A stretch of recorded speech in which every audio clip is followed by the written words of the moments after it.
wait, wait, wait, wait. Wait for HasanAbi.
Fantastic evening, fantastic afternoon, fantastic pre-noon, no matter where you are in the world. I'm Hassan Piker, and this is the HasanAbi broadcast coming to you live from sunny California, Los Angeles, folks. We're live and alive, and I hope all the boys, girls, and MBs are having a fantastic one because today's a beautiful day. Today's a wonderful day. Today is another fantastic day. It's hump day, ladies and gentlemen, boys, girls, and MBs. It's hump day.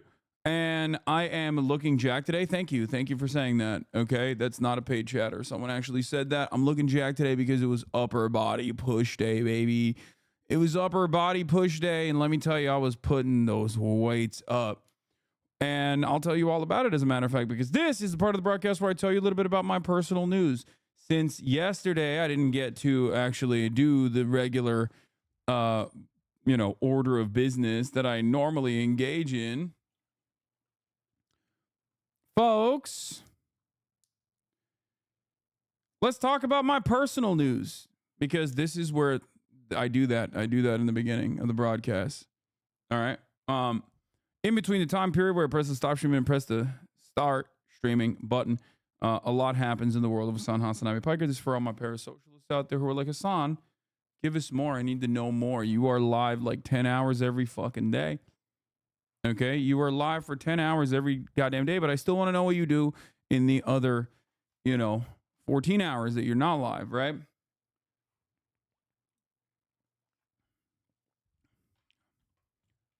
And that's where we're at. So, for all the parasocialists out there, last night I ended the broadcast. And what did I do? I ended the broadcast after 10 hours of giving you real-time commentary. Okay, balls to the freaking wall. Debat happened last night between JVANCExTWALZ and Tim Waltz. Okay. And what did I do after that? What did I do? What did I do after ending the debat? Well, let me tell you. Let me tell you what I did. Okay. I watched Wano at One Piece. It's One Piece update time, ladies and gentlemen, boys, girls, and MPs. It hasn't happened in a very long time, but let me tell you, it is happening now. Last night, I got to the final stage of Wano. Episode 1079, I believe, is what I'm at this point, and the Wano sequence basically ends at 1085. So there's like 4 or 5 extra episodes left, but like the main fights are over. And I got to see something very important. I got to see the Drums of Liberation. I got to see Gear 5. I got to see Joy Boy. the sun god, Wukong. And let me tell you something, okay? That shit was incredible, okay? I heard a lot of people criticizing Gear 5. Okay, I heard a lot of people criticizing Gear 5, saying it's weak, saying it's lame, saying it's too goofy. I think people are stupid. I think people are dumb for saying that.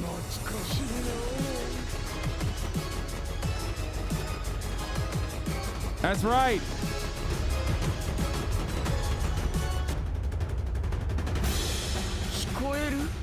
I think it was sick. I fucking hate Momonosuke though, straight up. For those of you who don't want to see the spoilers, this is a spoiler alert, okay? Gear 5 is the best transformation of any anime ever. No, it's not. Okay, calm down. But it's very good.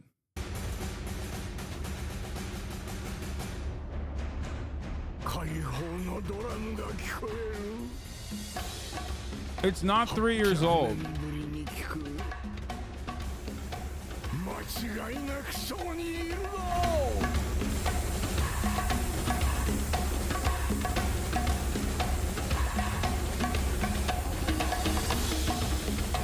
It's Dunisha talking.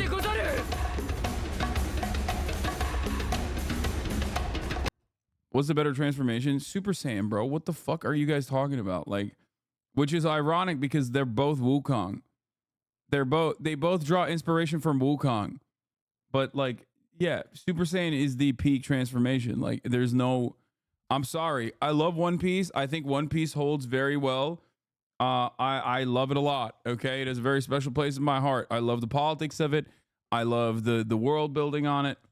But yeah, no, I think like Super Saiyan is the transformation.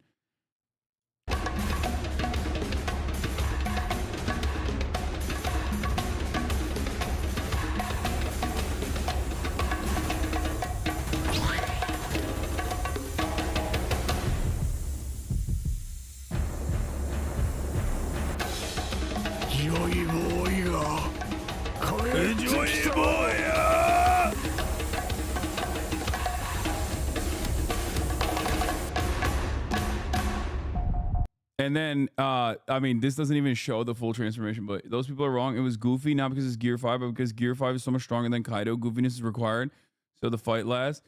No, I think it's perfect to be goofy. It's freedom. It's very Luffy. Luffy's a goofy character, bro. That's it. Like, he's never going to be cool, okay? He's always going to be a silly guy. And I think it's he goes Toon Force. He goes Looney Tunes on him. All up and down his ass, dude. Insane how you still haven't been banned. What? Dog, at a certain point, I'm just gonna point you to like the New York Times or I don't know, the Daily Trojan doing an article on the event that I did at USC. Just for you to like fucking remove yourself from the echo chamber that you're stuck inside of, to understand that in the real world, people don't fucking see me the way that you see me, okay? There is a reason why when I have fucking academics on, or when I have journalists on the broadcast who are celebrated award-winning journalists, they're like, hey man, we love what you're doing. You're doing a great job. And it's not because like, they don't see what you see. It's because their brains are not broken. Okay? Like, I'm sick and tired of this fucking weird, like, echo chamber nonsense where people are just basically like, dude, I don't understand why nobody hates this guy in the same severity that we do. And it's like, yeah, at that point, you probably have to recognize that you might be in a fucking hug box. You might be the one who is echo chambered. I know shit looks very different on Twitter. Okay, I get it. But please, for the love of Christ, for the love of Allah, for the love of Yahweh, whatever you believe in, okay, just get yourself out of these fucking weird echo chambers and you will become a more normal human being, okay?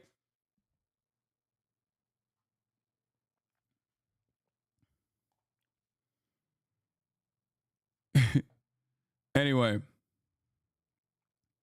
His character is made to be free from the state. His Gear 5 is anarchist mode that doesn't confirm that a binary of One Piece actual true freedom, not that liberal bullshit.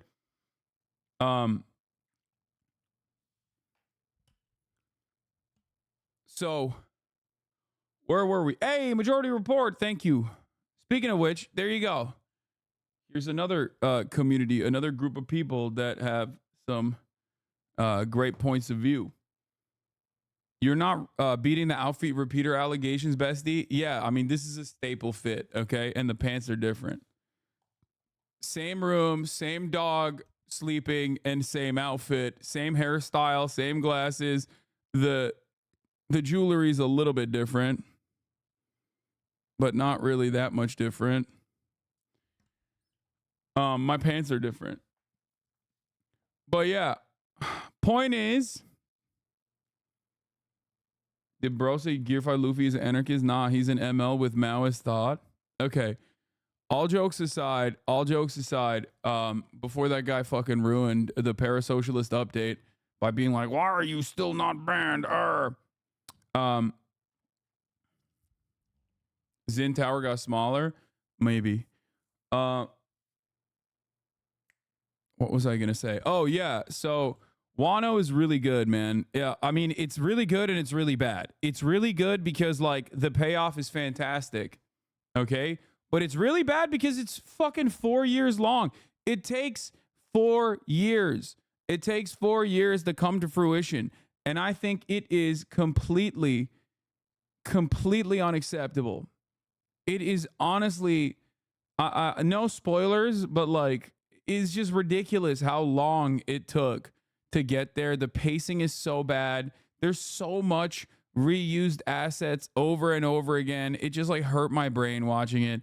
And I'm not going to lie, I developed a little bit of resentment towards the show. Like, it kept me going because I trust Oda. Okay? Because of my endless trust in Oda and the fact that this fandom is so robust, so large, so passionate, I was like, well, it's got to be good. But that's never a good thing. You never should find yourself thinking, I don't know if I want to keep watching this. And I did. Throughout Wano, I did. And it was most likely, I would say that Wano was the arc that I was most excited about as a weeb. Wano is the most exciting arc for me because it's like, this is supposed to be like Japan. There's so much commentary on like basically industrial eco-terrorism and weapons manufacturing and like endless war and how that benefits people in positions of power. Like, that's literally what Wano is about. It's also, as is the case with every fucking arc in One Piece, about punching people that do that really hard in the face. Okay? Like, the most active and best possible solution is like punching these like evil capitalist weapons manufacturers in the face really fucking hard over and over and over again until they submit, which is like basically the that's every arc, really. And like I said, it was just sad that the reused assets and everything made me like genuinely not want to watch the fucking anime at a certain point. But the ending, it brought me back in. Now I totally understand why Matt said, Matt Owens, the director of the One Piece live action. Kaya, please, the fuck are you doing? I get why he said that it wasn't his favorite. I get why. Zora Peak, though. A couple things I want to say in terms of like Toei. Maybe it's the way that the manga is designed too, and Toei like also is abiding by it. Like, no disrespect to Goda, but dude, I want to know about Kaido's background before the last episode, okay? I want to know about Kaido's ambitions before, like, they slammed all of that shit. They backloaded it so fucking hard. It makes me so mad. It's like, bro, it would have made me feel infinitely more invested if I knew more about what was going on with the Rook Pirates, with Lin, you know? Also, Kaido 100% Israel. Okay? I'm sorry. It don't matter. Like his behavior, the way he acts, so is Lin. Okay? They are so Israel coded. They are so goddamn Israel coded. It's crazy. Or not Rook Pirates, sorry, Rock Pirates. You'll forgive it all when you go to the next arc.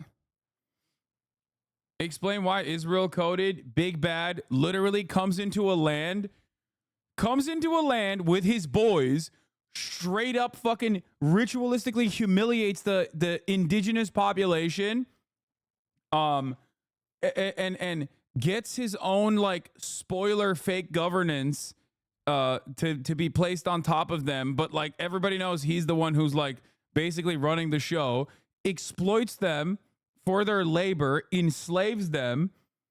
Okay, I mean it's also America, but Israel is America. Yeah, poisoning the fucking water resources, poisoning the natural resource to create weapons, dude. I mean, come on. It's literally America. It's literally Israel.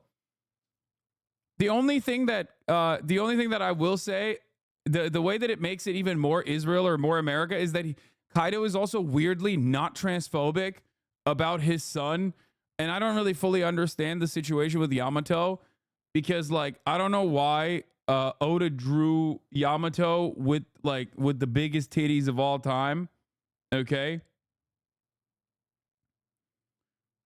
Like that shit makes no sense. Like I don't fully understand what's going on there.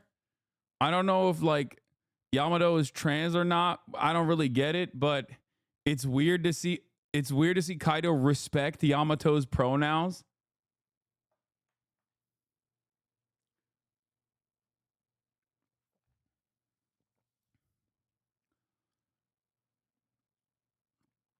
Oda doesn't know either.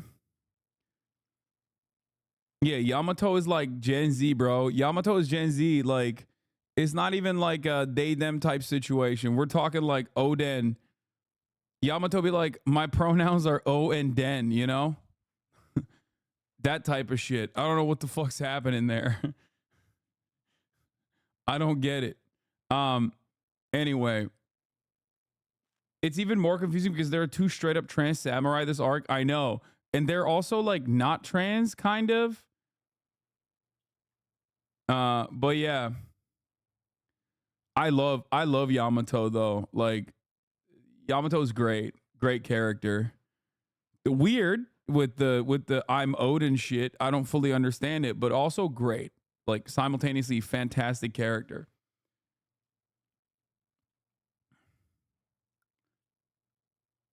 Anyway, hold on. I got your text message.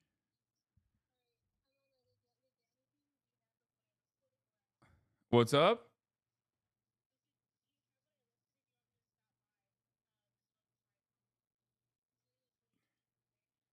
The list for what? Oh, for food? Should I get him food? Oh, I didn't. He wants snacks? What kind of snacks does he want?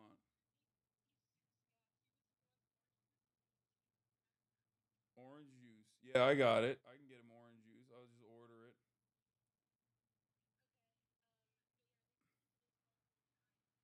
Okay, that's fine.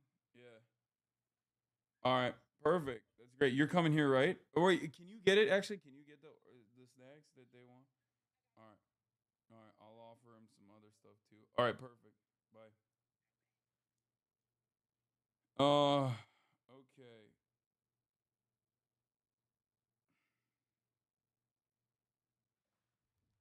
Motaz is gonna be here in the building, as a matter of fact, and I'm gonna talk to him about all this stuff in a little bit. We're gonna be interviewing him. Shouts out to Frogan for setting that up. That was fantastic. We've been working on this for a while. Yeah, Motaz is gonna be in the cancel house, dude. He's gonna see the house that socialism built. We'll do the recap of the debate afterwards, obviously. I mean, this is a major deal for me. it's a major deal for this platform in general. This is a person who has basically survived genocide. This is a person who has survived genocide. This is a person who is a very famous photojournalist. What is happening right now? There is something very frustrating that I'm experiencing currently. Okay? Hella people are just like sending me shit. Ay, ay, ay. Anyway.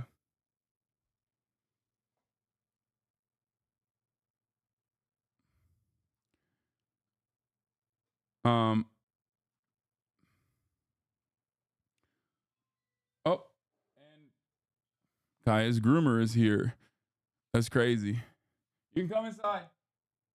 Door's open. Okay. Goddamn. Does Timasius have a playlist? I'm gonna blast off. I'm gonna do all that shit. I haven't had time to do any of it right now. I'm going to. God damn it. There's so much happening. Holy shit. Okay. We will do all of this. Why is everything happening at once? I'm getting overstimulated. Okay. Okay. I'm gonna do it. I'm gonna do the damn thing. Okay, 1 second. Fuck! Why is everything happening at the same time? Okay. Hold on. 1 second.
Everything is happening all at once at the same time. Okay.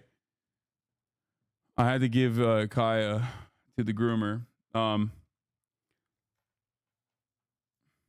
Okay, I'm breathing. Deep breaths, deep breaths. Okay, so let's blast off. Son, I beg you to get an assistant, please. You will crash and burn if you don't. I know you said you don't need one, but you do, man. I'm sorry. Okay, how about you calm down? My brother, you literally can hire an assistant. Stop inflicting yourself. I don't want that. Okay. Everybody calm down. Okay. Everybody calm down. I'm good.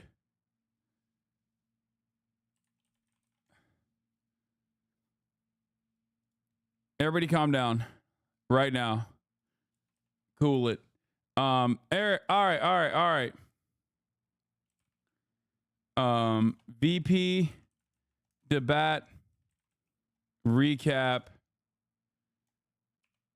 Motaz in the building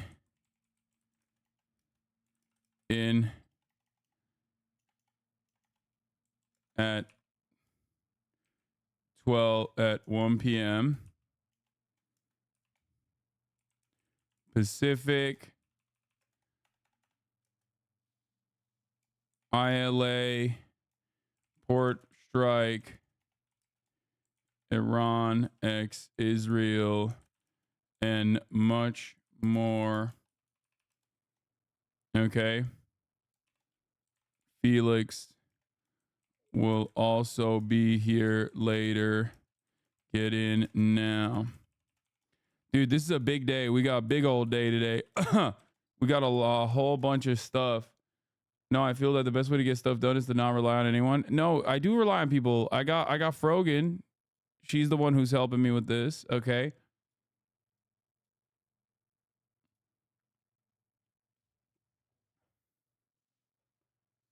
Lots of viewers in the VP debate. At Impact estimates that last night's vice presidential debate had a total viewership of 6.7 million, with the peak viewership reaching 52 million. Yeah, but that's like online, right? I want to know what the ratings are because I want to see like how much interest was on this debate in general.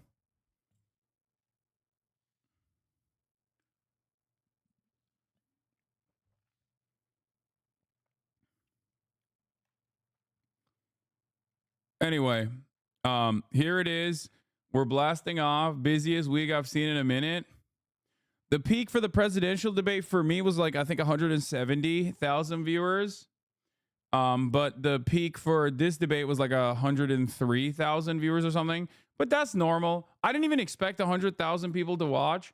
Please educate my primitive mind on who the hell Motaz is. Yes, dude. Motaz Azaiza is a genocide survivor and a very famous photojournalist. He is one of the people that was responsible for documenting the early days of the Israeli genocide in Gaza. Okay? He is literally a genocide survivor. He is currently touring the United States of America alongside UNRWA, fundraising for UNRWA. We have a fundraising link as well in the chat. You can donate to UNRWA if you would like. In that time frame. Okay. This is a big deal for me, and it's massive. He was on Time's list of most influential people in 2024. Yes.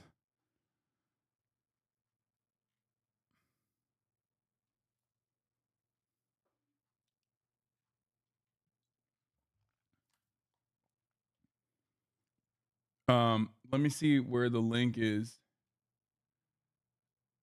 Yeah, here it is. I'll put it in the mod chat. Or hopefully Frogan can do it, but we'll put that in there as well.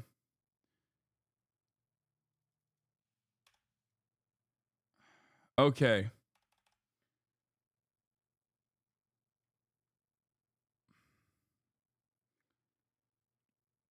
We had him come and do a talk here a month ago in Derry, Ireland. Nice. Is Motaz our guest? Wait, what's happening? Yes, Motaz is going to be in the building in a little bit, okay? In a little bit. Yes. I think a lot of you don't understand the severity of such things. I think a lot of you don't appreciate, I would say, like how insane it is. Like yesterday I had an academic. Today I have Motaz on. I regularly have journalists on. Like I think people just like kind of take this shit for granted. They think I'm some fucking random dickhead sometimes. Okay. Anyway, probably because I keep fucking. It's most likely because I keep, serving 3-minute ad breaks at the top of the hour.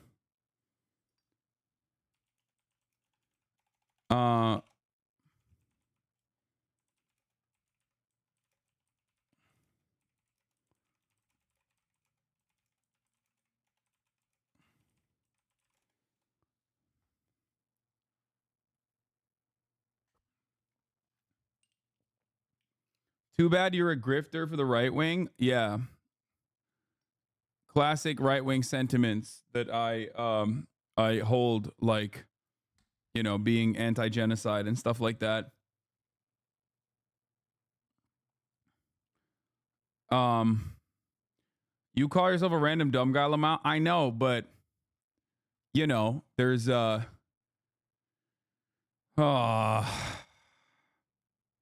have a headache. I don't even want to think about this right now. Okay. Anyway, the 3-minute ad break is upon us. I'm running it right now. I'm a little lost in the sauce. I'm a little all over the place, and I apologize for it. I'm gonna try to get my shit in order real quick. But yeah, we're gonna do a debate recap after talking about. Actually, no. You know what? We'll do Israel, Hezbollah, that kind of stuff in a little bit.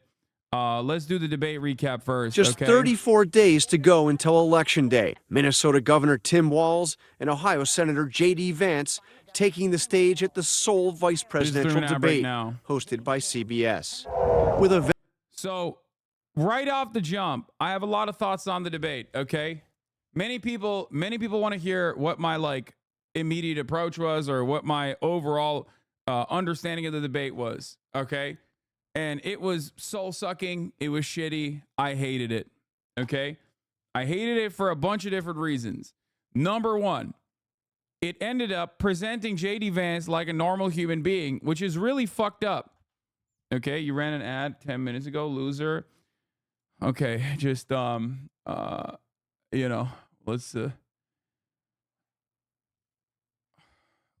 let's get people to shut the fuck up a little bit. I'm just gonna ban a bunch of people today. I think I'm in a bad fucking mood. It made JD Vance look moderate. JD Vance came on that stage with one goal and one goal only. It wasn't even to defend Trump that much. Obviously, he still has to do that because he has an audience of one. But his major goal tonight last night was to basically present himself as a moderate person, a solid communicator that has a liberal veneer on some very illiberal and very, very fascistic right-wing ideologies. And he did a good job at that. I hate to fucking recognize that. I think that is devastating. I think that is a bad thing. But I do think he did a pretty solid fucking job. And his approval rating post-debate went up as a consequence of that. It was also very frustrating because Tim Walz is a normal guy. He is not this machine politician overall. And because of that, he's kind of weak when it comes to defending certain machine politician requirements. And the debate starting off with, would you allow Israel to fucking first strike Iran? Definitely knocked the wind out of his sails. Okay?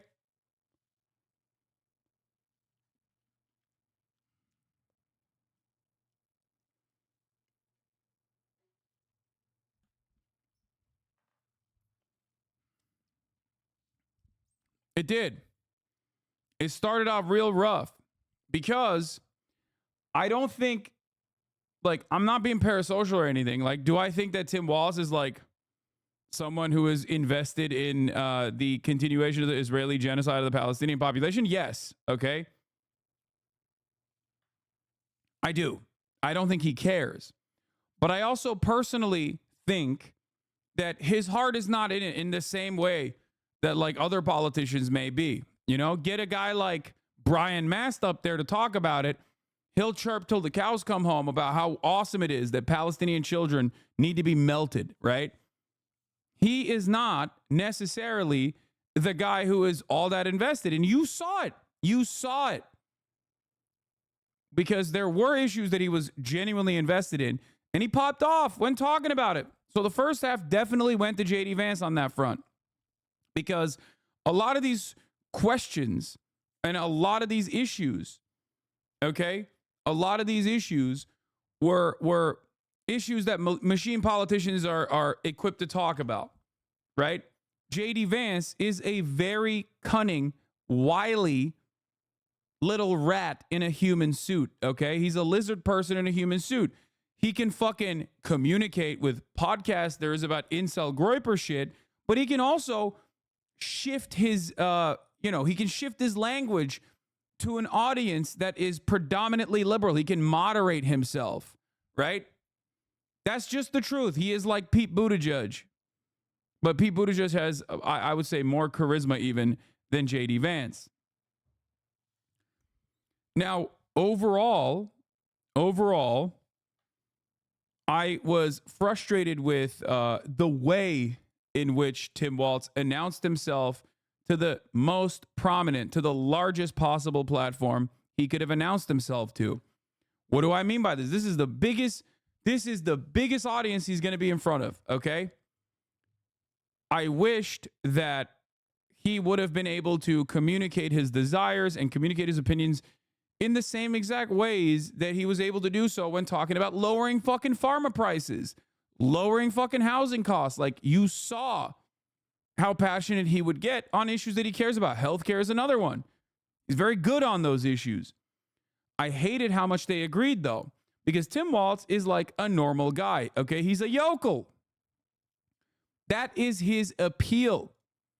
And as a yokel, normal guy, and not like a real politician in the way that you understand it, okay?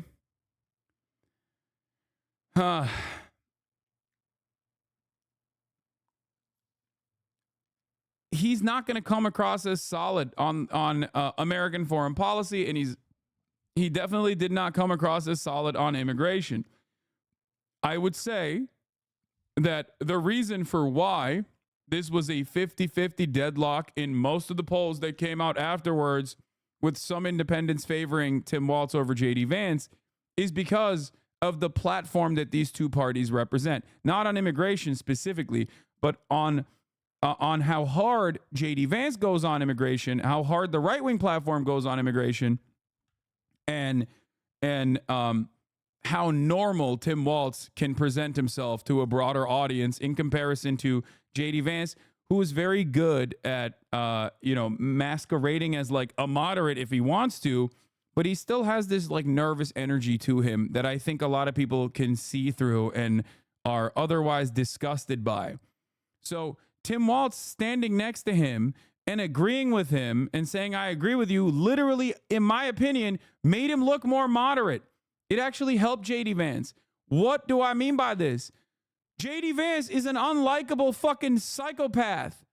So when you got a likable yokel like Tim Walz being like, I agree with you, behaving like a fucking kindergarten teacher, okay, and JD Vance is like the bad behaving child or whatever, you're going to make him look good. And that's precisely what happened. He had more to gain than Tim Walz did in this situation. Okay? But yeah, right off the jump, the first question was whether either vice president would allow Israel to first strike Iran. We are a ridiculous nation, okay? That was my initial assessment, okay? It was very frustrating to watch that. Like, Israel is doing South Africa speed runs right now, okay? Like, opening up new fronts.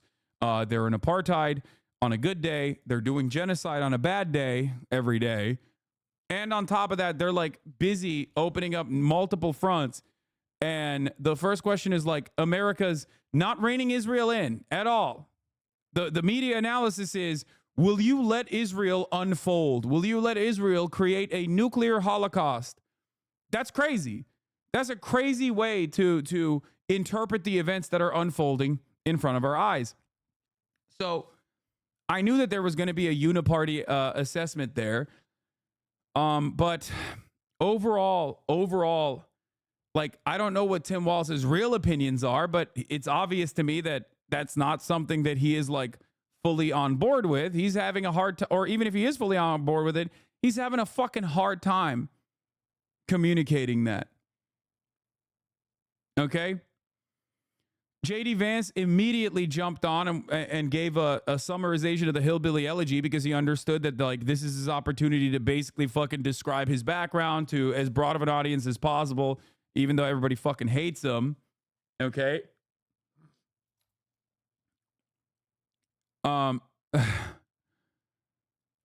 And the worst aspect of it early on, and this is like something I locked into pretty quickly, was that JD Vance also did a much better job than Trump when it comes to lying about bringing end to global conflict. Okay? Like, I often talk about 2016 era Trump, how he was able to successfully present himself as a peaceful dove, right? Against Hillary Clinton's warmongering tendencies. 2024 Trump, on the other hand, hasn't done that well. He has definitely lost his step a little bit. JD Vance, on the other hand, in my opinion, did a better job of communicating, not just on this front, but on a lot of the key Republican conversations. And the media reception on that, with the exception of January 6th, was showcasing exactly what I'm saying. Okay? Like, JD Vance was able to communicate Trump's insane policies, whether it be on immigration or beyond Trump's insane policies on immigration, like the hard things to talk about, like abortion. He is able to moderate that even better. He's like, oh, we got to do better with women. Like, we got to do better at listening to women. Like, he is such a classic former liberal that he knows exactly how to tap into that. And I think that played well to at least the media class, okay? And he has a lot more experience in this field, both as like a Yale guy and also as a guy who was a liberal. He was a liberal. He was a liberal until not that long ago. But yeah, another aspect of this also is that it's wild that Tim Walz's entire shtick, I said, is that he's a normal, not a real politician kind of guy. His answer about defending the genocidal apartheid regime right to start World War III is textbook soulless, amoral politician. And he's not going to be good at that. He's just not. He can't do that. And the other thing that I had called out ahead of time, ahead of the debate, was that he was always going to be, and Tim Walz is who I'm talking about here, he was always going to be on crutches, you know? He was always going to have training weights on because he has to defend Kamala Harris's policy because she's leading the ticket. Okay? That's it. And when you have those training weights on and you're sitting there defending, the right-wing border bill, if you don't have your own way of communicating that right-wing border bill, then you're going to have to use their talking points. And that's why it was Kamala Bot 2.0. He literally kept repeating the same exact lines. That's bad coaching. Okay? That's bad coaching. That's just straight up, like, they know what kind of potential they have with Tim Walz. That's why they chose him. Right? So why the fuck are you telling him to just reiterate Kamala Harris's position that she keeps fucking repeating over and over again? It's very bad. It was very bad rhetoric, okay? He literally said she prosecuted transnational gangs. Like, you don't have to use her fucking points, dude. You don't have to use her talking points. Be yourself. Anyway, JD Vance said 1 million undocumented immigrants have committed some kind of crime on U.S. soil as he walks through how he'd deport 25 million migrants. It was very frustrating. Obviously, he was able to, once again, repeat his positions on immigrants without coming across as insane as Donald Trump.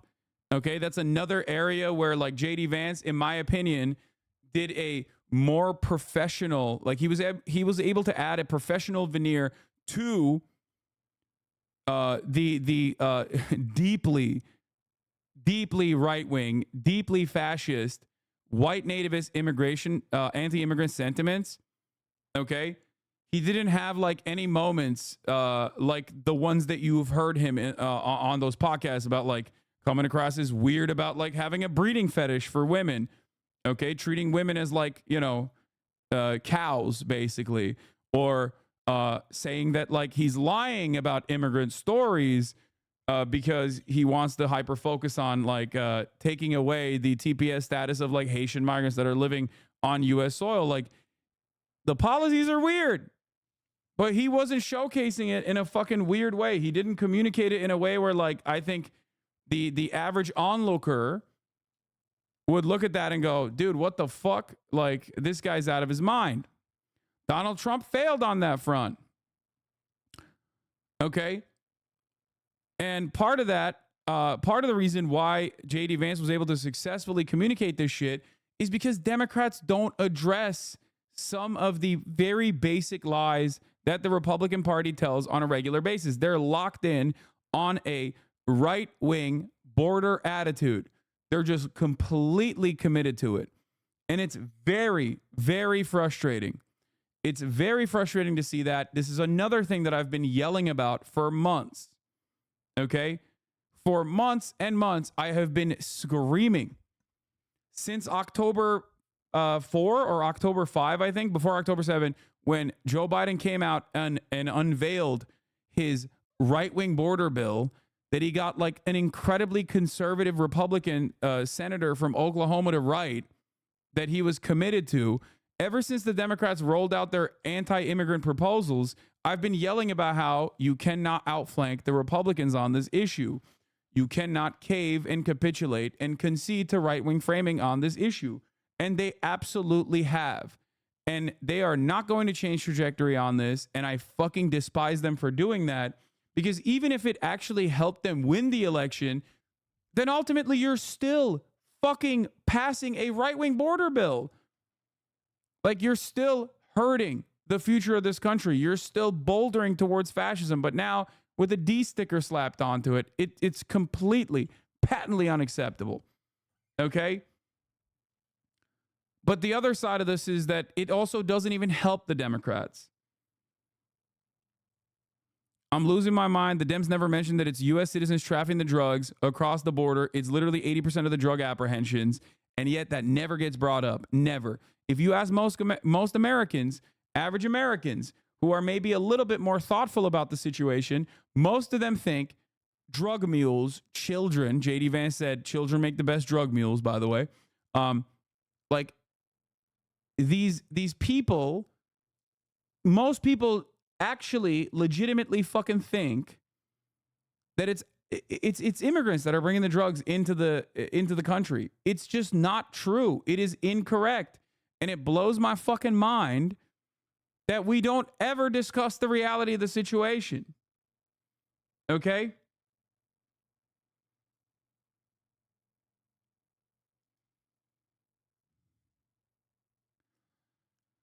Ryan Marino quote tweeted me and said, 88% of fentanyl trafficking convictions across the southern border are U.S. citizens. 0.02% of people crossing illegally possess fentanyl. That's what every single law enforcement agency says, and the data is public. And I can't see how increasing money to the border will help prevent any drug overdoses when CBP are the ones smuggling the rest of the drugs into the country. Yeah. It's so weird. I mean, it's not... Like, it's... I don't think this is incompetence. I don't think this is, like, negligence. I think it is because the Democrats have also decided they are going to be right-wing on the border going forward forever. Like, I think that they're just locked in on it. I think it's on purpose. It's very, very fucked up. And I do think it's deliberate.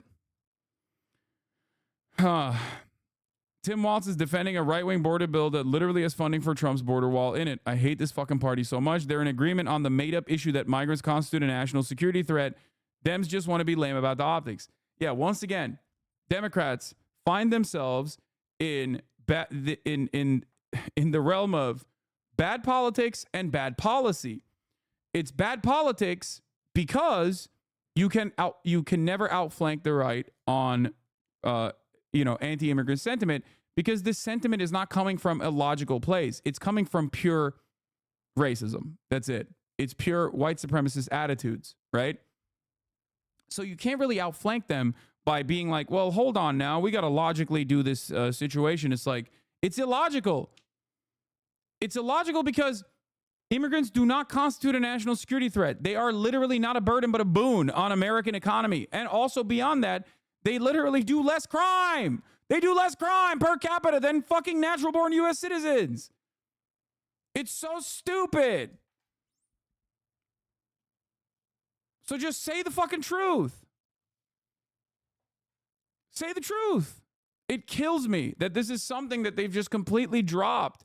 And there is polling to show that the overall American sentiment, the overarching American sentiment towards migration patterns, towards immigrants in general, was objectively positive, significantly more positive when the Democrats were actually hammering against Trump's right-wing, white nativist border bill and border policies. Okay? But they completely fucking dropped that early on. They just went, they changed trajectory, they went right-wing immediately. The truth is not what their target demo voter want to hear. That's not true. Their target demo voters will literally change their minds if they fucking hear the truth from someone. But if no one is saying the truth on either side, then yeah, lies are going to lead this conversation. And it's bad politics and it's bad policy because it's like you're going to harm the US economy and you're going to harm a shit ton of people in the process by, implementing or allowing anti-immigrant sentiment to fester. That's why we have the fucking bomb threats in Springfield, Ohio, because that's what happens when people do legitimately believe that like undocumented and documented immigrants like the Haitians that have TPS are rapist cat eaters, brother. That's it. What do you think is going to happen? You're going to have pogroms. That's it. It's already happening and Trump's not even fucking president yet.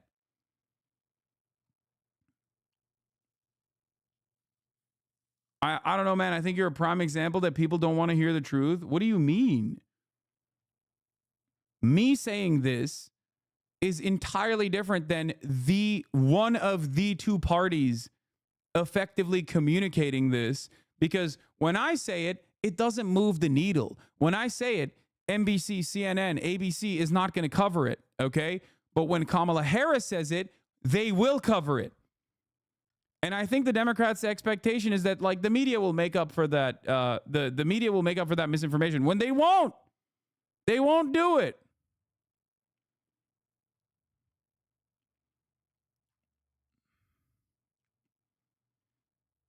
Polls say most Americans, you had 100K people in here only to listen to debate coverage, but you spend every day talking and doing actual work. The general public does not care. Polls say most Americans support mass deportation is good politics, to be honest. Yeah, those very same polls also literally show that Americans also want amnesty. They literally have 90% approval rating for giving dreamers American citizenship. How do you make sense of those polls? It doesn't fucking matter. Americans, for the most part, do not see how bad a policy is until it's in effect. That's why under the Trump administration, when Trump actually was implementing right-wing border policies, Americans were very much against that. Joe Biden ran against that. Joe Biden was far closer on the issue of immigration to Donald Trump and even beat him on certain polls when he was running against Trump's border policies. They're catering to the centrist voters in swing states. No, dumbass. They're telling you that. Okay? They're telling you that, and you're just repeating that without critically thinking about the issue. I'm over here trying to explain to you that this is a ridiculous thing, that this is a stupid thing to do. All you're doing is telling your base of voters that undocumented migrants constitute a national security threat. When the Democrats say Republicans are right on immigration, that we have to do something about it, all they've done is legitimize their perspective. Their perspective is not born out of data. Their perspective is not born out of the truth. All you've done is make your base of support, your voters who trust you, who believe you when you say, yeah, immigrants do constitute a national security threat. We got to do something about it. That's all you've done. You have made the entirety now of the broader electorate fucking turn right-wing on immigration. That's it. Also, the idea that Democrats like listen to polls when it suits their broader purpose is so stupid when it comes to Israel, okay? There is overwhelming support for pushing for a ceasefire. There is even overwhelming support for denying weapons transfers as a way to push Israel to do a ceasefire. Democrats don't listen to that. Democrats might lose Michigan for this reason. So obviously they don't give a fuck about the polls when it's something that they care about, okay? When it's an issue that they care more about. They care more about continuing American foreign policy that is set in fucking stone instead of actually doing something that is electorally beneficial. Dems winning elections, stopping deportation is good. It's pragmatic. No, it's not. You are just repeating things that you read and things that you saw on MSNBC without applying any kind of critical thinking to this process whatsoever. Okay? You are literally the living definitional proof that Democrats catering to this like right-wing framing ends up making dumbasses like you who are lifelong liberals also repeat the same fucking Republican bullshit. You are what I'm talking about. You are the perfect example. If you were around in 2020, you said you've been following since 2019. I suspect that there was a certain point, if you were in the chat all the way back in 2020, where you were chirping about Donald Trump's insane right-wing policies in terms of the fucking border bills that he pushed for. What changed? What changed? The Democrats started also assuming a right-wing attitude on the border, so now you're also assuming a right-wing attitude. That's it. That's the issue.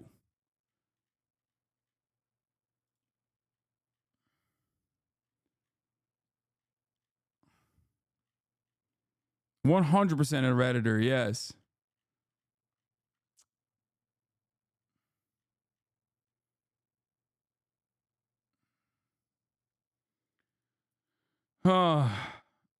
Use the page up key on the keyboard. I mean, I'm scrolling it. I think it's like not very effective.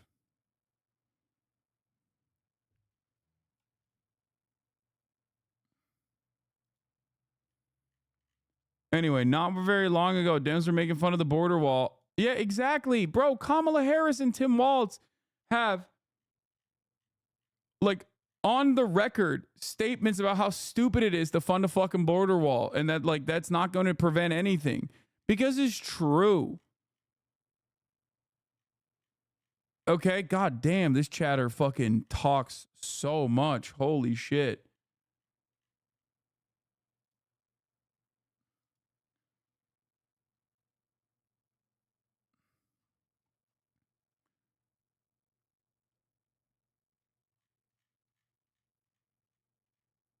Anyway.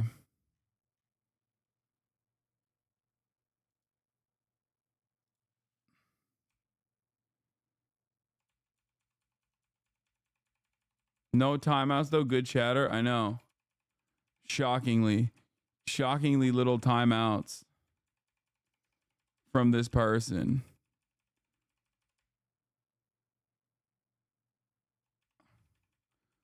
Well, he's like a Bernie bro, I think.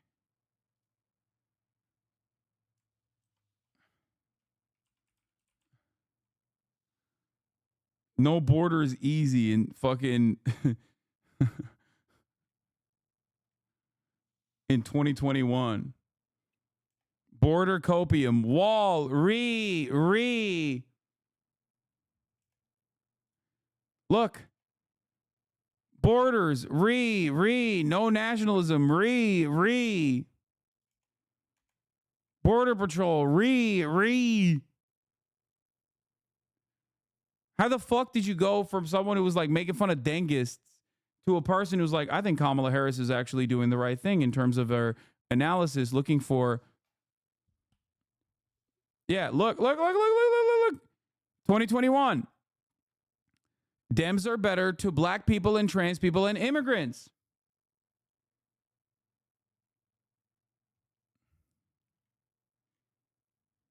Read Marx.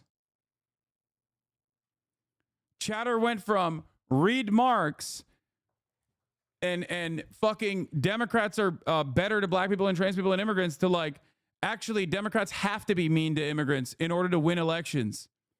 How'd that happen? You went from saying bourgeois democracy to being a fucking willing participant of it. How did that happen?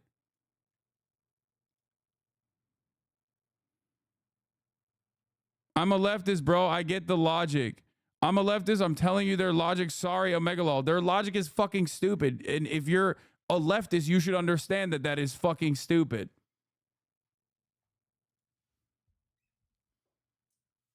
My point is you, okay?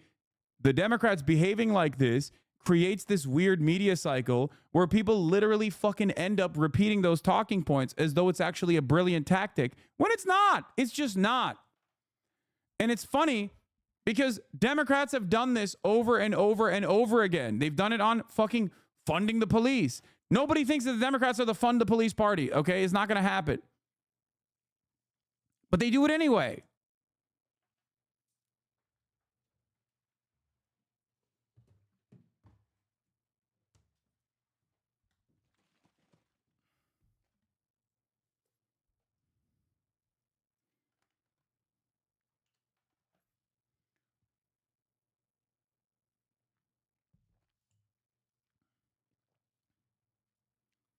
Liberals posting like 2016 Republicans. Yeah. At the border with swagger. Sick, man. Sick. It's very, very, very frustrating to see this shit. Okay. I started listening to books about socialism today. Thanks for teaching me out. Yeah, good stuff. Anyway, there it is. This is the other side of this, okay? The Democratic Party did not really fight this trend. That is bad enough. More worrying to me is that I do not think it would have mattered if it tried. Public opinion doesn't work that way. I don't agree with this as argumentum. Anti-immigrant views went up during the first few years of the Biden's term when crossings were super elevated, but the numbers were right in line with pre-Trump attitudes. It's only been since the Dems surrendered this year that we've seen crazy shifts. Look at that. Look at Americans' preference for migration. Americans' preferences for migration, for immigration to the U.S. Thinking now about immigrants, that is, people who come from other countries to live here in the United States. In your view, should immigration be kept at its present level, increased, or decreased? 55% now say fucking decrease, dude.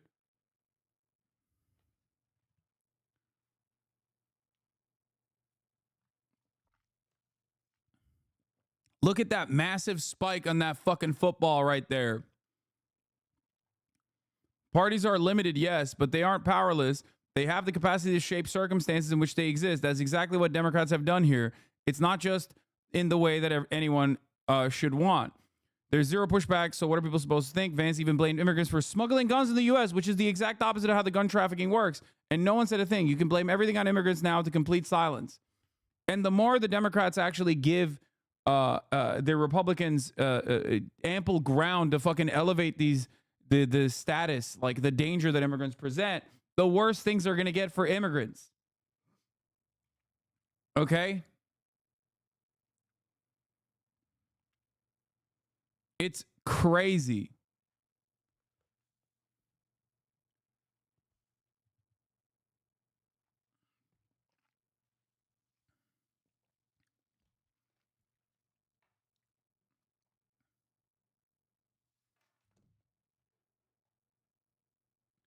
What are people supposed to think if both parties are saying it? If both parties are saying it, then it must be true. Why would you think otherwise? And of course, the average fucking American that doesn't have the capacity to think for themselves or seek out this data is going to go, sorry, I don't trust you. I trust the fucking experts. And the experts keep either staying quiet when the anti-border sentiment is expressed by the Republican Party, or directly contributing to that with right-wing border bills that they are trying to push for. It is very bad if the Democratic Party's proposition is, what's up? Morgan is here. It's very bad if the Democratic Party's proposition is, we are going to be the real border protectors, okay? That's very bad. That's very bad for the future of America, because you will never be able to successfully outflank Republicans on patriotism. You will never be able to successfully outflank Republicans on militarism. You will never be able to successfully outflank Republicans on racism. And most of this is also still coming from the underlying notion of white supremacist attitudes anyway, It's not a logical conclusion that they've arrived at. It is born not out of empirical evidence, but instead born out of pure right-wing mania. Okay?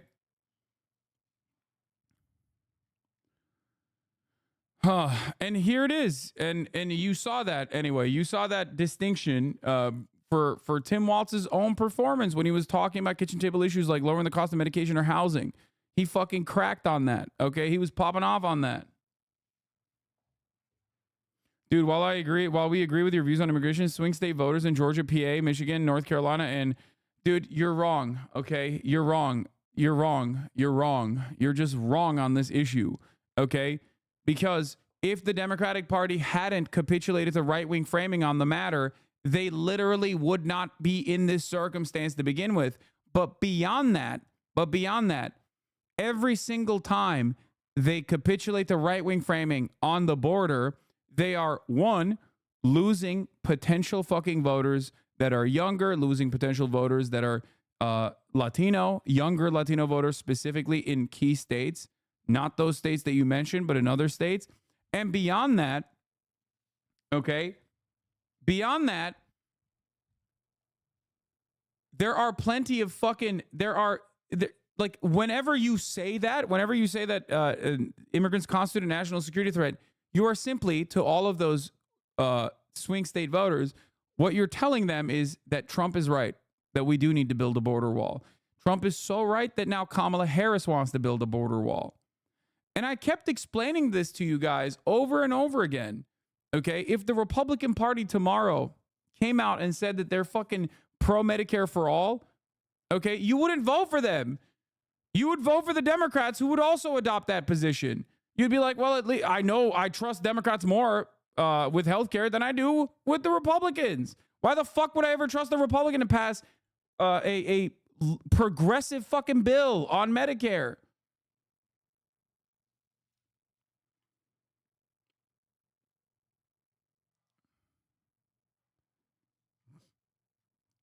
That's it.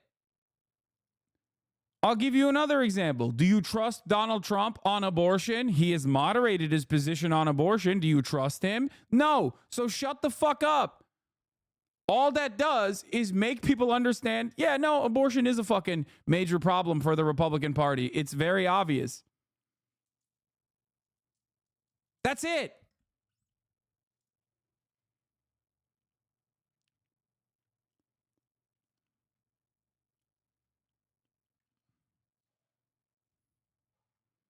That's it.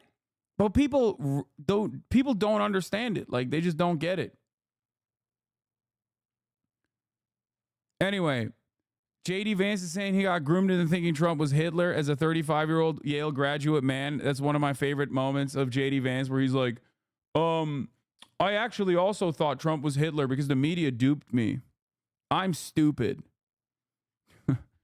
And I no longer think that anymore. You're a fucking idiot, okay? You're an idiot. And there were plenty of missed opportunities. David Dane also correctly pointed this out. Missed opportunity by Walz to mention that Vance's own portfolio company shipped jobs overseas. There were plenty of instances where he could have hammered J.D. Vance as like a liberal elitist, okay? That's the other thing. J.D. Vance is a fucking serial liar. He lied about making up stories. He lied about the fucking Haitians eating pets shit.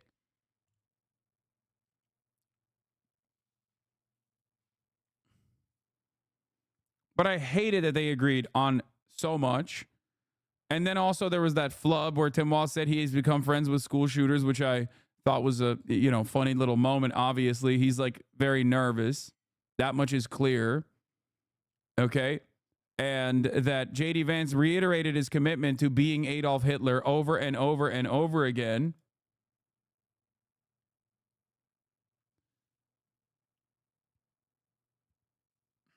You got to see me. These folks know me. I'm super passionate about this. The question come up about school shooting. We're talking about everything except school shootings. And I sat as a member of Congress with the Sandy Hook parents, and it was a profound movement. David Hogg is a good friend of mine. You have seen me do this. I was talking about being people where there are school shooters. And I need to be more specific on that, but I am passionate about this. This one for my wife and I is just, as teachers, as parents, is so personal. Yeah, he is friends with one school shooter after last night. His name is JD Vance. In 2018, I led a relational voter program in Wisconsin. We got 30K Latino voters who wanted immigration reform. We got Tony Evers elected and helped Trump out of office in 2020. This year, I've talked to voters with immigrant parents who are parroting liberal talking points. It's infuriating to see the Dems just not correct the narrative on immigration. Yeah. Oh, don't worry. They rely heavily on the fucking Latino voters in Nevada. Okay? The entire culinary union is currently out door knocking for the Kamala Harris campaign. They know. They know they need Latino voters. It's just ironic because they're literally activating Latino voters, some of which come from undocumented backgrounds or have undocumented relatives on U.S. soil. They're literally getting the fucking door knock for a campaign that is going to, you know, work on deporting them.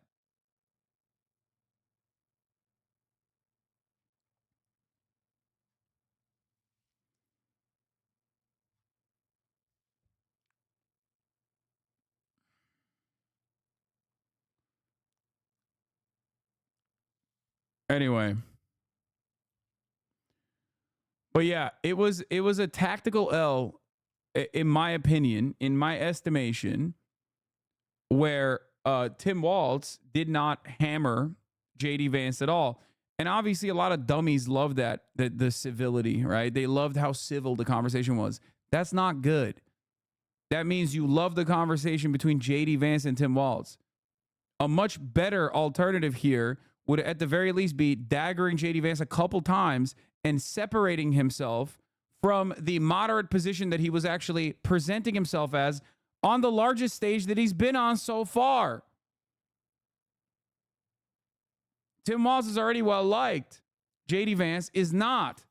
JD Vance basically did a fantastic job of advocating for JD Vance. Why can't Vance or Harris simply say that the people who have harmed the working class, Americans are rapacious billionaires? I think he means Tim Walz or Harris.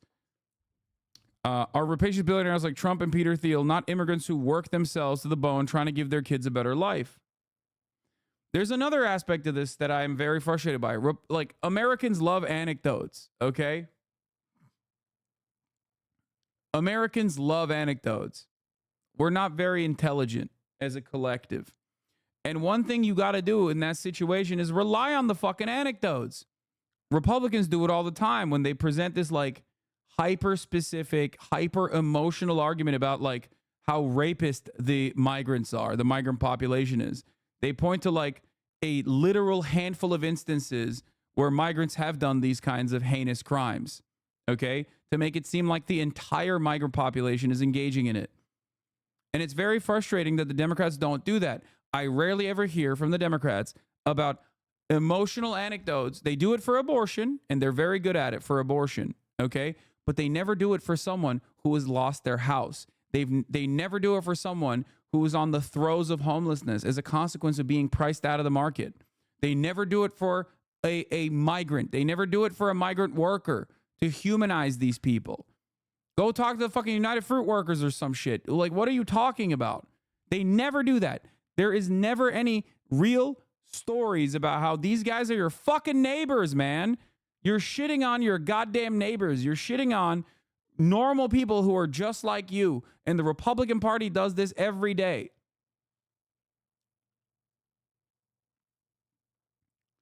It's very frustrating. Anyway, another thing I said was Tim Walz convinced me that Minnesota is slightly better than most other places in the nation. Don't know what this means for the national race. Yeah, Tim Walz made the most effective argument, putting Minnesota on the map in a big way. I will say that. Don't know if that's a good thing or a bad thing. Haven't been able to decide. But he certainly did do a good job with that. You know, I am now a firm believer that, you know, Minnesota is a great place to go live at. Ilhan Omar replied to me there as well. She said, it is. Okay. So that was cool.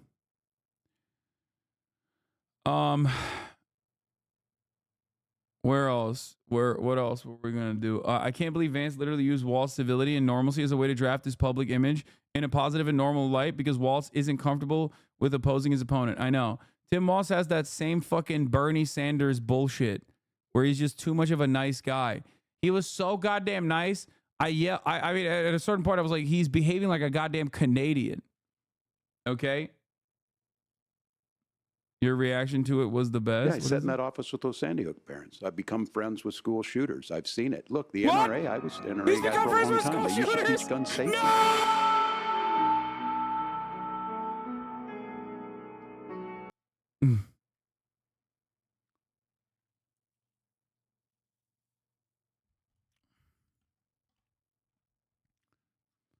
He's just like, he's too Minnesotan. He's too Canadian coded. He's too Canadian adjacent. Like, he's just too nice. Stop being so fucking nice, dude. Anyway. But yeah. One of my final statements on the debate was basically that if Dems were going to be this pro-Israel and neuter whatever progressive momentum they would have gotten with the Waltz pick, they should have just went with Josh Shapiro. Josh Shapiro, at the very least, would have fucking locked down Pennsylvania for them, and he would have been a more effective communicator. And I'm being honest about this. Josh Shapiro would have been a more effective communicator of Kamala Harris's dogshit policies, especially on the border and especially on Israel too. And beyond that, he would have done a better job defending. He would have done a better job defending all of like Kamala Harris's policies that like Tim Walz doesn't do a good job defending on, and he would have done a better job against JD Vance as well.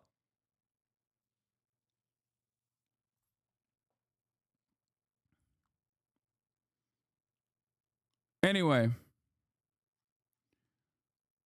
but yeah, that's what we got. So let's hear what the media analysis is on the matter. Events still unfolding and uncertainty in the Middle East. The two sparred over who offers stronger leadership at this critical moment. Our allies understand that Donald Trump is fickle. He will go to whoever has the most flattery or where it makes sense to him. Steady leadership like you witnessed today, like you witnessed in April. Both Iranian attacks were repelled. Our coalition is strong, and we need the steady leadership that Kamala Harris is providing. Governor Walz can criticize Donald Trump's tweets, but effective, smart diplomacy and peace through strength is how you bring stability back to a very broken world. Donald Trump has already done it once before. In a presidential campaign that has been anything but civil, this was a strikingly civil and substantive debate. Well, I've enjoyed tonight's debate, and I think... Yeah, the media loves this shit. The media loves, like, oh, look at how civil they were. And it was so substantive. They talked about policies. That only helps JD Vance. Straight up. That does not help the ticket for Kamala Harris at all. A substantive civil debate is not helping Tim Walz. Make no mistake. It only makes JD Vance look like a fucking moderate. That's why I'm so frustrated with the fucking debate and the outcome of the debate. There was a lot of commonality here, and I'm sympathetic to misspeaking on things, and I think I might have with the senator. Me too, man. There's one. It wasn't until 90 minutes into the debate that the contentious topic of the last election came up. I would just ask that. You want to know why? You want to know why that's dangerous? Because here, I'll give you a great example. Okay, my normie friends literally said, these guys are so normal. Why can't they be the ones running? Okay. Do you want to know how devastating that is for Trump's policy, which JD Vance is communicating? That means JD Vance, as I said to you, conducted himself in such a moderate way that people forgot that he was actually speaking on Trump's policies. Okay? JD Vance was able to successfully communicate to a broad subsect of American voters that Trump's policies are actually normal and maybe even good. Because Americans are so aesthetic focused, you have to understand when someone communicates in a very civil manner, okay, when he doesn't do the, oh, they're here? Okay, perfect. Here, I'll unlock the door. Oh, they're not outside, but okay. You need to understand, this is bad. This is really fucking bad. If you hate the Republicans for their policies, this is really bad, okay? If you even hate the Republicans for aesthetic bullshit reasons, this is still bad because this makes Republicans look normal. You don't want them to look normal. You don't want their fucking Nazi-ass attitude to be normal, ever, okay? Anyway. Did he lose the 2020 election? Tim, I'm focused on the future. Did Kamala Harris censor Americans from speaking their mind in the wake of the 2020 COVID situation? That is a damning non-answer. Vance insisted it is Democrats who are the biggest threat to democracy. Kamala Harris wants to use the power of government and big tech to silence people from speaking their minds. That is a threat to democracy that will long outlive this present political moment. A president's words matter. A president's words matter. People hear that. So I think this issue of settling our differences at the ballot box, shaking hands when we lose, being honest about it, but to deny what happened on January 6th, the first time in American history that a president or anyone tried to overturn a fair election and the peaceful transfer of power. In the first part of the debate, Governor Walz seemed nervous. He had trouble answering a question about whether or not he was in China during the Tiananmen Square uprising. My commitment, whether it be through teaching, which I was good at, or whether it was being a good soldier, or was being a good... Okay, all right. Motaz, how do I say your name and last name? Because Motaz Azaiza. Motaz Azaiza, you smell great. Thanks so much. Ladies and gentlemen, photojournalist Motaz Azaiza is in the building.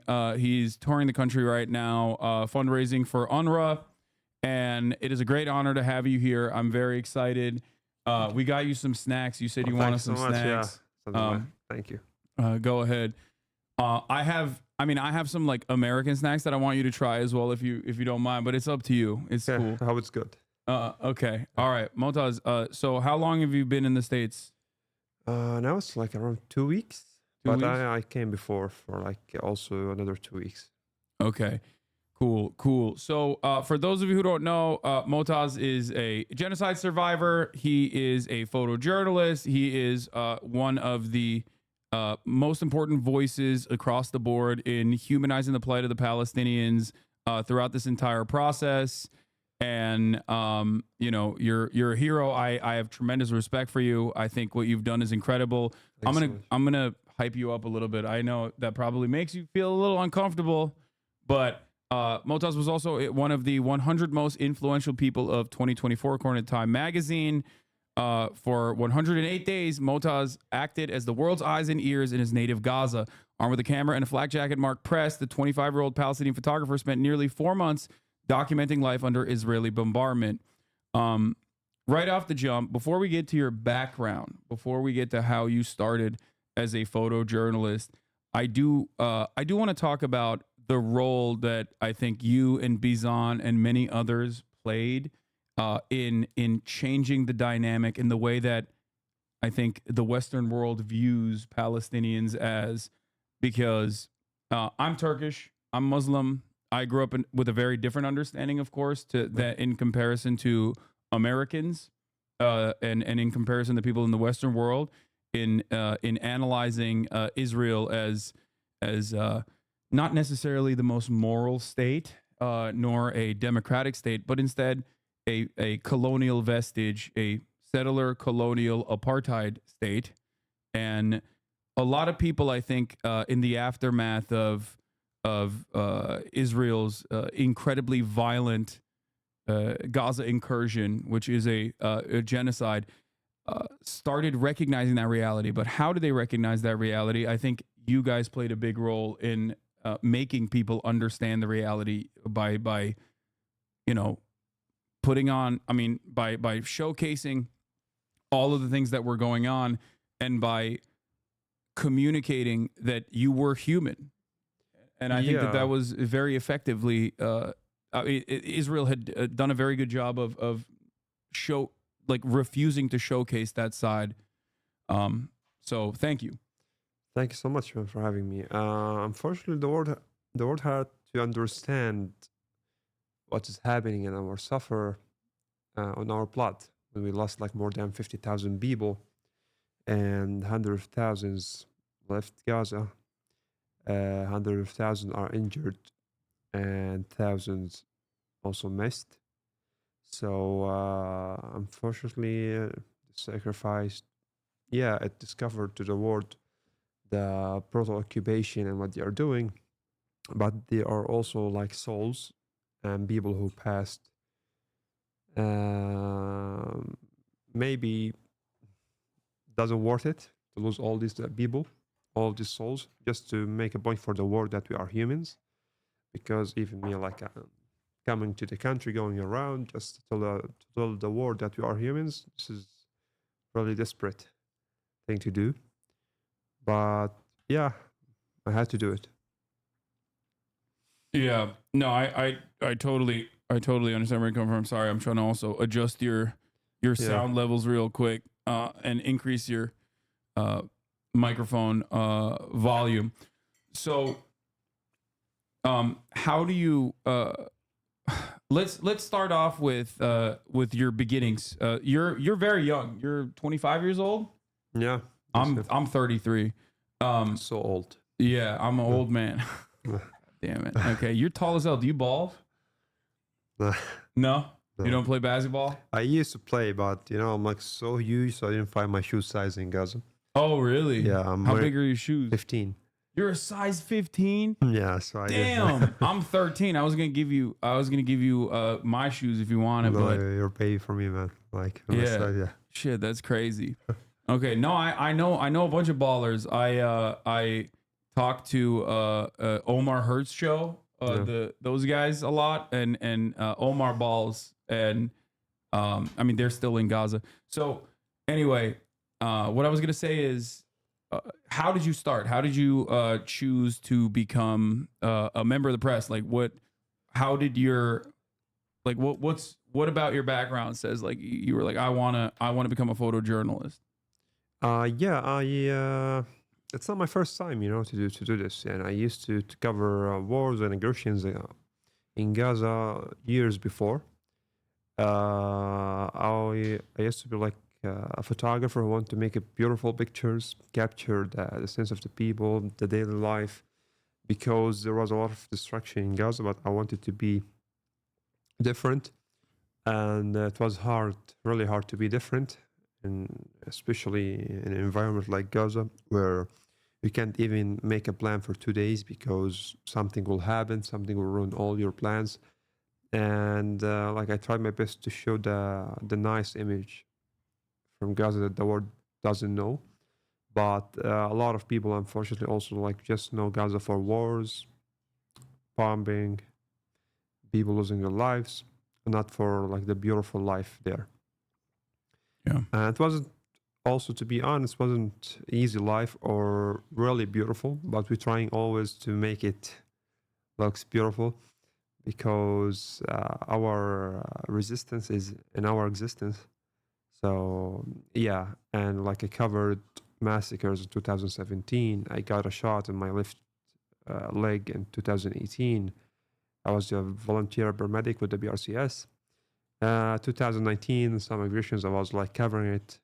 2021 for 11 days, I was a really big escalation after Sheikh Jarrah, and what was happening in Jerusalem.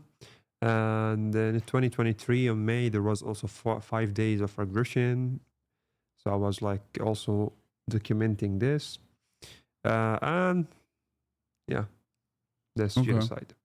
What is one aspect of living under the Israeli occupation that people don't necessarily know about or talk about that you think is unique? Yeah, that everything you want to do is a struggle. Me as a photojournalist, I want to buy a camera lens. I need to wait for 3-4 months. Then I need to pay triple taxes for Israel. And this is just for me as a photojournalist. And imagine the other stories of the people. If you want to start a business, if you want to travel, everything will suffer. You can't, me from Gaza, I can't go to the West Bank or Jerusalem. The people from West Bank can't come to Gaza. Also, they can't go to Jerusalem. So we don't have the freedom of movement in our land. And if you want to go there, you need a permission from Israeli occupation, and you need to be like very sick. You're going to die. So maybe they can give you the permission. Sometimes they give you, sometimes not. Everything it's under their control, and so you don't have your freedom in your land even. Yeah. What part of Palestine is your family from originally? I'm originally Gazan. Oh, okay. Yeah. You're OG Gazan. Yeah. Okay. Yeah. That's interesting. So, I mean, everything you've talked about, everything you've spoken to is very heartbreaking. It's not necessarily, once again, it's not necessarily something that a lot of people were privy to, a lot of people were aware of, I think. And in your analysis of the situation, do you feel like something has changed in the last year, even in terms of the way that people have been mobilized in the Western world? Yeah, when someone asks me where I'm from, I tell him like Palestine. He don't tell me, oh, Pakistan. Oh, so, yeah, because true. a lot of this thing happening to me before this war. So maybe it's like a big shift. A new generation now knows better, and they know like the struggle of Palestinians, and a lot of people support now our right to resist the occupation, because everyone who's living under occupation, you have the right to resist the occupation in every means he can. So yeah, but we couldn't have the real support on the ground. So no army moved his tanks to support us as Palestinians fighting the occupation. No one entered Gaza to say, I will protect the civilians.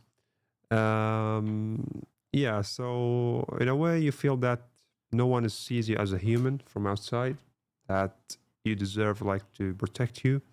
And we've been like asking for international protection from the Israeli occupation for long years, but nobody did anything. So yeah, okay, we're doing our best just to maybe to survive, to prove to the world that we need your support to resist this occupation and to have our rights in our land. Yeah. How do you foresee this going? Like, do you feel like something has changed in terms of the way that people view Israel now, in dare I say even contentious terms, where I believe that that the actions that Israel has taken post October 7 has genuinely dramatically altered, I think, like the continuation of the apartheid in the way that it does. Yeah. Do you have some semblance of hope in all of this darkness about potentially a trajectory change for Israel? Yeah, maybe a lot of countries recognize Palestine as a country now, as a state, because there was a lot of countries didn't recognize Palestine as a state, and a lot of countries going to recognize Palestine as a state.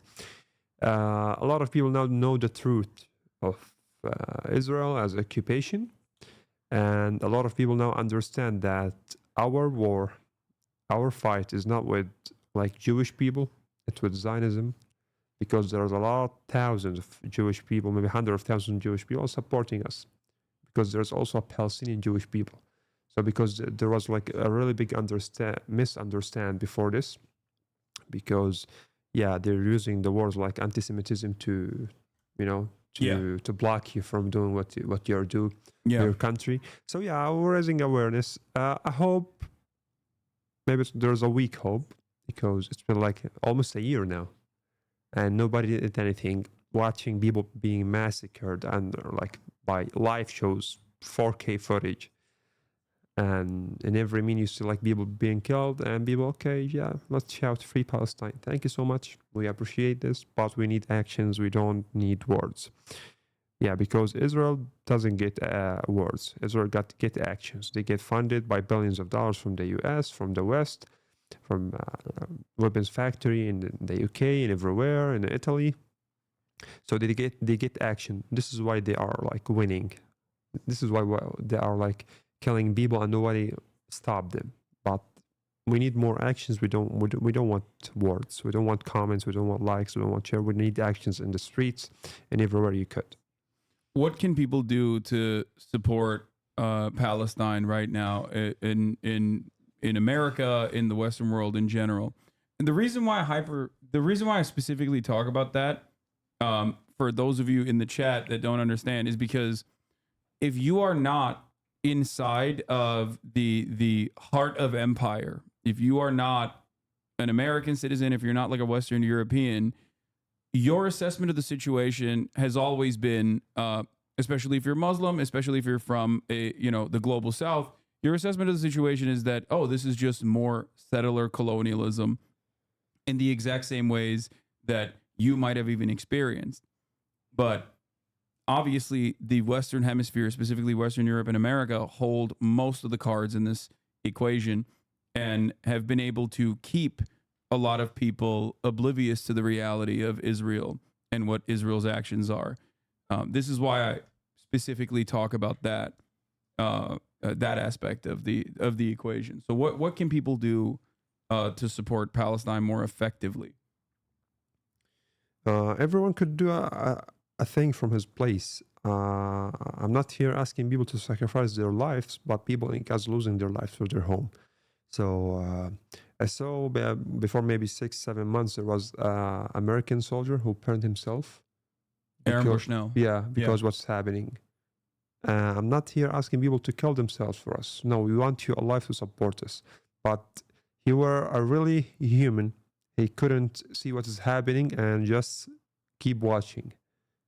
Yeah. And I'm sorry for him, for what happened to him. We respect him. We love him. I hope his soul may rest in peace. But there was also like a Canadian who traveled all the way to occupied lands, and he just shouted in front of Israeli soldiers that a free Palestine. They killed him. Yeah. The War Center Kitchen who were workers who were working in Gaza, a Polish, someone from the UK, Australian, so British people. Yeah, they are also got strike and killed in Gaza, and they know because they control the sky. They know what they are doing when Israel killed them. So they killed them on purpose, and nothing changed. Even if they will kill people, the white people, even if Israel will kill the white people in Gaza, want just to support the humans of Gaza. Yeah.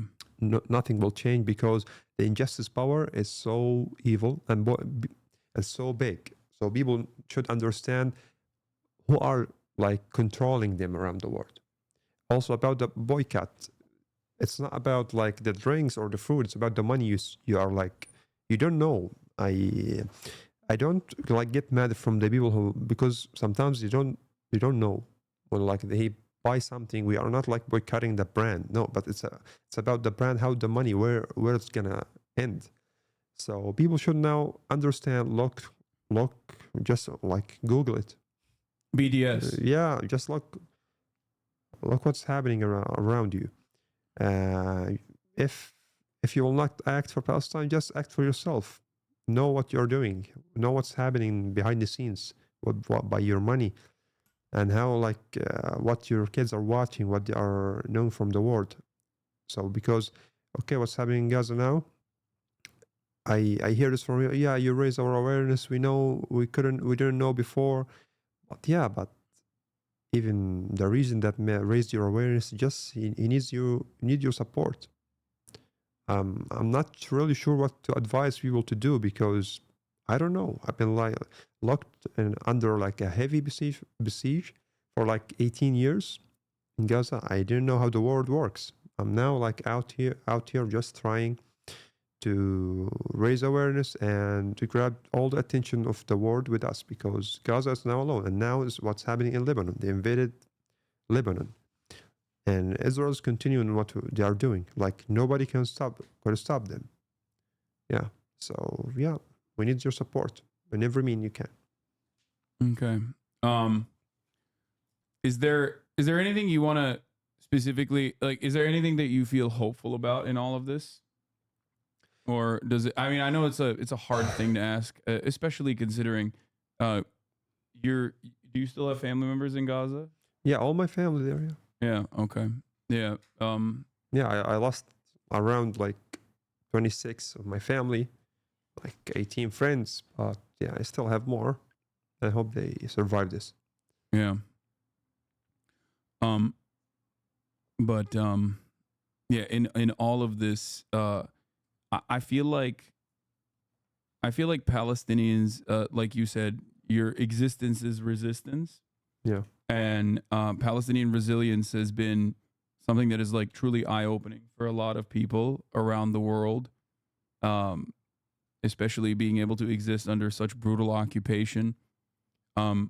Is there, like, what are some of the aspects of this brutal occupation in terms of like something that maybe people have not considered? For example, like what was your childhood like? What kind of schools did you go to? Were you educated in an UNRWA school? No, because I'm not a refugee, so I went to the government's school.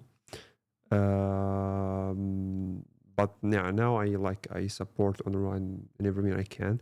I've been like for a school named Rodolf Falter. He's like German. He came to Gaza. He built a school, so he wanted to support education there. I finished my school, high school in Gaza. I went to Al-Azhar University in Gaza, which Israel destroyed all of it now. And I got English translation degree, so I can connect with the world by language. I use my skill in photography, and I merge it together so I can,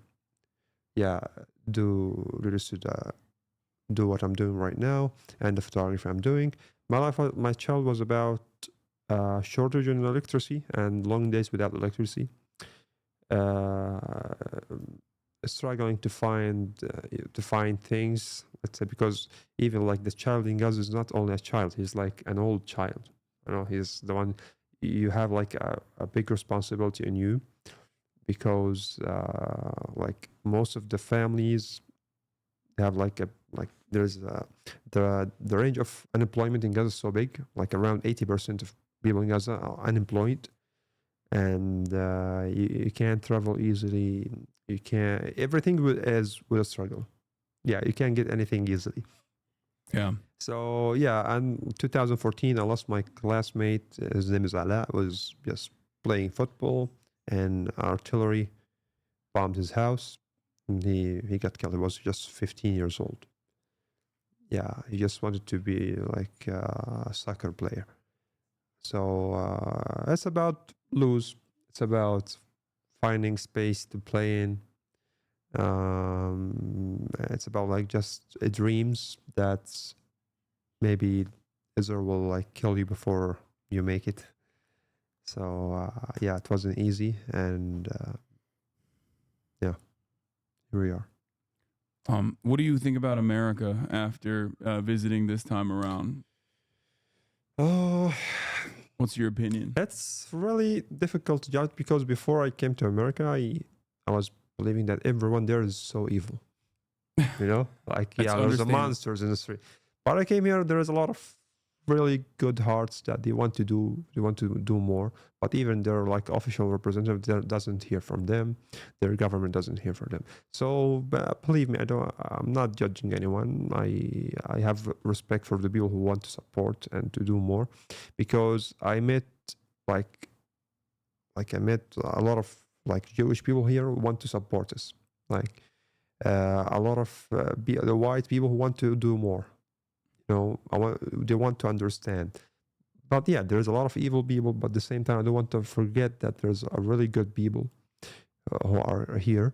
And I just like a word from a Palestinian from Gaza. The image of like Americans for the world is so bad.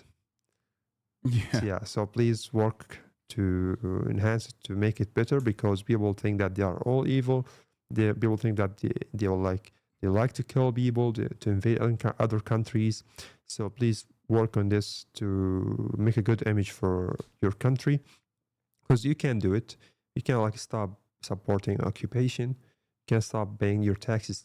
So you're gonna send billions of dollars to Israel to kill civilians in a tents that they don't have even the power to find a water to drink. Yeah. No, I get that. I understand that completely.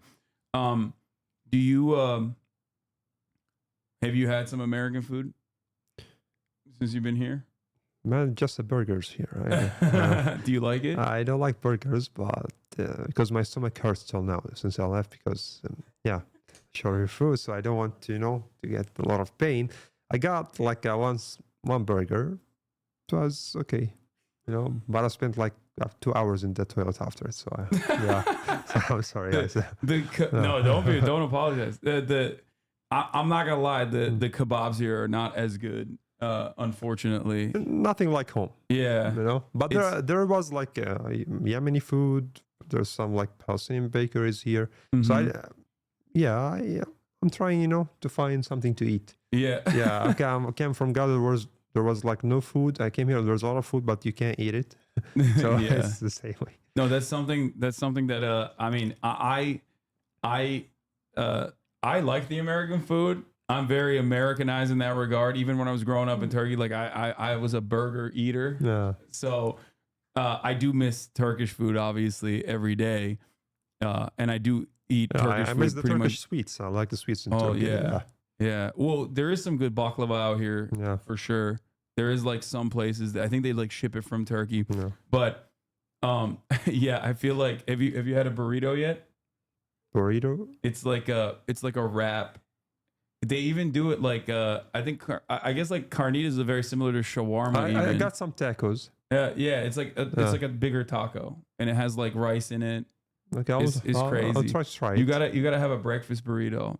It's gonna blow your mind. Wait, you're Muslim, right? Yeah. Yeah. Okay, so no bacon, but no bacon. Yeah. No bacon. Everything else. Yeah. Okay, you can't have the carnitas. Yeah. You gotta do al pastor, and then we're gonna have you back to do a snack tier list. Oh yeah, of like what made your stomach hurt the least out of everything that you had. Like anything with oil, anything with like meat. Either sometimes the water here makes my my al pastor is pork. Sorry. So, okay. No al pastor either. Yeah. My bad. What were you saying?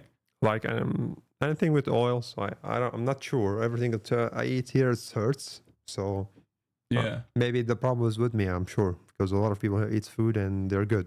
Well, I mean, you grew up in Gaza. I feel like your diet was very different than the average American diet. Yeah, because like the diet in Gaza was different the last time because I lost around like 12 kilograms in less than 3 months. So it was different. But the food in Gaza, it's really, you find equality there. Yeah, our food is really special, and I hope everyone could like one day to try it in Gaza or Palestine, not just outside. Do you watch anime? No. You don't watch anime? Morgan made me ask that question. She's over there. Oh, Captain Matt. Okay, anime. Okay, because no, not anymore. When I was young. When you were young, you were. Yeah, bro, you're still young. You're 25. What do you mean? When I was young? Like I'm 25, but no, I don't have time to anything now. I'm just so there's no time for. What about what about like American movies and stuff? Like you like I used to, because I learned a lot of English through the movies, especially Me like too. The American movies. So like I'm now trying to watch Prison Break. I know it's so old. But, Prison Break. Yeah, I'm trying to watch it. Yeah. You got to get up to date, man. You gotta watch like Breaking Bad or something. I should, but it's like too long, Oh yeah, it is. Yeah, too it's long. a lot of stories and Or Sopranos. I need time. Dude, there's so much that I'll give you a list of I stuff watched to Matilda. watch. Matilda was good. Matilda? Yeah. What? Just like for an hour and 40 minutes, so it was good. Yeah. Okay. So you played a little bit of basketball. You didn't play a lot of sports. I played volleyball. I played like soccer, but then my sports not like my type right now. You're a singer? No, not singer. You're good at singing? What is your favorite song? No, like I like the script, Imagine Dragons. some Arabic music, but no, I'm not a good singer. Yeah, just sing when I'm under the shower. That's it. I feel that. Yeah. I'm not a very good singer either, but I still do it every now and then. Yeah. What's your favorite soccer team? Like I like the Spanish team, like Madrid. But yeah, when Ronaldo got out, I'm off. I don't follow any soccer news anymore. Oh wow! Okay. Yeah, because I like the way the person plays, not. You're like me. I like LeBron. Yeah, I like LeBron more than I like the teams that he plays for. Like, I don't care. Like the best. Yeah. Yeah. Okay, you're a Ronaldo enjoyer. Have you met? Are you familiar with a content creator by the name of I Show Speed? No, I Show Speed. No. No. Okay. He's a big Ronaldo fan, and he's also a big fan of Palestine as well. Yeah, I know him. Yeah. Oh, so you have seen him? Yeah, he's always screaming, you know. Yeah, he's always screaming. He's always going free Palestine. Yeah, I saw that. Yeah. That's cool. It's cool that you know Speed. That's crazy. Yeah, I know. He's also a streamer like myself, but I mean, he's a little bit crazier than me. He's a lot younger, so that's cool that you know that. So you're also, by the way, chat, if you want to donate to UNRWA, there's a link that you can donate to as well. Let's talk about UNRWA for a second, because a lot of people don't know. Like, a lot of people are just fed whatever the media is telling them. Yeah. Okay. Oh no, my dog is my groomer just brought my dog in right at this very moment. No, don't worry about it. Do you like dogs? Not very much. Not very much. Okay, we won't bring the dog in. No, this is a big old dog.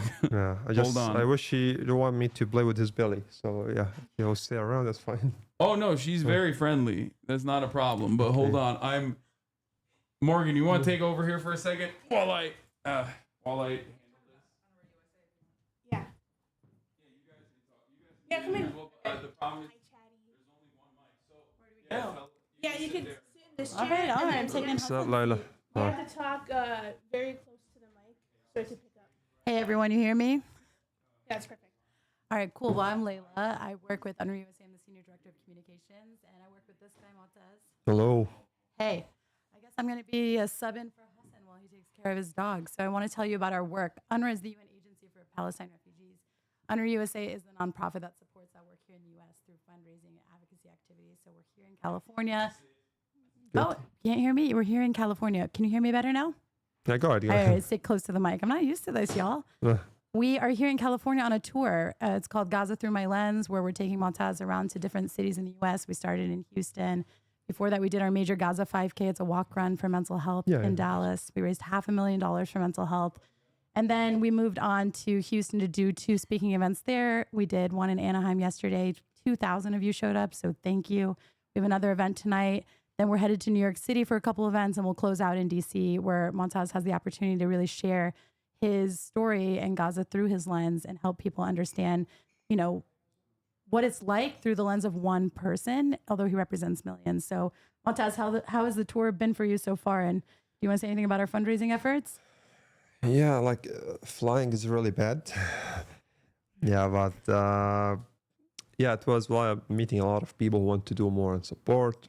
And I'm happy that I'm raising awareness also about the role of UNRWA, because it's like a government on the ground, but not government. It's an NGO that provide people food aid, medical support, educational support.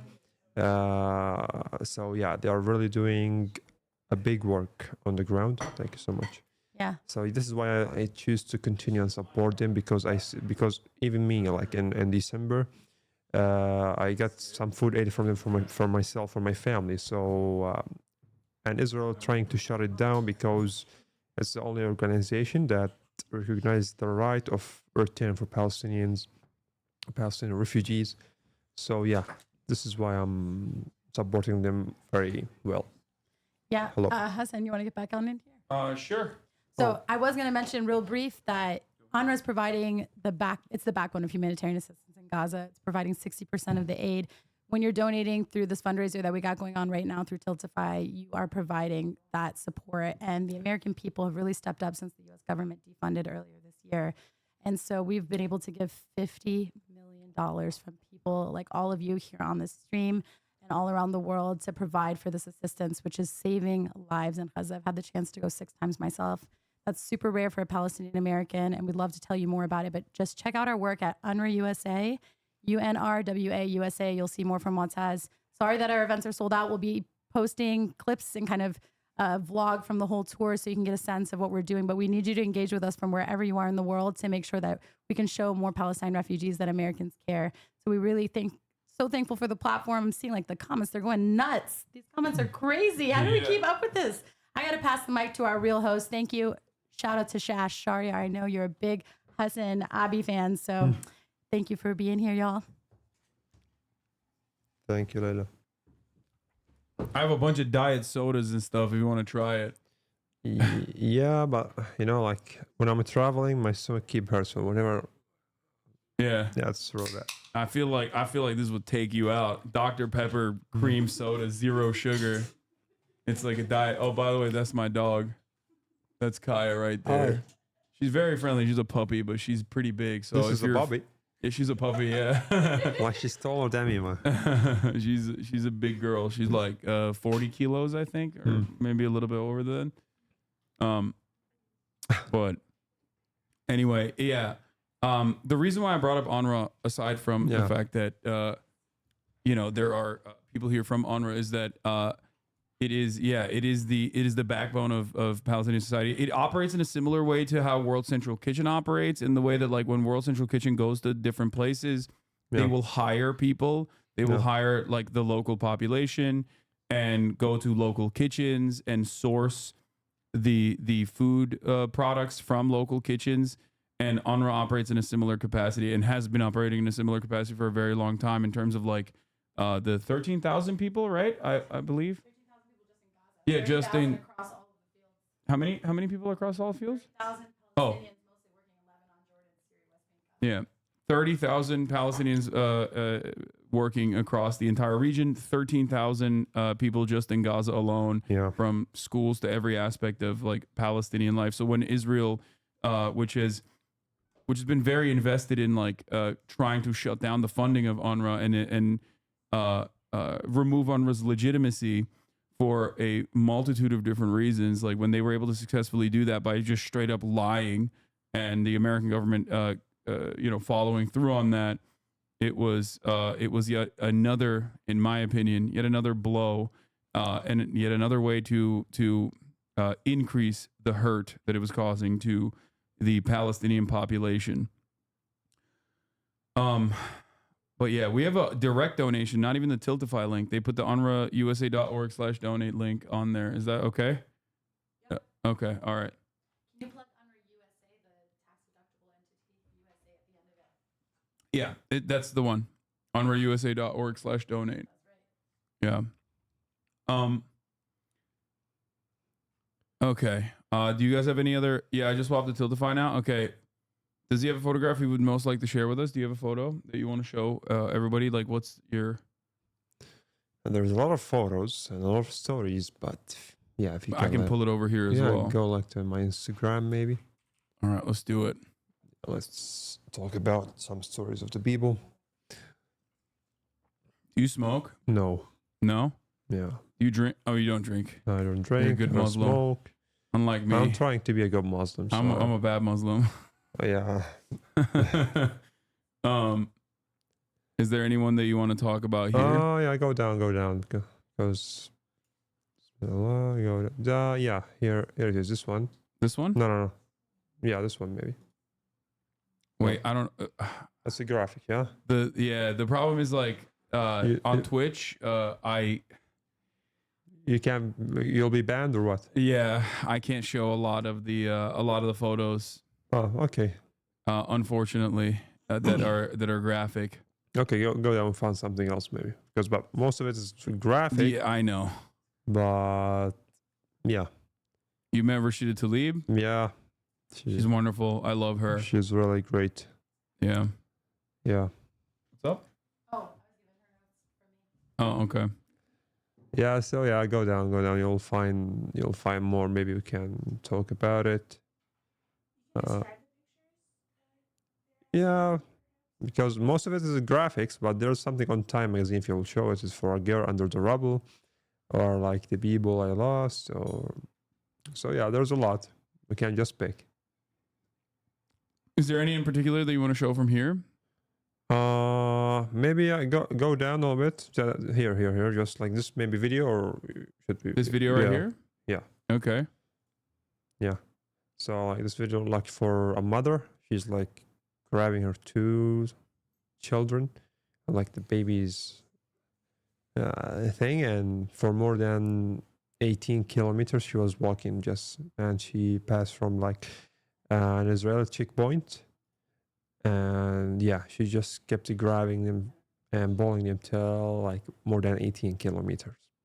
Wow. Yeah. So she had like all her home in her bags because she left her home. And yeah, as you can see, the video like explains itself. It's crazy. It's 11 miles for you Americans. There's a photojournalist in the chat says, I'm a photojournalist covering protests in Michigan. What advice does Motaz have for other ways journalists can cover the genocide's effects in the U.S.? Yeah, you can push in your government to send you to Gaza so you can work there on the ground, show the truth. Because yeah, if the government give Israel billions of dollars, at least let Israel allow the U.S. journalists to go to Gaza to cover. And they should not kill you there. So that's what I believe, man. But thank for everything you do. Yeah. Is one of your photos was the Times top 10 photos of 2023? Yeah. Here, we'll show that one. This is a young girl stuck under her house in the rubble. This is your photo. Yeah, this is my photo. I used my camera to find her. I used like the slow shutter speed, the camera, so I can get more light and find her because they couldn't find her. And she was screaming, but no one knows where is she. So yeah, thanks for the technology. Yeah. The link is broken to donate. Why? What's going on? What's wrong with the link, chat? Hold on, let me see. Is it not working? Is the Tiltify link not working? It's the direct link. Can you open the door? Another person from you and I will use it. Oh, okay. Yeah, unlocked it. Door's open. Okay. People are saying it works fine. Disconnect account, connect correctly and make live changes. What? Okay. I'm a photo editor at the New York Times. I'm wondering if Motaz could share with us the damage the media narrative around Gaza has caused and how us as photographers and reporters can do better to cover the story.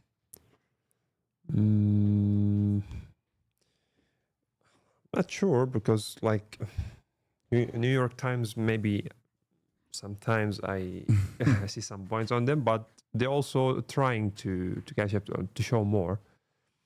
Yeah, like even like once of time CNN showed like videos of young children were just playing and Israeli drone killed them. And they showed it for even it was graphics, but they, sometimes you just like show it to get more views and to make people satisfied about them, to not keep attacking them. Then they don't post anything. They go back to be on the Israeli side.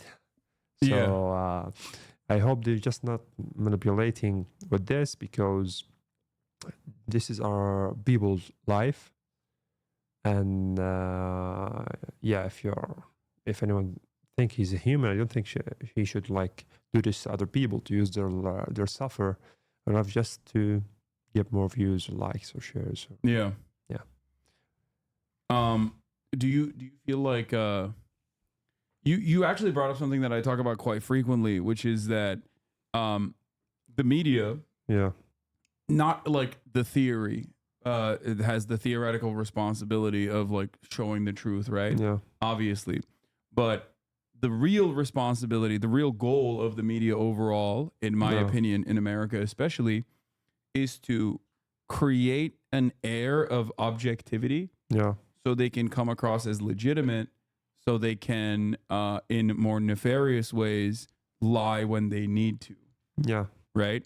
And that is that is the way I see it for the most part. And I think you kind of brought that up when you said like sometimes they do show the truth. Yeah. And I think as a Palestinian, do you feel like they are potentially showing the truth in an effort to maintain that legitimacy because people are yelling at them? Yeah, exactly. So that they can continue being like, you know, so they can continue using passive voice whenever they talk about like Israel striking densely populated civilian areas. That is what's really happening. This is what I believe is happening for myself. Personally, this is what I believe in. Yeah. And there are, by the way, chatters, yes, this is something that I repeat all the time. There are great journalists out there, even in the New York Times as well. It's not entirely in their hands, unfortunately. Whenever they want to cover a story in a particular manner, there is still obviously going to be editorial control that shuts it down. Are you familiar with Ta-Nehisi Coates?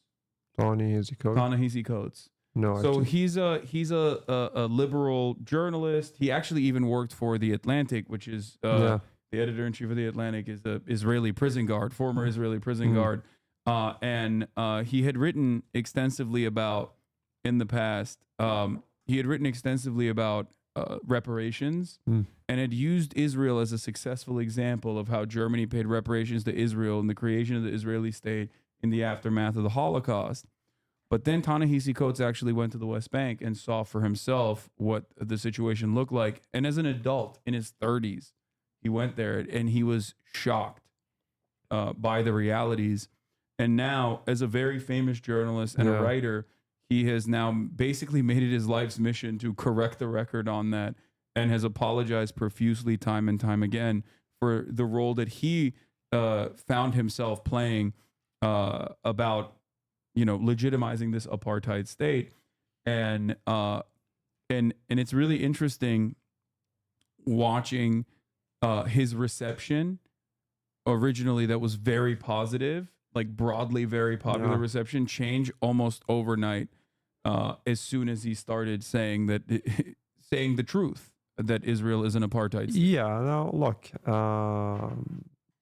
like what happened in Iraq after millions of people got killed, and now then they couldn't fire like any mass destruction missiles, and then Donald Trump showed and he said there was no mass destruction weapons there. Now, you know, like, but no one even sued, like, what his name even George W. Bush. Yeah, about what he did there.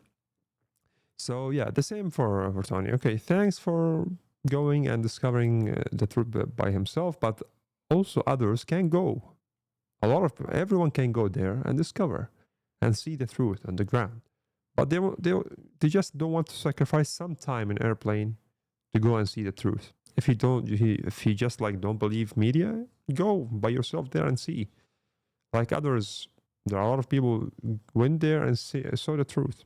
But the problem is with the one even who goes there and stays on his right, who's like what he believes in, and he like continues to support Israel and occupying every land in Palestine, stealing more lands, making new settlements, and not allowing us to move even in our lands. So me as a Palestinian, I need like a permission to move in my country, and I can't get. Yeah. So it's a lot. People can understand, people can see, people can know. So if they want, they can find out. Yeah, it's come from themselves, not me who just going around running towards the people. Yeah, please come and see and understand. No. Yeah. Is there anything that we missed that you want to talk about? Because I know you got a busy day today ahead of you. You're going to be doing a little bit of traveling. They are just, I want people to know that there's a really amazing people in Gaza and in Palestine. They deserve a better life, and hopefully you can help us as a youth. I'm not going to say just like Israel killing women, children, elders. No. Also, I want to say that Israel killing youth, the Palestinian youth. So, yeah, I want your support for Palestinian youth, and our life is just not like a tent. This is not our lives, and we didn't used to that. I will never used to that. Yeah, we had nice houses and nice cars, and we eat the best food, have the nicest coast ever, have a nice sea, but Israel is not allowing us to find our way to live just a normal life like anyone else. And whenever we don't have peace, no one will have peace. Believe me, we'll keep pissing you off till you support us to have peace and to get our rights in our land. Yeah, that's it. We're not tourists. We just want peace, and Palestinians doesn't have peace. No one should have peace. Yeah. Okay. That's it. Thank you so much, Motaz, for so much, coming on. This was wonderful. Let's take a photo side by side so people can know how tall you are. Okay. It's crazy, but we'll do it over there. All right, everybody. I'll be back in 1 second. Someone said thank you, Motaz, for visiting Belfast and Derry. Oh, yeah. You went to Ireland. Yeah, they're so amazing, and you're like Ireland more than America, I suspect. Yeah, that's what people nice. People nice. Like but in these circumstances I can't find any way that suits me. I just want to go back to Gaza. Just want to go back. Yeah. All right. I'll be back in 1 second, chat.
Please.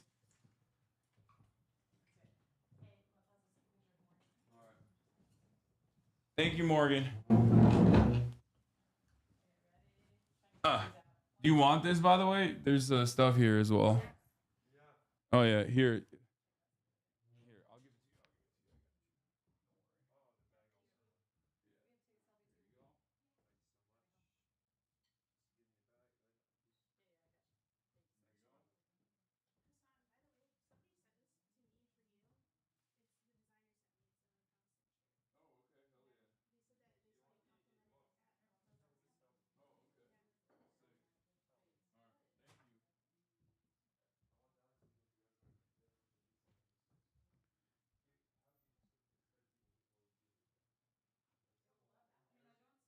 Felix is going to be here in a little bit too, by the way.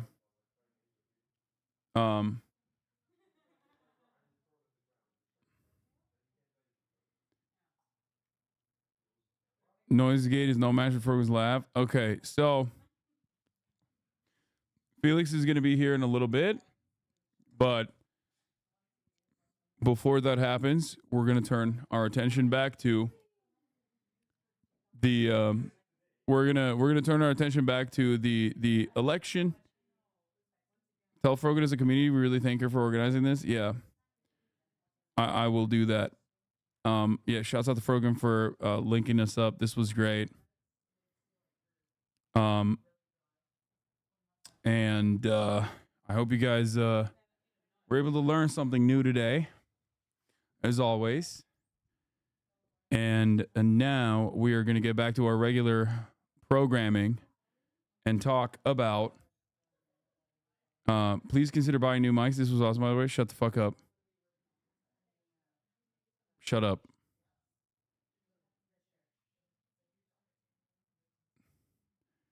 we're gonna get back to talking about the election. Mics were fine, okay? Y'all are fucking stupid. Good member of Congress. Those are the things that I think are the values that people care about. Governor, just to follow up on that, the question was, can you explain the discrepancy? All I said on this was I got there that summer and misspoke on this. So I will just, that's what I've said. So I was in Hong Kong and China during the democracy protest went in. And from that, I learned a lot of what needed to be in governance. In contrast to his often combative tone on the campaign trail. May I respond to that? First of all, Governor, I agree with you. Amber Thurman should still be alive, and there are a lot of people who should still be alive, and I certainly wish that she was. Senator Vance appeared measured and polite. I'm sure Governor Walz joins me in saying our hearts go out to those innocent people, our prayers go out to them, and we want as robust and aggressive as a federal response as we can get. But in a recent poll, more than half of registered voters, 51%, said they view Vance. I think that the Hong Kong stuff was like really weird. I think what he could have just simply said is that he misspoke or something and just like moved on. Why do we give a fuck about the Tiananmen Square thing? We don't. This is one of those instances where the media chooses to, like, the media desperately tries to find like a equilibrium, right? Where they're like, well, we're doing JD Vance stuff, so we might as well like find something to showcase how equal and even-footed we are on this issue. Okay? And that's precisely what's going on. They're like, oh, well, you said that you were there at the Tiananmen Square protests one time many, many years ago. Like, it's minuscule. It's totally minuscule in comparison to like, all of the stuff that you have for JD Vance that he regularly, it's neutrality, not objectivity. Exactly. But they sell it. All right, bye. They sell it as though it is objectivity, but it actually is neutrality. And yeah, like, JD Vance, even in that debate, said numerous fucking times a litany of unhinged things. Okay? For example, he said the housing crisis is caused by immigrants, that undocumented immigrants are responsible for the housing crisis. That is a ridiculous position. Okay? That is a preposterous position. You automatically are making it seem like it's like saying the housing crisis is being caused by people moving to an area, okay? Like, not just undocumented immigrants or documented immigrants, just anyone moving to an area. It is ridiculous to mention that without stating that, like, we are not actually keeping up with the additional demand. And it's especially ridiculous when your argument is in recognition of that reality, that there is need for more supply of housing, which is why one of your policies is literally to create 3 million additional housing units. Okay? And there is a litany of different issues that also artificially limit the supply of available housing anyway.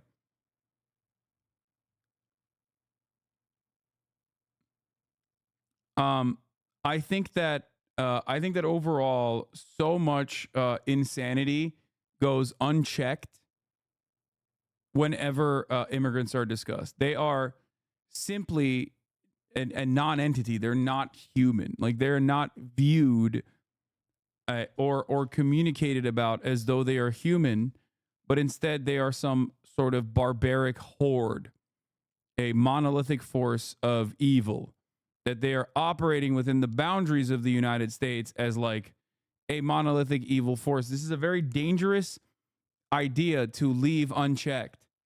Okay? It is at the heart of fascist thought. And I am genuinely frustrated. I'm genuinely frustrated that this is not something that people are working to solve. Like, something that they're working to solve in terms of the communication and it is leading America down a dangerous path.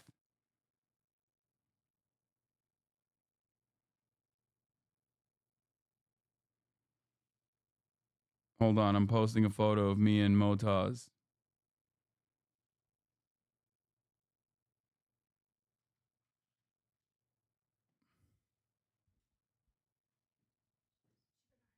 Oh, it's right there, I think. Under the table. There's a bag under the table. I don't know whose it is. But that might be it. All right, bye. Could you please explain why it's ridiculous to say that an increase in immigration causes increasing housing prices, like doesn't increase demand, increase pricing equilibrium? The reason why it's ridiculous is because the types of housing that like the undocumented migrants occupy in general are not the types of housing that you're fucking staying in anyway. Like, this is not a real problem in general. They for the most part are overwhelmingly living in the absolute most desolate, the absolute worst conditions in the fucking slums. Okay, they're not purchasing the houses; they're renting them, and if that is a problem, if they are impacting the supply, you don't communicate it like that. You don't ever, like, if there was a massive amount of people in a normal society, if there was a massive amount of people from, like, I don't know, California moving to fucking Texas, for example, does that actually raise housing prices? Certainly. Okay. But the problem isn't fucking stopping Californians from moving to Texas. That's not how you deal with that issue. The way you deal with that issue instead is by increasing this fucking supply of housing. Okay? That's it.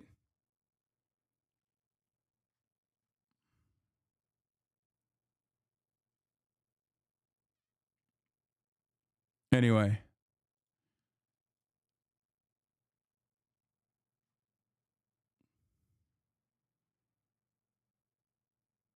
Bro, this guy's a fucking troll for sure. Look at his fucking chest. No way. I agree.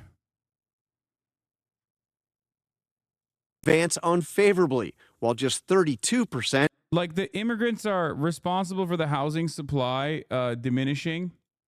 Unironically, is in the same vein as, like, immigrants are responsible for drug trafficking into the United States of America. They comprise a tiny percentage of the available housing that they occupy. Okay? And yet they are made to be the fucking problem in this story. Just like they are not responsible for the drug trafficking into the United States at all. And yet this is improper fucking framing. Oh. Who do you think is more responsible for diminishing housing supply in urban areas? Okay? Who? So one of the most do you think it's the immigrants, or do you think it's motherfucking Airbnbs, for example? Who do you think is more responsible? Airbnb or undocumented migrants? I thought you said this debate didn't matter. Why does everyone seem to care so much about it? Is it because it's just a news story? I mean, people care about it because, like, these are two unknown entities overall. This is a unique election cycle in terms of, like, having a very truncated campaign on the one hand, the Kamala Harris campaign, with a relatively new, lesser known person that is supposed to be the VP of this campaign, going up against JD Vance, who was also relatively new on the scene, Green senator, one-term senator overall, very young. And on top of that, Trump is old. Who knows what happens to him, you know? He keeps having assassination attempts. So, like, JD Vance could very well be the next president if something happens to Donald Trump. So people are interested, I think.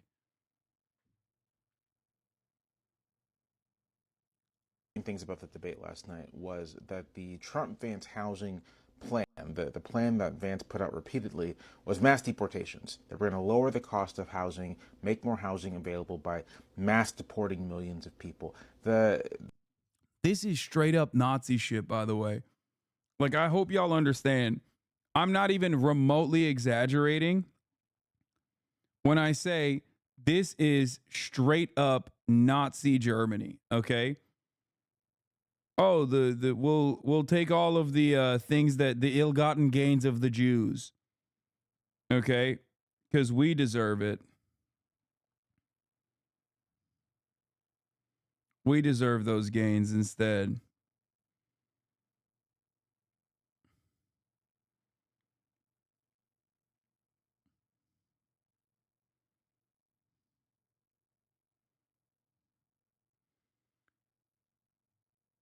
Pre-watched? What do you mean pre-watched? I'm pre-watching history, I guess. You should pre-watch the top of the hour ad break, okay?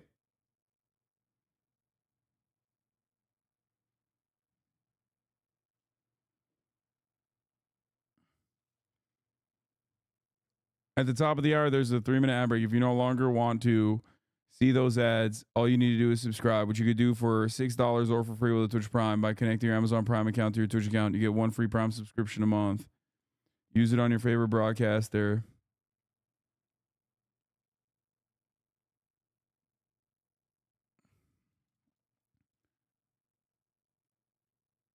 Okay, here's the 3-minute ad break now. Did you see this? Yeah, I did. The Daily Trojan article, it's up there.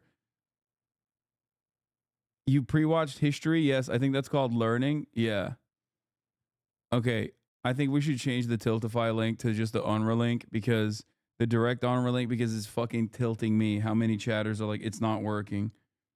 Okay, I don't know what the fuck's going on there, and I'm annoyed. All right, let's continue. The CBS even put it up on the screen as like a legitimate housing policy. Democrats want tax credits and assistance for construction, and Trump and Vance want to deport lots of people to alleviate demand, treating it like a legitimate policy. Now, we can talk about it as a policy, right? As a policy, it doesn't make any fucking sense. First of all, it strains credulity to think that there are millions of homes owned by unauthorized immigrants. I think according to Freddie Mac, the nation is short 3.8 million homes to rent or buy. So you're telling me that some significant portion of that 3.8 million are owned by unauthorized immigrants who don't have social security numbers, who don't have tax identification numbers, who may not have bank accounts, right? I'm lucky enough, blessed enough to own a home, and in addition to having to save a lot of money over a very long time, I had to have all this paperwork, all this legal documentation. And you're telling me that people who are not in the country legally have all this documentation to be able to buy a home. It's dumb. It's stupid. Setting that aside, right, if you were to deport 3, 4, 5, 6, 7, 8, 9, 10 million people, you would cause, especially unauthorized immigrants, you would cause the American construction industry to collapse. There would be very little labor for construction, which would cause the price of building anything in this country, and especially homes, to skyrocket. So not only would this not make a dent on supply, but it would likely cause the price of housing to grow by huge amounts, by leaps and bounds. But kind of the policy thing is almost besides the point, because tell me if this sounds familiar to you. The plan to make America great again, to provide housing for the many citizens who need it, is to go home by home, deport millions of people, and essentially take their homes and provide it for native-born citizens. There's a name for that. There's a name for that. It's in German. It's Lebensraum. And when you think of some of the other stuff they've suggested, Trump saying we need a single night of letting the police go wild to deal with everything. We joke that he's talking about the purge, but there's another way you can look at that, the name for it. I'll use the English name here, Night of Broken Glass.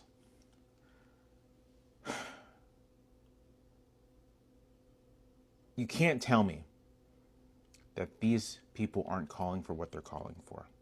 They are, straight up. They are. Okay?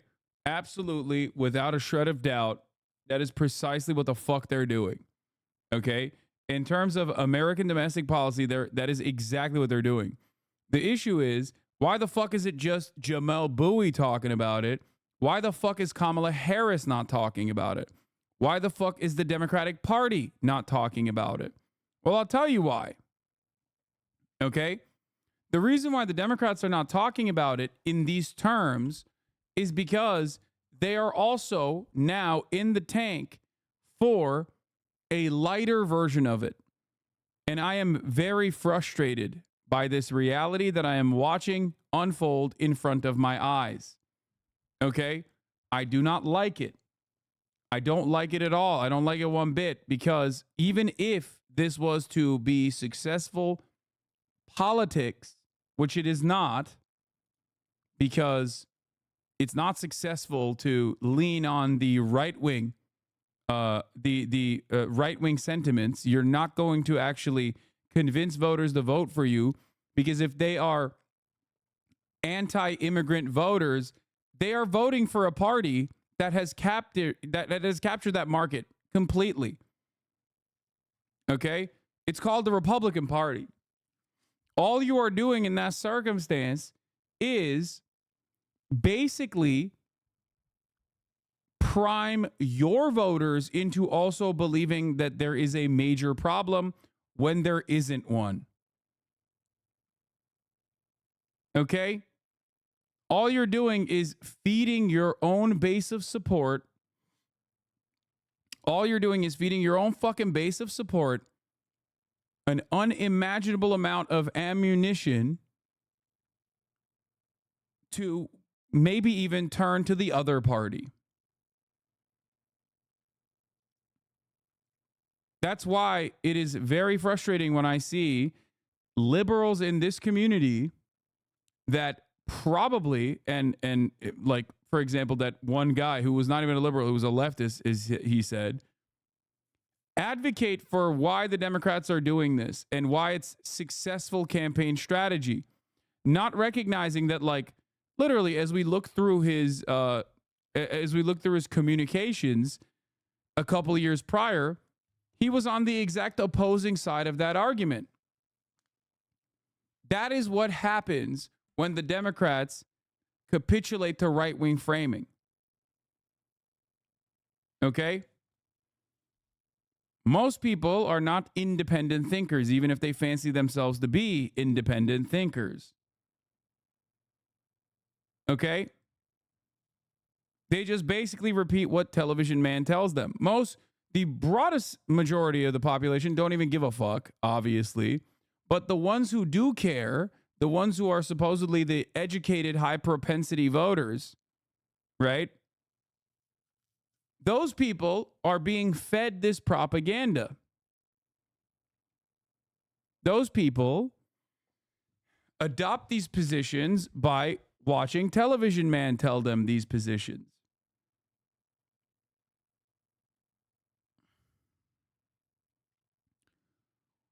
One in 5 undocumented workers, 1.4 million people are employed in construction. That's more than 10% of the entire labor force and 32% of roofers. With the industry already facing a shortage of about 500,000 workers, Trump's deportation scheme would grind the construction of new housing to a halt, turbocharging the affordability crisis. The issue here is that people only fucking talk about this aspect of it, and I think that this is a way that, like, in the minds of a lot of Republicans, proves the problem. They're like, oh, well, they're taking our jobs then. Here it is. Okay? For the criticism that people just adopt what the TV man tells them, aren't we doing the same thing with you? Yeah, but my opinions are correct. But also beyond that, I also urge you always to go and seek out the truth on your own. I provide additional evidence to you about where my beliefs come from. Okay? Even if I personally pull data from the top of my mind, when I pull this shit from Top Dome, my editors slap it. Okay? They put the actual fucking info. They literally put the information of where I'm getting this info from on the edited YouTube videos on my YouTube page. That's the difference. And I still ultimately urge you to go and seek out the truth on your own.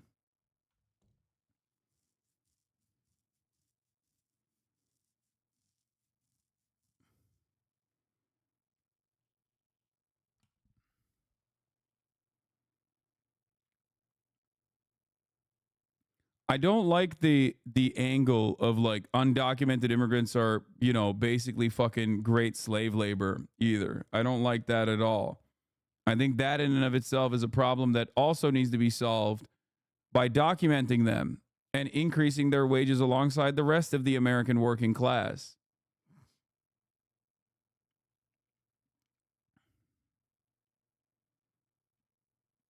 But anyway, let's get back to this conversation, last night's debate. And said they view Walz unfavorably. Governor Walz aimed his jabs at the top of the Republican ticket. If you're going to be president, you don't have all the answers. Donald Trump believes he does. My pro tip of the day is this. If you need heart surgery, listen to the people at the Mayo Clinic in Rochester, Minnesota, not Donald Trump. And the same thing goes with this. And I ask you out there, teachers, nurses, truck drivers, or whatever, how is it fair that you're paying your taxes every year and Donald Trump hasn't paid any federal tax in the last 15 years and the last year as president? That's what's wrong with the system. There's a way around it, and he's bragged about that. Most Americans didn't know either of them just a few months ago, but their names are now on lawn signs all over America, and each was parodied on. It's worth pointing out that I'm sure HasanAbi will also bring you up on, will also post you up, is that Hezbollah is not staying idle. They're also attacking Israeli before they were relieved, evacuated from the scene. But it's worth pointing out that I'm sure HasanAbi will also... That's TRT World, not Al Jazeera. And the dude who's talking is a Turkish guy. What the fuck? Why is there a random HasanAbi mention on TRT? But it's worth pointing out that I'm sure HasanAbi will also bring you up on, will also post you up, is that Hezbollah is not staying idle. They're also attacking Israeli... That is wild.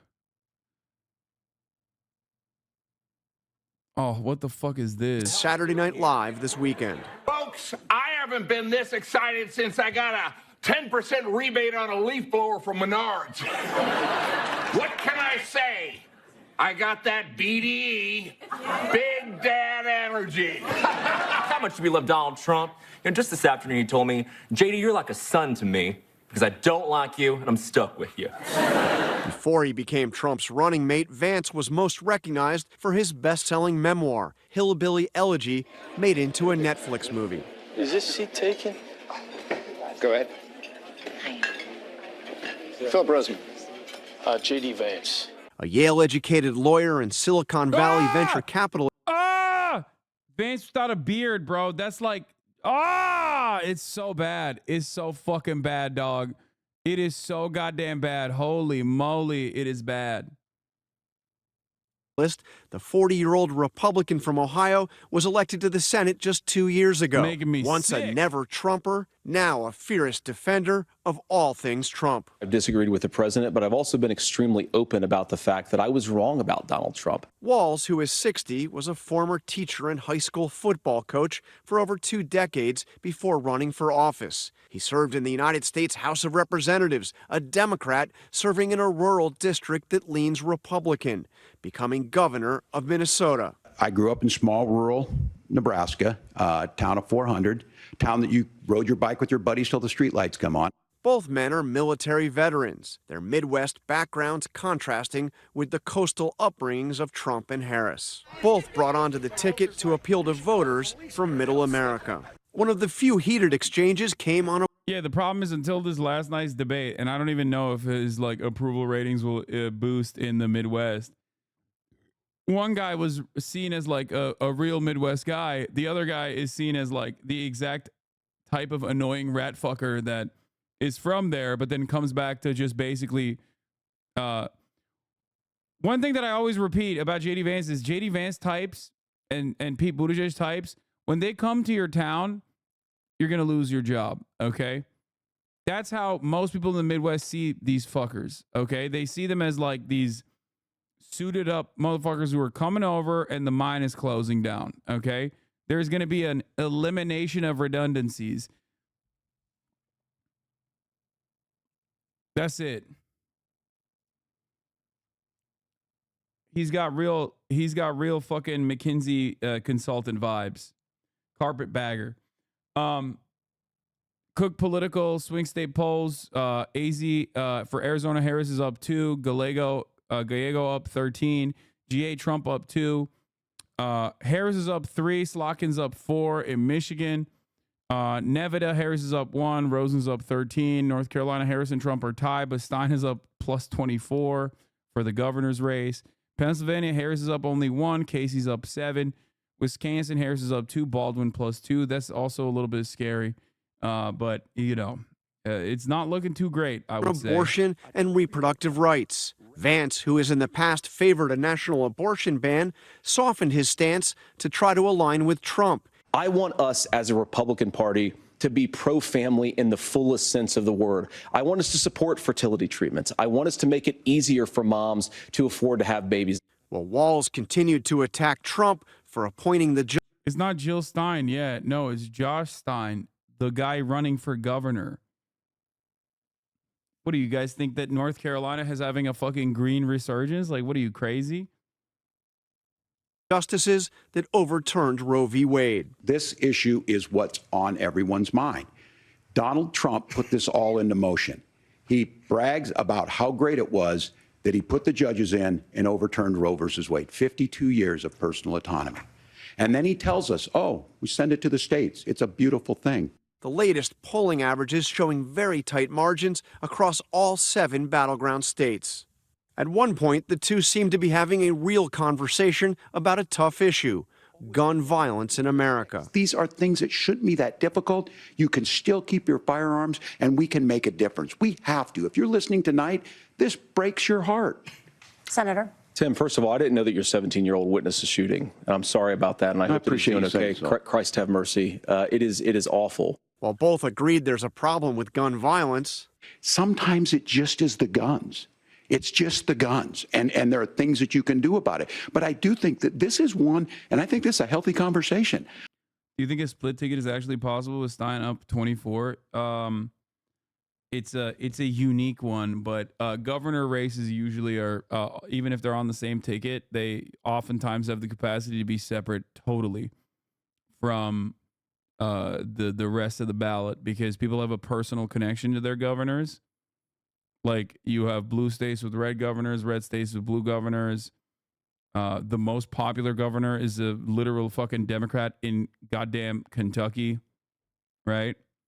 Mark Robinson, on the other hand, however, is like very much a Trumpian style gubernatorial race. Like, he's backed by Donald Trump. He is very Trumpian. So that might create, in the minds of North Carolinians, like more resistance against voting for Trump. I think there's a capacity to find solutions on this that work, protect Second Amendment, protect our children. That's our priority.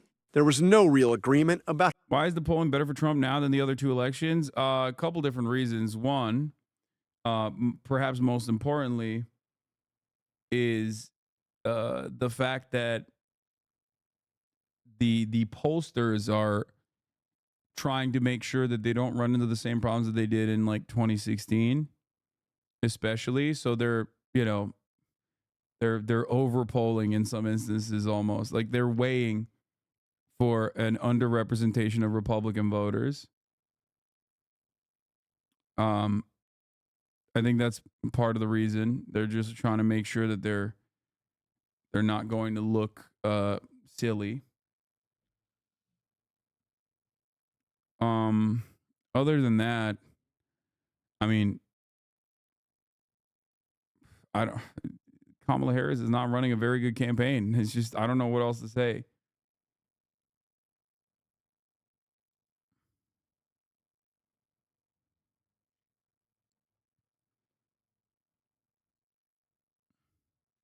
So he's not actually that popular. I mean, he's not a very popular person. That much is true. how to address it. We have to increase security in our schools. We have to make the doors lock better. We have to make the doors stronger. We've got to make the windows stronger. And of course, we've got to increase school resource officers, because the idea that we can magically wave a wand and take guns out of the hands of bad guys, it just doesn't fit with recent experience. With the one and only vice presidential debate over, both candidates are now back out to the battleground states. Turning now to our wisest of all wise heads on all things political, our chief political analyst, John Dickerson. He also hosts the Daily Report with John Dickerson on CBS News 24. You got to keep the bar low, Tony. You are a burbling fountain of all wise things. Please tell us, what were your takeaways last night?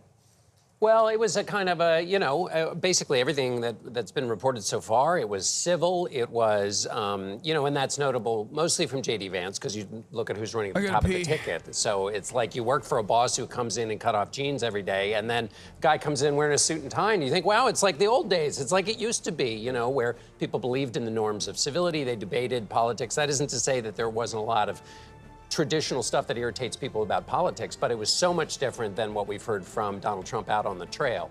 So that was the biggest thing. I think probably, though, it kind of passes through and we move back into the race. That doesn't really change anything much. To me, one of the most talked about moments of the night was January 6th and the difference of opinion between the two. J.D. Vance seemed to say, look, I want to move forward, stop looking back, accusing the media like we always bring it up all the time.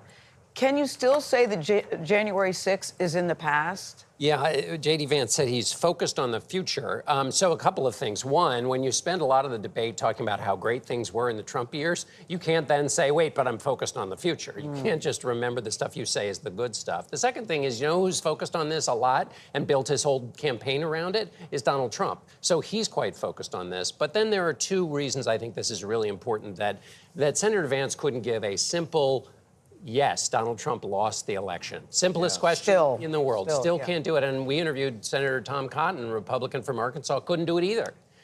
This is why it matters. Two things. When you talk to national security experts who are worried about violence around the next election, they say the biggest thing fueling the possibility for violence around the next election is the lie that Donald Trump won the last one. So that fuel is out there in real time now. And then when you look at the answers from Vance and Senator Cotton, democracy exists by common agreement. Everybody agrees that elections matter and that the votes should be counted and that the power given to the people who win the election then allows you to make laws and everybody will agree to that. If that agreement doesn't exist, you have violence. Well, that agreement only exists if everybody chooses to agree to it. So when you see Senator Vance and Senator Cotton making excuses, not saying easily that Donald Trump... Yeah, they're really hitting the whole, his bad answer on January 6th. On all fronts. Like that's what they're hammering him on, which is kind of weird because yeah, he was civil, but he very civilly said he would deport 25 million people, like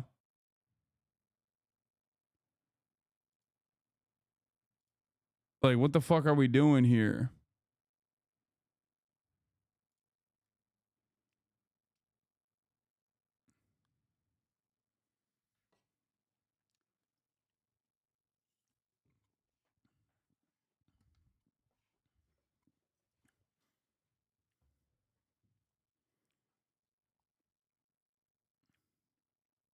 Lost, they are creating room for the lie to keep living. This is not like a debate over tax cuts.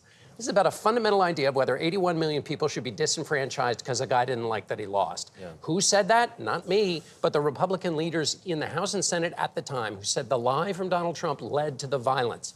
That's real and alive right now. It's not in the past. Yeah, that's what worries me, that's for sure. Thank you very much. I'm more surprised that they didn't actually hit him on the fact check side. Do you? Because he got he was sad. He was like, yeah, you promised you wouldn't fact check me. That's weird. You all want to hear from the folks at the top of the ticket. Would you want to hear from Harris and Trump one more time? Or are you convinced you know who you're voting for? It doesn't matter at this point moving forward. Bill? I'd like to hear it one more time. One more time?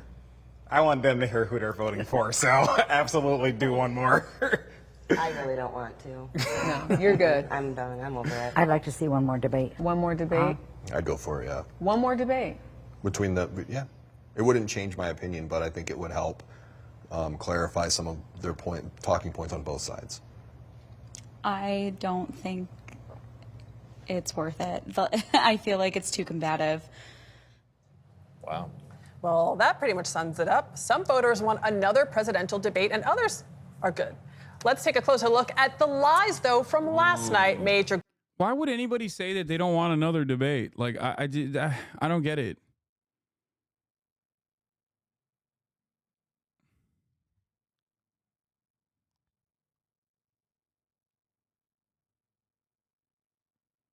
Garrett is here to help us fact check the VP debate. Good morning, Adriana and Tony. Great to have our plus on here in the extra hour. Last night was not about grand exaggerations or really outright lies. Things were much grayer, and we'll get into that. I want to explain how our CBS Confirmed team basically worked round the clock last night to fact check the entire debate. And you can find the results of that work on social media, CBS News, or our website, CBS. Because they recognize the same things you've been saying about the debate. Yeah, but I'm down to fucking watch another Trump-Kamala Harris matchup. I don't give a shit.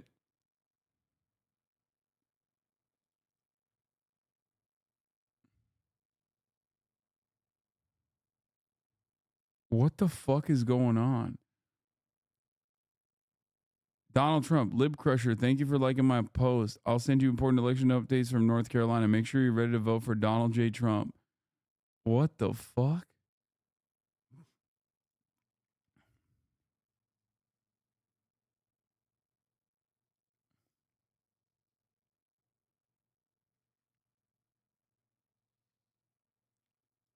Is he doing follow for follow too? Lib Crusher is a random Twitter account.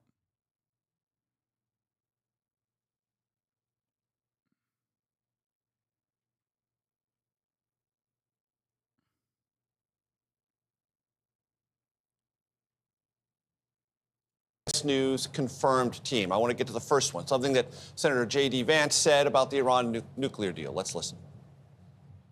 Iran, which launched this attack, has received over $100 billion in unfrozen assets thanks to the Kamala Harris administration. What do they use that money for? They use it to buy weapons. The CBS News confirmed team rates that false, and here's why. And also, it needs context. What he's referring to is the Joint Comprehensive Plan of Action. That's the Iran nuclear deal, negotiated by President Obama in 2015. If I like this post, I'll get it. If it had held, would have unfrozen assets that Iran could have used. But President Trump pulled out of that deal. Those assets remain frozen. And the $100 billion figure J.D. Vance referred to, it's actually $50 billion. That's why we rate it as false, needs context. I like the post. I didn't get it.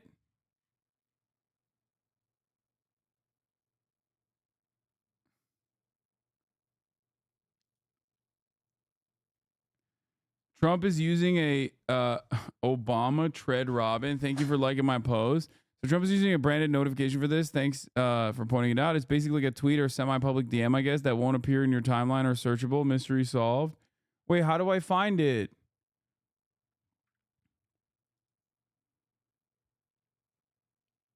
Oh my God, he did.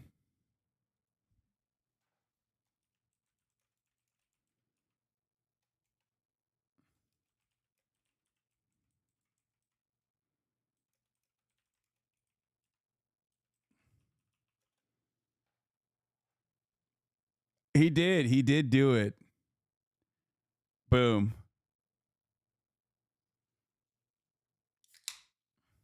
He's a fan.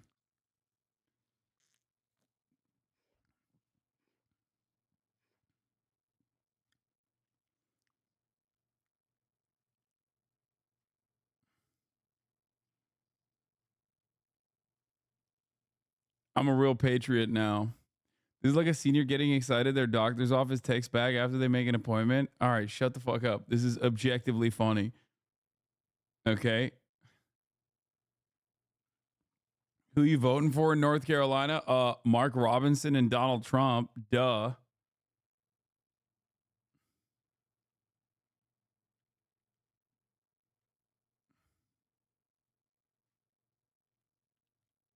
Order his Bible. I've already ordered his Bible. Excuse me. So we'll move on to the next one. Hot topic over the issue of housing in America as it relates to immigration. Again, Senator Vance. You have got housing. Do you like Trump or Kamala, or rather not say? What? No, I hate Donald Trump. I marginally hate Kamala Harris a little bit less than Donald Trump. But I still hate both of them. That's crazy. That is totally unaffordable because we brought in millions of illegal immigrants to compete with Americans for scarce homes.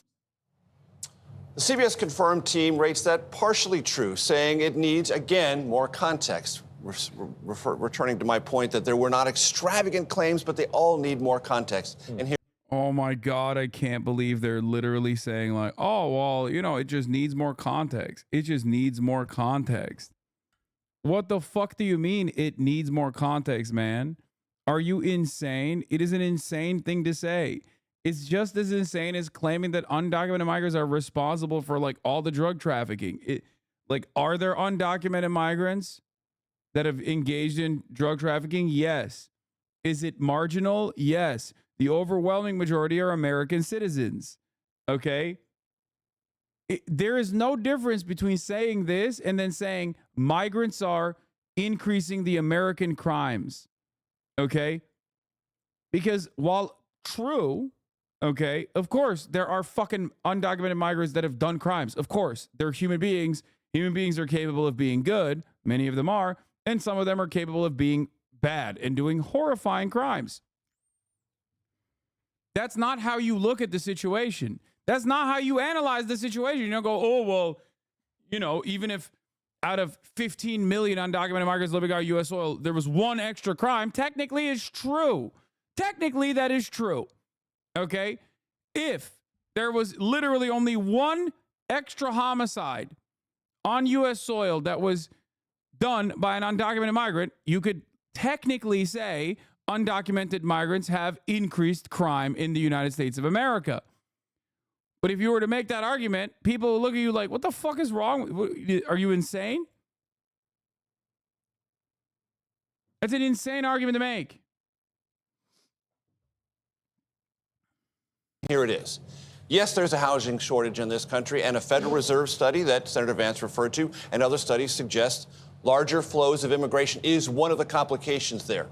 But housing shortage has been a problem since the Great Recession. In the decade after the Great Recession, we produced more new homes, fewer new homes in this country than we did in any decade since the 1960s. It is a complex problem with a lot of economic inputs.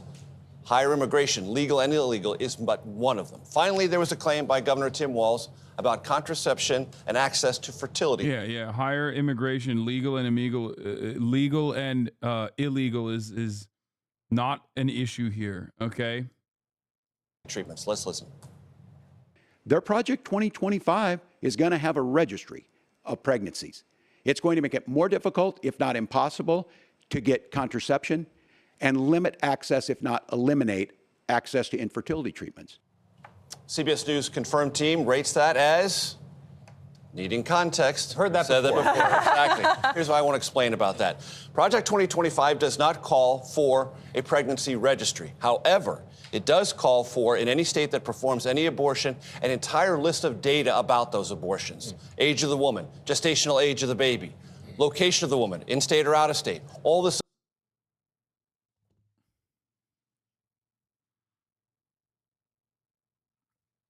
We're done. It's over, it's over. Boys, is over. He just described a registry. He literally just described a registry while saying it needs additional context, guys.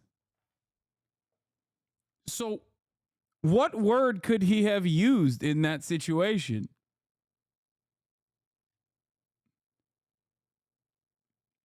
This is so fucking nitpicky, dude.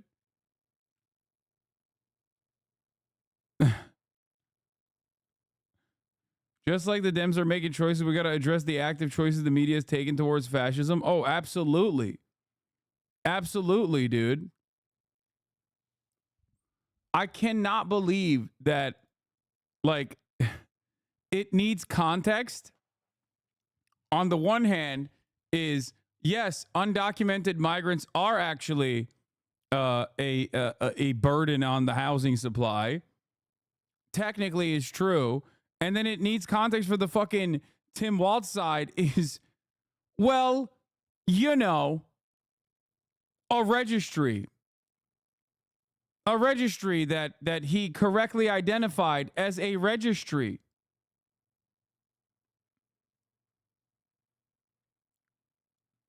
This is false. There is no doubt that the Project 2025 plan recommends restriction on abortion access, including the abortion pill.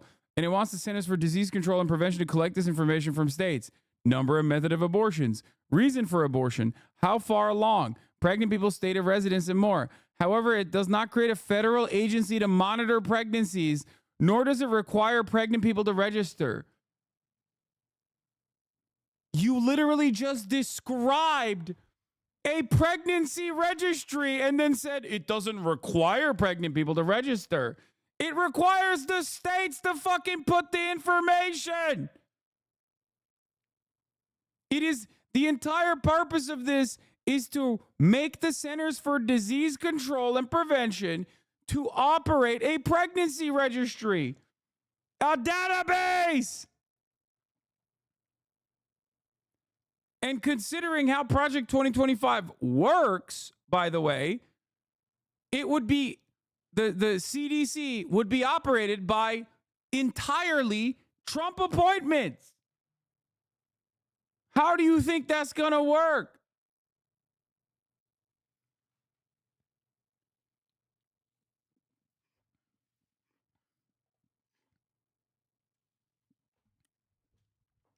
He said pregnancy registry, not abortion registry. What are you talking about? This is a pregnancy registry.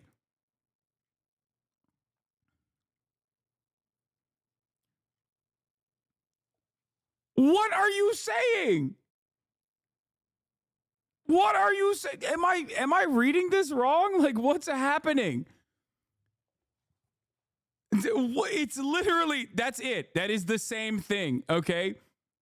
Maybe you want to call it like a database or something. I don't know if you don't want to call it a registry, but that's it. It's it. That's the same.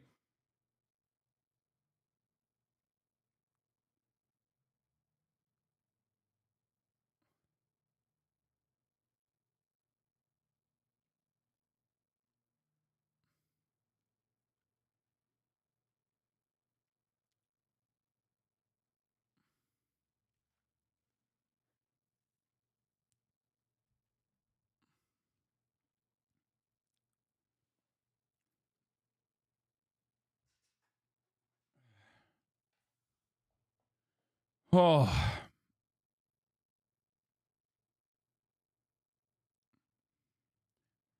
Chatter is right. It's saying they want the state of residency for pregnant people that got an abortion.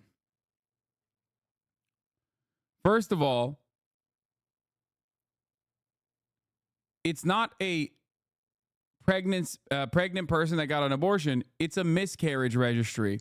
Okay? That's what it is. Just so you understand. Okay? Stop playing fast and loose with these fucking semantics arguments.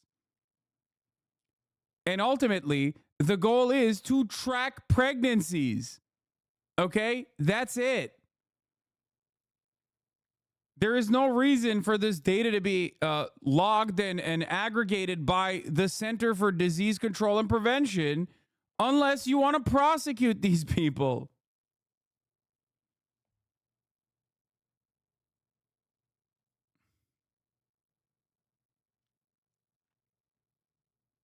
If you guys do not understand, this is not like a Project 2025 thing, by the way, okay?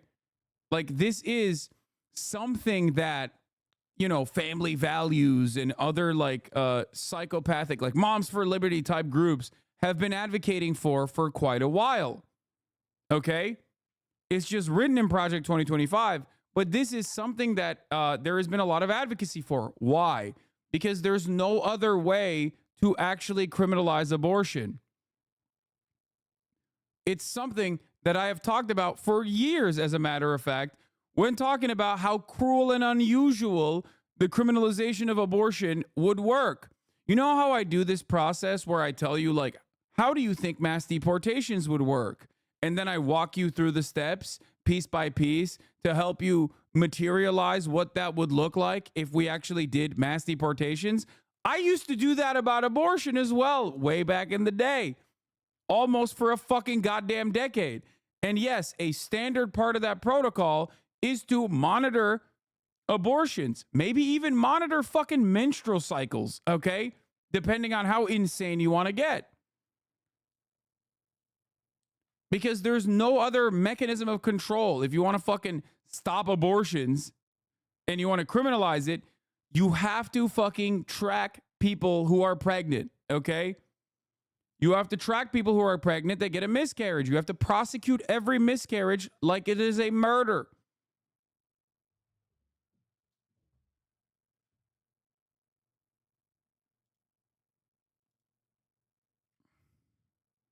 Deport the illegals. Nice, man.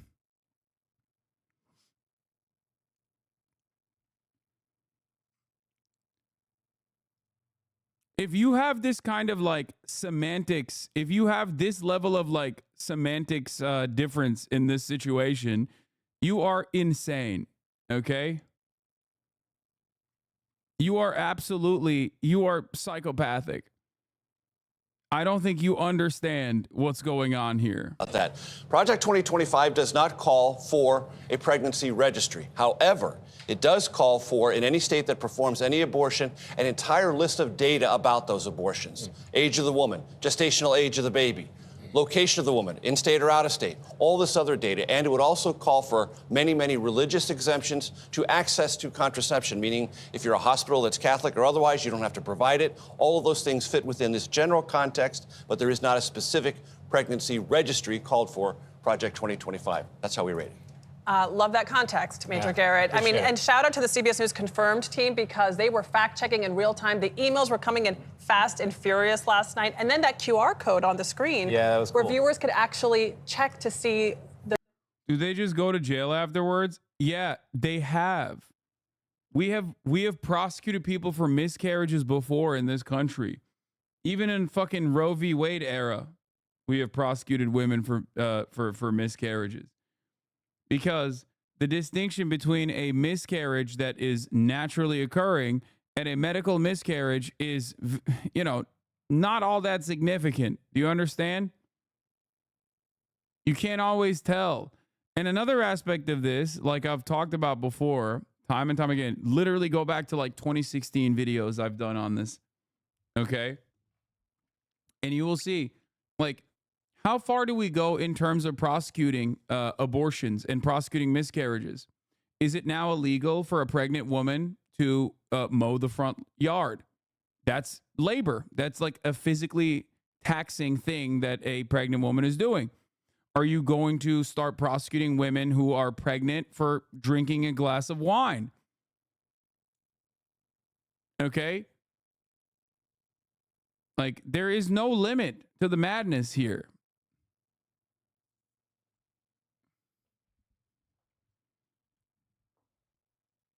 Because no moderator ever born can provide the kind of context in real time and the underlying fact checks and the footnotes you need to thoroughly assess something's truth or falsity in real time. Yeah. That's why we provided that service last night, and we'll continue to do so.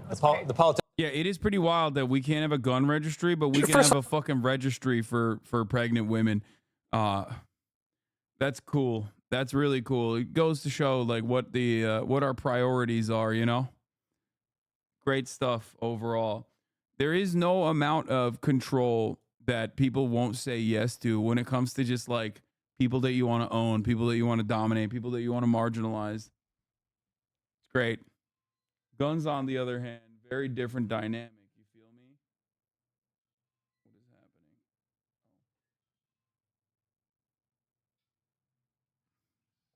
My food is here. Oh.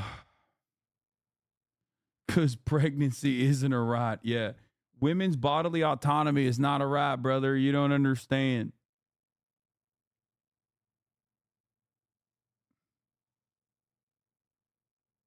So let me ask, do we need to go to Jacob right now? Is he ready for us? Okay, well, he is. Good. Jacob Soboroff is in Oakland County, is Oakland University in Rochester, Minnesota. My wife had a stillbirth and our DA was considering bringing her up on charges because she was at a wedding, didn't drink a couple days before. It was the worst thing that ever happened to us, and they wanted to throw her in jail for it.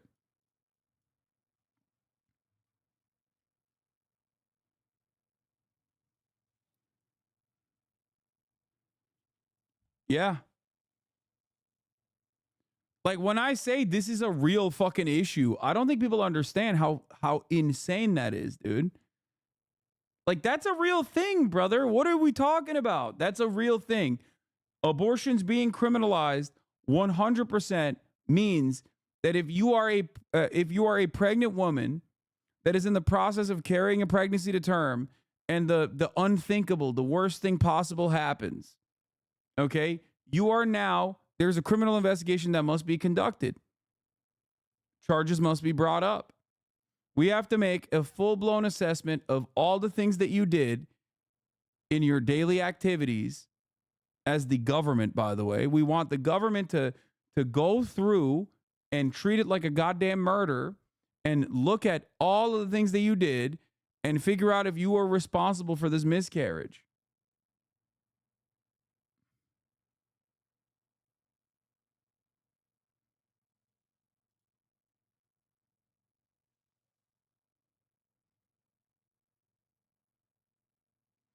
Tracking the number of abortions and demographics that doesn't seem harmful to individual people.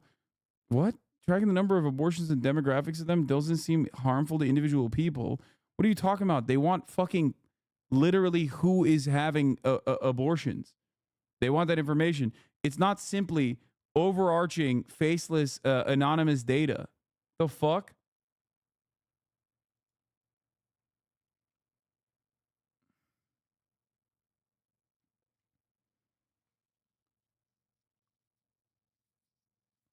You already have pregnancy and abortion data. You already have that data. It's just, you know, like there's research on this shit. You know what I mean? Like, it's not like this is different than that. Michigan. We spoke with him as he was setting up with a bunch of students who are going to be watching the debate there at a watch party, and he's convinced them to stick around even though the debate ended, which itself is a Herculean effort. Jacob, take it away. How'd it go? Rachel, look at all the people. You guys, thank you very much for sticking around. I really appreciate you guys sticking around. Here's the green flags and the red flags. They did the whole thing, and it was amazing, and they don't have them any longer. So I'm going to have them start with a show of hands. And I don't know if this is going to surprise you. These are not undecided voters necessarily. These are voters who could very well tip the outcome of the election come Election Day because they live in one of the most consequential counties in all of Michigan, Oakland County. It was 100,000, as I told you before the debate, 100,000 vote swing from Trump to Biden in the 2020 election. Macomb County, one of the neighboring counties, is also a very important swing county here. Let's just start with a show of hands. Did anybody come into this debate and leave feeling differently than when they came in terms of candidate? Raise your hand if you changed your opinion of the candidates because of this debate. Oh, really? One? Come on down, dude. Come on down. Come on down. Come on down. Come on down. Very surprising. What's your name? Henry. Henry, what's going on? Okay, so you came in feeling what? I felt like JD Vance would have done a lot worse. I think he's very awkward. His other like public appearances have been very awkward. I'm thinking back to like the scenario in the ice cream shop where he just made it so awkward for the employee and they don't want to be on camera. Might have been the donut too, right? Yeah, I just thought, well, like why can't he just be normal like the rest of us? Like, and that's how you felt coming out of here. I felt he did a lot better. I feel the way JD Vance works is he works very well when he has a lot of preparation.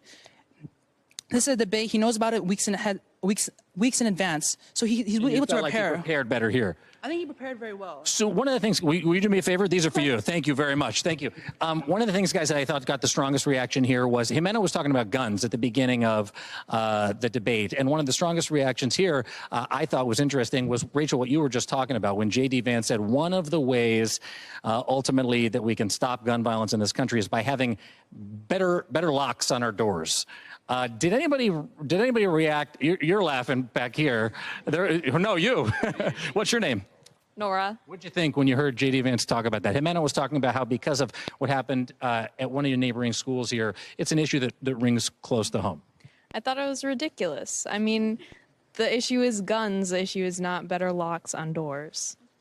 Reproductive freedom is also something that got a big reaction in this room, and I saw a lot of green flags go up when Governor Walz was talking about how he wants to protect a woman's right to make her own choices. I see you reacting strongly here. Really, ultimately, guys, what this is about is enthusiasm, and whether or not in this state that had the highest youth voter turnout in the 2022 midterm elections, whether or not folks like this are going to be compelled to come out. These guys are compelled to stay here till 27 on a school night. You know, you heard that answer. What did you think? Sorry, could you repeat that? On reproductive freedom, what did you think when you heard Governor Walz say that he thought it was a woman's right to make her own choices? I completely agree with that. Like, I feel like that should be considered common sense almost, but it isn't. It's become such a heated debate for what feels like should be a no-brainer, and he just kind of voiced that. The other one was immigration, I thought, God, and you guys correct me if you feel like I'm misstating everything here, but on immigration, number one, there was a loud laugh in this room when those mics got shut off. And that was, of course, around the issue of the Haitians that are in Springfield, Ohio, under the temporary protected status. J.D. Vance was saying, Senator Vance was saying that they were there illegally. Of course, that wasn't true. The moderators pointed out, and they cut the mic. But I also thought you guys in the room responded strongly to the pushback on the point that President Biden and Vice President Harris put forward one of the strongest and most conservative, actually, immigration bills in recent history, and Donald Trump killed that bill. Did that ring true? You're up here. Let me just come up here with you real quick. You're nodding your head. Yes. Hi. What's your name? James. Why was that something, James, that resonated with you? It is true. Congress has power for these immigration policies, and it just keeps getting pushed back between presidency to presidency, which Congress does have power in these situations. It's really just forming a demonization of immigrants, which is such an issue. We see a lot of violence against immigrant communities. These are not illegal people. They come here undocumented for whatever reason there is. And it's just causing more harm than anything. And we just need to push towards like true policy rather than like all these like talk points. I appreciate it, you guys. And I guess, maybe the final thing that I just wanted to ask, we were talking, Marcus, about this constant criticism about the vice president not being able, about the vice president being in office for these last, he's already upset about it. The vice president being in office for all these years and not being able to make the change was the allegation from J.D. Vance. You said to me, I've been to high school civics class. Why did you say that? Because if anybody took high school civics class, they'd know what the vice president can do and what the vice president can do. I want to make a quick point. Neither candidate on that stage talked about what executive action they're going to take on day one to do what they want, nor were they asked, because they know that they can't. That's not how the vice presidency works. You don't get to do what you want. You do what the president delegates you to do. So that one day, Marcus is going to be all of our teachers in civics class, guys. I wanted to thank you all very much for being here. And Rachel, just reiterate how important that these voters are, the enthusiasm that is here. You can really feel it. And it's exciting to be here with all of you guys. We appreciate it very much. And I know they do, too, back in the studio. Rachel, back to you. Fate of the nation is in your hands, from Madam President Jimena and to all of them. Very, very thankful. Very thankful to you, Jacob, for being there with them. It's inspiring to see them. Thanks, Rachel. All right. Drake and Duncan watched last night's debate in a very interesting place, Grand Rapids, Michigan. This is one of those towns that voted for Trump in 2016, then flipped over to Biden in 2020. Everyone's battling for it once again. This is the second circumcision guy, right? It's so crazy because, like, I used to watch him all the time, and we all did. We watch him on stream on a daily basis. And now, my opinion of him, since the Ta-Nehisi Coates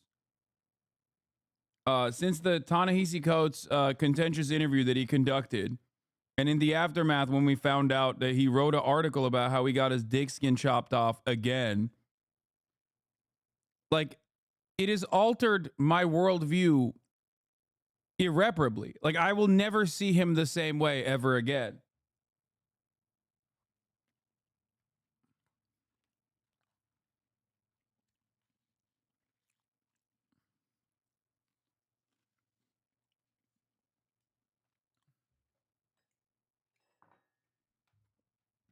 He shook me to my very core with his bravery.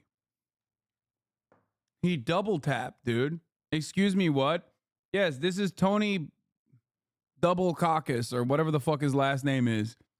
He is an adult convert to Judaism, and in an effort to showcase his like determination, he got, as an adult, a second circumcision.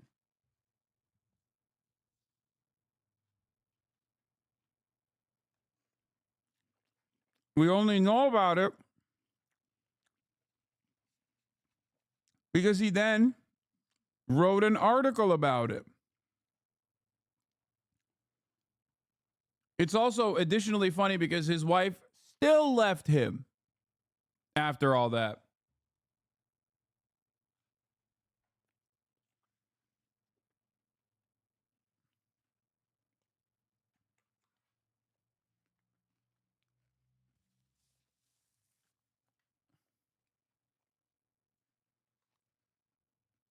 Again, Jarika, good morning.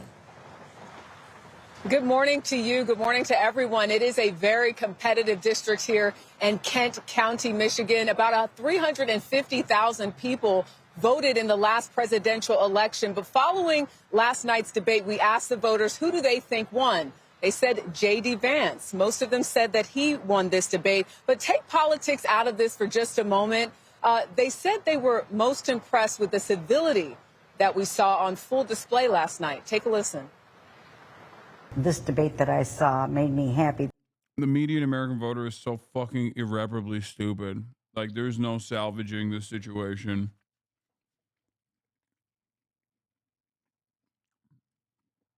The normie voters are so fucking dumb, dude. They're so stupid. I mean, I get why we are going to get fascism. I get it.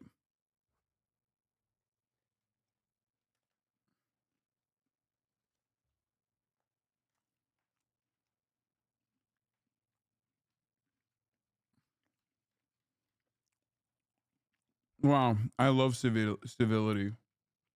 That, again, the politics is going. Like, they both civilly said they want Israel to glass Iran. J.D. Vance civilly said he wants to deport 25 million migrants. Back to us treating each other with respect. I think that my biggest takeaway from Vance is that he is able to articulate himself, his feelings, his policies in a respectful way. It's one of the things that I dislike about Trump. They both complimented each other when they needed to and gave respect to each other. They got along as two gentlemen. Another issue that was top of mind for those voters was gun violence. They both agreed that that something needed to be done, but there really wasn't a plan to fix anything. The only thing that I heard was Vance saying that he wanted more security in the schools. If someone were to have access to a gun in my kid's school, I have no idea what I would do. I got asked more questions when I was getting a dog from the shelter than when I was getting my gun. And we're just now getting to a point where it seems like maybe there's going to be actually real support on both sides to do basic gun safety things. Yeah, but right. I feel like the Republican Party has not prioritized or taken some of these basic common sense gun things seriously. Before the debate started, two of the voters said that they were going to vote for Trump. Two said they would vote for Harris. Two said they were undecided. But by the end of it, those two undecided said they would vote for Trump. So clearly, these voters didn't see eye to eye on all the issues. But there was one thing that they said they do all agree on. Take a listen. What a lock. Is democracy on the line in this election? Bill? Yes, sure is. Eric, why are you laughing? Because it just absolutely is. And I had to catch myself, but it's oh my God, is it? Yeah. Holly? Same. I feel the same way, yes. Yes, definitely. More than ever in my life, yes. More than ever in your life? Yes. Kelly? Yes. Nice discussion that we had there. We're going to put the full interview eventually on YouTube, so check it out. With 34 days left, though, all of these voters said. I feel like if you say you're undecided on television and don't say you're going to inevitably vote for Trump, they'll kill you. They're like, that's not how this is going to go, big dog. We didn't bring you up here to say you're undecided for no reason. You're going to say you're undecided, but now you're committed to Donald Trump. And you're going to say you were undecided, but you care about some fucking random thing that we've decided is the most significant part of this process.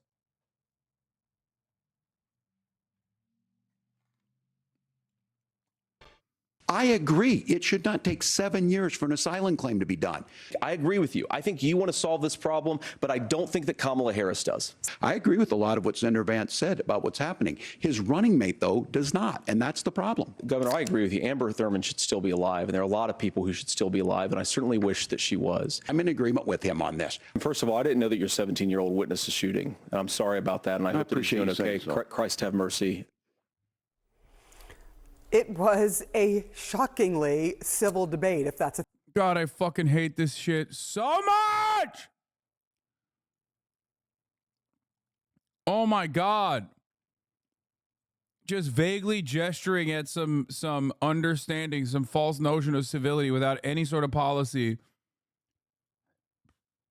Oh man, I love the civility. Wow, we're really back as a country.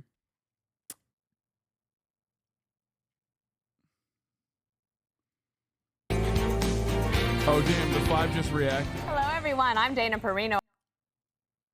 I can't wait for them to talk about... See, this is why I like conservative news more, okay?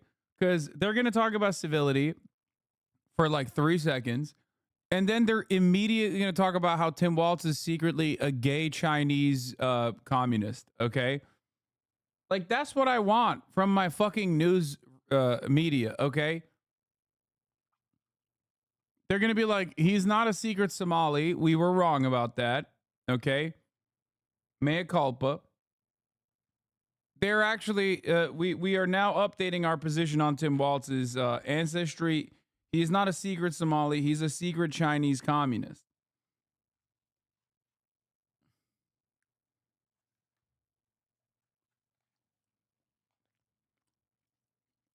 Thing. Both vice presidential candidates mostly sticking to differences in policy as they squared off over the issues. In a post-debate focus group, an overwhelming majority said they thought that Vance won last night. Here's why. He's very battle-tested, very ready, and you can just see that he went to Yale, and he's very intelligent, and he reassured a lot of people, I think. Somebody else. It was a strong control of the facts. He ran the show. He remained steady during the whole performance, and I was very impressed with him being very sincere and authentic. He humanized himself and actually looked like a regular guy. Joining us now, pollster and communications strategist Frank Luntz. Those were people that you had polled or were talking to. And I found the last comment really interesting because he humanized himself, indicating how badly he has looked in front of some people with some of the comments he's made. What did you make of how Vance did? And then we will get to Walz. Well, I actually want to start, and I apologize to your listeners for this voice, but this is what happens when you do a focus group that doesn't end until an hour after the debate. Our participants had a lot to say. Number one, they loved both candidates. In fact, if they could, they would have reversed the tickets and put Vance and Walz on top and the other two on the bottom. Number two is it gave them faith in democracy, the idea that people could sit down, disagree, and do so civilly. But in terms of Vance, they were shocked that the Vance that they've seen up to this point was not the J.D. Vance of last night. Measured, thoughtful, emotional, willing to agree with his opponents, not divisive. The language that they used to describe him tells me that he has been misused on the campaign so far, that he would be far better communicating Donald Trump's agenda and vision and purpose than the attack dog kind of strategy that they've been using up to now. I have to tell you, only twice in my career have I had such an overwhelming movement towards one candidate. That's how significant yesterday was. Not that they were critical about Governor Walz, but they were so shocked at how emotive Senator Vance was. Right, and because he was coming from this place of being very unpopular when it comes to his personality and the things that he's said, so that's an interesting twist. What about Walz? What did you hear from the panel on how Walz did and what they thought of his comments and his policies? Now, he got better as the debate went on. They thought that his first 30 minutes that he was stumbling, that he struggled. By the way, this to me proves that a like halfway competent orator would be making short work. So you know it came out later on Twitter that Luns's group was 8 out of 12 Republicans who voted for Trump in 2016 and 2020. Basically exactly what you say about focus groups. No one is undecided. Yeah, I mean, am I shocked that Frank Luntz had a focus group that was mostly fucking Trump Republicans? No. But you want to know something that's still important in their analysis? Those were Trump Republicans who fucking hated JD Vance. That's why they literally were like, I'm shocked at how I saw him. You could tell that they're Trump Republicans because they didn't talk about like all the weird podcast shit that he's done. But they know him as like kind of an unlikable guy. Also, yes, Frank Luntz is obviously not like, I mean, he is the guy responsible for the estate tax being called death tax, okay? He's Mr. Global warming himself. This is what he does. He is a fucking Republican op. Anyway. As I am speaking to you right now. And they felt that he wasn't really as engaged and he was much more defensive. His best moment of the night was in challenging Senator Vance on what happened in the events of January 6th and most specifically whether or not Trump won or lost the 2020 election. That said, he did not connect as well because he was much less specific and they were particularly critical that he was not answering the questions the moderators were posing. And in a vice presidential debate, they expect more from the candidates than to try to duck the questions. Well, the polling is out, and they're basically even, 49 to 51%. So a lot of people having a lot of opinions, but it is very interesting to note that people felt good about what they saw because it was civil for once, something we haven't really seen over the past, 8 or so years. Frank Luntz, thank you so much. Joining us right now is former White House Director of Message Planning for President Biden, Megan Hayes, and strategic communications expert, former Republican strategist and pollster Lee Carter. Guys, thanks for coming in. Megan, you called this a pre-Trump era debate. Walz looked nervous, especially off the top. Everyone saw that. The way Jen Psaki described it, her take was, the way she put it is, missing the magic and the organic spontaneity of Tim Walz. What did you see last night?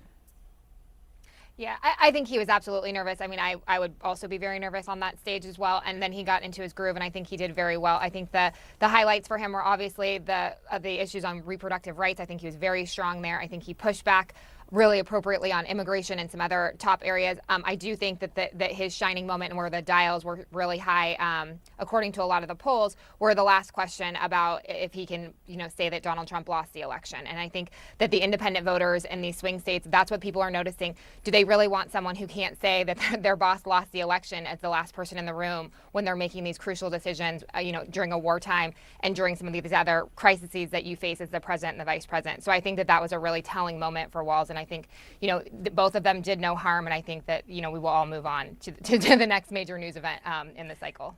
We have all survived, and we will all move on together. And to your point that was a high point, the campaign, the Harris campaign seems to think so. We have new reporting that they're cutting an ad with that moment about the 2020 election question, an ad for that. Lee, some people saw JD Vance last night as kind of working to soften some of the sharp edges that are Donald Trump and Trump's message to voters. The Democratic governor of Colorado, who's a surrogate for the Harris campaign, was on with John this morning. And I want to play for you what he said to that idea. If you're looking for a car salesman, he's your guy. I mean, I think he looked at shifty, he looked at slick. Of course, he's good at what he does. He talks to different groups in different ways, no question about it. But at the end of the day, he failed to say he would side with the American people over Donald Trump. Lee, you held a focus group last night. What did you see last night? So I saw that Democrats really didn't believe J.D. Vance. They said he seemed nice, very, very much in line with what we just heard from the governor here. But I think that independent voters and Republicans were refreshed to see a softer side of J.D. Vance. They were, actually, many people said that they really didn't know what to expect. They listened to him and they said, I appreciate that they can disagree without demonizing. He talked about a lot of issues in ways that resonated. He got away from the abortion debate unscathed, which I think is a big deal because this is the biggest weak spot for Republicans. And so I think overall, J.D. Vance came away with more fans than he went in with. Is it going to change votes? Absolutely not. There was not one voter that I talked to last night that ended up changing their mind, but people had a more favorable impression of J.D. Vance than they expected to. Favorability. Great. So the only thing that happened is it worked in favor of J.D. Vance looking not like a fucking monstrous piece of shit that he is, but instead as a solid orator of Trump's Republican ideals. I don't know when Felix will be here. Stop fucking asking me, dude. I don't know. I don't know. I never know. This man runs on his own fucking time, all right? Oh my God. Every time I fucking say Felix is going to be on the show later, people literally nonstop in the chat like, when do you think he's coming? Did I miss him? I don't know, man. Why is he a monstrous piece of shit? I don't know. I mean, just this fucking last week, he kept pummeling a neo-Nazi created conspiracy theory that Haitians are eating dogs and cats. And even on that debate stage said he wants to deport 25 million people living on U.S. soil. I personally think Adolf Hitler is bad. Controversial opinion. I know, brave take, you might be saying. Okay? I am anti-genocide. Okay? I think Adolf Hitler is bad and wrong. So when I hear an American politician in 2024 repeat Hitlerian policies, I'm going to go ahead and say, I think that guy is bad and wrong. Monstrous piece of shit. Does that make sense for you?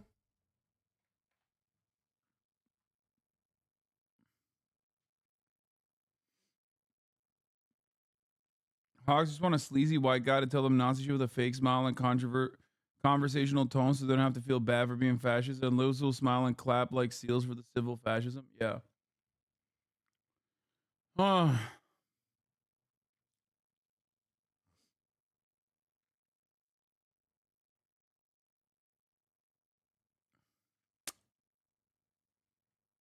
He did go in with historically low favorability. I remember Harry Enton has done an analysis of that. So any improvement to be made there, I'm sure he and the campaign would be happy about. Megan, do you think last night did anything to make a second debate between Kamala Harris and Donald Trump more likely? No, I don't think last night is going to change that dynamic. I think that Trump is going to see how things are going in the next couple of weeks before the debate and see if he feels that he needs to go back out there and take another swing at it and to see what he can do. I don't think he will show up for another debate. I don't see why he would do that. He does not like to lose, and he clearly lost the last one, so I just don't see him putting himself in that situation again. But I don't think last night would change his mind on that. Lee, I want to ask you, especially because you have this insight of this focus group. One statement from J.D. Vance that stuck out had something to do with abortion, reproductive rights, what he said. He was asked about the campaign's stance on abortion rights, and Vance said this. As a Republican who proudly wants to protect innocent life in this country, who proudly wants to protect the vulnerable, is that my party, we've got to do so much better of a job at earning the American people's trust back on this issue where they frankly just don't trust us. Earning the American people's trust back on this issue. But Trump's take on abortion rights and reproductive. Dude, he literally did the lib-ass, we see you, we hear you. And of course, the dumbass liberals and mainstream media are like, oh my God, what a beautiful answer. That's what I heard from NPR this morning.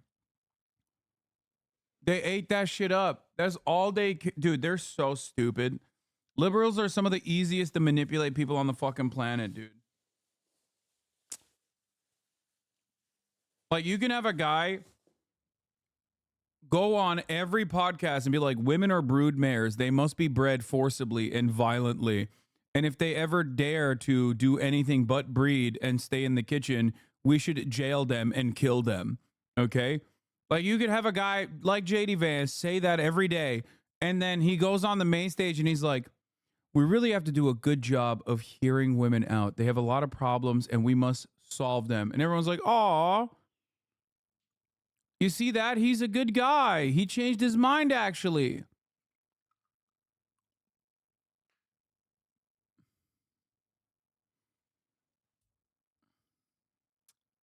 Reproductive rights include statements like he's proudly the person responsible for killing Roe versus Wade. Trump says he's done exactly what he intended to do. Why then is JD Vance saying he needs to earn back the people's trust?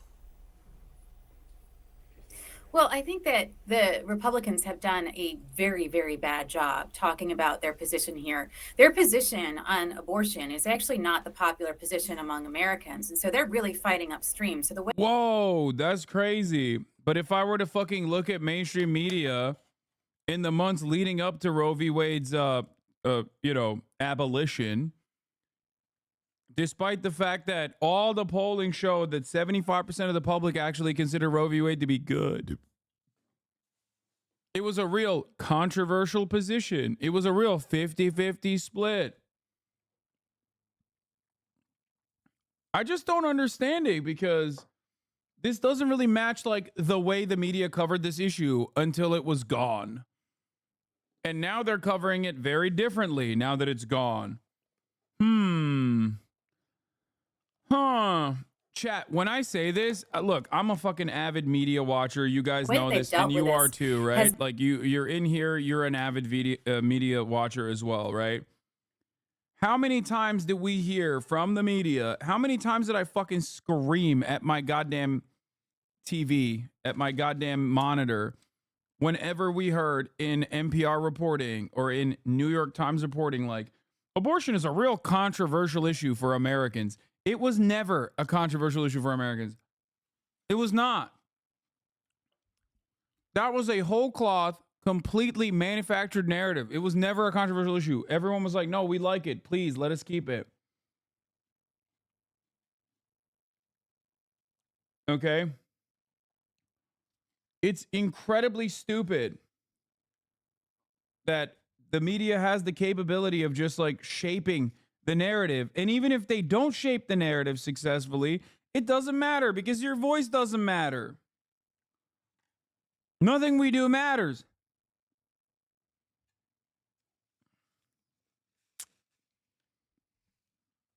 I hate this shit. Now you understand why I hated last night's debate.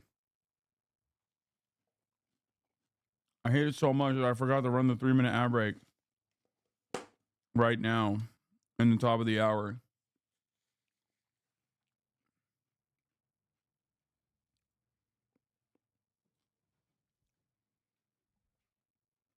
Obviously, polling never matters, okay?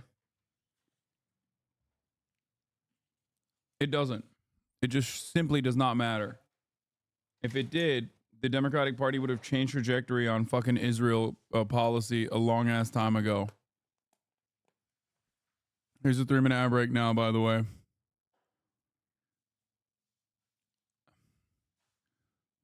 made women feel like they're completely left behind, that they have no rights if the Republicans take office. And so I think JD Vance was trying to say here that we need to do better. And if we are going to take this position, we recognize that we need to support women in other ways so this is the best choice.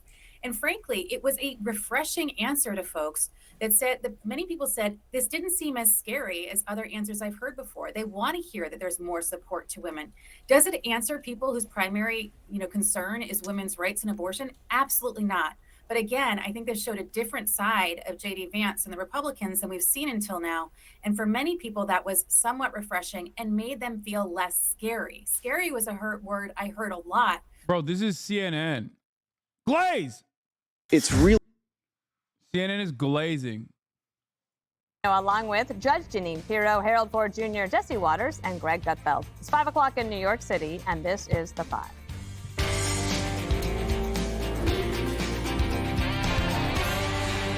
So the Democrats' assistant coach fumbling the ball at the big VP debate, Senator J.D. Vance and Governor Tim Walz striking a more civil tone as they tangled over the big issues facing the country. And it turns out shielding your candidate from media scrutiny is just not the best strategy. Tim Walz only doing a half dozen interviews before the showdown, and it left him a little bit rusty when compared to the battle-tested Vance. Watch. A nearly 80-year-old Donald Trump talking about crowd sizes is not what we need in this moment. Governor Walz just accused Donald Trump of being an agent of chaos. Donald Trump actually delivered stability in the world, and he did it by establishing effective deterrence. People were afraid of stepping out of line. When we start to see that type of fickleness around holding the coalitions together, Donald Trump's fickle leadership. Donald Trump is fickle. If you blame Donald Trump, who has been the vice president for the last 3.5 years? And the answer is your running mate, not mine. Yeah, I sat in that office with those Sandy Hook parents. I've become friends with school shooters. You can't yell fire in a crowded theater. That's the test. That's the Supreme Court test. Tim, fire in a crowded theater. You guys wanted to kick people off of Facebook for saying that toddlers shouldn't wear masks. Walz has faced credibility issues from stolen valor claims to embellishing his military record. And last night, he stumbled over whether he was in Hong Kong during the Tiananmen Square protest, despite many outlets reporting that he wasn't. Can you explain that discrepancy? My community knows who I am. They saw where I was at. Look, I will be the first to tell you, I have poured my heart into my community. I've tried to do the best I can, but I've not been perfect, and I'm a knucklehead at times. Governor, just to follow up on that, the question was, can you explain Knucklehead. the discrepancy? All I said on this was I got there that summer and misspoke on this. So I will just, that's what I've said. So I was in Hong Kong and China during the democracy protests. By the way, I told you motherfuckers they would be like civility for 2 seconds and then immediately start fucking hitting Tim Walz. And they're precisely doing that. Governor Walz had an entire night to sleep on those comments. His cleanup job wasn't that great. Look, I have my dates wrong. I was in Hong Kong and China in 1989. That move from Hong Kong into China, it was profound for me. That was the summer of democracy. I said it's where I understood how sacred democracy was. All right, Greg Gutfeld, haven't heard from you yet, and looking forward to it. He was unprepared, but why is that his fault? Democrats don't have to be prepared. They're usually operating under the assumption that it's going to be an easier ride for them than if you were a Republican. And he's like, what's up? What's with all this stuff? The media tried to lower expectations for Walz, and they were right to do that now that we see how he did. But they overplayed Vance's unlikability. So you were expecting something that wasn't charming, smart, or steady. So the media actually helped Vance by amplifying his unlikability. The first time you saw Vance was last night after a steady diet of media caricatures. What a shock it must have been. Wow, he's not weird. He's not mean. I mean, this guy came out and just shows you how the media lies to you. The media portrays those outside their bubble falsely. And then when you finally see the reality, then your eyes are open to the things they say. He's not wrong, dude. He's not wrong. J.D. Vance is objectively a weirdo. He's gross as fuck. But, like, if you didn't really pay attention and you just only heard people say he's weird, and then you watched it last night, you'd be like, no, he seems like a normal guy. It's so civil. It's so civil. He's so civil. And now CBS, CNN, NBC, ABC, they're all saying how fucking civil the debate was. They are literally depicting him as a normal, if not a solid orator of Trump's policies. He did a good fucking job. That's it. I hate him. I despise him. But as an analyst, I have to recognize that he did a good job of laundering his reputation. He did a good job of portraying himself as like a normal person, and Tim Walz absolutely allowed that to happen. Vance also did something good. He knew this wasn't a political talk show where you try to score points by making statements loudly that will end up being retweeted. He wasn't going for the dopamine. He was going for the depth. And that was his mission And his mission showed a contrast between steady and unsteady. He showed that a silencer is just as deadly as a shotgun. I think what is really cowardly, though, is the mistake Democrats made by not choosing Shapiro. You know, they might lose Pennsylvania. They definitely lost that debate because they wanted a guy who wasn't a Jew. You know, and now you've got a non-Jew who's frantic, nervous, chaotic, liar. I think this was a real slap in the face to the Harris campaign. No offense to her husband. Judge, I want to get to you after you watch this. This is the liberal media who was forced to praise J.D. Vance. Call for number 4. Walz did seem unsteady. And frankly, what I saw in Walz is somebody who has not faced questions on a national stage since he became the Democratic nominee. In contrast, J.D. Vance was very smooth. I was getting texts from Democrats, panicked, quite frankly, who were saying, wow, he's really moderating himself on a lot of these issues. He's the most likable he has ever been. He seemed at many moments to be reasonable. Walz did not seem prepared for it. I mean, a lot about this debate tonight was weird. There were uncomfortable, cringy moments. There were so many niceties on that debate stage tonight. I am just kind of like, well, if you agree so much with J.D. Vance, why should they vote for you? All right, Judge, take it away. Well, I got to tell you, I mean, it's clear that even they understood that J.D. Vance was solid, he was friendly, he was polite, he was disciplined, and he was the kind of guy that for the first time, and by This Shapiro bullshit is the conservative talking point. It's so fucking smarmy and disingenuous. They don't actually give a fuck. They shit on Shapiro too. They just think this is a free and cheap dig.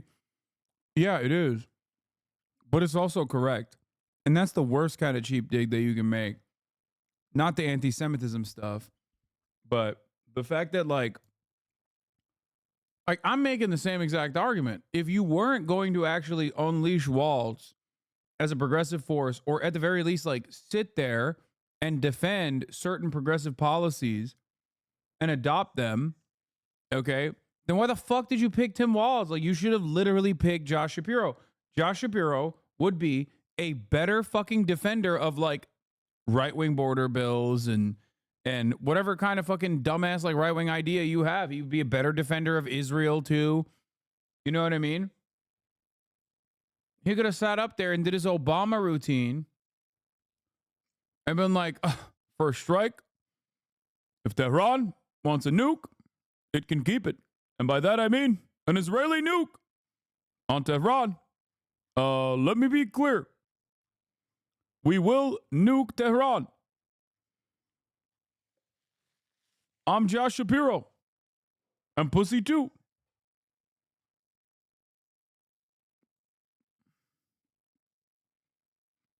The voters you would have lost picking Shapiro, you've already lost by not changing your policies. It makes no sense. Yeah.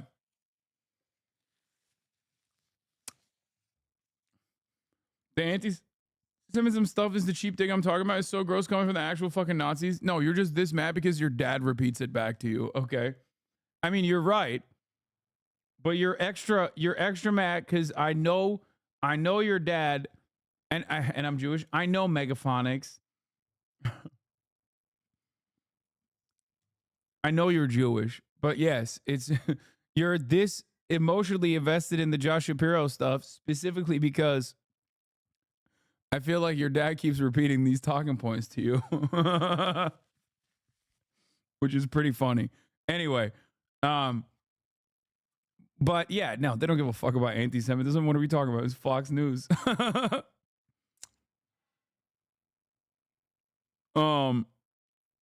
Yeah, it just doesn't make sense. It just doesn't make sense why they like chose Tim Walz and then like they discarded him. You know? And for the record, Megaphonics is still under the HasanAbi protective barrier, okay? He got harassed quite a bit. So we're not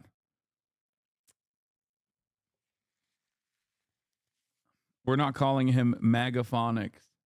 By the way, 88% of the American people said that this was a debate that was civil and that they enjoyed. I mean, that's a wonderful thing. And that's because of J.D. Vance. When they tried to cut him off, and we'll talk about that later, or when Walz lied, He was polite.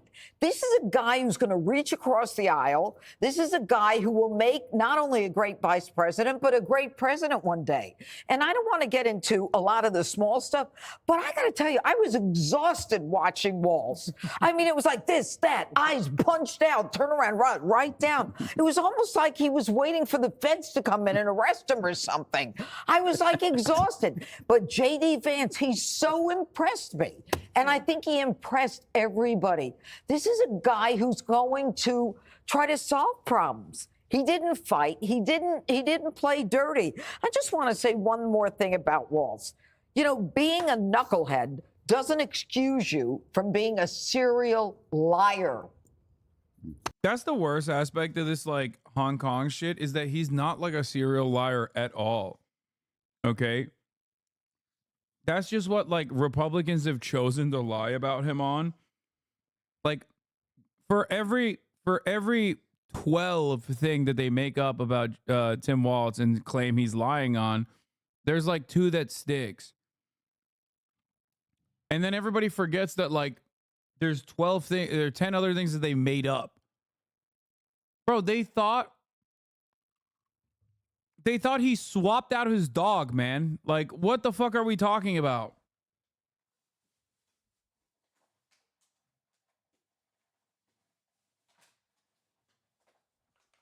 They thought he swapped out his dog, brother.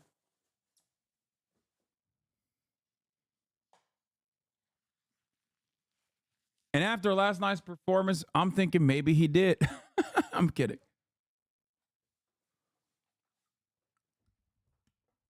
Yeah, man. He fucking lied about being at Tiananmen Square or some shit. I don't fucking understand.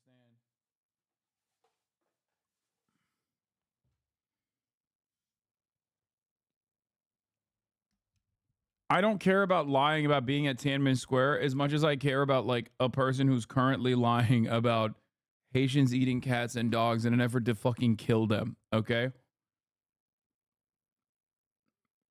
Call me controversial.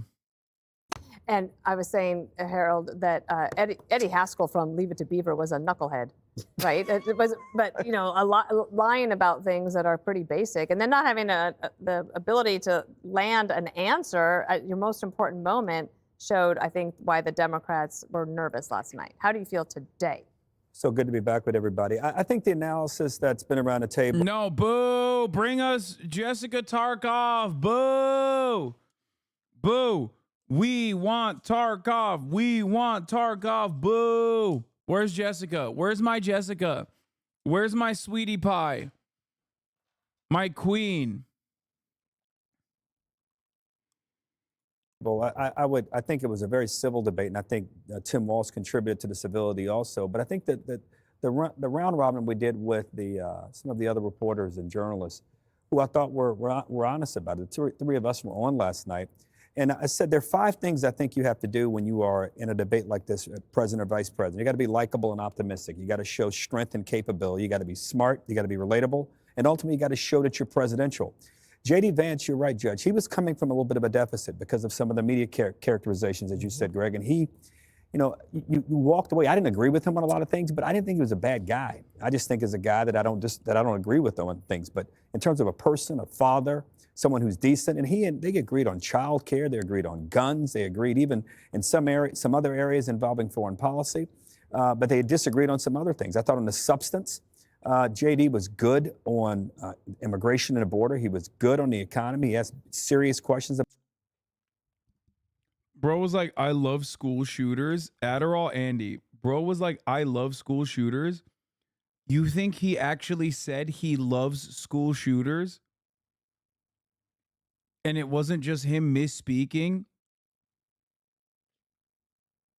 That's incredible, dude. I mean, I joked about it too.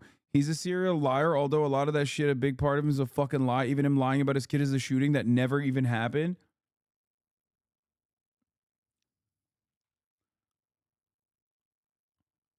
First of all, he said he befriended school shooters, which was a massive flub, okay?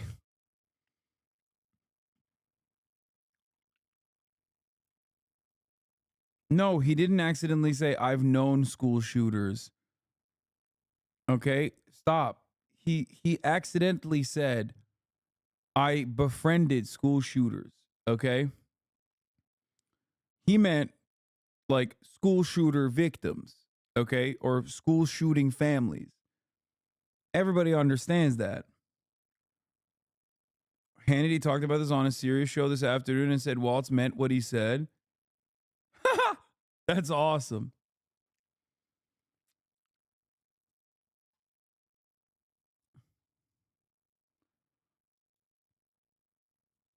JD Vance misspoke the other day here. We knew what he meant. That I could take you on our campaign plane and give you the perspective that I've gotten to this country in the past 7 weeks. This is the coolest, other than being a wife to this beautiful lady here and a father. Yeah, do you think JD Vance is JD trans?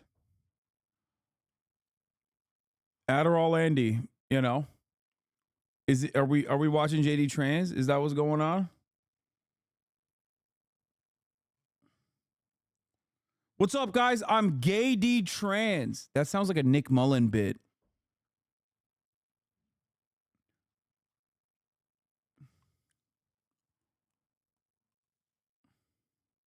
Like a fucking One Piece character, dude. Gay D Trans.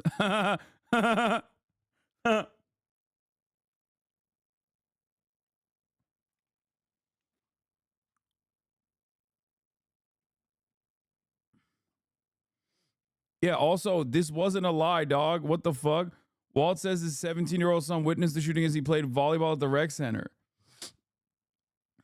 They fact-checked it.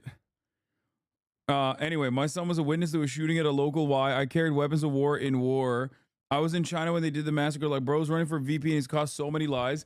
Out of all of those things, you mentioned 2 things where he very clearly misspoke. Okay?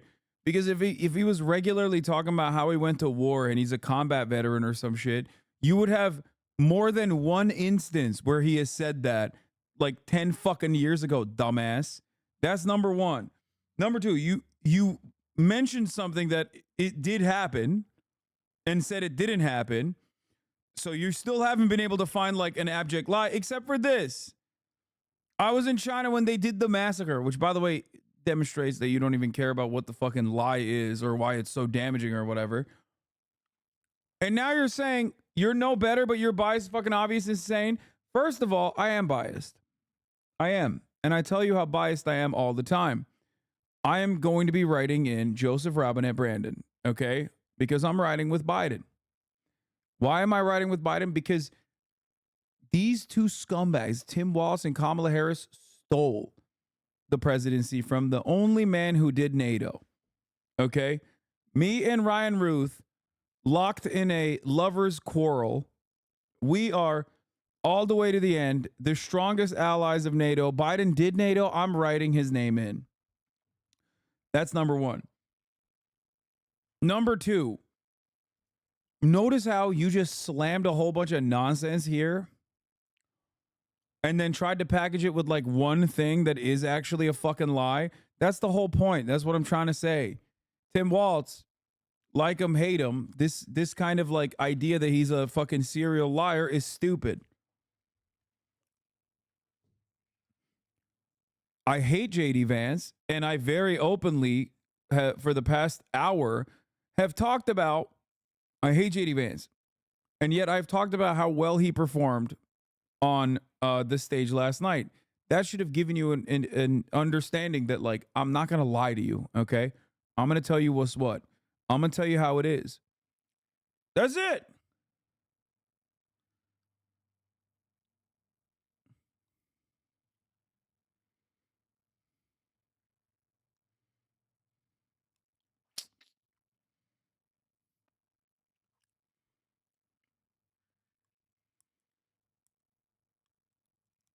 Anyway. I think this guy probably fucked off an hour ago after saying that. Do you plan to cover Jack Smith's newly unseated J6 evidence brief? Maybe.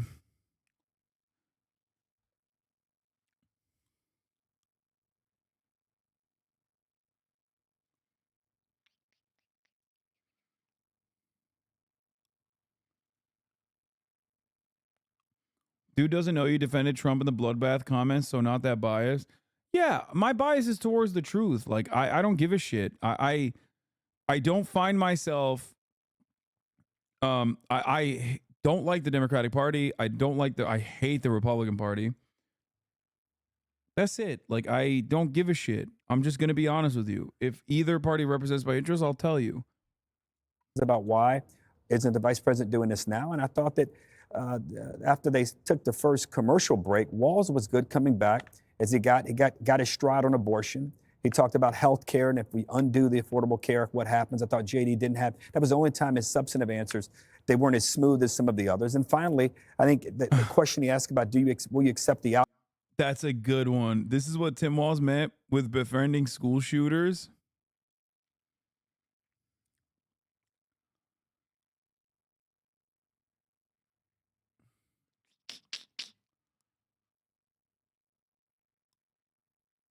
There is no greater school shooter than this guy, bro. Check DMs. What? No, dude, I'm not checking DMs. Shut the fuck up. Like, what is wrong with some of you, man? Outcome of the election, do you believe that President Trump does? And he didn't answer that. But you gotta, as you think, look at this thing overall. Hop on Deadlock. Soda wants to play. Dog, are you crazy? You think I'm just gonna fucking stop in the middle of the day when I have Felix Biederman coming over in the middle of my fucking commentary to go play Deadlock, a game that I don't even have? Like, what's wrong with you? You all right? Then you got to say that he got the better of it, that being Senator Vance.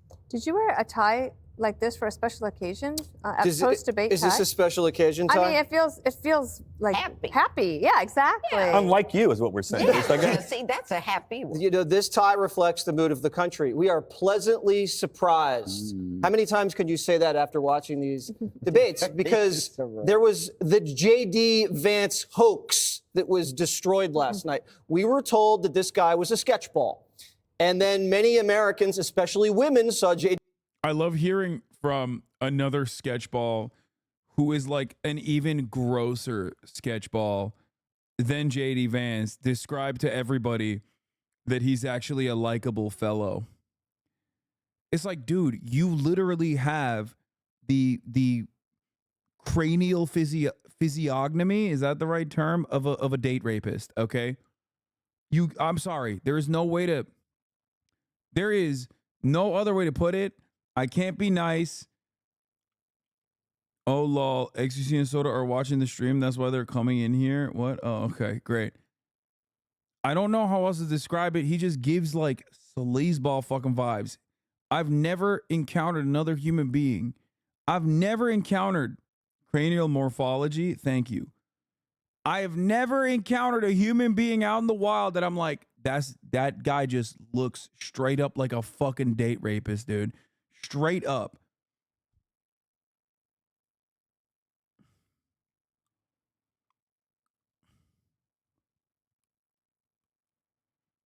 And by the way, before people say, Hasan, that's really fucked up, I can't believe you're saying that.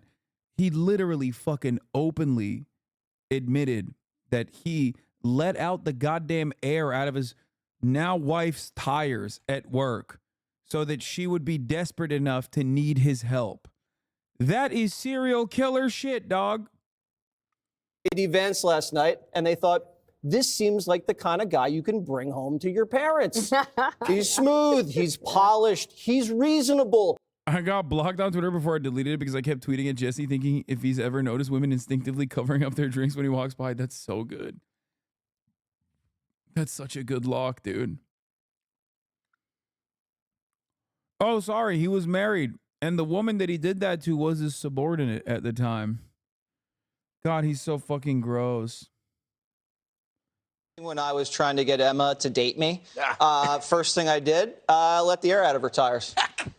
She couldn't go anywhere. She needed a lift. I said, hey, you need a lift? She hopped right in the car. Does she know this story? No, she doesn't know the story. Does she watch your show? Jesse Jr. does. You're basically the Zodiac killer. Like, even Buttfeld's like, dog, that's some serial killer shit. And I should know because I'm a serial killer.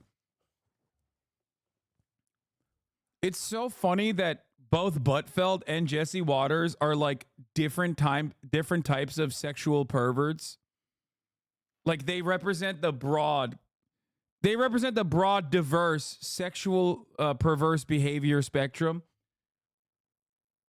You know, one of them is like giving date rape vibes. The other one is like, I'm taking upskirt photos of you, whether you like it or not.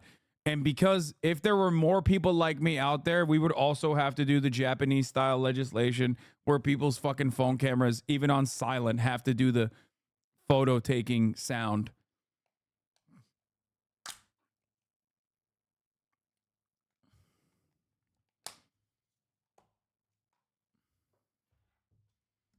It's great. I mean, look at this guy. Look at his face. It has a happy ending. Really? Yes, we're married. Boy. Look at Water Chinatown segment. We don't have to do that right now. That's real fucking racism right there. I don't want it. I unironically love the gut. That's the king of late night. That's the king of late night. Have you seen this TikTok PR yet? The first time I saw him, I did. I was like very struck by him. I thought he was very otherworldly. Thank you for showing me the TikTok PR.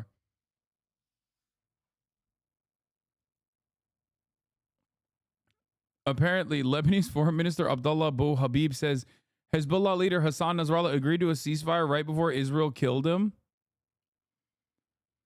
I mean, that makes a lot of sense. They have done that before.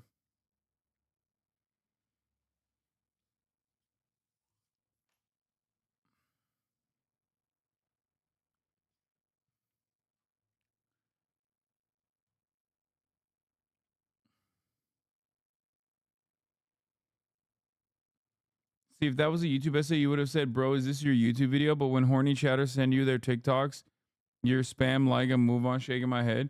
Yeah, dog. Because thirst talks take 3 seconds. Thirst talks take 3 seconds to fucking click like on. Your goddamn YouTube video essay is 38 minutes long, okay? Sorry, I'm not watching your fucking YouTube essay that you spent entire months on because I can't fucking sit here.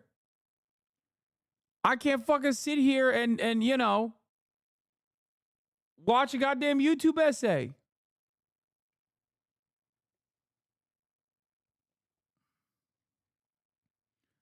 What is this? Hasan likes terrorists. Love motherfuckers see but get butthurt over the truth. Israel is a demonic entity that was defeated by the resistance of people, power to the people always. Hasan and his fans do not see the Israelis as people, even the children. The fact that he still has a platform and that he has not been roundly deplatformed is crazy. Bro, Israel defenders have one speed. I swear to God, it's like immediately. Can you please deplatform him? Deplatform! Deplatform!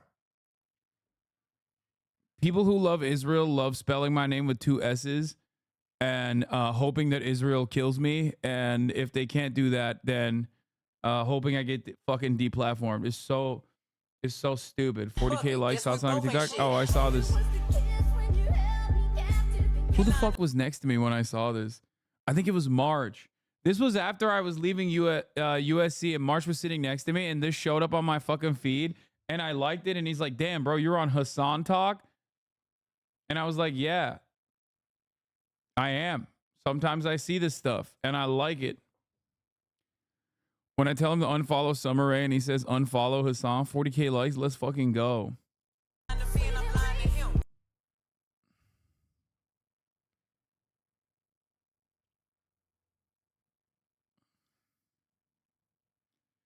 Lately, your haters have been saying, why hasn't he been banned yet, Law?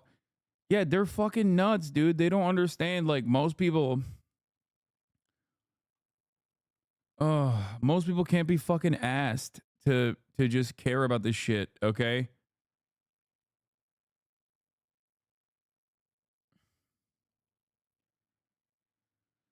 Oy.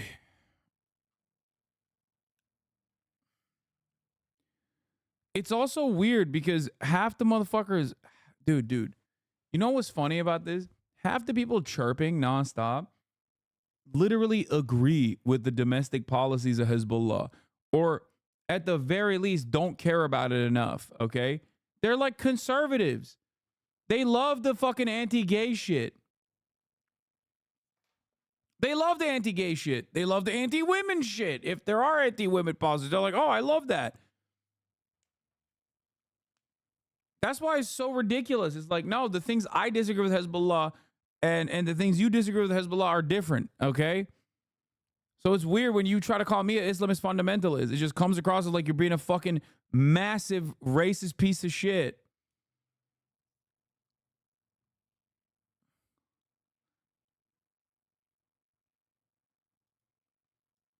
That shit is boring. A lot of people knew about Houthis before 2023, so don't have extremely reductive views about them.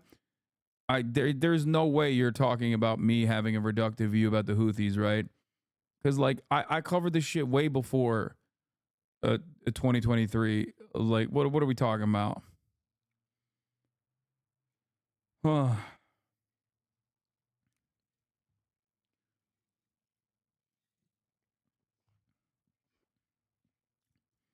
There's a community of Nazi and Nazi adjacent motherfuckers that have been trying to fucking actively deplatform me since the month of October 2023. I wonder why.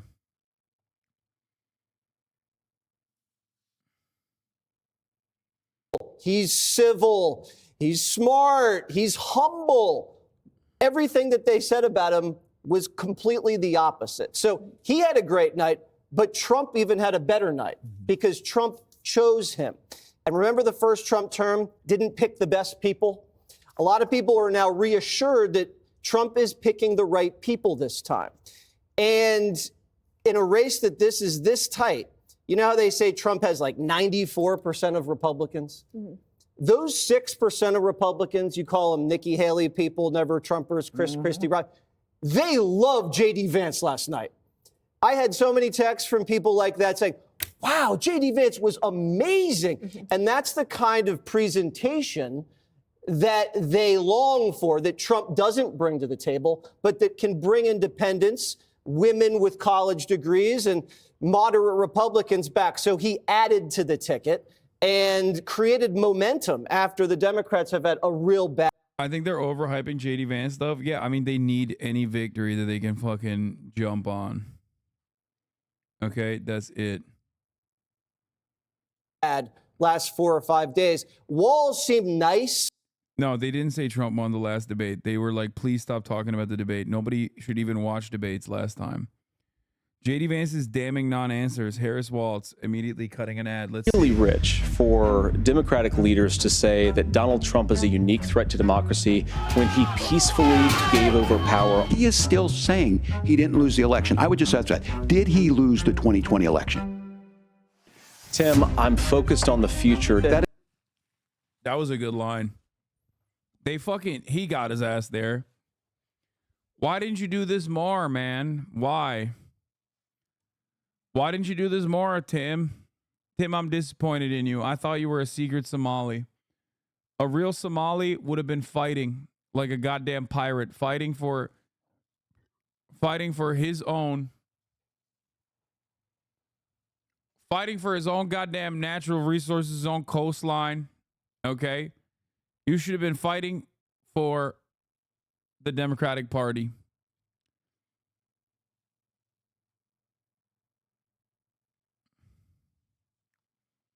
It's messed up. I guess he was a little bit of a secret Somali in the way that he was fighting for fucking Minnesota. Wait, do they actually call him a secret Somali? No, I call him that, but in a positive way.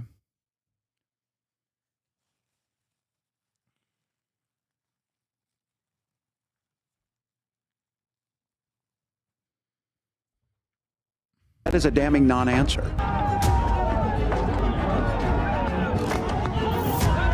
America, I think you've got a really clear choice of who's going to honor that democracy and who's going to honor Donald Trump. Can I share something with you that is horrible? I would be better off dying instead of leaving my family generational debt. There's times when it's in the back of my head. It would have been easier had I died. Then you don't have to worry about the reoccurrence of another tumor, more bills every time you go for another checkup. All of it just keeps adding up and adding up. HasanAbi, serious manipulator, deserve a slap for you shit. I don't know why we banned this guy. He might not have been saying I'm a serious manipulator.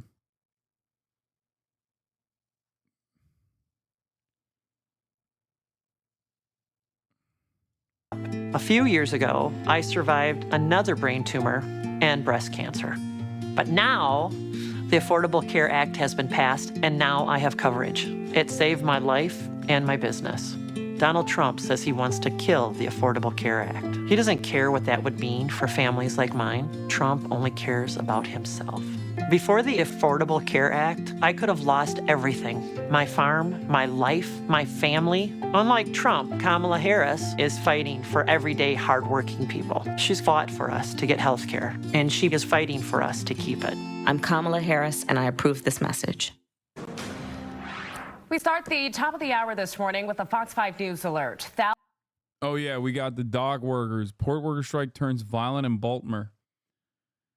So there's a couple different things I want to talk about with respect to this port workers strike, the dock workers strike.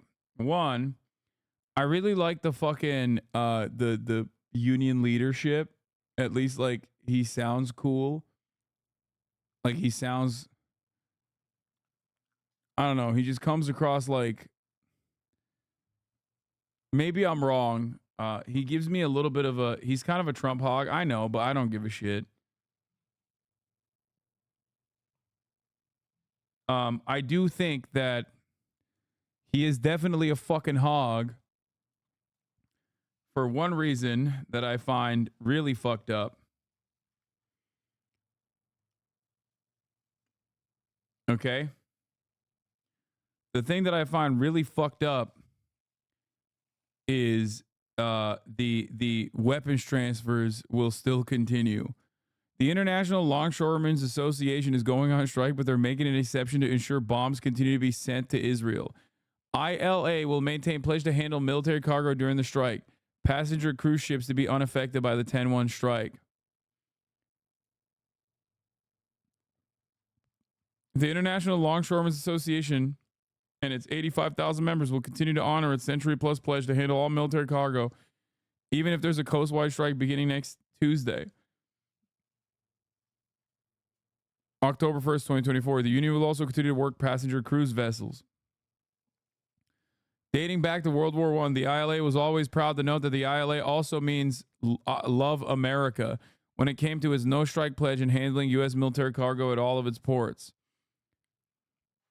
That's what Harold Daggett said, who served in the U.S. Navy and saw combat duty during the Vietnam War. We continue our pledge to never let our brave American troops down. For their valor and service, we will proudly continue to work all military shipments beyond October 1st, even if we are engaged in a strike. Don't worry, the strike won't impact the genocide or cruise industry, two of America's greatest gifts to the world. I mean, it makes sense if they fucking impacted the cruise industry. It's you know, those are people that need to get off, you know. That one is a little bit more, that one is a little bit more understandable. Like, I think the way to manage that would be potentially that we are going to put a halt on the cruise industry post a certain date so that you give enough time for the ships to go somewhere else or to never even go out to sea. But yeah, if you're like, hey, we're going to do a fucking strike and you're just stuck on the cruise ship, that's kind of crazy.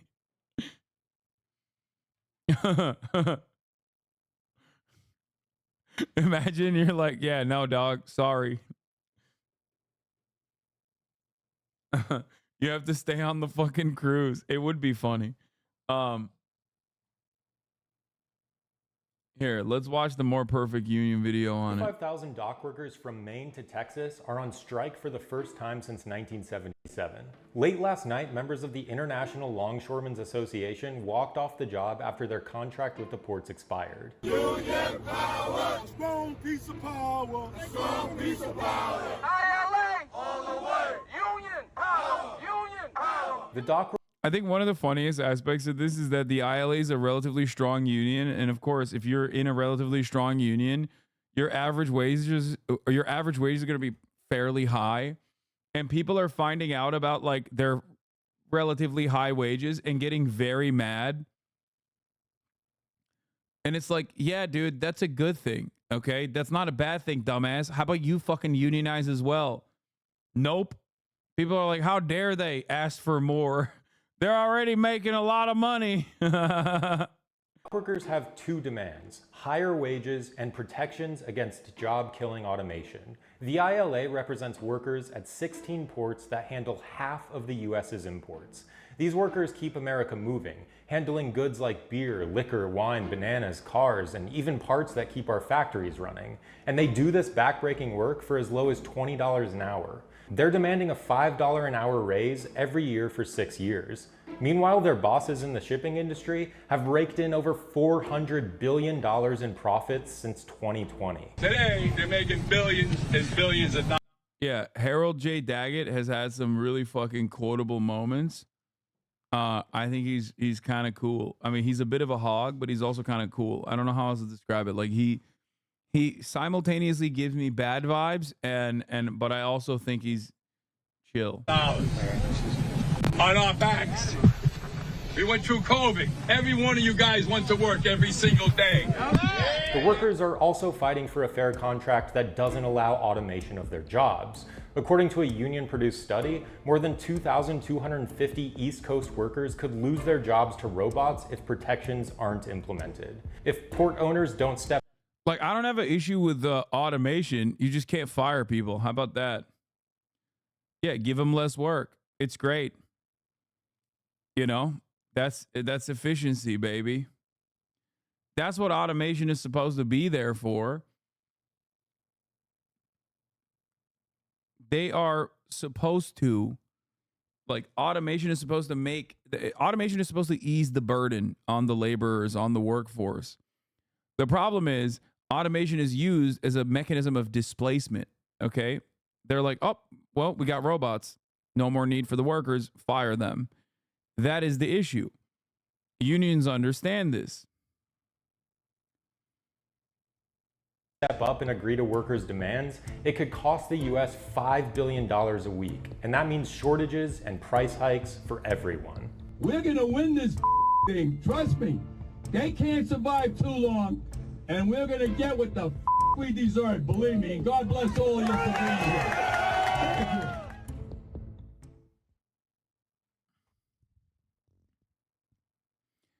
I don't think it's the company's job to provide Social Security. It should be done by the state with taxes and ideal of basic income. What do you mean? It's not a company's job to provide Social Security. This isn't Social Security. First of all, companies used to provide Social Security. It's called pensions, okay? I like that we've just completely moved beyond that. That's number one. Number two, you do recognize that, like, these guys are still a part of the productive process, right? Like, they are literally a part of the productive output. Like, they are the reason why the companies are generating any sort of value whatsoever. There's no value without labor. And as time goes on and technology improves, okay, these technological improvements have only been used to force out the existing productive output, like the existing value creators, the labor force. It's so stupid. And they're demonstrating. Yes, sure, but the profits rise. What do you mean? No. How do profits rise? Profits rise in automation by displacing the existing workforce. Profits rising is not a good thing, okay? Get that out of your head. Also, profits don't rise. They do fall.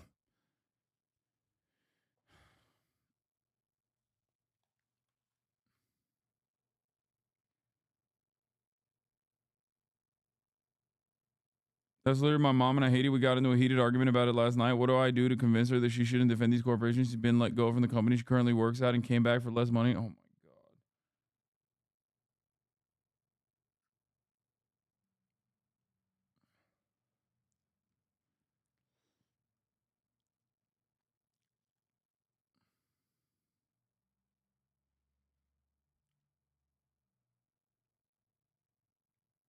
And then you got China fully automating their ports. The media's already trying to shit on the workers.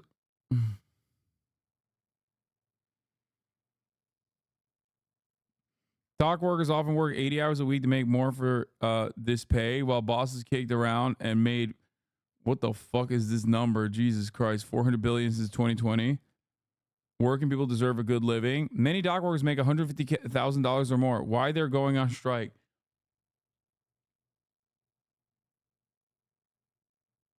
You think he's still... I feel he still thinks like he's still under the mafia's payroll. He definitely talks the talk. Oh, this is the one I wanted to show you. I love this convo. And they built a crane on the ship, and they got a container, and they put the cargo in. And maybe the first ship came up with 50 boxes. Nah, not even 50, 20 boxes. It worked. They came in to the port, the crane on the ship unloaded them, and they loaded them on, and they went down. Well, it caught on. And from there, everywhere you go in the world, you'll see those cranes. They look like monsters. No matter where you go, what port, overseas, Europe, Rotterdam, Amsterdam, anywhere, Spain, those cranes are there. It all started with Sealand. The company before Sealand is called Pan Atlantic, but Sealand bought that, and then they became Sealand. Okay, I show up in 1967. This some bullshit. They make enough. Give me some fucking money. The ILA president drive a goddamn Bentley. This some bullshit. They make enough. There ain't no fucking way that you are a 22-month subscriber in a socialist community, okay? Or at least socialist adjacent. And you're out here pocket watching a fucking labor leader. What the fuck?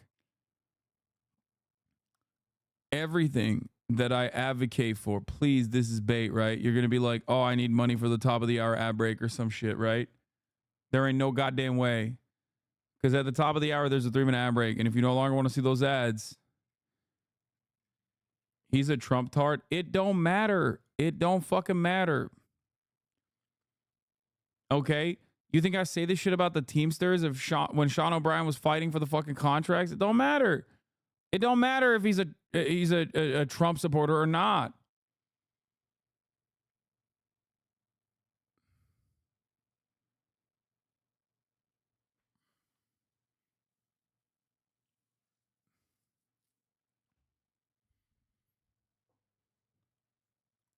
The reason for this work stoppage existing, or the reason for this work stoppage happening, is not because he's a fucking Trump supporter and he's in the tank for Trump. Y'all are fucking crazy. That's not what...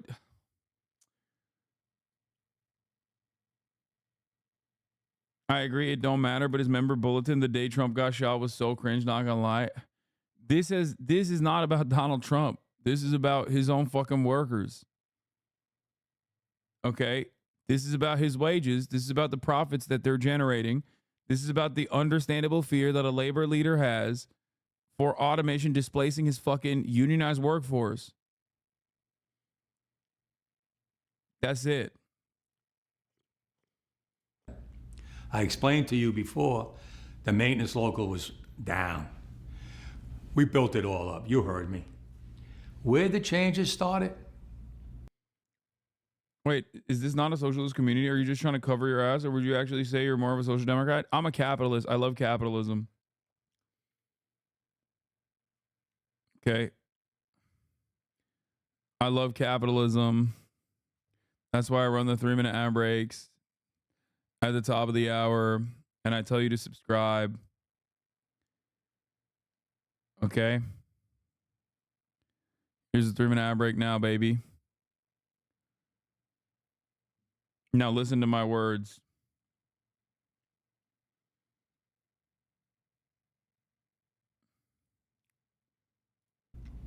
We always went for a 3-year contract. When my father, when I was a young kid, we went on strike for 25 cents.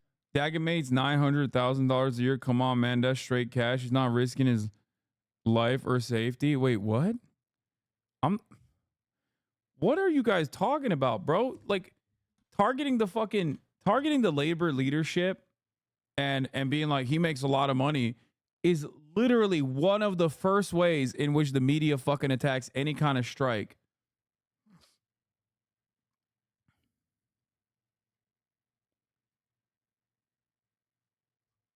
You're talking about, I don't know, I feel like it should be distributed better. I'm dumb. Yeah, what?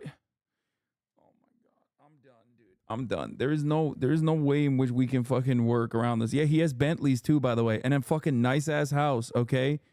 I know that. I know all of that. It doesn't change the dynamic of what his actions are here. Please, please. Oh my God, I'm a union member. Your chatters are so fucking libbed up and cooked. The 1980s ruined us. We are fucked. Holy fuck, dude. Listen, for every guy like this, there's a guy out there making billions, okay? The CEO is making billions. Do you understand? Don't you recognize that you are currently defending the multi-billion-dollar corporation by being like, well, this guy's fake, though. Okay? This guy's fucking fake. He's a phony. He makes too much money. Why are you pocket watching the fucking labor leader and not the goddamn CEO? This entire conversation is not about him being like, yeah, give me all the money. This entire conversation is happening because he wants his workers to get more of the fucking profits that they're generating. That is at the heart of every single fucking labor movement. What the fuck? It's like basic 101 shit.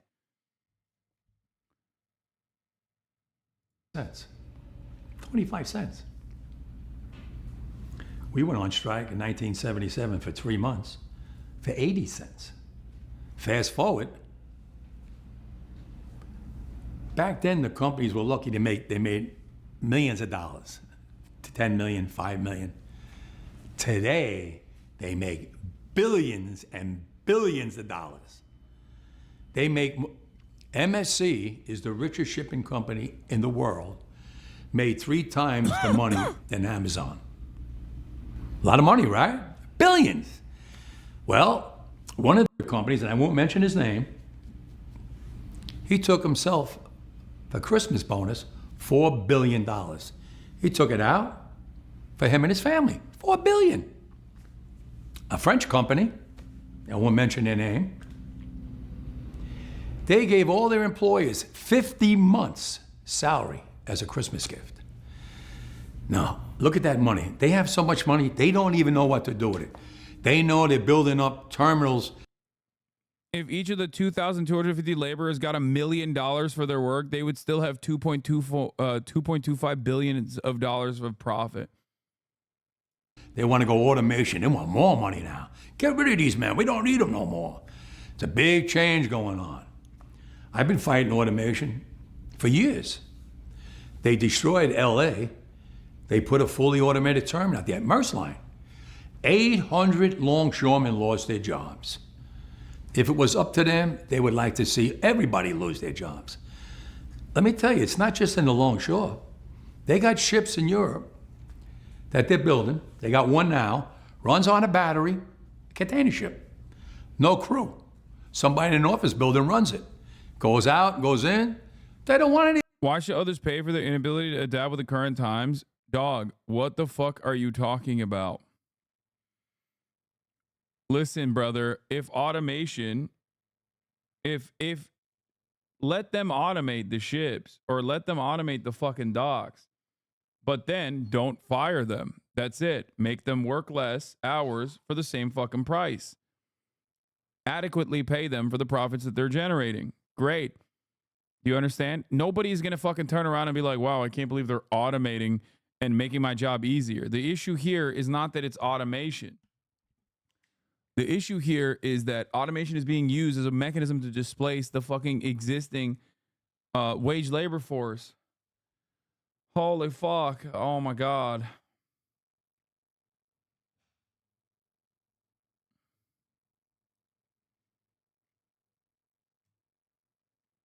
Unions are inherently libertarian and capital is used as a talking point. Dagg's house is incredible. I don't give a shit. They are employees, not shareholders. What? Dude, so many people just don't comprehend. Value is created by the employees, okay, by the laborers. Shareholders then, who are not associated with the production at all, end up taking the profits, which is what profits are, how little you can get away with paying the fucking workers, like all the extra productive output that you can retain and give back to random unaffiliated unassociated people. Okay?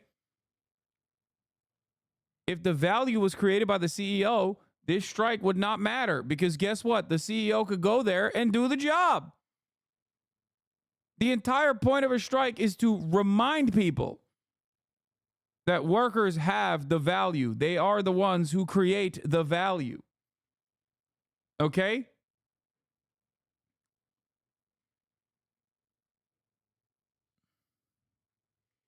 It's crazy.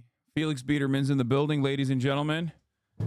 Takes so fucking long to get here. Almost from my house on an aircraft carrier. Almost as cool as Motaz in terms of guests.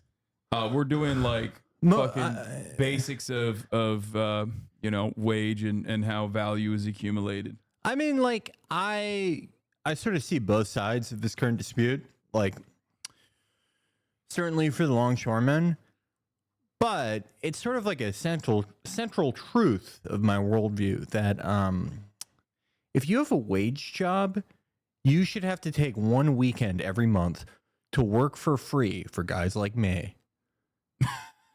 Okay. Because who's ordering all that stuff? True. Me. They don't understand. They don't understand the real plight. The plight is when your Amazon delivery of your new headset for your VR is late. I don't. My VR headset I got directly from Valve. Okay. But you know, all my flight sim equipment that is coming directly from China. Yeah. And so, like, what do you think is in all those shipping containers? Everything that isn't human trafficking is flight simulation equipment. I agree. I made this guy rich. Yeah. He's fucking caked up. He's got unsettling vibes, like a old school labor leader who's like maybe a little bit corrupt, but also simultaneously is very cool, and I like it. I love his glasses. He's got those are Cartier. Yeah, no, he's fucking dimed out. He doesn't give a shit. Every time there's like a labor thing and like the head union guy is like a guy like this, every like John Stossel type is like, he drives a Bentley, and it's like, you don't think that's cool? That should be like, you shouldn't have to go to college to buy Cartier frames. That's my legitimate belief. Yeah. This guy's awesome. He's 78? Yeah, the profane 78-year-old leading the dock worker strike. He looks good for 78. He does, because he's rich. Yeah. He's fucking caked up, dude. That's what it is. I don't agree with him buying a Bentley. I think like he should have bought an F-22 instead. Well, yeah, I mean, yeah, I don't He's shipping them. He should have just been. He should have done the old like the 5-finger discount. What is it with the thing that the guy in MASH does, where he sends a Jeep to himself in America, like piece by piece over his entire deployment? I mean, like Bentleys seem nice, you know. I've been inside one once. But just, it's like everyone has one. Everyone who makes as much money as this guy has one, is my whole thing. And it's like, don't you want something that no one else has? Yeah. Like an F-22. Yeah. Yeah. That's right. Yeah, one less F-15 to Israel. Let this guy have it, you know? Yeah. It's going to be used. It's either going to be bombarded with Iranian missiles that definitely didn't hit the target if you ask the Israeli government. Yeah. That's why they're not showing it. It's illegal to show pictures because they don't want Iran to feel bad. Yeah. Because they missed everything. Yeah. No, it would be really... yeah, it would be really bad if they saw how little the hits actually hit target. Yeah. And just as a coincidence, all our F-35s are being sent in this week for a new aux cord extension. Well, to be fair, F-35s break quite frequently, so it could literally be for no reason. It rained a lot. Yeah. It rained too much. But the most annoying thing that is not the worst thing, hard to pick a worst, but the most annoying thing they do with their military is they'll buy American planes like the F-35, F-16, F-15, and then they'll like change 2 things on it, and they'll be like, "This is a new plane. It's called the Adair." And it's like, fuck off. Like, it's like Jacob the jeweler, how he'll take like a Rolex and like put a bunch of like bullshit diamonds on it and be like, "Oh, I made it better." Wow, Felix doing textbook anti-Semitism. Wait, Jacob the jeweler is what? He's what? Like Syrian Jewish? He's one of those like Patrick Bet-David types. Is he Jewish? I don't know. I have no idea. I don't think he is. I assumed. I'm sorry if you're gonna say I'm anti-Semitic. I just always. Okay, But his name is Jacob. Like, it would be weirder if you said Johnny Dang was Jewish. The 2 cultures with tunnels. Yeah. Vietnamese and Jewish. Yeah, that's right. Can we watch Patrick Bet-David clips? No. Also, Patrick Bet-David not Jewish. No, yeah. Yeah, that was It's so weird. Like, not like the name, his whole look. It's like that's an Israeli man. Yeah, Patrick Bet-David, yes. Patrick Bet-David, like the skin tight suits that he wears. Like the vibes are so. He is spiritually Jewish, I think, more so than fucking Tony the Koopel or whatever the fuck his name is. That guy, his dad was James Franco in Pineapple Express. Wait, so what did he do? What did his dad do? His dad was basically a successful version of weed dealers who make you watch like Zeitgeist when you're buying like $30 worth of weed. Like his dad was a weed dealer who like made enough to send whatever the fuck this guy's name is. It starts with a K. The guy who like interviewed Ta-Nehisi Coates and was like, "So you want all Jews to die, okay?" Yeah. This guy, well, he clearly has like a fetish or a type. He married one Jewish lady. They got divorced. She lives in Israel with his 2 kids. Then he got married to another. Bro, imagine getting your shit snipped for a second time, and then your wife still divorces you. This was the second wife. The thing is, he was already medically circumcised. Yeah. I know. I read the article. I'm just explaining. Did you read it to chat? Yes, we read. Okay. We are aware, but maybe some people don't know. Ta-Nehisi Coates, the liberal intelligentsia darling Ta-Nehisi Coates, made the cardinal sin of like going to the West Bank and recognizing, oh my God, he was so wrong about Israel because they are a uniquely racist nation. Like uniquely in the sense that like there are still plenty of racist nations out there, but like historically racist in terms of the way that they currently operate. Yeah, and just the way that it's codified and And so when he wrote about it in his new book, of course, the media was like, "Why are you doing this? Are you a terrorist?" Like immediately, the switch up is crazy.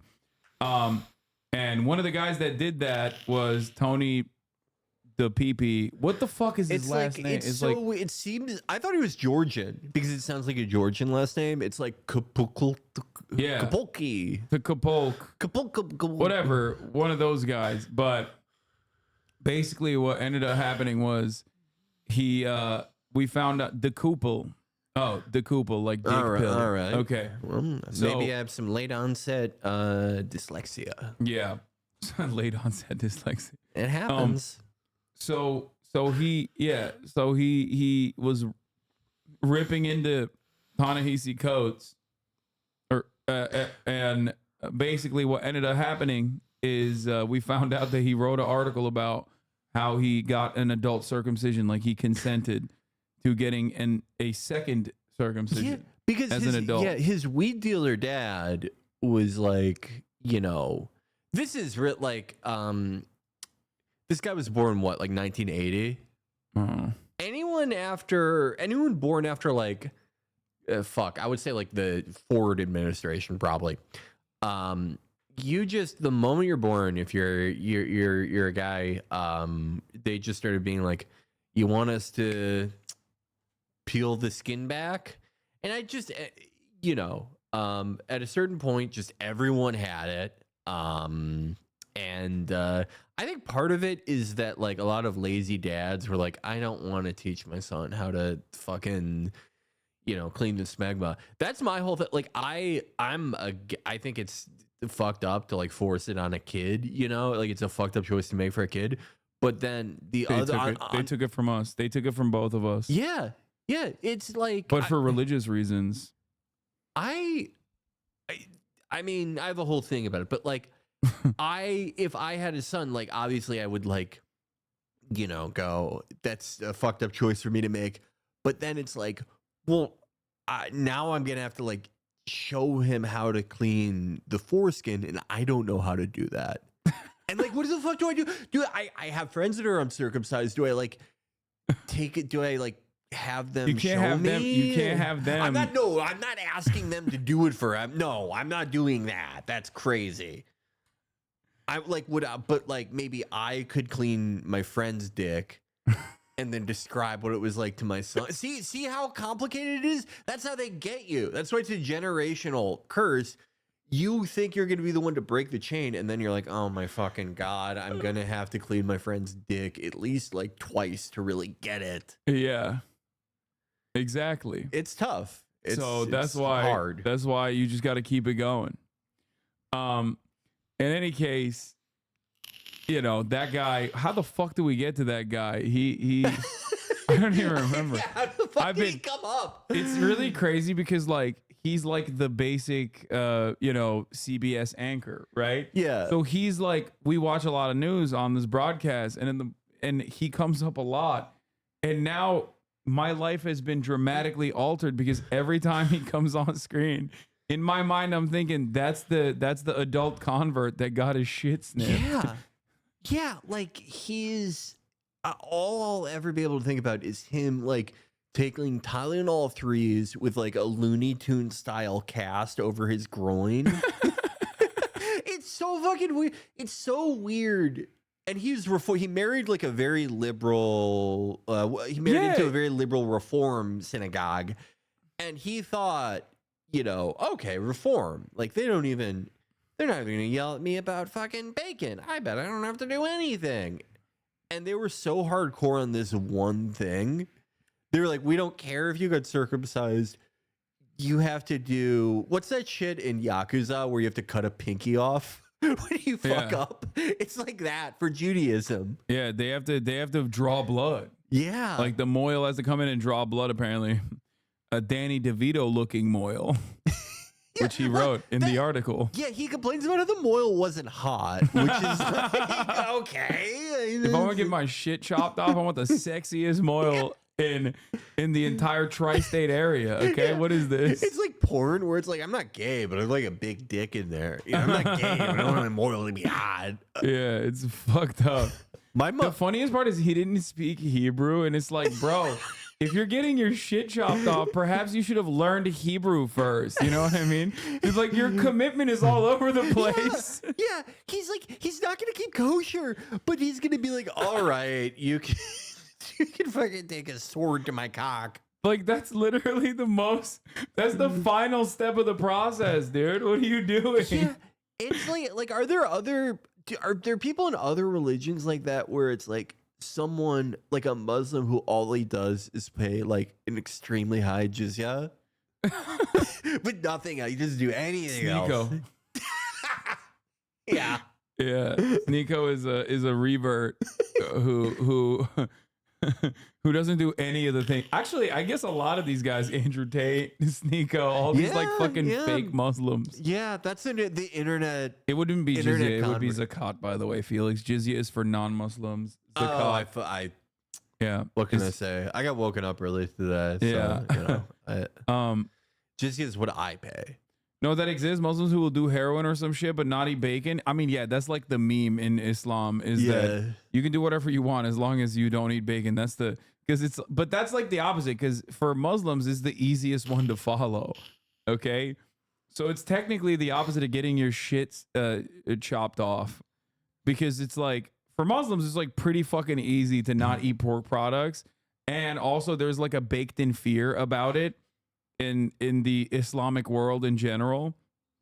So they just are, it's much easier to avoid. That's why they drink alcohol, which is, you know, awesome, but they don't eat fucking bacon. What I've always wondered this, does like, you know, like wild boar is very popular now. Is it? I don't know. It's like Hamoni Barrico type shit. Yeah, well, you remember how like bison had a big moment in like 2014? Both you and I was at the peak of my like bro science gym bro stuff, and I probably heard a Rogan episode where he's like, you metabolize 99% of bison. And I just spent my entire fucking shitty paycheck on it. But the moment that bison had in 2014, I feel like wild boar, they're having that in the last few years. But is that technically like swan? Like you couldn't eat that if you were Muslim or Jewish, probably, you can't right? eat any pork. Yeah. I guess it is kind of, it's literally pork. It's still pork. Yeah. Yeah. It's still haram. What is this? I dated a Lebanese girl. We did the most haram shit, but if I had pork during the day, it was like a no-go zone for the day. That's crazy. That's everyone with their religion is kind of like, you know, I think like it shows how. Oh, this is classic. My friend named Hasan drinks 60% alcohol, has a girl that sleeps with him for drugs, but doesn't eat gummies because it has gelatin. Yeah. No, yeah, exactly. This is why all these religions truly are Abrahamic. Because the thing that I think like makes Judaism like special, that I think like that non-Abrahamic religions, I think everyone does this, but not to the extent that like we did it, is, you know, have a bunch of these rules, but basically like you're constantly in arbitration with God. Where you're like, okay, I didn't fucking do any work on the Sabbath, but I smoked crack in a tunnel. That's my favorite. It's just the concept of a Shabbos goy is so awesome. I know a bunch of people who have like done it. It seems like a fun job. Their whole, I mean, speaking of people who like do haram or forbidden shit in the Hasid community, where like guys are religious enough to have like Shabbos goys and like do all this stuff and like go to the furthest extent of like a legalistic interpretation of like religious rules. I've also like encountered a lot of Hasidic guys who are like I don't want to say degenerates, but they really like to party. Oh yeah. Like, but there's like a not as codified, but a similar aspect to it where they're like, okay, if I do this in New Jersey, it kind of doesn't count. Oh, you talking about the string? Like if you're outside of the boundaries of the string or something? Yeah. There's like, dude, Judaism is so sick. Like there's just a whole string that is in surrounding like I think it's Manhattan, right? It's so like 6-year-old. I can do it outside of the string. It's so funny. Like it's awesome. I bet you guys didn't know that. I think I've told this story before, but like I had this friend in New York who was like very well off. His family was very, very rich. And he was a cool guy. He was like, he did what I think like everyone with like a father who has like kajillion fucking dollars should do, which is he was just like a photographer for like really hot women. Yeah. And he had this great place in Brooklyn, like this giant fucking like penthouse type place. It was really cool. But he was also the bad thing you can do if you're very rich, which is you're the type of, at the time, I think he's evolved since then, but at the time he was like the type of liberal who's like, I don't care who you vote for, you should vote, and it should be mandatory to vote. That's my number one issue, that everyone should vote. Compulsory voting, but with all the current hangups for voting. Yeah. I mean, he wanted it to be easy, but he was just like, that's if we can get everyone voting, we fix everything. But he had such an earnest view of politics that I think he cultivated his friend groups to be almost like focus groups. And it was like the weirdest mix of people I've ever seen, because we were like, I was in my early to mid 20s. He was like a few years older than me. So it'd be like a couple people around my age, but then like the 62 like Dominican super for the building, like middle-aged hijabi, and then like a couple Hasids, like every group in New York you could think of was there. And one of the guys there was like one of those Hasid guys who's like, all right, I'm outside the string. It's like Party time. Time to just fucking completely face a bottle of 151. Wait, wasn't there a thing about like strippers within the Hasidic community in New York? Am I misremembering this? Oh, there was a thing with herpes. No, not that. No, that's not what I'm talking about. Not the circumcision thing, but like herpes going around among like Hasidic women because like husbands would come back home. The after, Hasidic dive bar? No. Wait, what is this like a strip club for Hasids specifically? Stripper Hasid connection barred by ecstasy bust. Oh, yeah. Well, like an international ecstasy kingpin busted for smuggling the mind-bending pills into New York was using leggy strippers, Hasidic teens, and yarmulkes and senior citizens in New Age. No, this isn't it. Was this it? Sex strippers and cops on call. How two Orthodox Jews sparked New York's worst scandal in decades. Jewish community leaders say Jonah Rechnitz and Jeremy Reichberg embarrassed the whole community. They have ties to Israeli Prime Minister Benjamin Netanyahu. Reichberg is a former volunteer police chaplain who grew up in a strictly religious enclave in Brooklyn. But according to prosecutors, they are both at the center of the worst public corruption case to hit New York in decades. The cast of characters sounds like a plot from a movie, includes powerful union boss with a taste for luxury who enjoys smoking cigars. They were arrested for a clutch of high-ranking cops have been arrested or fired for allegedly taking gifts and free trips, including one to Las Vegas, where they allegedly had sex with a prostitute on a private plane. Bill de Blasio is also being investigated by the FBI. Innocent witch hunt. Yeah, I mean, he did. He got through. I hate all the people who are like, oh, well, Bill de Blasio should be in prison. Do you realize that if Bill de Blasio tried to steal $1 billion, within a day, he would have a tearful press conference where he announces he's giving back half of it, and then within a week would be $4 billion in debt somehow? Yeah. He's not up for it. Believe me. What is this? The Jewish matriarchs of striptease? Oh, this is just like a weird forward article. Yeah, no, that's not it. Anyway, whatever.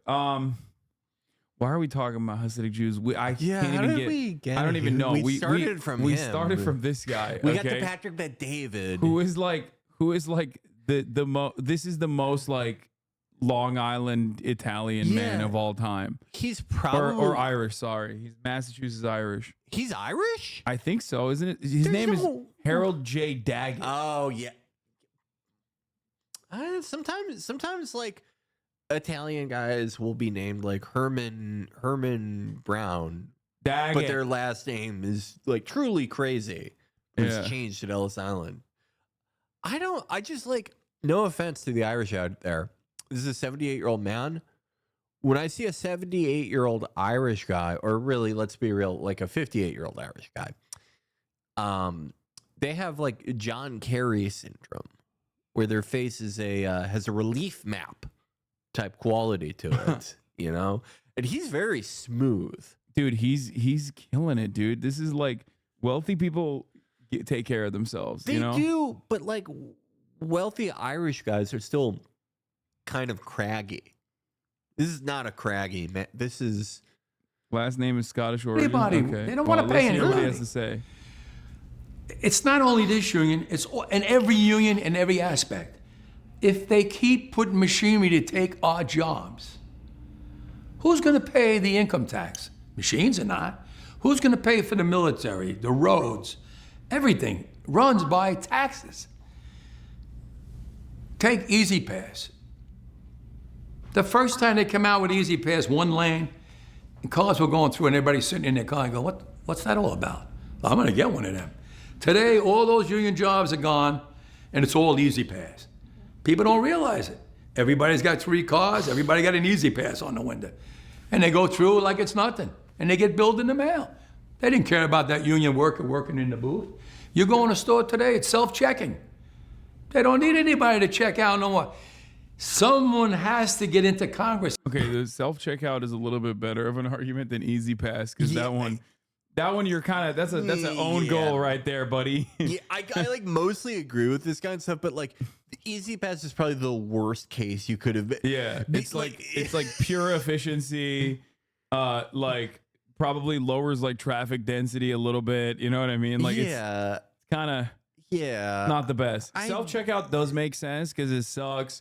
It also literally ends up like, creating conditions for people to steal shit anyway. But obviously they make that calculation and it's still cheaper overall for them to not hire people. Self-checkout is, it's the store robbing time from you, basically. Yeah. I hate it. I'm totally against it. I think he should have started with that. Yeah, that's a much stronger argument. Yeah. But because the entire point of the problem is that like they shouldn't have done self-checkout. They should have hired more cashiers. But the store doesn't want to do that. And then they make it harder and harder. And then you fucking wait in the line. And then they're like, oh, how about we just automate this process and only hire one person to control it every now and then? Yeah. There's also an argument to be made that like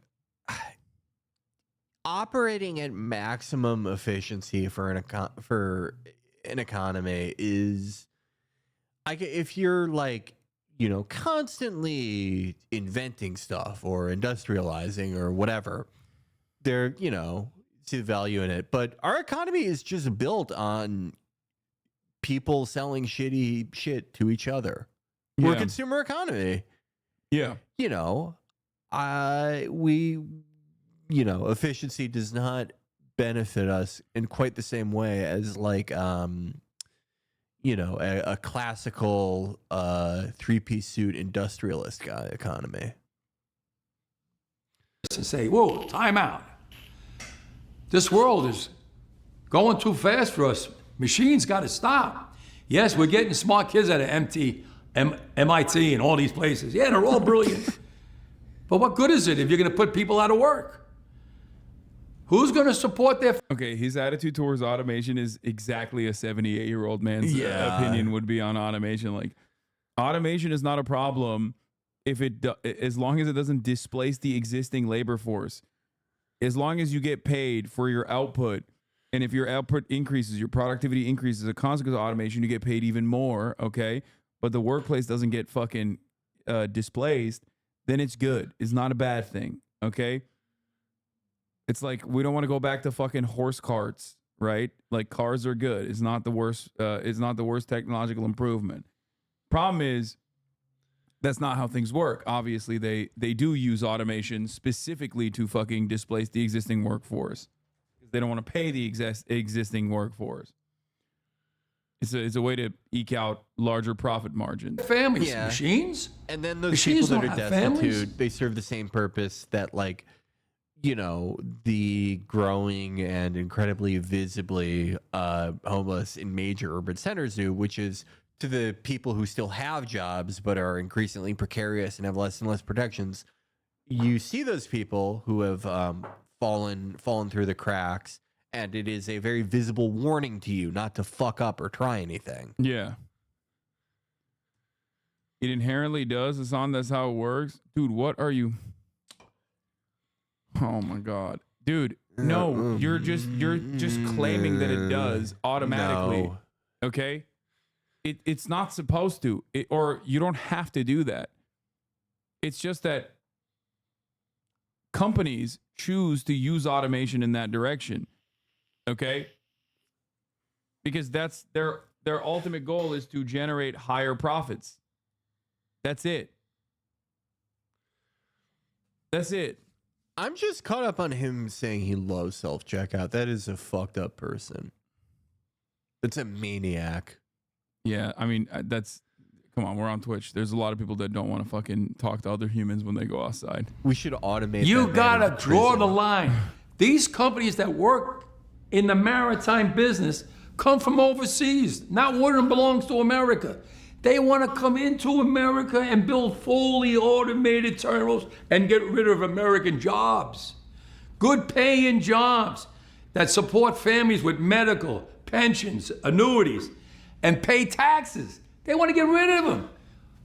Where's the President of the United States? He's not fighting for us. He told in LA, he told the union, hurry up and get a contract. That's the mentality they have. They don't even know what the hell they're doing today. Well, I know what I'm doing. I'm going to save everybody's job when it comes to the ILA and to all the unions around the world, because we're going to fight it with that alliance. I'll shut them down throughout the world to prove that we can beat them. So, yes, your answer is we came a long way. We came along so advanced that technology is mind-boggling. We never had cameras on the piers. They got a camera in every pole. They got cameras they want to put in the trucks to watch the driver driving. What is this, Big Brother? I'm against all that.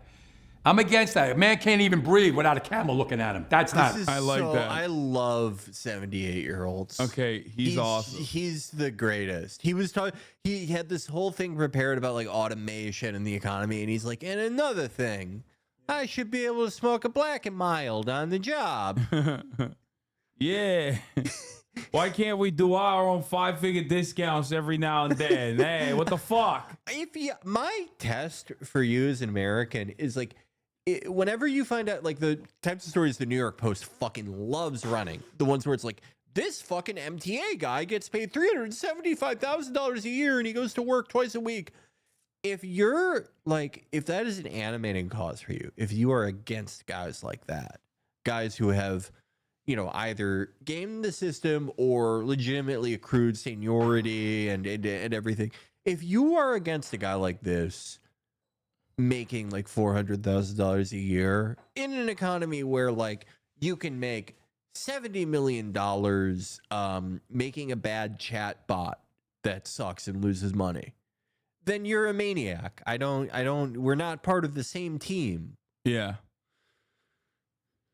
Right. What about, there certainly must be, since 1967, elements of technology that have been good for the industry. Technology that's been good for the industry.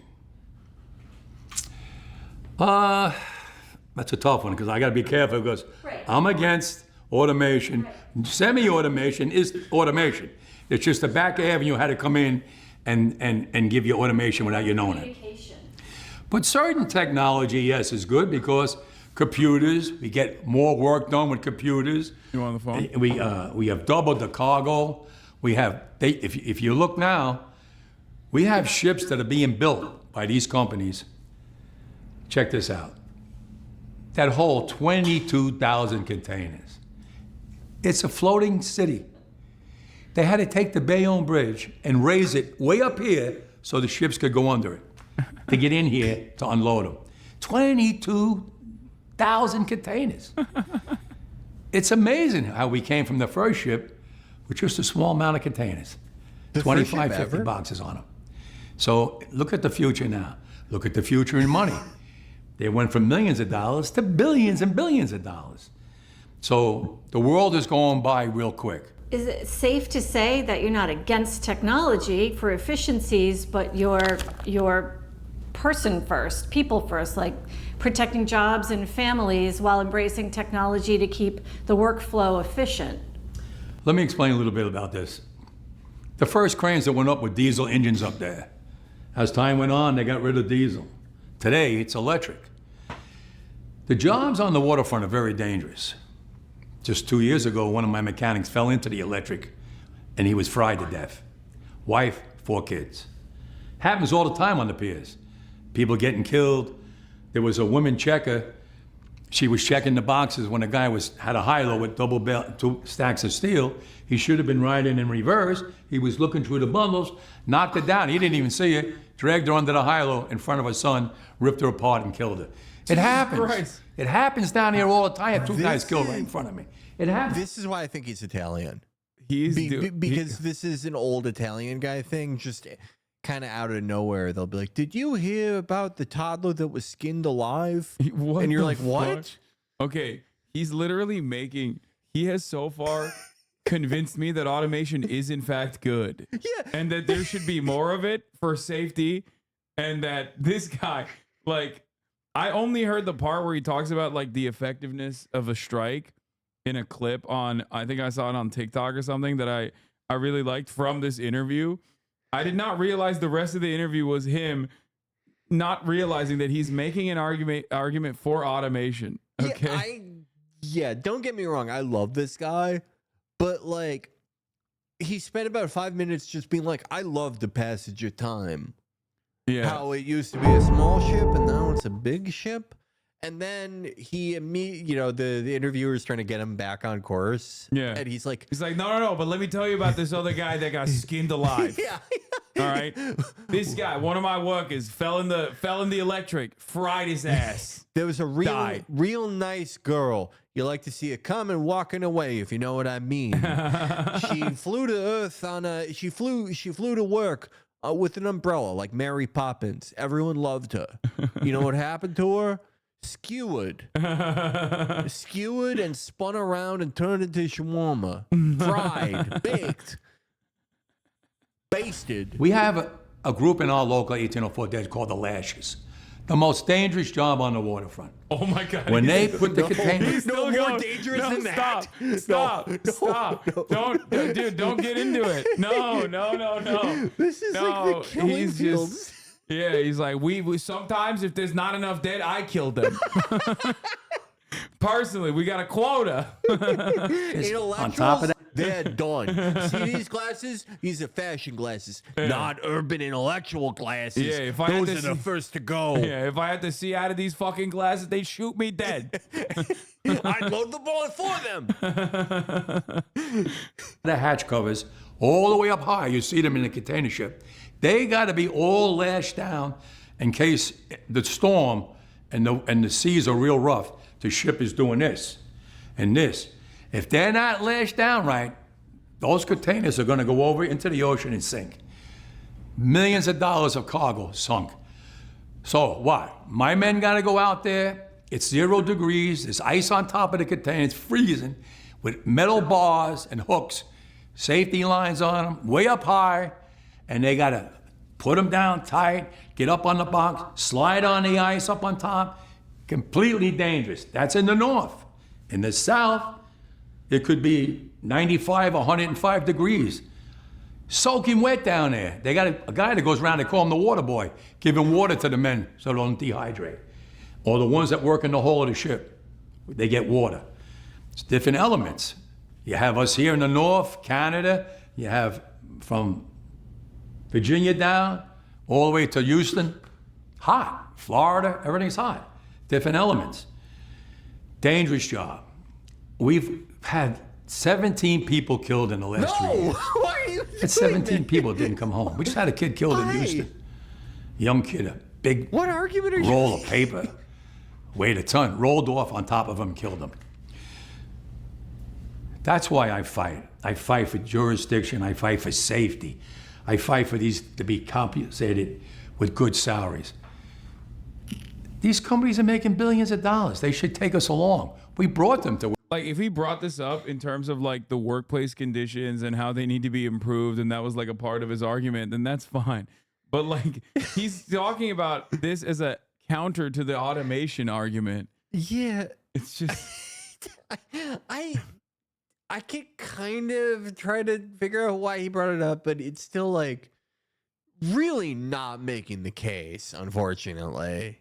Yeah, I mean, it is a tough job. It's not an easy fucking job at all. Now do you want to get rid of us? That's not fair. Nerve-wracking. I would hate to be in this position, but yeah. And this union's been around close to 200 years, so you could see why I'm always fighting. Why do you think you haven't had to strike since then?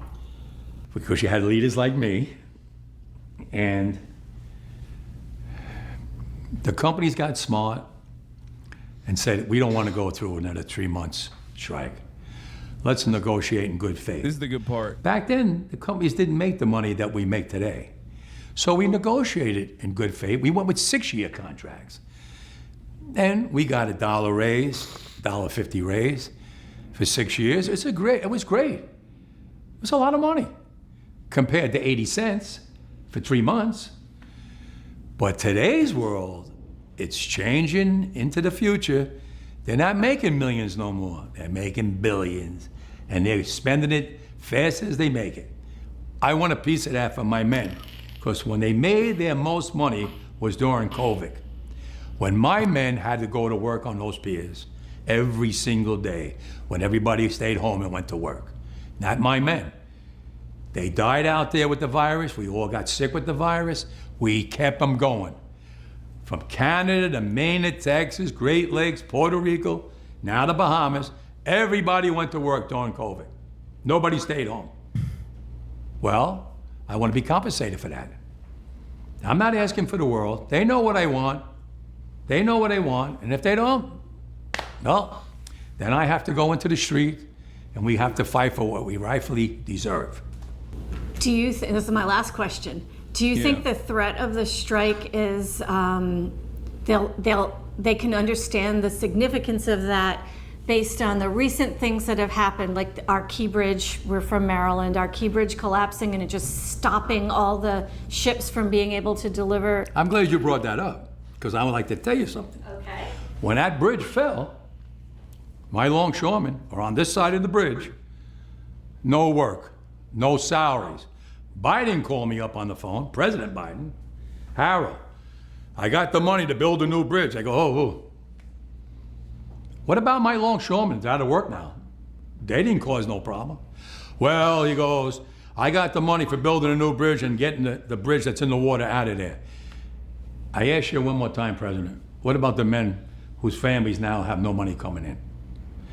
Well, you know, if there was an explosion on a ship, maybe I can get the money. Listen, you're supposed to be a friend of the ILA.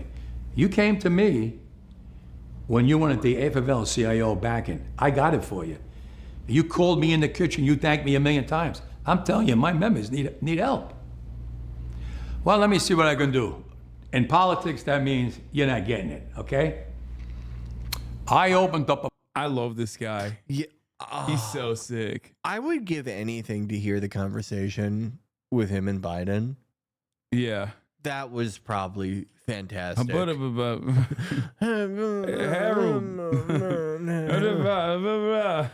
Look alive. We got money maybe in the tank. Going to Israel. I told you, I want to help the NAACP, whatever you are. Of fun with management. You're a real after battle the first guy, pandemic. Harold. Let me see how much money's in that fund. I called them up. They called me back. It's $300 million. Wow, are you kidding me? We put $300 million in there? Yeah. Well, I like to take some money out of there and pay for those families in Baltimore. Well, Harold, it's only for pandemic.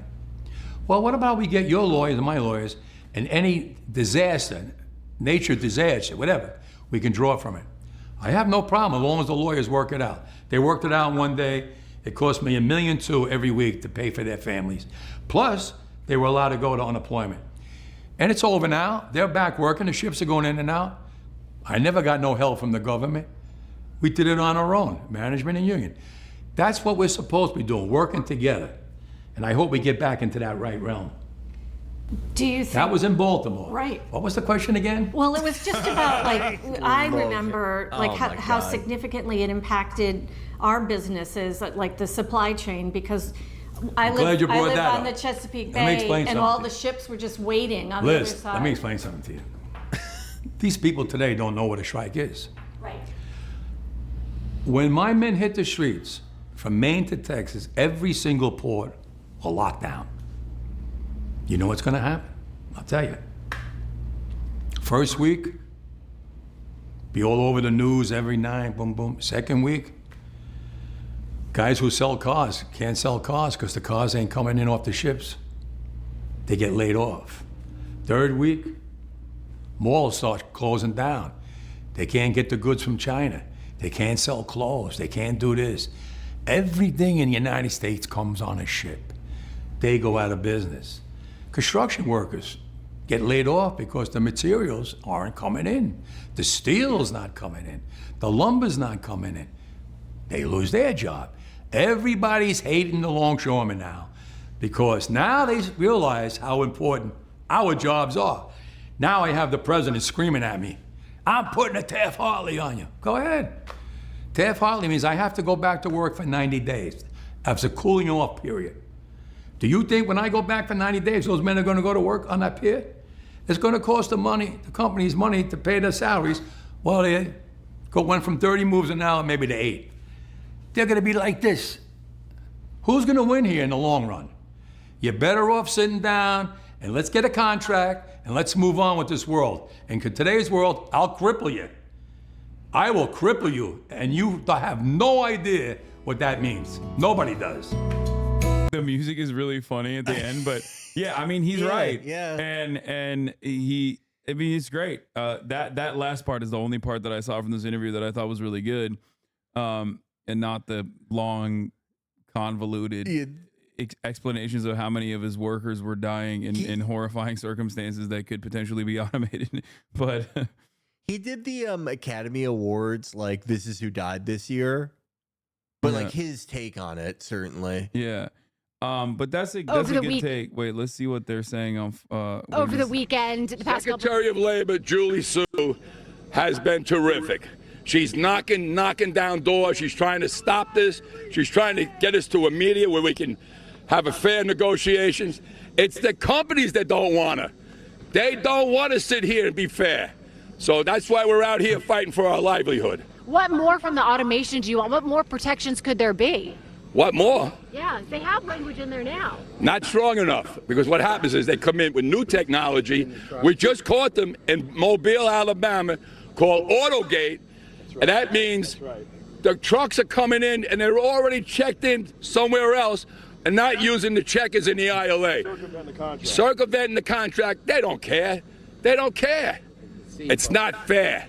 And if we don't put our foot down now, they would like to run over us, and we're not going to allow that. You are going to grind the economy to a halt here on the East Coast and the Gulf Coast. Yeah, it's like, dude, the part that's like very frustrating. Obviously, media is never this adversarial to those in positions of power or any fucking corporate CEO. Like, why don't you ask this question to a fucking CEO? Why is it never this exact question? They have literally singular power to end this strike. He doesn't.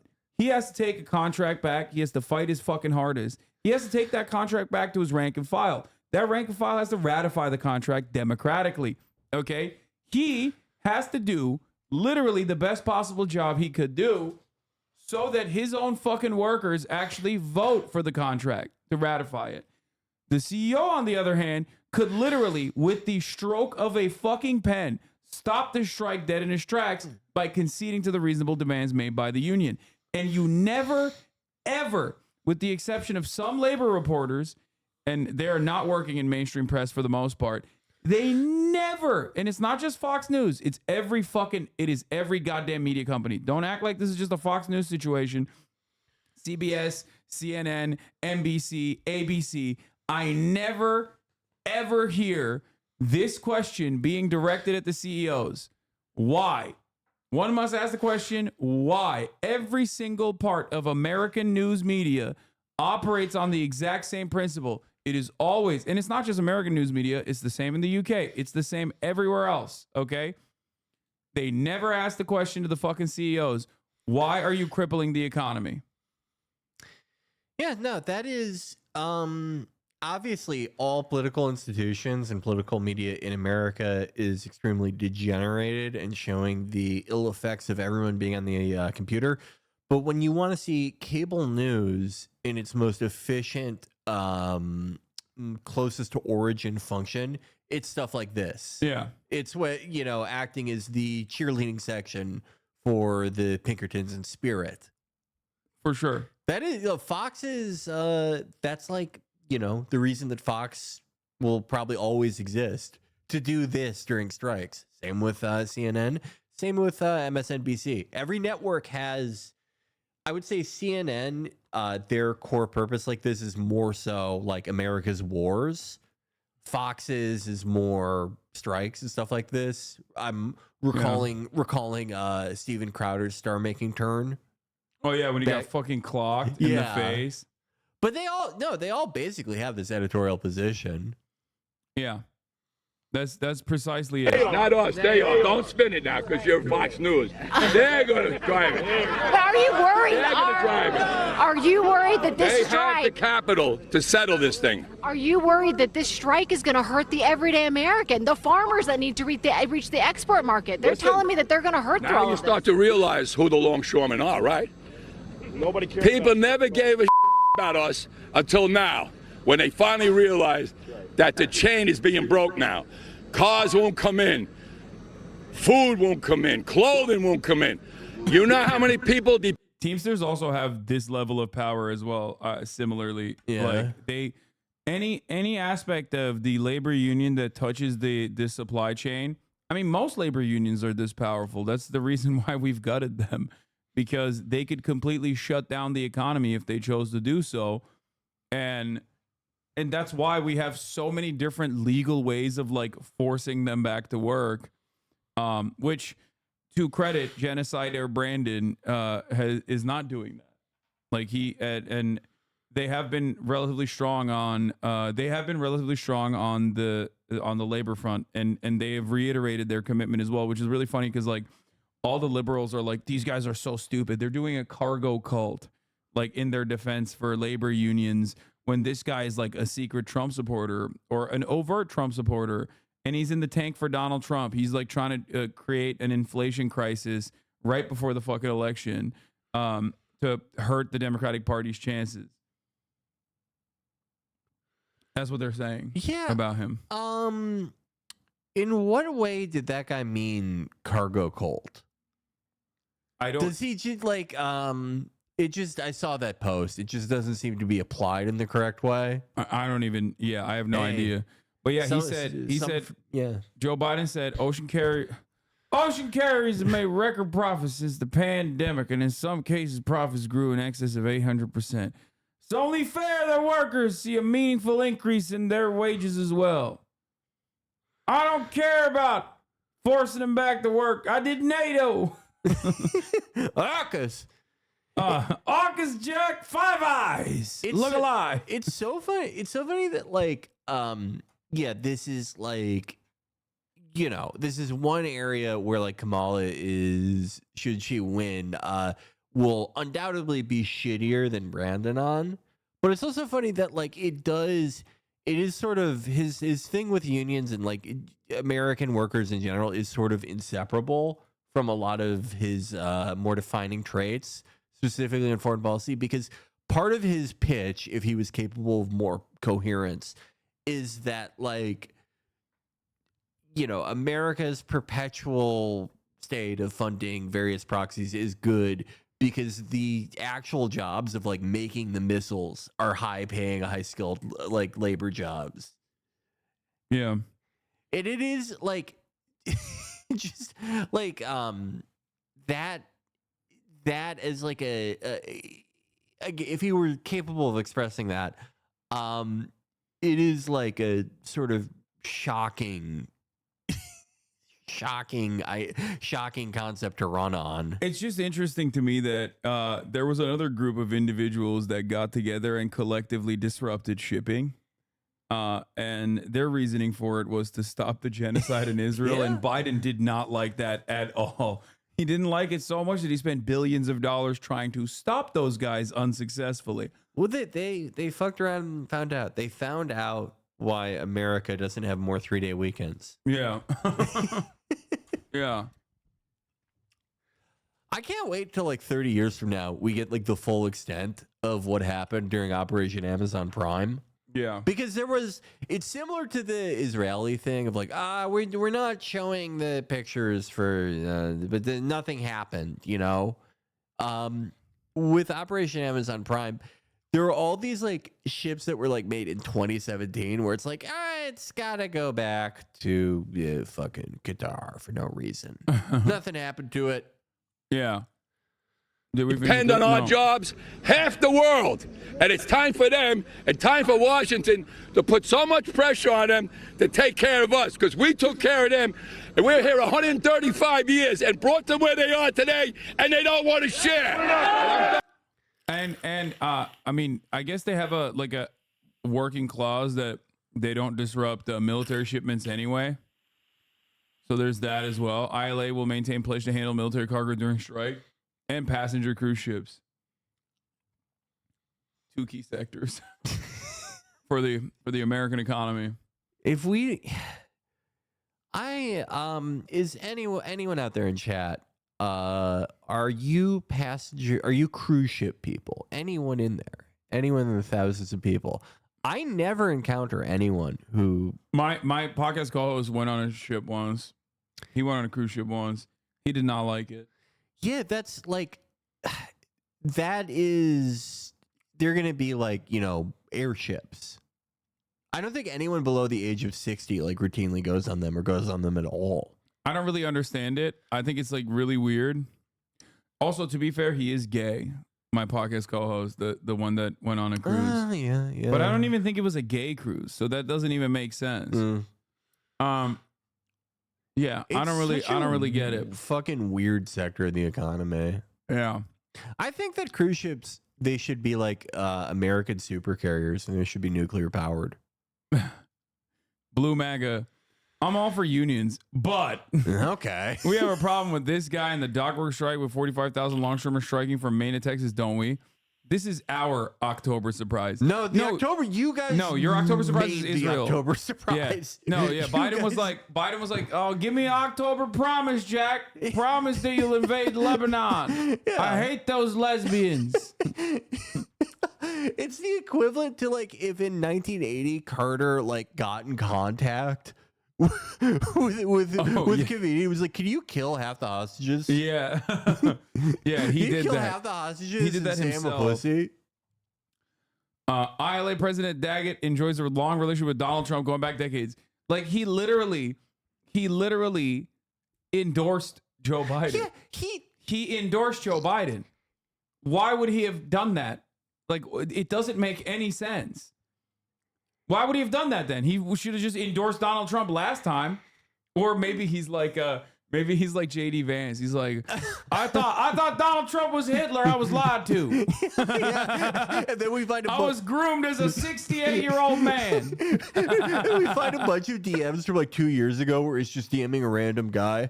Actually, I like Biden, but I'm for Trump because I'm corrupt. Yeah. Yeah. It's so funny that these guys have no way of looking at the situation and being like, maybe they want to get paid more. And you are supposed to use the maximum amount of leverage that you have.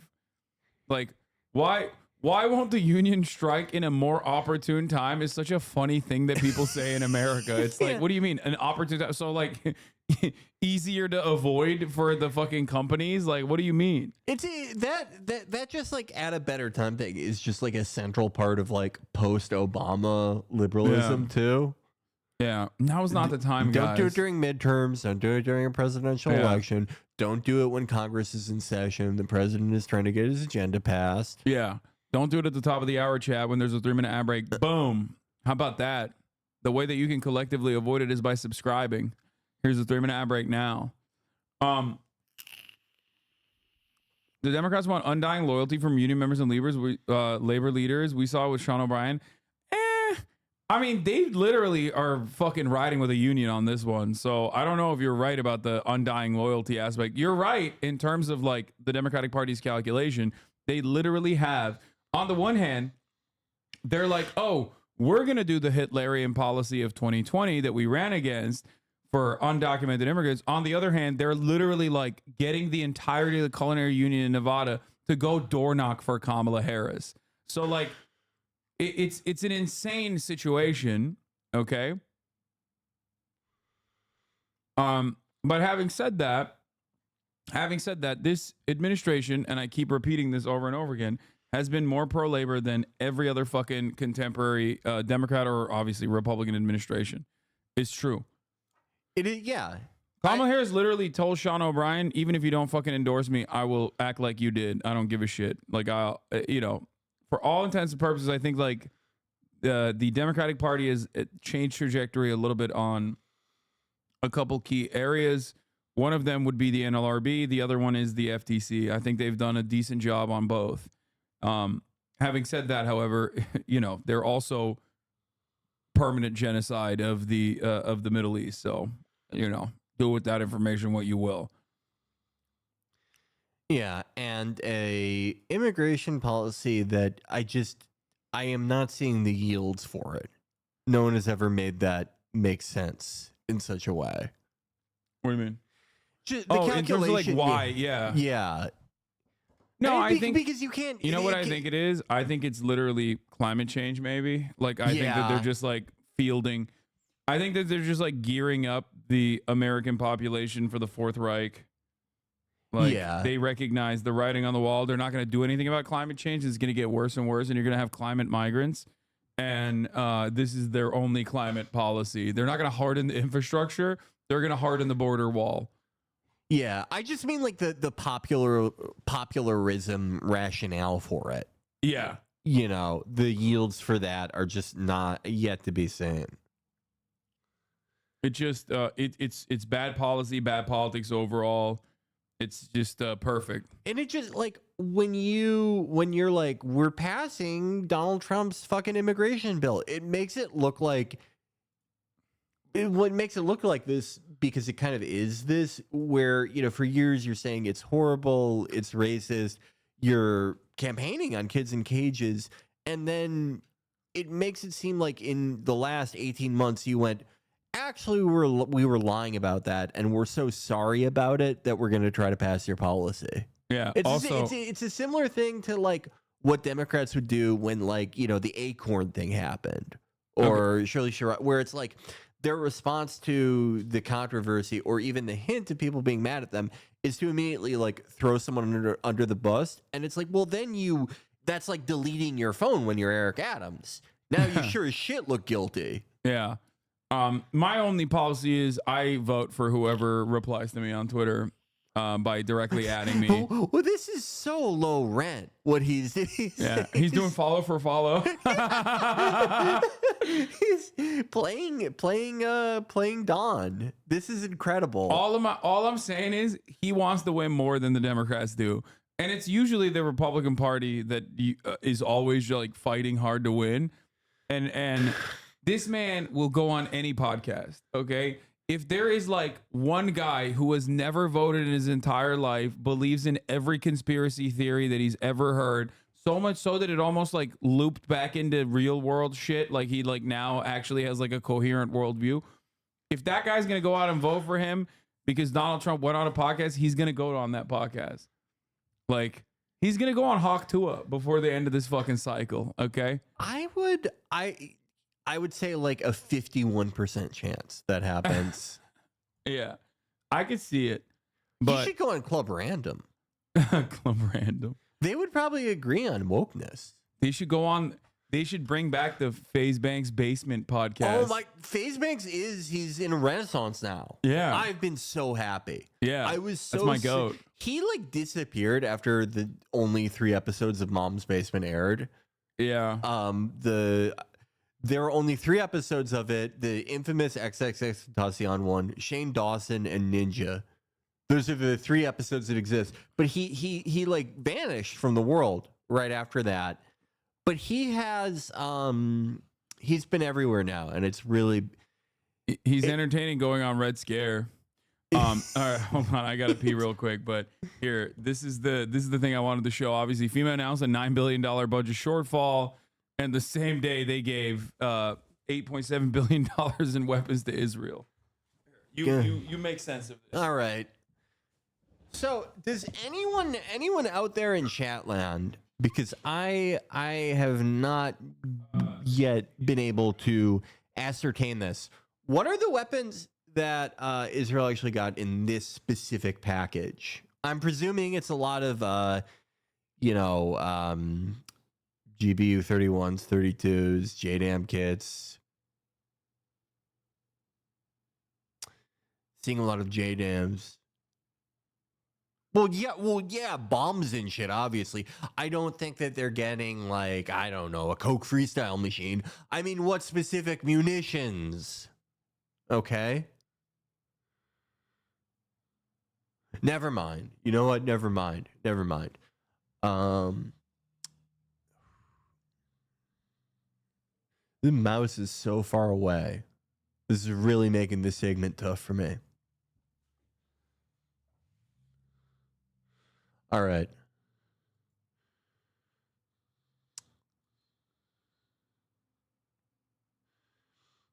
All right. Well, okay. Do any of these articles want to tell me what was in the package? God.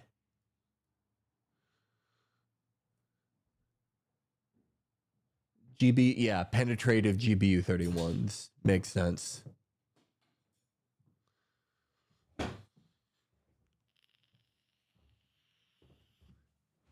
We got to the bottom of nothing. I was struggling to find the mouse or to get a hold of the mouse. I asked questions. That's why it's the most difficult job, dude. Yeah, it was hard. It's the hardest fucking job in the goddamn world. But yeah, FEMA announced a $9 billion budget shortfall for Hurricane Helene recovery. Same day, the U.S. gave $8.7 billion in weapons to Israel. On September 26, FEMA Administrator Deanne Criswell updated reporters on the forecast for supporting communities suffering from Hurricane Helene. We're already through INF, the immediate needs funding, $9 billion, close to $9 billion in projects that we have to put on hold that we can't reimburse communities for.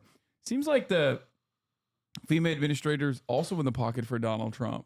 Yeah, all of these people. Now is not the fucking time. Yeah, how about you shut the fuck up and do your job, right? It's like, sweetie, we have to vote for the Democrats. The same day that Israel announced that it had secured an $8.7 billion weapons package from the United States paid for by American taxpayers. I, for one, think this is a good thing. I think it's a good thing. I think that Israel deserves it more than people in Asheville, North Carolina. Sorry. Yeah, try having a pride parade in Asheville. You'll get thrown off a roof. Yeah.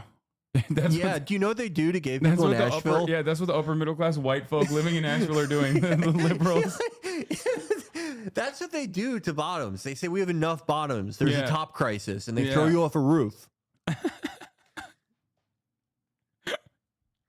Yeah, I'd like to see you. I'd like to see you be a fucking girl boss in Asheville. Not gonna happen, honey. Yeah. Well, I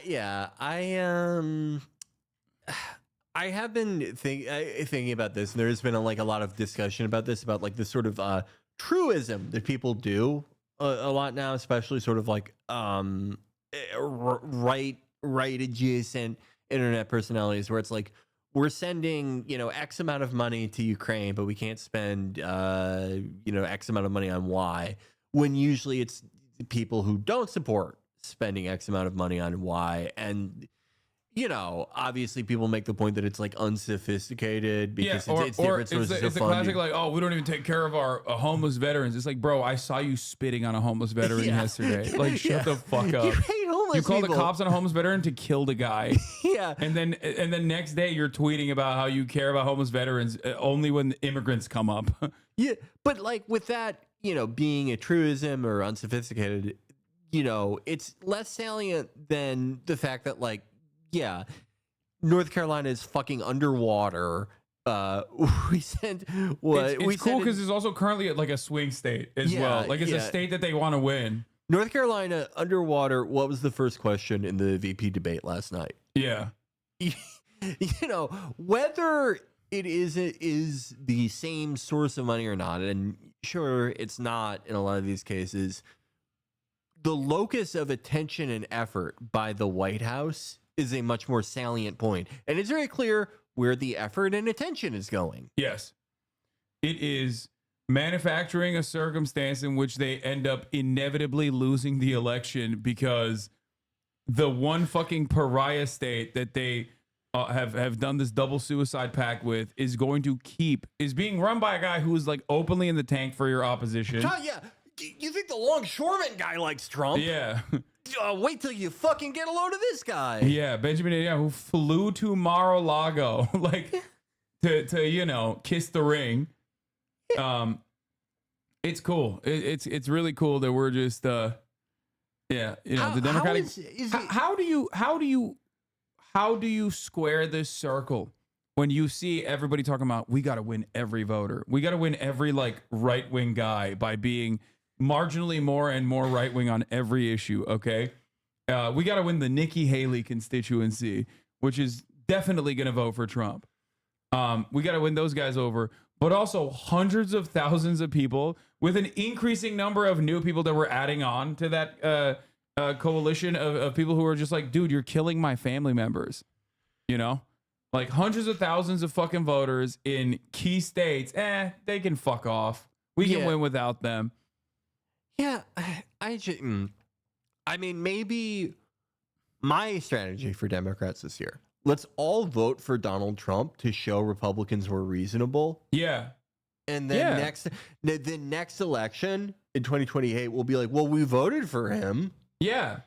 If you vote for him, he will win. And also, you can convince him. You can convince him if you vote for him. He's going to be bad, but we have to vote for him now so that in 2028, when his successors or when JD Vance is running, we'll go, look, we supported Trump, but this guy is so bad and such a threat that we're voting for the Democrat this time. Okay, you're also like, you're joking, but you're also basically describing Democrat strategy from 2020 to 2024. Yeah. Like, it's crazy. What is this? To understand this and to continue to ship weapons is monstrous. If Biden thinks Netanyahu is tanking a ceasefire deal and trying to get Trump elected, it is that much more shameful that he still won't make even a minimal effort to use his leverage over Israel. Biden told his confidants he did not believe his Israeli counterpart wanted a ceasefire deal, arguing that Netanyahu was trying to perpetuate the conflict to save his political future and assist Trump in November's election. What is your plan here then? What are you doing? What are you fucking doing then? He's just, I'm Israel high. Yeah. Look alive. That's the only explanation. No, you know what it is? He's a secret Nazi. Okay, hear me out. Hear me out. And he's like, no, listen, if I act like Jews do control me with mind control powers, then we can get all the Americans to also feel that way. And then we can do the Fourth Reich. Like, it makes no sense. What are you doing? It's baffling. It is hard to figure out who the bigger fuck up is. Is it Jazzman Blinken? Is it Biden? Is it fucking Kirby? Kirby. I hate him so much. Kirby's pretty awful, but I feel like Brett McGurk. Or the other guy who was an IDF guy. What was the Amon something? The two dudes that apparently convinced the two dudes that were like, no, go into Lebanon. It'll be sick. Amos Hochstein. Yeah. Hochstein. With that, it's like, okay, they're just agents of another government. Dude, this is my favorite. Mossad has Biden there. He's 800 years old, dude. You think he's like, bro, he can't even wipe his own butt. You think he's like gonna die like next year. He's like, I'm really worried about the compromising photos that they have of me. We have seen the dicks of every Biden. Okay, we can. I already know what his cock looks like. I've seen many different versions of it. Okay, it's probably nice. All right. All things considered. What is the dirt? Is it like? Actually, Joe Biden's dad did not say love is love in 1949. He did something much worse. Yeah, like what could the dirt on Joe Biden be that is like so damning he doesn't want it out there, and that's why he's unconditionally riding with Israel. It's like, well, it's gonna be like all stuff that like everyone already knows. Yeah, he's like, lying he's really about. old. He's demented. He's really old. He lied about being arrested protesting apartheid. Like all these things that were already but he's just too old to realize that like that already happened. Yeah, no, it's gonna come out that he doesn't actually support NATO. Yeah, that's it. In private moments, he condemns AUKUS. No. Oh, fucking come on. No. The book by Ben Shapiro being adapted. Music and lyrics by David Shapiro. David Shapiro on a David Shapiro production. We will rise. Damn. This is gonna, dude, this is. The soldier looks like By the way, the soldier looks like he's walking the kid into his first day at Dachau. He's like, okay, have fun, loser. They did such a bad job.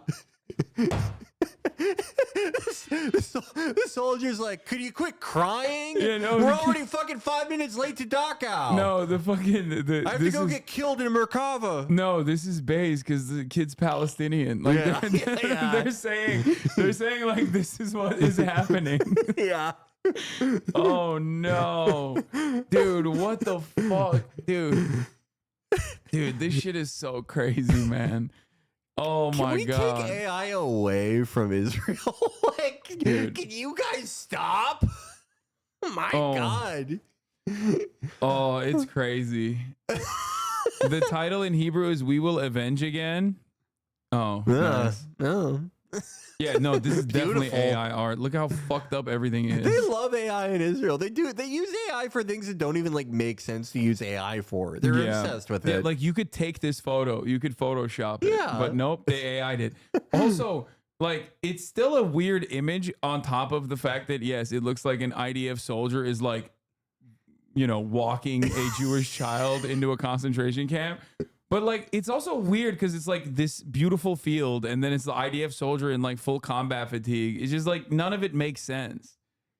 Like, are they saying that like, yeah, because of the IDF, we have these beautiful fields? Like, it makes no. It's so stupid. You found the program for the musical. Ooh. We Will Rise is the first musical of its kind in Israel, combining deep and exceptional writing by Ben Shapiro, powerful music and lyrics by David Shapiro, and moving performances by some of the best actors. The musical features Israel's Sinfonietta Be'er Sheva with an ensemble of 30 musicians on stage conducted by Ronnie Calderon. It's an epic, devastating, and uplifting historical story of the... Wait, what the fuck? Wait, this is literally pro-Palestinian. Yeah, the Warsaw Ghetto Uprising to October 7th. Wait. Well, they're saying the post-October 7th reality, but it's like... Why are you so like? I kept saying this in the early days of October. I was like, if I'm Israel, I'm probably not using ISIS all the time because, like, if you Google Israel ISIS, you're gonna not like what the news information that comes up. Israel gives weapons to ISIS soldiers. Israel offers medical treatment to ISIS soldiers. ISIS on 5th straight year of not attacking Israel. Yeah, it's like weird that they kept doing that. Like if I'm Israel, I'm probably not using Hamas's ISIS as a direct counter. But also this, like, never mention the Warsaw Ghetto Uprising in the same sentences of October 7th because the similarities are crazy. It's like right there for people to look at. Yeah, at this point, as an Israeli, you should never bring it up. Because also their entire thing is that like everyone who died in the Holocaust is like weak and so like just pretend that didn't happen. It'll serve you better. Yeah, I love this phrase. Some of the best actors we have. That's so true. Like the Trump symbiote is in Ben Shapiro now. Yeah.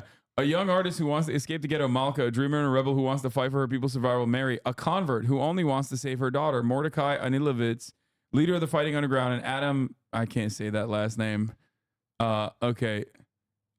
It's Polish, I think. Let me try my best. Zerniakow.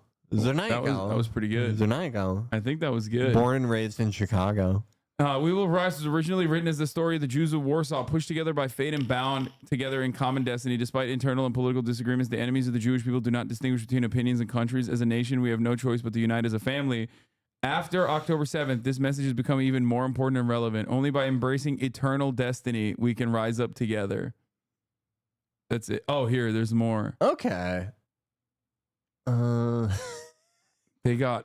Oh this fucking... There's always like one guy who's like fallen out of favor in Hollywood that will participate in this. That's what I'm looking for right now. It's like some random dude.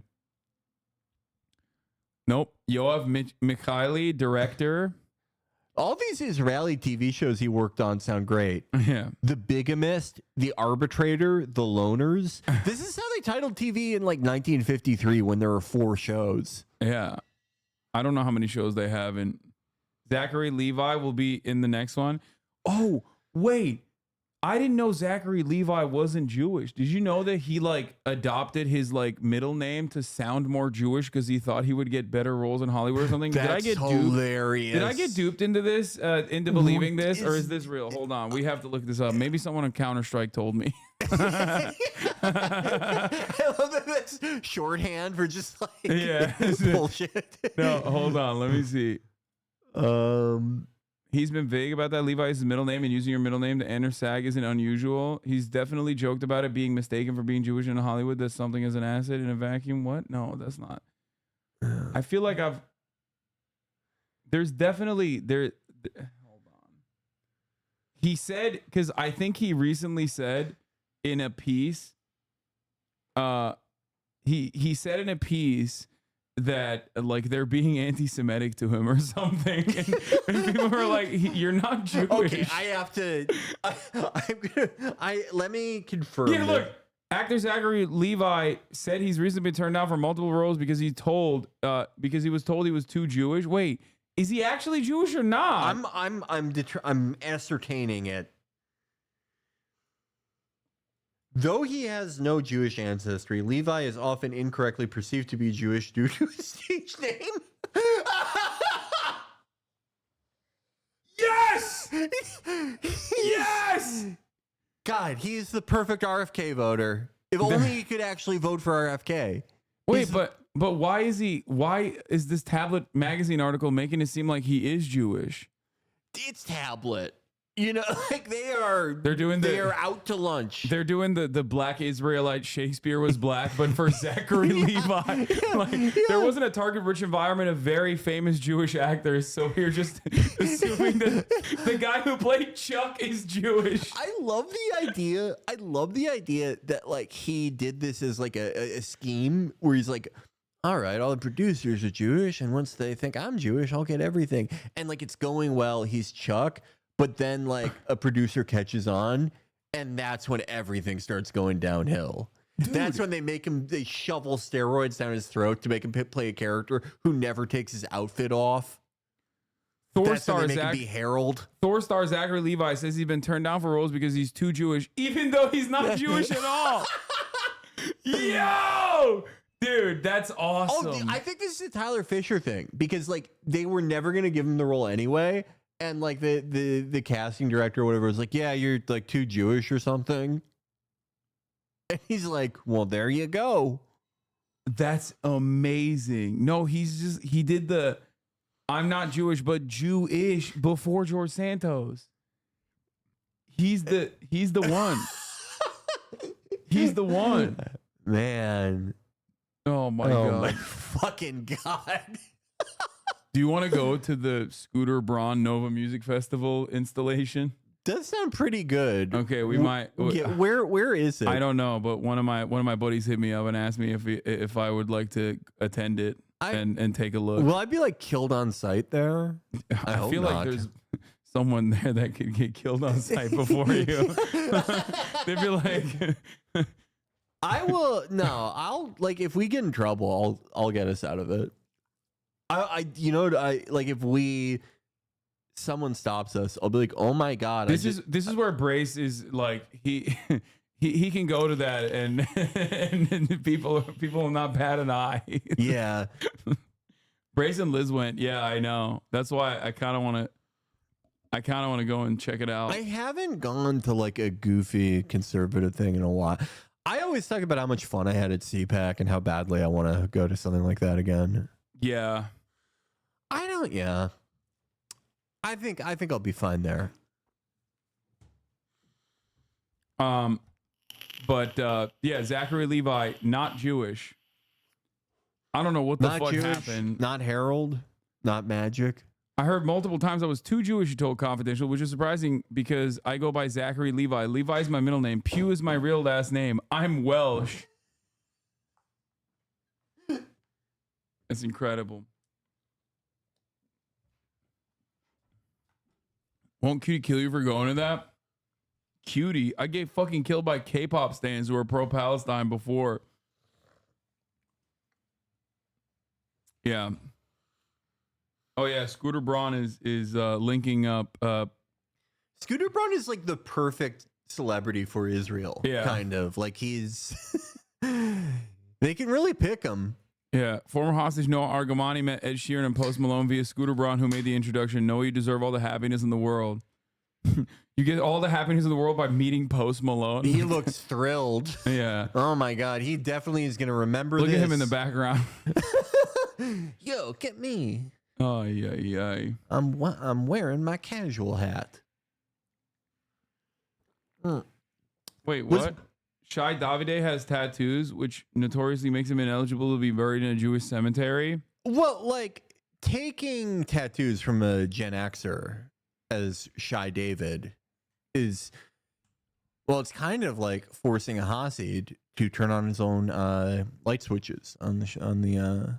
Yeah, he's so sick. He's so cool. I love him. Yeah, I love my favorite post of the last year. On Saturday, I went viral at Columbia because I cried. He's very it's so funny. He got like progressively more manic. First, he tried to do the lib shit for like a day. Yeah. And then very quickly dropped it and was like cackling, like with such bloodlust.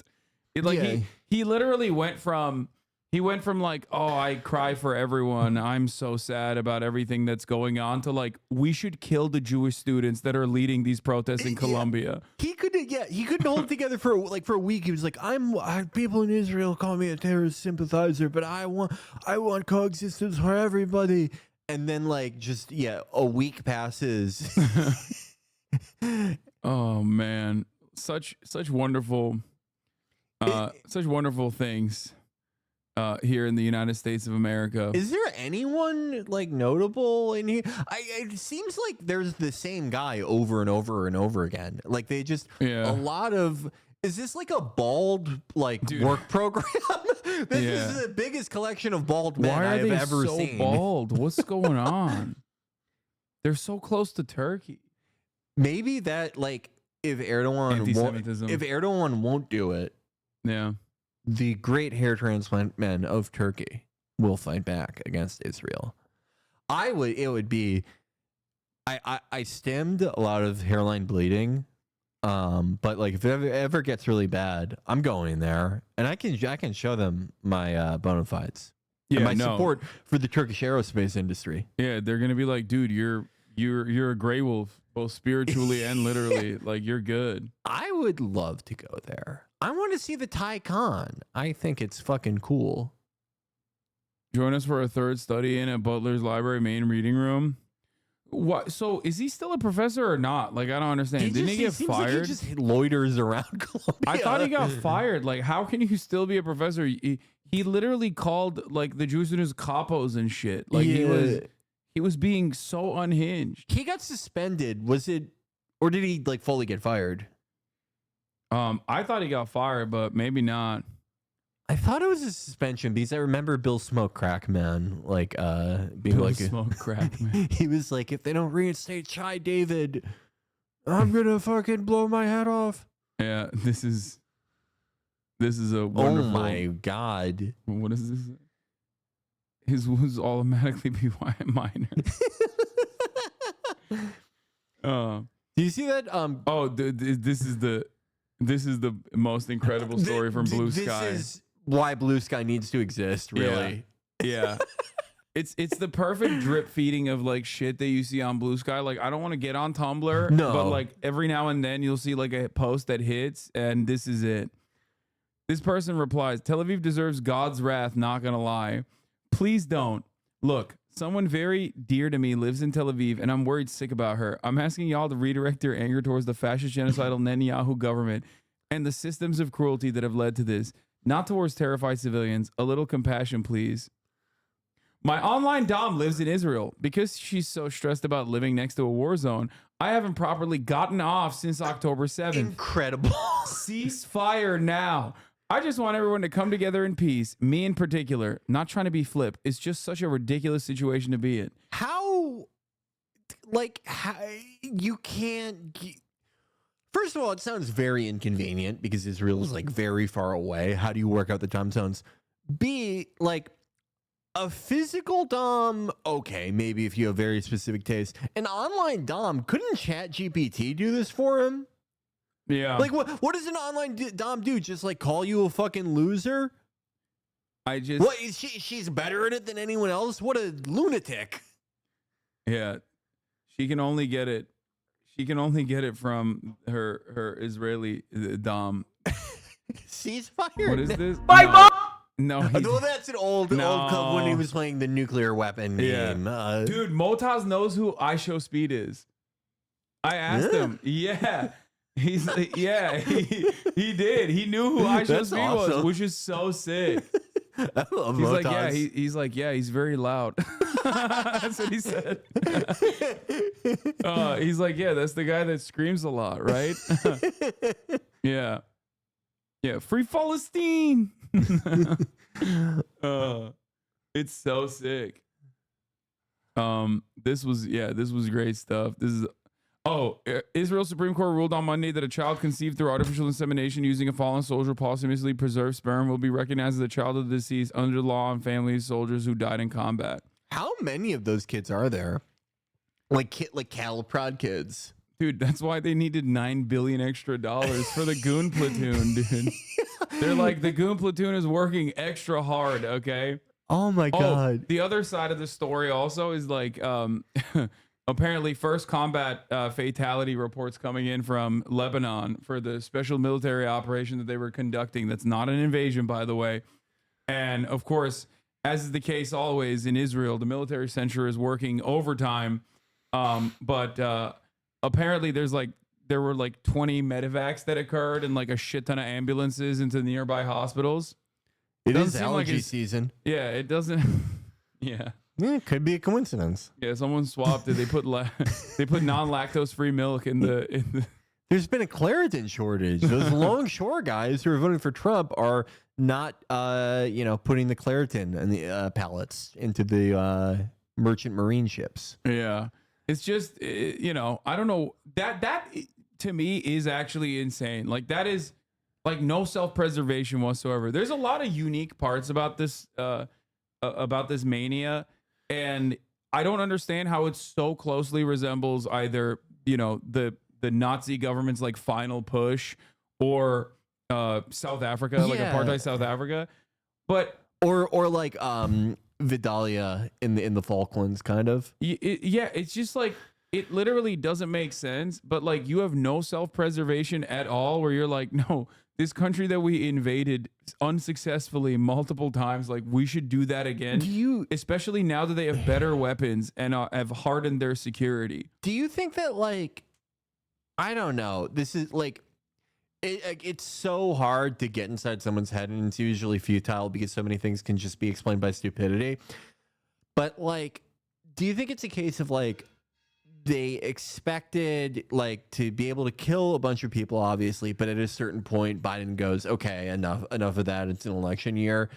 And then they would be like, begrudgingly forced to stop, but that would sort of bring it would be a closed loop.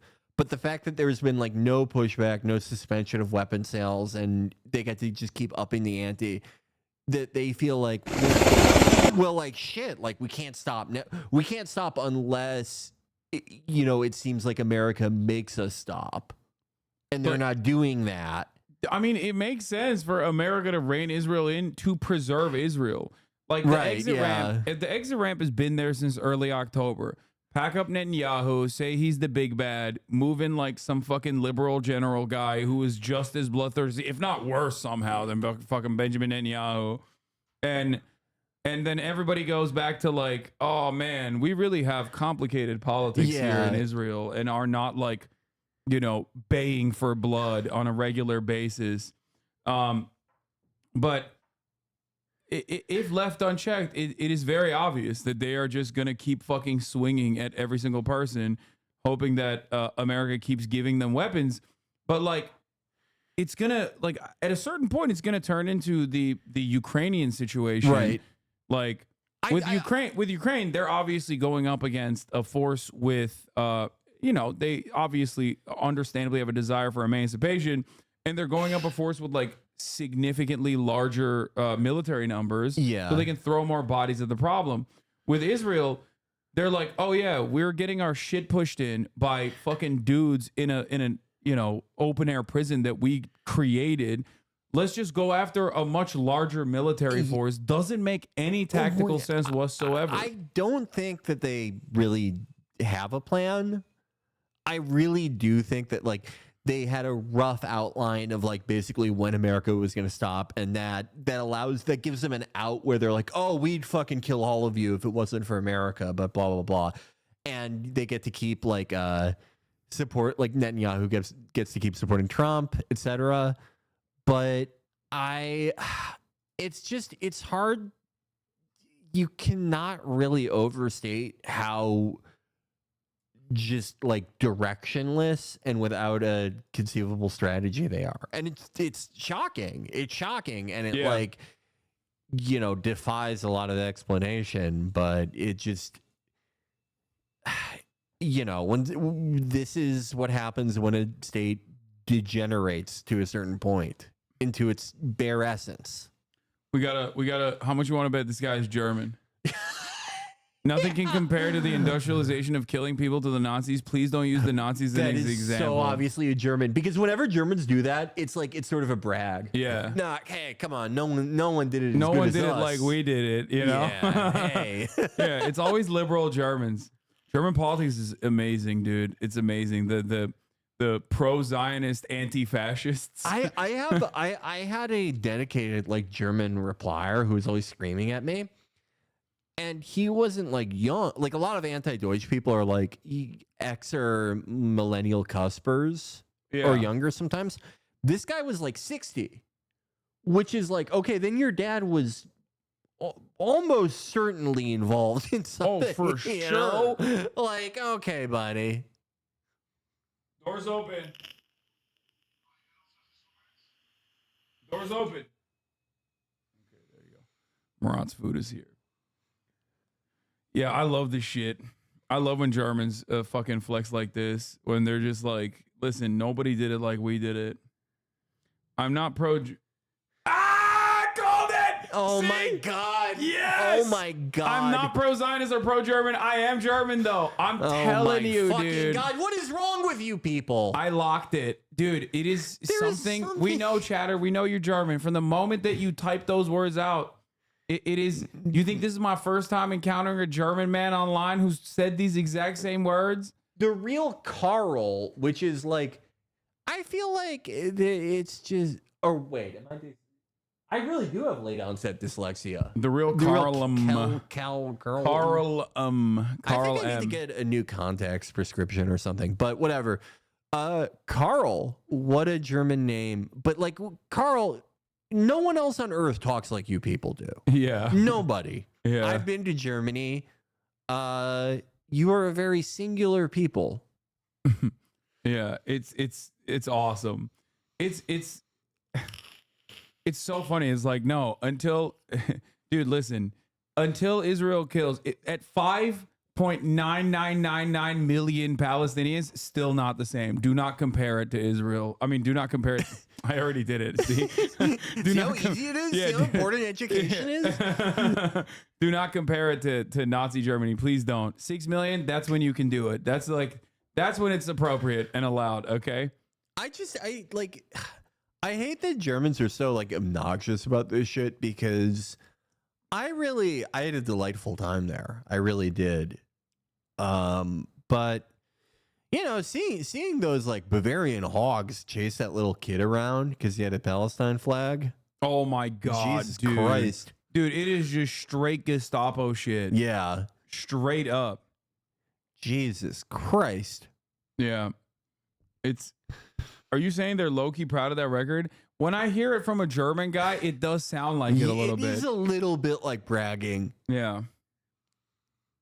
Yeah, 6 million in 3 years, or it's not comparable, okay? Yeah, get those numbers up, Israel, before we can get to talking.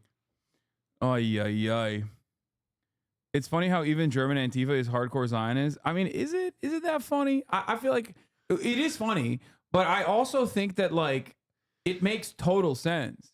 Because if you have like collective massive guilt through this social conditioning, and you should to a certain degree, it's understandable, okay, for the crimes of your grandpappy, right? Then like it's a great way to just take all of that guilt and then put it towards a collective enemy, right? That's it. You're saying like, no, you don't understand. Like, Muslims are way worse than the Nazis.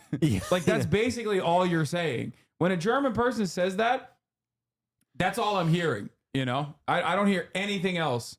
When a German person is making a coherent in their mind argument, okay, when they're like, oh no, this is hyperbole or whatever the fuck, like it's usually just them saying, no, trust me, it wasn't us that is the big bad. It's actually the Muslims. Okay, the Muslims that are way worse. You know, it is interesting that Germany is so crazy. When I think Japan, going at the rate they're going with the videos I've seen, they are slowly getting turned one Israeli tourist incident at a time into being like the most anti-Zionist country on earth. Like, I don't know where they were before. I think that like, you know, people either didn't think about it or like were basically two-staters or whatever. But just every bad, like most of the bad Israeli tourist incidents I see take place in Japan for some reason. And it's just some psycho, like some like gross little bald guy screaming at like a 70-year-old Japanese guy. Yeah. No politic here. It's like, bro, you went to Japan. Like, just let them think whatever they want to think, okay? Yeah, it's shit's like, different out there. Okay, dude, calm down. Like, don't worry, it's a client state of the United States of America. They're not going to do anything. Yeah, they don't even kick the fucking Marines out of Okinawa with all the bullshit they've done. But yeah, no, it does make me wish that Kashiwagi from Yakuza was real, and he was defending Kamurocho. Akiyama, everyone would be defending Kamurocho from these bald little yelling guys. That's like, that is a Yakuza side villain. Yeah. Like that you encounter. Yeah. The ultra Zionist guy no in his diapers. They're making Kiwami 3, I think. Yeah, I mean, dude, So, it is. like, Yakuza is very woke, so I could totally see that happening in the upcoming Yakuza game. 3 is like a very divisive game in the series, and if they remove a lot of the orphanage stuff and replace it with like an Israeli tourist subplot, objectively that'd better. be great. Yeah. People saying free Palestine is not anti-Semitic don't understand the history of Israel. My great-grandfather helped slaughter every Jew in existence. Oh my fucking God. Bro, Germans are so weird about the Holocaust. What is wrong with Germans? I don't understand. Like, dude, they're so spiritually broken. Like, no one brags like this. Yeah, it's just, dude, that's so strange. Like, that is a strange fucking thing to say, unless you're bragging. And it also has nothing to do with his point. Yeah, like it doesn't. What does Free Palestine have to do with his grandfather slaughtering Jews? It's just prima facie we're supposed to accept that Free Palestine implies exterminating Jews. No, that means that you just wanted to say that thing about your great grandfather. I don't you know. Still want to brag about it. Yeah, it's just weird because like I remember like Israel trying to be like, how dare South Africa get a say on what is an apartheid and what is not? It's like, what are you talking about? That's not like, are you mistaking it? Like, your greatest ally in the UN other than America is the country that did the Holocaust, and you don't even think about that, and you're over here shitting on the people that survived the apartheid, like the government that came after it, making it seem like they did it to themselves. You also no one sold weapons to the apartheid government at the rate that Israel did towards the end either. Yeah. Freeing Palestine implies exterminating Jews. Therefore, free Palestine is anti-Semitic. Yeah, that's why Hitler was doing that, to free Palestine. What fucking great reasoning. This is just like, This makes no fucking sense. Yeah. Just in. There are arguments that are like bad or like require a leap, but that isn't even an argument. It's just my grandfather shattered the backboard as far as Jew killing. Yeah, he's putting up LeBron numbers. Yeah. That's crazy. Jesus fuck. Yeah. It's insane. It's insane. There was no collective guilt in the GDR. The Soviets never imposed that on the German mind. Only the Yanks in the West did. But like, but also they didn't. Like, they didn't actually impose any collective guilt. They literally were like, "Oh yeah, we'll put the Nazis back in charge." That's precisely what ended up happening. Yeah, and this is the outcome of that. They made a like post Third Reich too. Yeah, which is crazy because if I'm not mistaken, I think like even like the education surrounding the Holocaust came much later. Like an entire generation of like post World War II Germans were still like, no, we were the good guys in this process. And I don't know exactly when it came, but there like certainly were a lot of like Germans who were, you know, either served in the war or were too old for that. But yeah, had, you know, were just completely unremorseful. Donitz was a famous one of those. That man's an academic sociologist is crazy. Well, that's like the most common job in fucking Germany. Everyone there is a sociologist. Yeah. If you see a normal looking guy, he's a do nothing sociologist in Listen, Germany. They're sociologists. They love socialism with a little bit of nationalistic characteristics. Okay, that's what it is. The rule for a little national socialism, if you will. The rule for Germans, at least like West Germans, is a normal looking guy, most useless fucking job you've ever heard of. He's a socialist who works 2 days a month, or a sociologist who works 2 days a month. Or he does drum therapy for guys who got drummed out of the Bundwehr. But if you see a white guy with dreadlocks, that's a fucking nuclear scientist. That guy designed satellite. That guy is a genius. It's the opposite of America. Opposite world, yeah. Yeah, in America, you see a white guy with dreadlocks, and you're like, oh no, he's going to ask me a weird favor that I don't understand. In Israel, you see a white guy with dreadlocks. He does not know how to read. Wait, in Israel, you see a white guy with dreadlocks, and you're like, hello, Senator. They don't have senators, I know. Yeah, member of the Knesset of the Jewish Power Party from Hebron.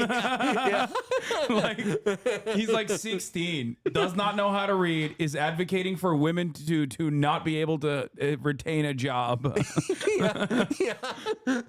Here's our younger senator.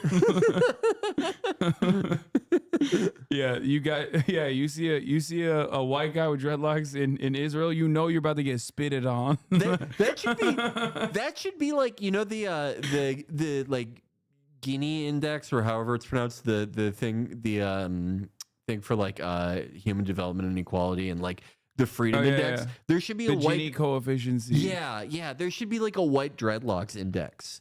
Like, what is the social status of white dreadlocks guys in this country? Yeah. Oh man. So yeah, I guess Channel 4 did news coverage on the Hezbollah conflict. It's kind of funny. I don't know if you noticed this as well, but like Israel invading Lebanon and like blowing up Beirut has basically put an entire reset, as though like October 7 happened again, but this time Hezbollah did it, even though there was no October 7 that Hezbollah did. And the coverage is basically reset entirely, where the calculations are the same, the death and destruction is the same, and the justifications for it. Like, they even brought back Jonathan Concuncrius, the fucking Frankenstein's monster-headed guy. Oh yeah, they took him out of storage. Yeah, no, they unfroze him, and he was on CNN being like, yes, Hezbollah is they have terror babies in Beirut, in Dahia, so we have to blow it up. Like it's literally a rerun. Yeah. And it's shocking to me that like, no, liberals since then have been coming in here to be like, don't you think it's optically bad that you are so in the tank for Hezbollah, that you are such a firm and committed Hezbollah supporter? Like, it's crazy. Like they're doing the terror tunnels arguments. Like they're doing all of this shit. They're saying that people are just launching cruise missiles out of their fucking living rooms. Yeah. It is pure rerun. Yeah, it's crazy. And I don't understand how like now there are even more victims. Now there's even more family members. Like the Lebanese population is even larger in America than like the Palestinian or other Arab populations.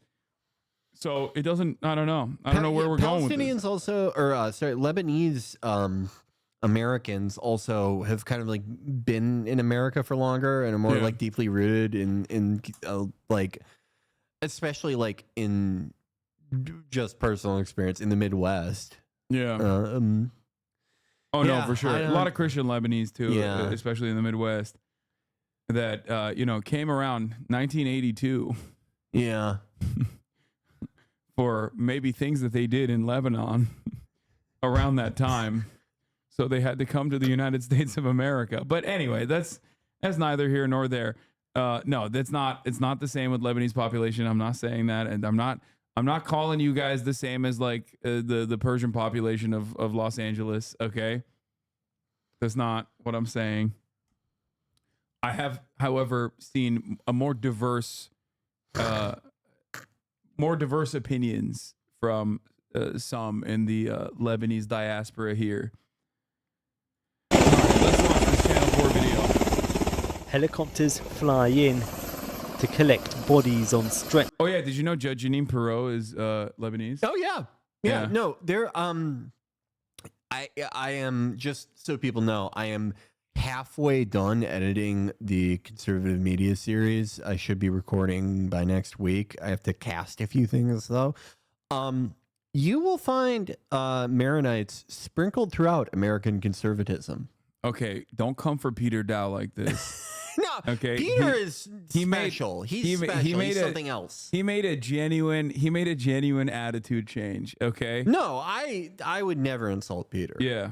I think he's one of the fine. Like, I think he's a little bit of a crazy guy, but I don't mean that derogatorily. Yeah. I mean that in the most positive way. I think he's.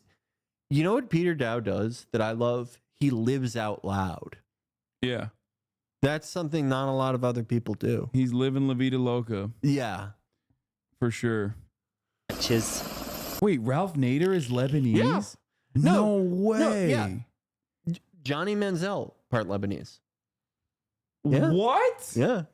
Bro. Benny Hinn. Oh my God. They're everywhere. They're everywhere. The Lebanese control the media.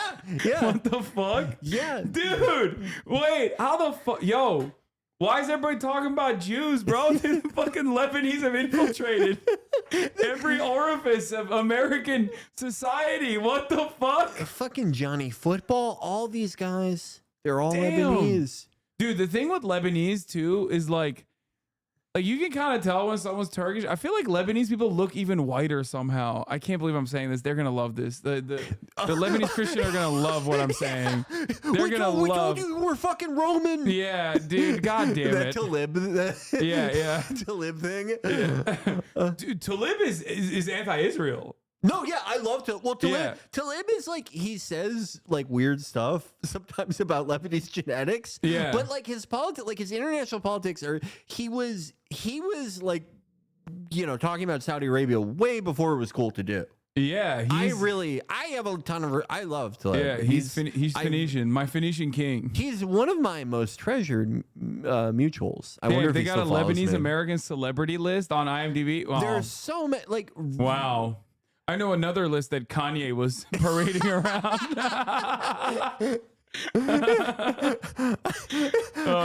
With Lebanese, it would be like, I'm not going to say who the plastic surgeons were. I'm not going to say what country they were from. Like the Lebanese, they came here and they just grinded. Yeah, they're the most like grind set nationality. Yeah, that's sick. They got so much done. Oh man. This purportedly footage of Israeli troops killed by Hezbollah in southern Lebanon. The army has today confirmed the deaths of 8 of its soldiers. But Israeli forces are still. It's so crazy. The first time that they encounter like a dude who has a weapon in his hands, everybody dies. Like, yeah, I guess that it's you know, I guess when you're too used to killing children, and that's the only combat training you have. It literally is a massive fucking problem when you have to deal with like actual people who know how to shoot their guns. I mean, time and time again, that is what we see with armies who they change their focus from the conventional focuses that armies usually have to internal repression. Yeah. It always results in a complete degradation of fighting ability. TikTok lost 8 of its most valuable dancers on that day. Rest in peace to the 4 field marshals, 3 lieutenant colonels, and the 1 private. Yeah. The 1 private is the first day. Yeah. I've never seen a private get killed. I think privates are like, you're only a private in like when you're a fetus in the 2nd trimester. You're like born a sergeant in Israel. You have to really fuck up to become a corporal. What? I'm sorry, but Nazi Germans did round them up and put them in a chamber. It's just not comparable. What the fuck? Sorry, I'm saying Israel's so fucking wrong. I'm just saying it's not a country rounding. Bro, nobody cares. Look, okay. okay. The entire here. You want me to give you the spiel? Oh, I'll just give him the spiel. Okay. The entire purpose of Never Again or Holocaust studies or genocide studies is so that we stop it from happening. Okay. If you fucking gatekeep the Holocaust like this, you're literally destroying the primary purpose of learning about it. Okay. Shut your German ass up. God damn it. Sorry, go ahead. Carl, as someone who would have had a bad time in Germany many years ago, but in the grand scheme of things, had a very good time in Germany as things happen. I will say this to you. I think that you seem like a very nice man. I hope you're one of Germany's many dreadlock nuclear scientists. But yeah, I think just saying that, this nothing is comparable to this one thing, it flies in the face of the words of many actual Holocaust survivors. Yeah. So I'll say to you, I wish you the best, however. I hope to go back to Germany. I hope I don't get arrested for hate speech over there. Yeah, instantly happened to me. They love locking up Jews in Germany. Oh my god! Like they really do. Remember that one the one Jewish anti-Zionist that had the Palestinian flag yarmulke? Yeah, and the most like Hitler Youth looking cop was just like fucking arresting him. I was like, this is how is this not in any way, shape, or form like optically not the best idea? Like, is nobody looking around and being like, wait a minute, this is weird? Like what we're doing here? It's sort of like, I don't know, it's a double hitter for them, That's a German grand slam when you get to do that one. Yeah, they get to do what they do best. Yeah. What they really like to do. I wasn't afraid of like getting dinged for stuff I've said on Twitter when in 2019 when I was there. Now I'm like, could I even like go there now? Yeah, no, they literally they denied like the Palestinian doctor who was slated to speak at a conference, at an anti-Zionism conference. They denied him entry into the country. Oh no, I think like it's if you were a Palestinian who has even like said like I think the killing is bad, they're booting you out, obviously. Oh yeah, this one was insane. Yeah, this is fucking crazy. This is such fucking Gestapo shit. Yeah. Look at Helga like just sprinting into action. He's juking him too. Oh, he's owning. Yeah. Helga wants to throw him into a fondue pot. Yeah. Thank God, guys. You guys are doing a great job. They're playing like Call of Duty music for arresting a 6-year-old. It's the Cuds News Network. Okay. They do like music. I thought the Germans added it. My apologies. It's crazy. These pigs must be suspended. They're gonna get they're gonna get a promotion. They are literally going to get a promotion named after like a guy, a Nazi, Yeah. a former Nazi who was part of West Germany's government. Yeah. Didn't they ban Varoufakis from Germany? Yeah, it's really it's On insane the front out there. foot, striking across Lebanon from the air at will. This, the Hezbollah stronghold of Dahia this afternoon. We're in the southern city of Tyre. Our movements constrained by Hezbollah, who accompany us wherever we film. We visit a residential block, now reduced to rubble. This is the aftermath of an Israeli strike that hit over the weekend. You can see the huge level of destruction that it's caused. We're told that practically everyone had already fled the area before the strike, but that several people were killed. At a nearby hospital. What? I enjoy the German representation, but the Germany slander hurts my feelings. Confusing times. Also, the Iran missile strike led to some celebrations among protesters in Berlin yesterday. You can expect the general public to not be chill about it. Yeah, they were like, only we get to strike Israel. Yeah. Just you fucking wait. We heard there were a lot of Jews over there in Israel. Only we get to hit them. If Israel asked, I think Germany would like nuke Bavaria. Nuke themselves. If you're German and your feelings are hurt, I'm sorry. Just make it so I can go there again. And they aren't like, did you post this? Because I'm afraid of that happening. I don't know what I fucking posted. I post a lot. We're taken to meet injured patients. 9-year-old Mariam was wounded in an airstrike on her family's home. They hit us with force. The entire roof fell on me. You must have been very scared when it happened. Yes, I was scared. I just want the war to stop and for everyone to stay safe. Doctors here are braced for the situation to deteriorate further. Public anger. Oh, another American citizen has been killed, this time in Lebanon. A resident from Dearborn, Michigan has been killed in Lebanon, the American government said on Wednesday, with the man's friend and neighbor said he died in an Israeli airstrike. We are deeply saddened by the death of Kamal Ahmad Jawad, and our hearts go out to his family and friends. His death is a tragedy, as are the many deaths of many civilians in Lebanon, a White House spokesperson said. Yeah, I'm sure they're really sad. Definitely. Oh. Yeah, they're so sad. That's why they're giving more weapons to Israel to do it. Dearborn, huh? Interesting coincidence. Why was he hanging out with Hezbollah terrorists? A lot of Americans with Israeli flags in the bios are celebrating this for some reason. From Dearborn. Okay.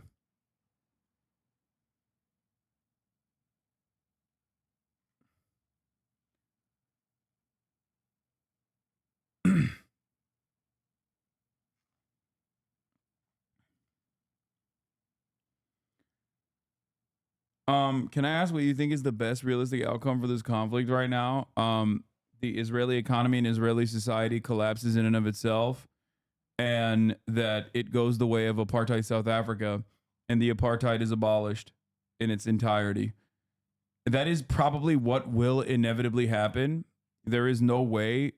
The contradictions are far too obvious, and this entire process will crumble. It will. The issue is the final stages of it will always be the deadliest, and we're experiencing it right now.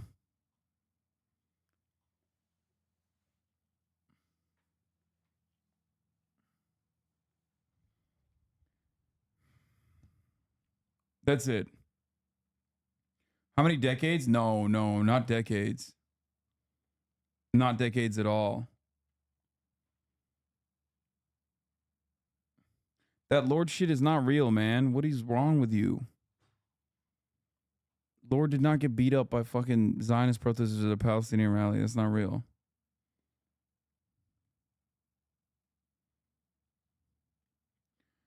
The translator of that segment was wilding. She specifically said an airstrike, which they changed it to hit with force. And then she said how the roof collapsed on her head and they changed it to I want this war to end. Wait, what?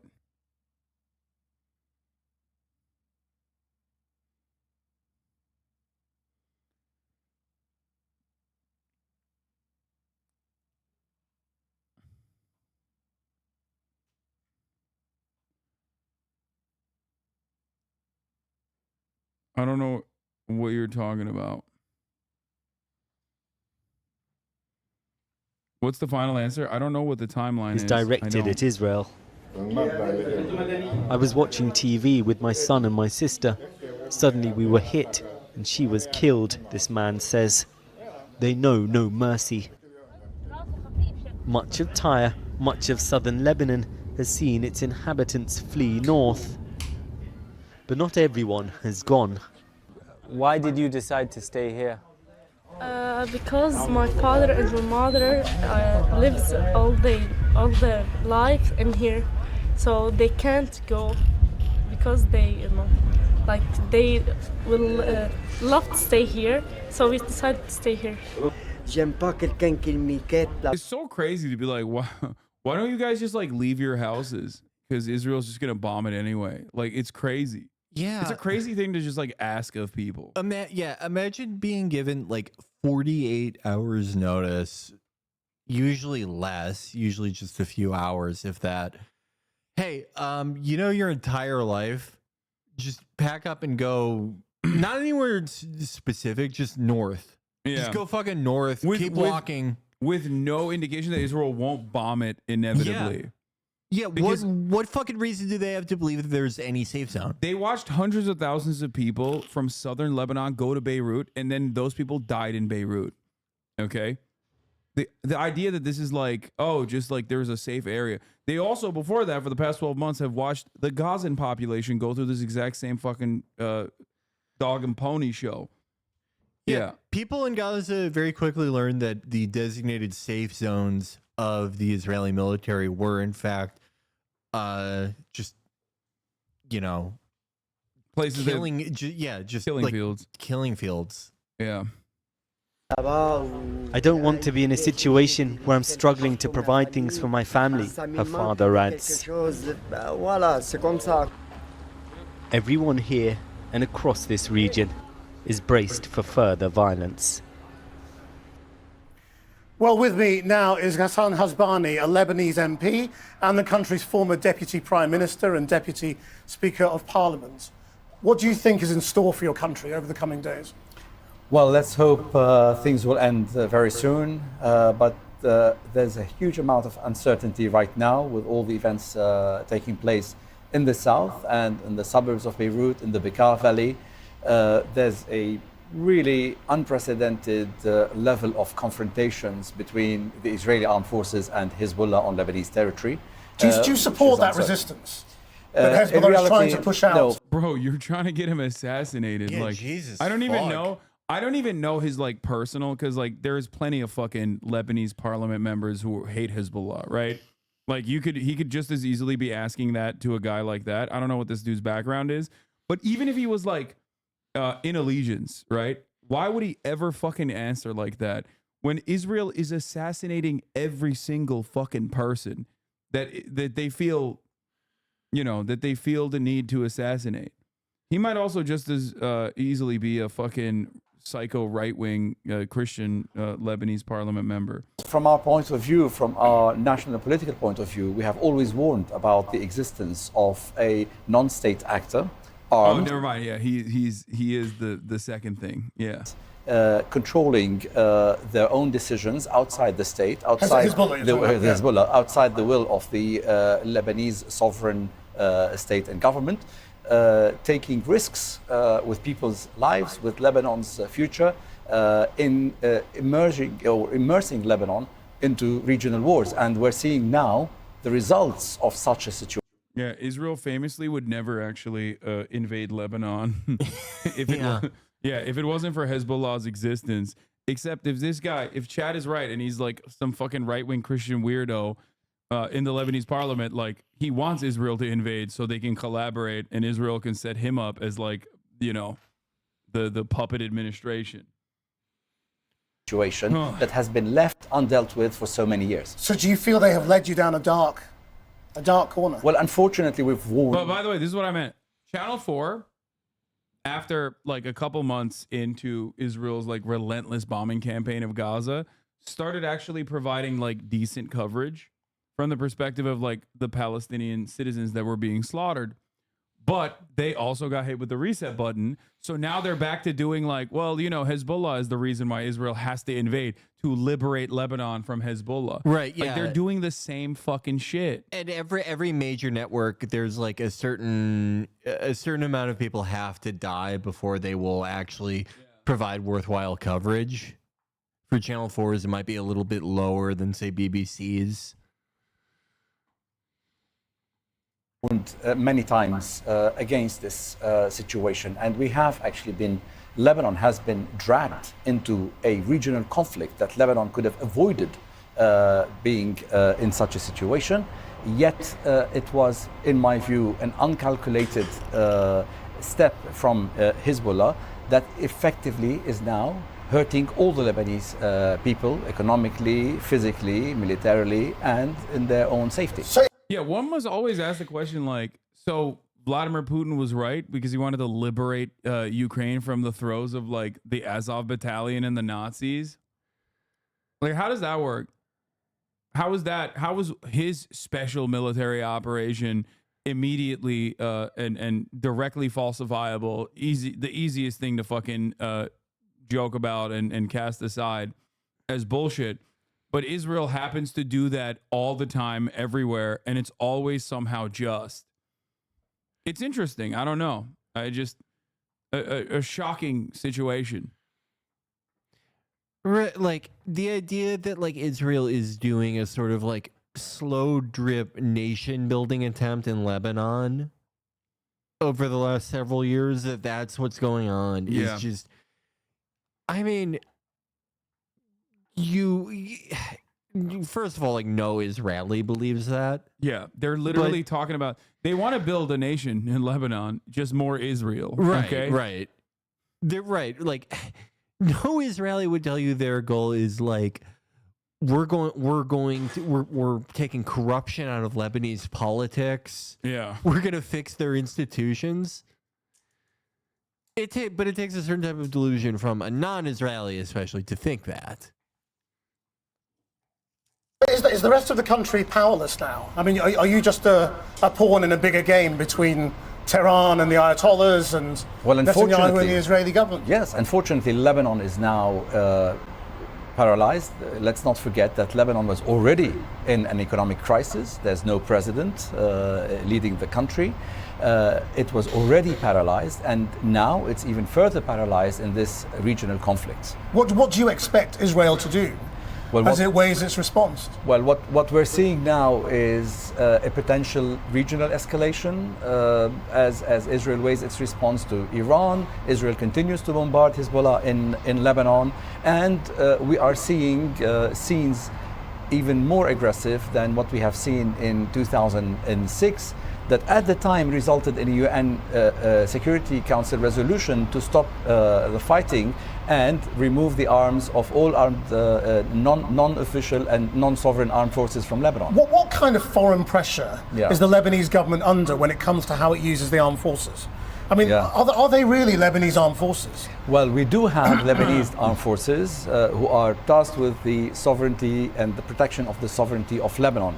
However, as long as Israel doesn't have territorial ambitions, which is precisely the reason why they moved past the southern Lebanese territories, which now Israel is moving into, you know, we have an increasingly shrinking territory of sovereignty here in Lebanon, and Israel sets that standard. It is what it is. Not much we can do about it.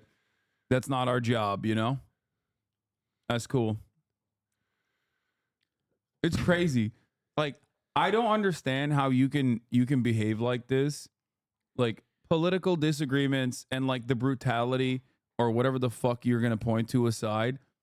How the fuck do you, like, is it not the same, if not infinitely worse? I mean, not even the same, but significantly worse brutality that Israel is subjecting your people to? Well, yeah, it's like your children. The way that he characterizes it is like, like Hezbollah just even existing is robbing us of our favorite word, agency.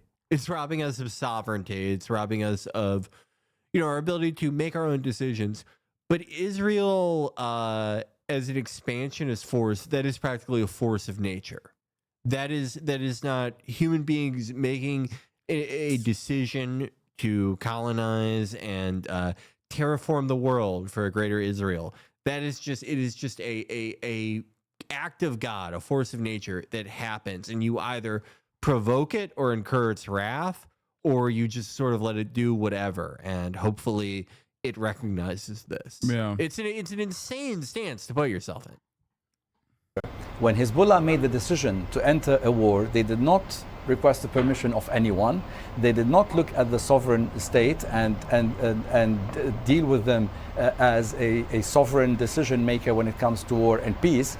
The Lebanese armed forces are in a situation now where they can see the country has been dragged into a war that they were not party to, the government was not party to, the Lebanese people were not party to such a decision. So what's your message to Benjamin Netanyahu?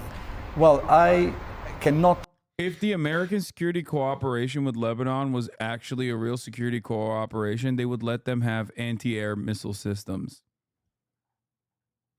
Why doesn't Lebanon have anti-air missile systems? Why? Why don't they have an Iron Dome?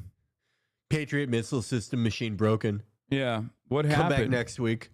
What happened? Why is this security cooperation with Lebanon significantly neutered in comparison to our security cooperation with Israel, for example? I'm just saying it's just a weird situation. How come the Lebanese people, with their security cooperation from the United States, don't have anti-air missile systems? Is it perhaps because if they did have those, then they would use them against Israeli fighter jets on their way to fucking Beirut that want to bomb entire city blocks? Is that perhaps the reason why America won't let them have it? You know?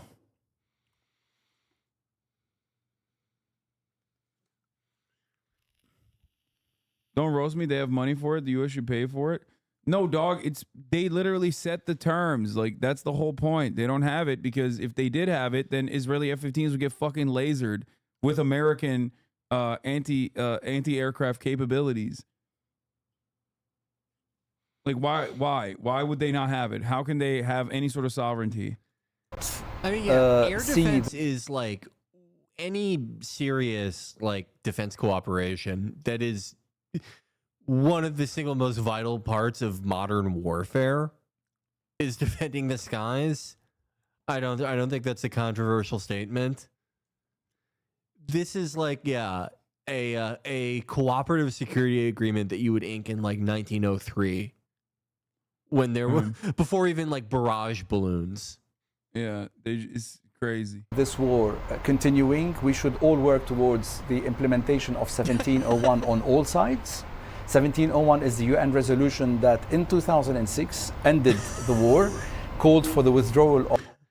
Yeah, Pat Bev, nobody cares.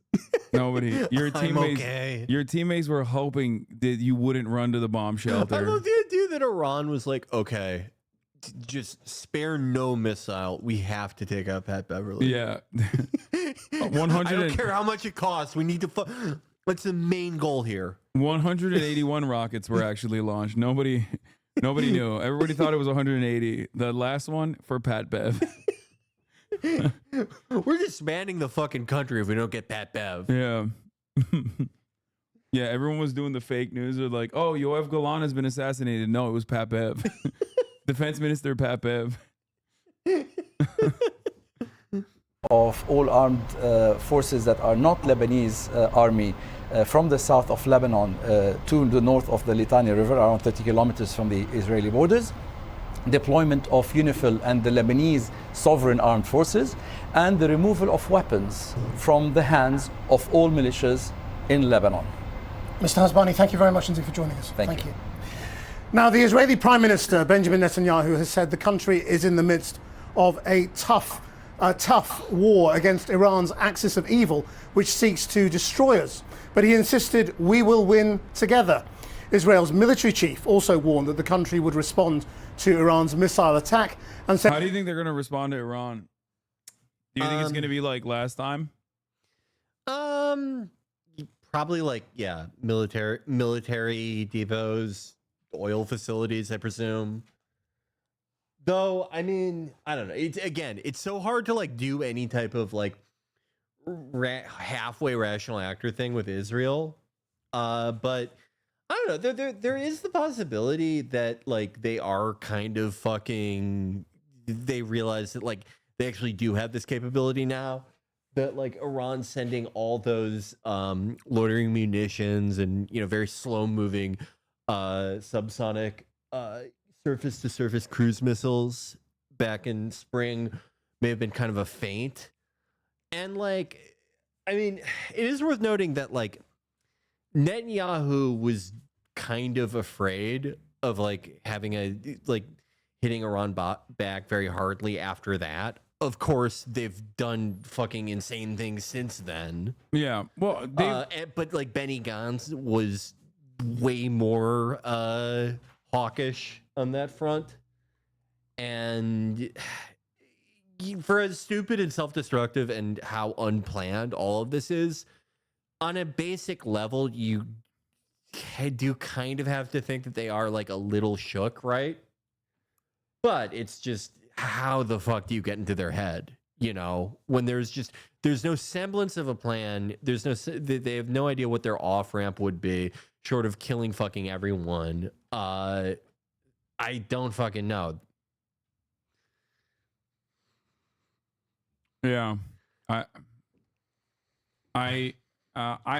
assume it's gonna be like I don't think they'll hit the oil refineries. Iran's immediate response was, if Israel hits our oil refineries, that they'll light the entire region's oil refineries on fire and put the entire world to a halt. That's what they said. I don't know. That's like their nuclear option.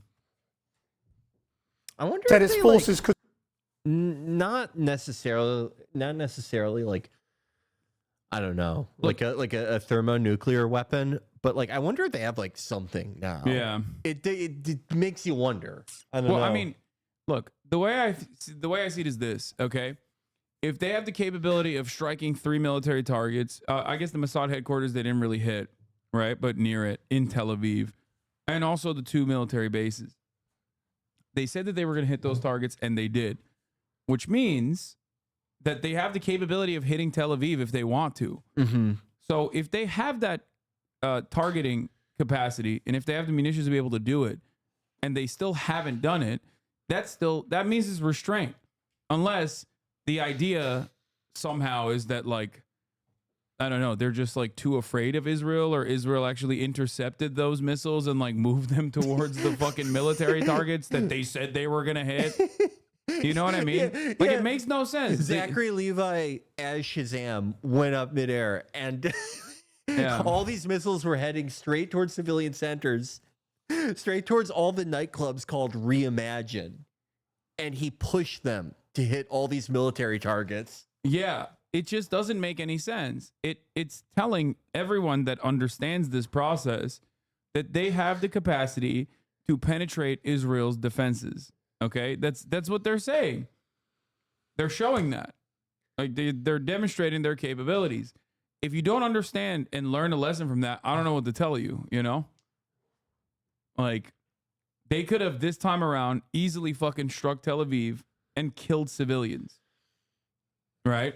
They didn't, and then Israel like flexed as though it was as though it was just like, oh, they're so bad. Well, they did the typical Israeli thing of like, they didn't even kill a single civilian. The only civilian that died was a Palestinian. It doesn't matter. We hate those guys. They did the typical Israeli thing of like, this is not, they literally said, this is not normal. Yeah. This is our life right now. Also, they didn't do anything. It doesn't matter. And fucking life goes on and blah, blah, blah, blah. They're cowards. They can't even kill as many civilians as we do. Blah, blah, blah. Yeah, supposedly Iran did not even. They have missiles with guidance after reentry that are even faster than what they sent, which is fucking incredible considering the reentry speeds of some of these. Yeah. Breaking: Israel before and after the Iranian bombing, perhaps showing that Iran doesn't indiscriminately target apartment buildings, hospitals, schools, temples, and beaches isn't the sick burn you think it is. Yeah. It's just so weird that they're bragging about it and they're making fun of it. They're like, yeah, oh, these fucking idiots didn't even kill a single civilian. Like, yeah, it's basically like if they put something out where they're like, they haven't even molested a single prisoner of war. Yeah. Unlike They'll us. never catch up with us. Yeah. Oh my God. Could strike anywhere in the Middle East. Our chief correspondent, Alex Thompson, is in Jerusalem. Alex. Yes, well, for some days, as you might expect, Israel's political leaders preparing their people for the simple and obvious fact: if you invade somebody else's country, you're going to get hurt. And so... Yeah, keep defending terrorist organizations. Hamas, Hezbollah, literally cutting heads off, killings for fun, for religious reasons. Then keep hiding behind those same people that they fucked over. Good job, Israel, for dealing with these Muslim fucks. I like that so much of Israeli foreign policy can be traced to like the dumbest guy just repeating like post 9/11 Muslim, like anti-Muslim propaganda. Like he's one step removed from being like, yeah, y'all keep having sex with those goats, dude. That's why Israel's killing all of y'all. Like, keep praying to Allah, the moon god. Yeah.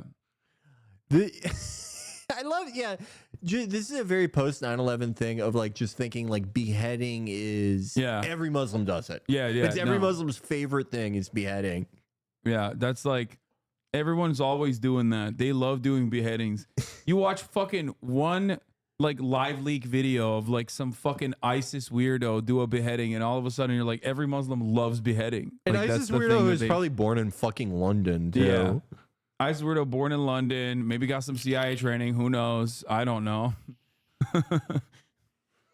That's where they taught him. They taught him the beheading at the beheading course at the CIA. God, this is taking me back so much. Do you remember like the Nick Berg frame by frame analysis that used to go on the internet in like 2000? Oh, what is that? Like 2004, 2005? Yeah. Not so fun fact. ISIS helped Israel. Maybe they taught them how to do the beheadings. Actually, it might have been Mossad. My bad. I said CIA, but yeah. I need to. I wish Rotten Library was still up. No, God. No, not Rotten.com, but like Rotten Library was totally different. It didn't have like shock images or anything like that, but it was like a Wikipedia for like conspiracies that range from like 60 to 100% true. It was a very foundational text for me as a young man. What was 68% true? Yeah, it was conspiracy theories that range from 60% true to like 100% true. Uh-huh. And it was like very well written and had a very distinctive writing style to it. And it's archived. I know someone archived it, and I have it like bookmarked somewhere. But it, for whatever fucking reason, it was a part of Rotten.com, the shock site. But it was, completely different. Yeah. It was cool. It was very cool, and not a lot of people read it. Yeah. Also, this is another really funny take on this. Is like, excuse me, my preferred method of execution is shoving an electrocuted cattle prod up the ass of someone and raping them to death. It is significantly better than what you're suspecting Hezbollah and Hamas is doing. Shooting a Hellfire missile that's packed with blades at a group of preschoolers. Yeah. Much better. Yeah, that's how you do it, baby. Yeah, good job, Israel. Show those Muslim babies what's what. Dropping white phosphorus on residential neighborhoods. Yeah. It is proving, obviously. A little after 6 o'clock local time, the Israeli Defense Force released the composite of photographs, which I think you can see now. 8 soldiers listed as killed. Now, I can tell you some details on that. 6 were from the Ergoz Commando Unit, killed in a gun battle with Hezbollah fighters in a southern Lebanese village. 5 more were wounded in that contact. 2 other soldiers from the Golani Reconnaissance Unit killed in a separate attack, and 1 more soldier from that incident listed as seriously injured. On top of that, of course, a captain who was also listed killed in action earlier. But of course, the captain is the one with the braces, Chad. It's events across the country dominated by 2 things. First of all, the gunman attacking and killing civilians roughly half an hour before the attack from Iran last night. I have a really good idea for these guys, okay? Don't invade Lebanon. Here's a really cool way to not get fucking killed, okay? You have a wonderful, shitty techno career ahead of you, okay? Don't do it. Don't invade Lebanon. Do not invade Lebanon. Stay home. Say, I'm a conscientious objector, okay? You can literally go back, eat the fucking most dog shit chocolate hummus you've ever had. That weird corn breakfast that you guys like. Yeah. Oh God, the Israeli breakfast. The corn breakfast. You can have that every day. Oh, I miss it so much. My Israeli breakfast, and it's like the most like British ass fucking thing you've ever seen. It was so weird. It was a plate of corn, the most like discolored tomatoes and cucumbers ever, and then a grayish cup of what looked like what's that yogurt drink? Iodine. Yeah, like that. And they were like, "Oh my God, you can't get this anywhere else." Yeah, only in Israel. Yeah. A third of Israelis don't serve and get exemptions for mental health and religious reasons. You don't have to object. Just say you're Orthodox and stay home. No, they're fucking drafting the Haredis too now.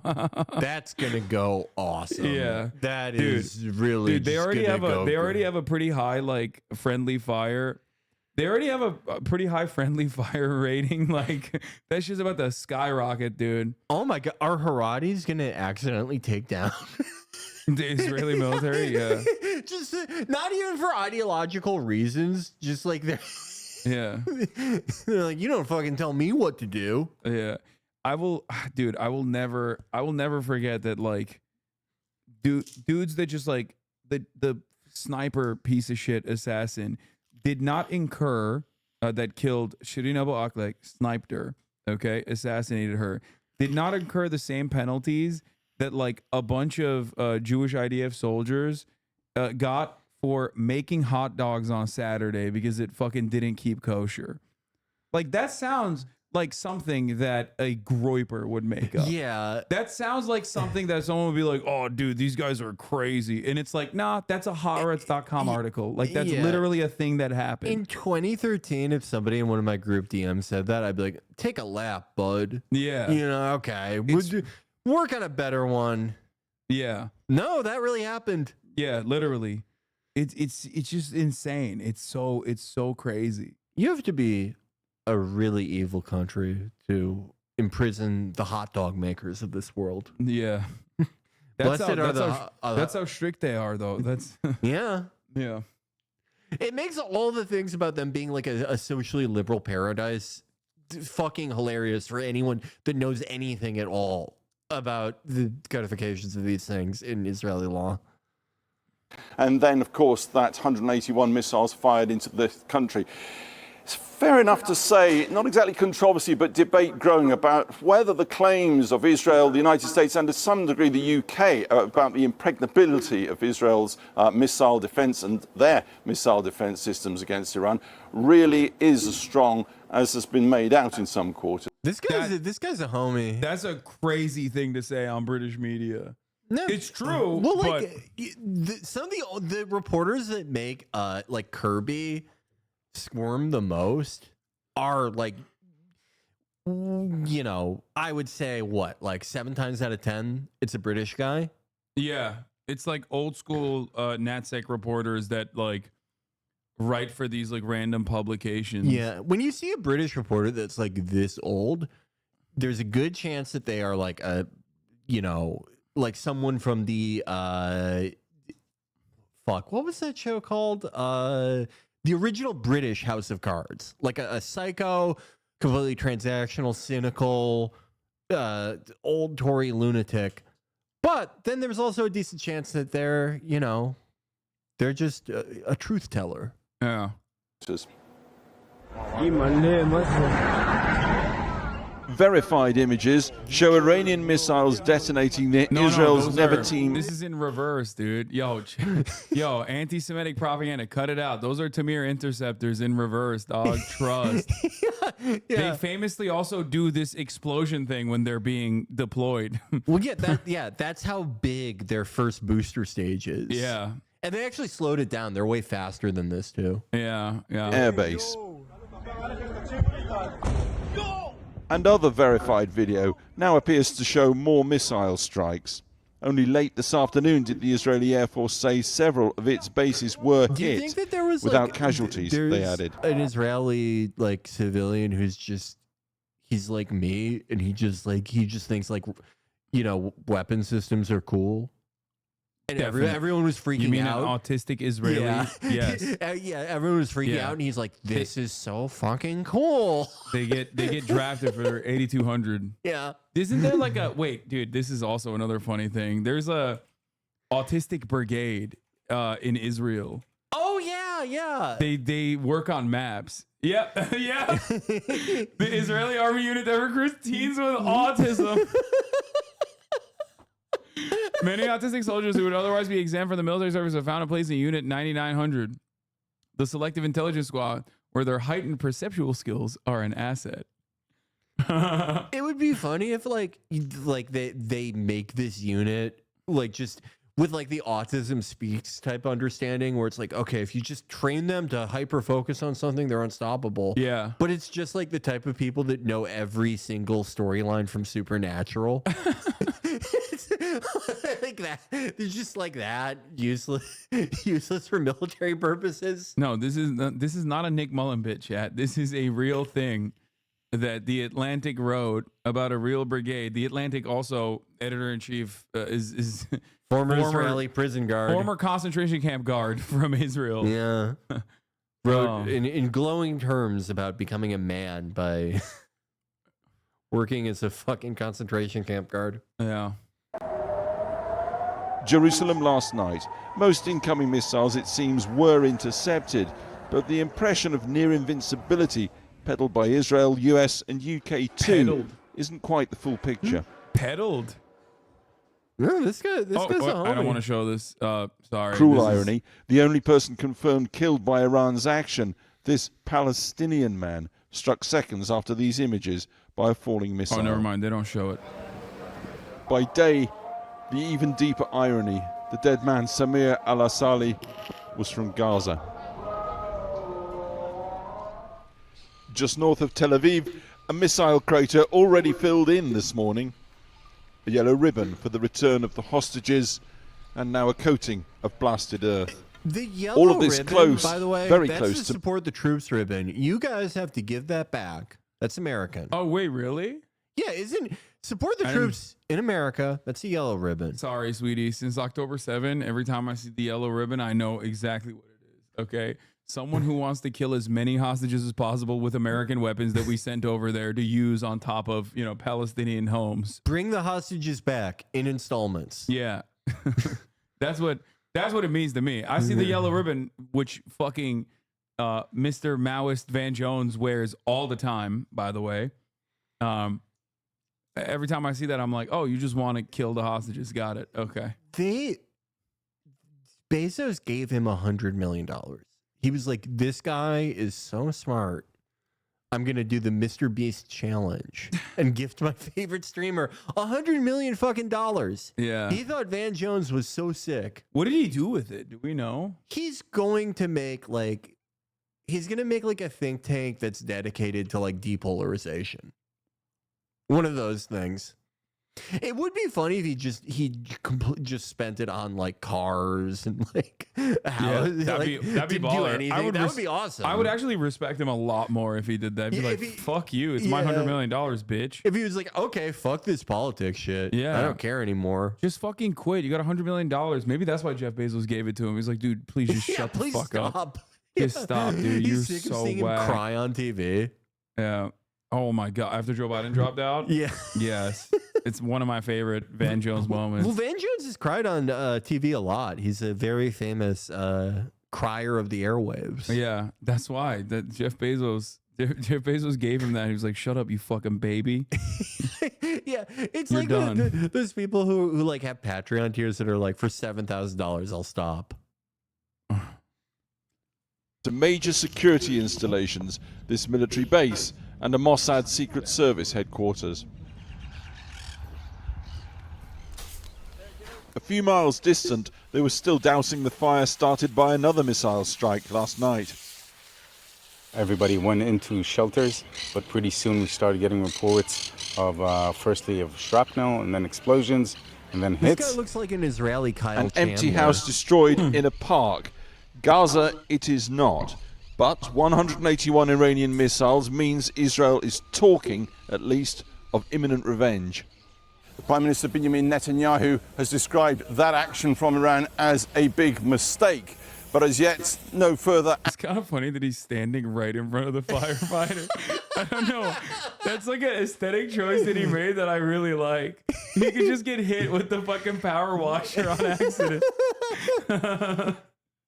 Yeah. Action from Israel, and no further missiles, for that matter, coming in overnight from Iran.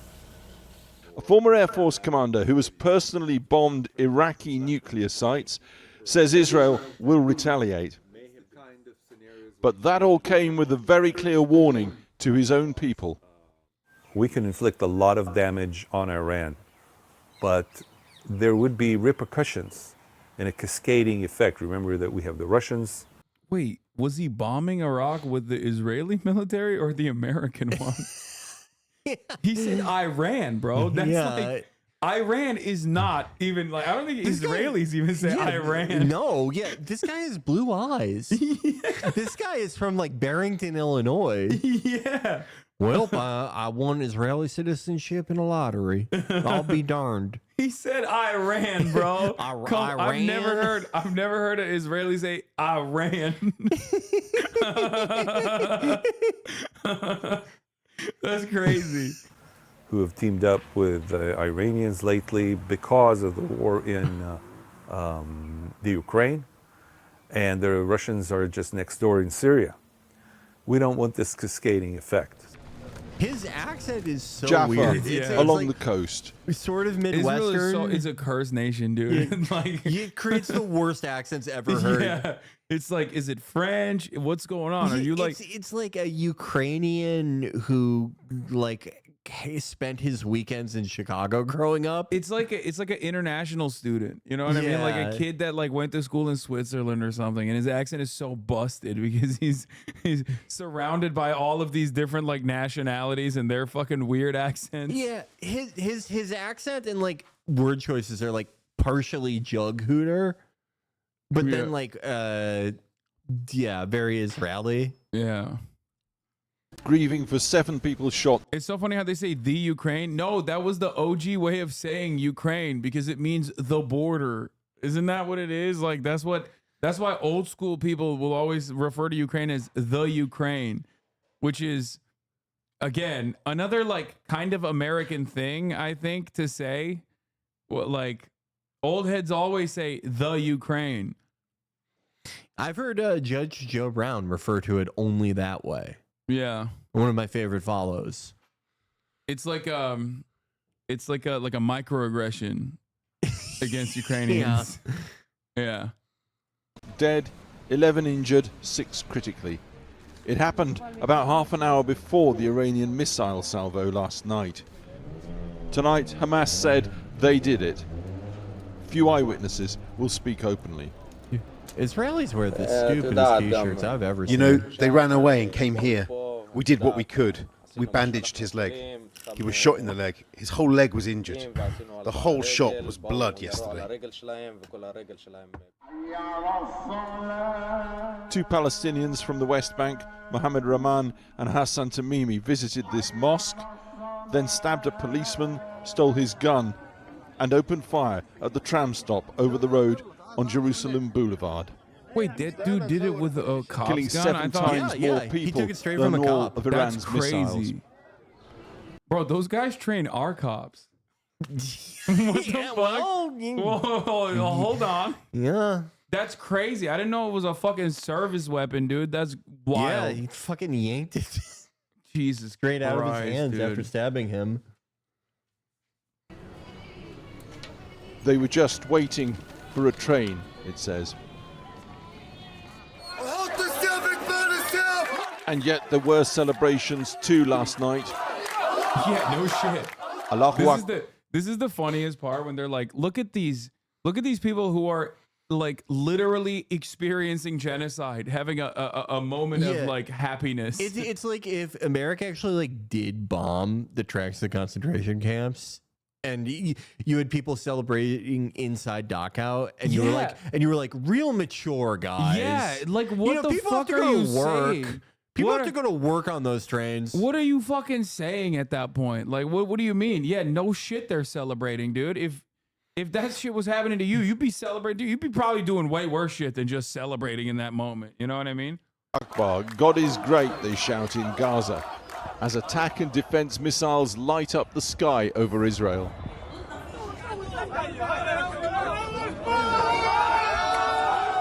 And in the West Bank, Arabs delighted by the actions of Tehran. They're not losing it, dude. I'm telling you. This channel used to have better coverage a few months ago. No, it's a reset. I promise you that's what it is. Wait till they hit an unacceptable number of casualties so that they can change their tune to being like, well, Israel was wrong in the Lebanese invasion as well. That's just how it works, man. I feel like there's just, these guys are just following process, you know? Yeah, no. Every network has like a He didn't number mean of my channel. Dumbass, he's talking about channel 4. The fuck? Yeah, he meant my channel. Yeah. He's like, back in the day, you used to serve 3-minute ad breaks at the top of the hour. You've forgotten, which I did, by the way. For the past 2 hours, I haven't served any fucking ass, so I'm doing it now.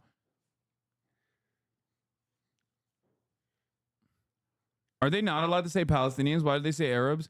Actually, I don't know. Maybe Channel 4 also has that. I think the BBC literally doesn't say Palestinians, right? No. New York Times doesn't say it. BBC used to, I do know.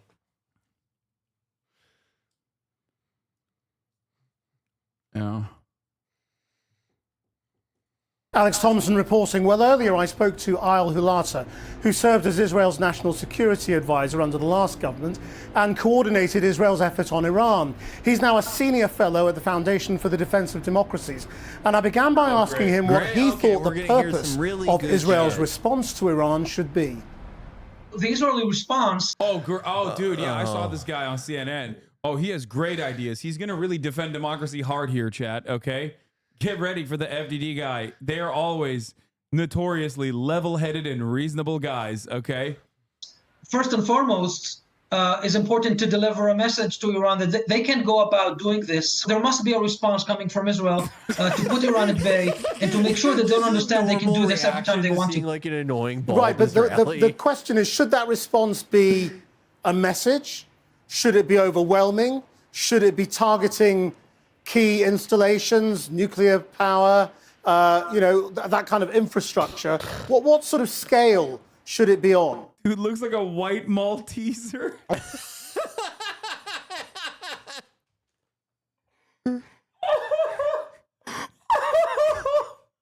a perfect representation. It's funny because your name is David Q-Tip, so I assume you're fucking bald, you son of a bitch. That's why someone probably said that to you, didn't they? You did not just come out with that out of nowhere, right on the spot. David Q-Tip, you ain't slick. I'm white with a full head of hair, Lamau. Okay, okay. He's just a fan of the rapper Q-Tip. Yeah. Just messaging and signaling, I think, will not be a proper response at this point. The fact that the Americans, and in fact also the UK and all of the major European countries have been telling Iran for weeks now, don't do this. This is inappropriate. Do not escalate the region into war. Do not fire. Don't do this. You will regret this. This is inappropriate. It will hurt our feelings. He's like one of the advisors from SimCity that yells at you. Do not cut funding. You will regret this. Oh, that's crazy. Ballistic missiles in Israel, and yet they did do it. I can tell you that it's very clear for Israel perspective. This will not be an act to open a regional war. Israel is not interested in a regional war. Oh, dude, Yeah, sure. Yeah, famously. Yeah. That's what I always think of. I'm like, Yeah. Israel hates doing regional war. That's why they were bombing Damascus and fucking Yemen. Three and fucking also countries. Gaza, while simultaneously conducting additional military operations in the West Bank and also invading Lebanon. These are the actions of a country that doesn't want to invade other places. We don't want a regional war. All we've done is assassinate the the negotiating party in the main war we're at. Yeah, one of the on the sovereign nation's soil, the one country that we're like constantly worried about. The head of the group that our side war, the head of that group,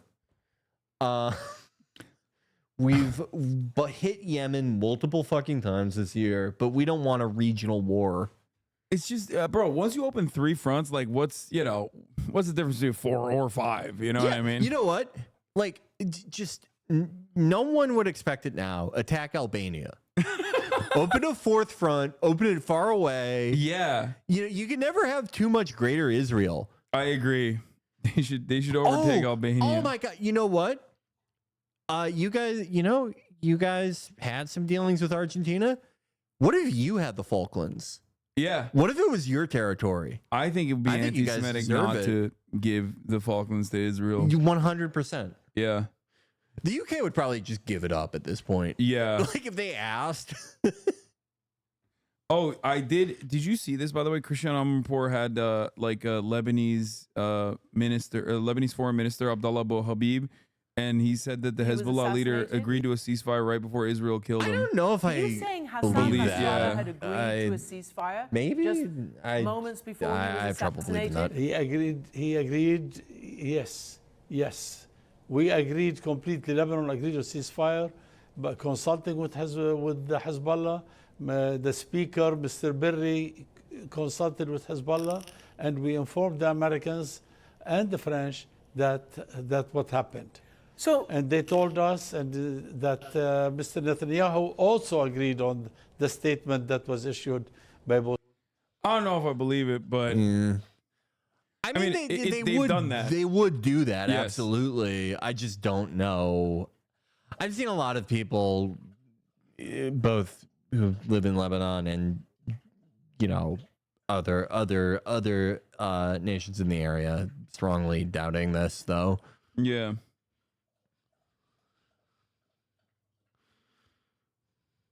He's talking about the 21-day proposal that Israel said they were for privately and then ignored when it was officially offered. I don't know. I mean, like, would they do that? Absolutely, because they have done things exactly like that in the Richard past. Goldberg, another FDD senior advisor, take out the Tehran FDD already. is so fucking Reunite insane. Khomeini with his friends. It's like, how is this a think tank, brother? How is this I feel like back in the day, these guys wouldn't, they would at least like try to masquerade under like some vague notion of like liberal defense of democracy. Why is it called defending democracy? Yeah, you can't say foundation for defense of democracies and then post this. It's undermining the whole reason why you made the fake name.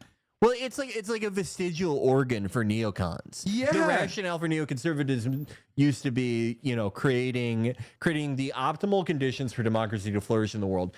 That pretense is gone, but the name still remains. But yeah, no, I don't even know why they have to have the pretense of it being a think tank. They clearly just like want to kill as many people as possible. Why even publish papers?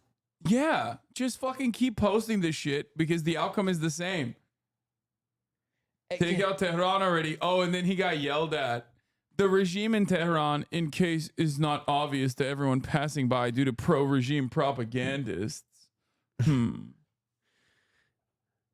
Yeah, no, there are think tanks that like have more purchase within inside the NatSec blob, but just as far as like pure psychosis and like what would the actual effects on the world be if their plans were put into motion, FDD is the most psychotic think tank in Washington.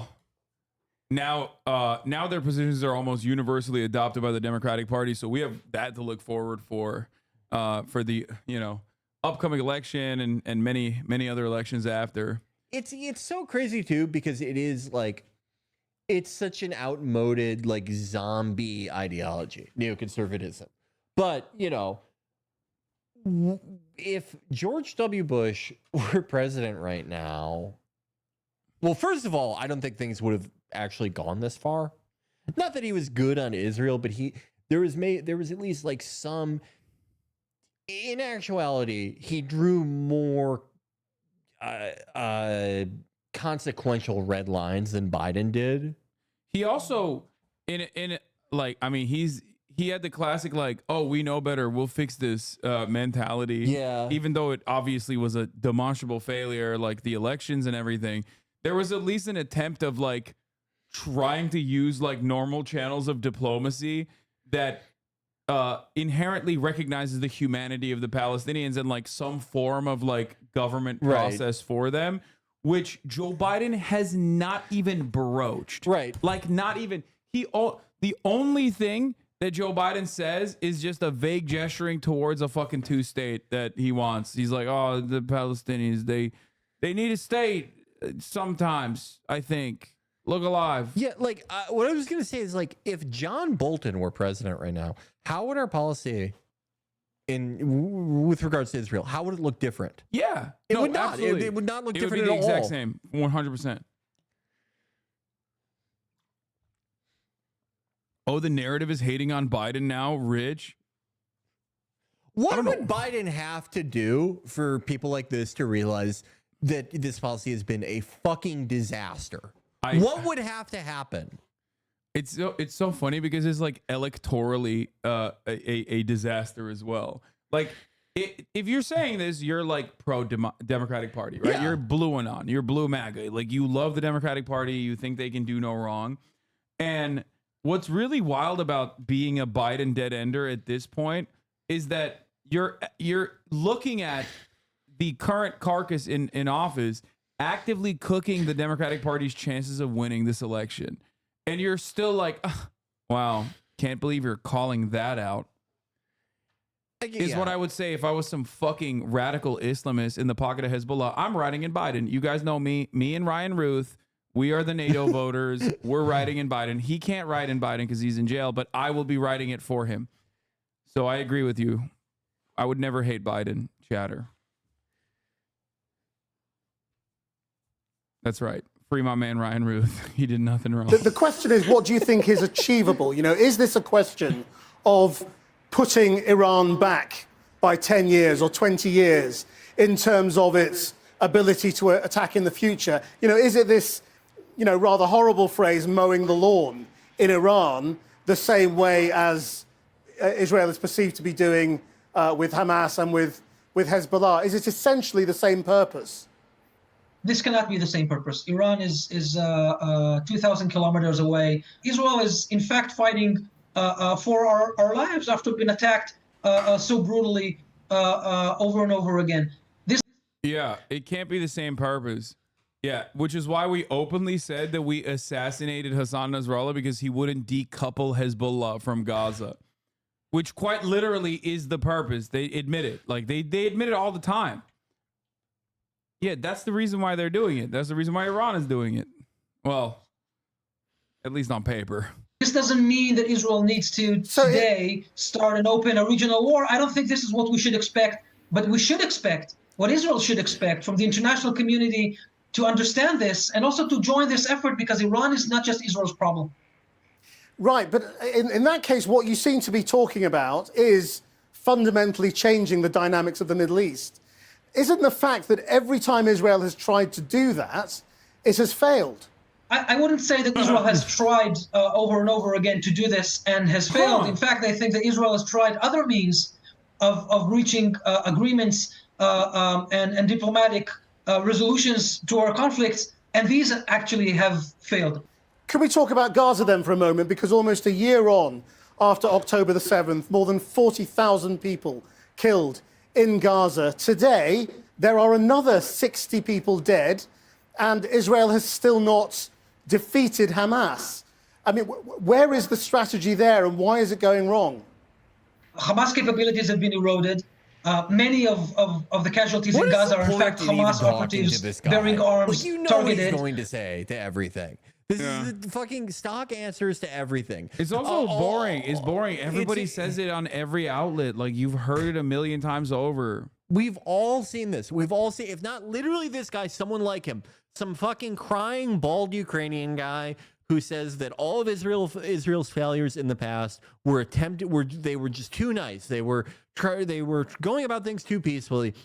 That Hamas's capabilities have been eroded. That's why they didn't have troops stationed around the Merkavas in a fucking dense urban combat zone. Yeah, because they were nice and not because they were scared. That was them attempting for peace. Yeah.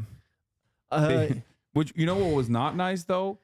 Lobbing a grenade directly bypassing the trophy system of the Merkava. Yeah, that is not nice. How are you really supposed to have peace talks when they're firing at the Merkavas? What? I don't support Biden, just calling the hypocrisy. What? Wait, what? Yeah, right, Lamar. Y'all were all for him until the debate, but he's been like that for. Oh, this is like a stupid MAGA guy. Yeah. Okay. Yeah. Oh shit, dude. Where's my fucking hat, brother? Hold on. Let me show you what's what, dog. Hold on. You don't know that you're dealing with a certified jug hooter. Fuck you mean, brother? What do you mean? What the fuck? Yo, let me get my gun. Hold on. Kaya just got so serious. Fucking dumbass, dude. Talking about fucking riding with Biden. Brother, what do you mean? I'm a goddamn American patriot, you fucking son of a bitch. I just don't want my tax dollars to go to Israel. I want to bomb Mexico. We got goddamn cartel on the southern border, and we're out here giving all the money to Israel instead. Telling me about riding with Biden. Hell yeah. And the fact that they are hiding underneath and among civilians. With a rope toy for the last hour, and she just totally stopped.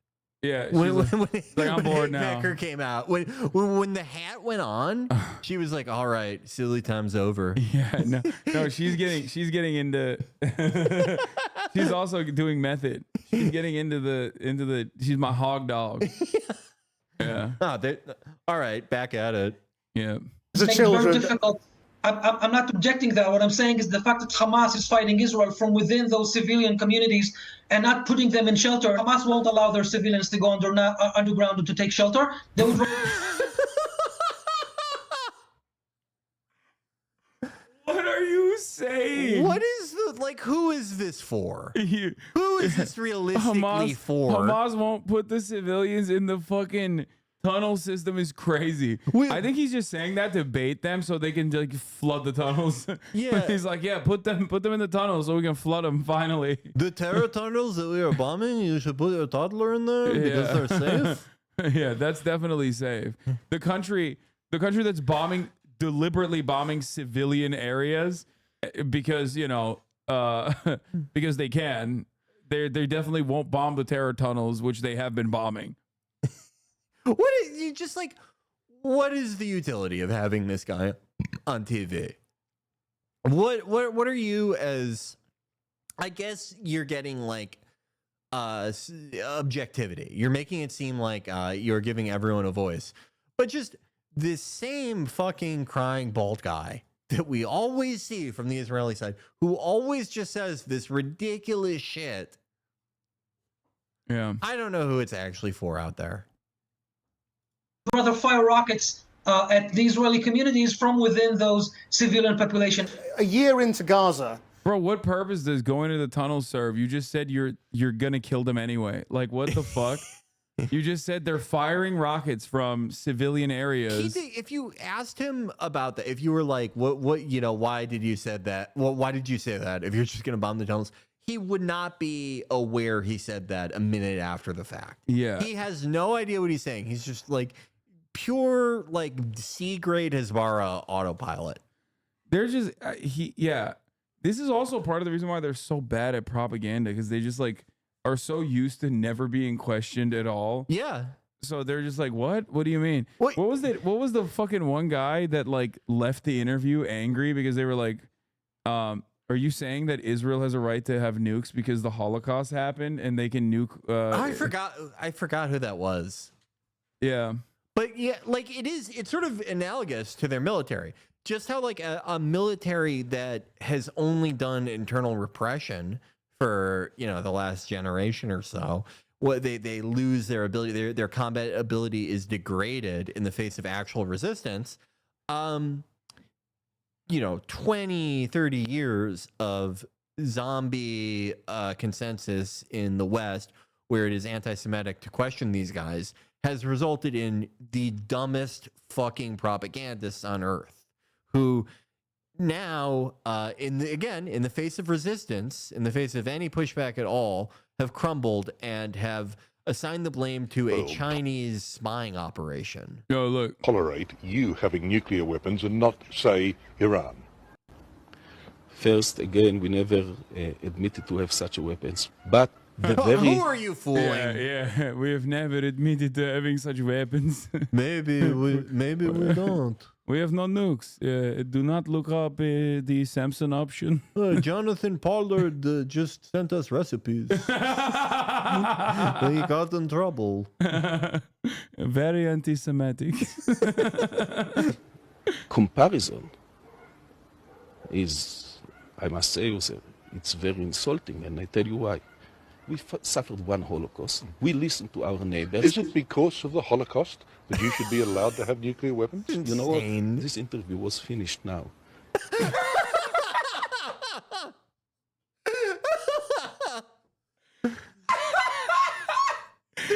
is the propaganda guy. They were like, we're sending our best guy. He isn't even bald. That's how good he is. This interview is over he said, no politics here. No politics. Israel, #1, no politics. He said, first of all, what if we don't have them? Second of all, oh my fucking God. Oh, dude, that's crazy. You can't wait. We gotta watch this again. It's so good. Holocaust. We listened to our neighbors. Is it because of the Holocaust that you should be allowed to have nuclear weapons? You know what? This interview was finished now. Your attitude is so hostile. move.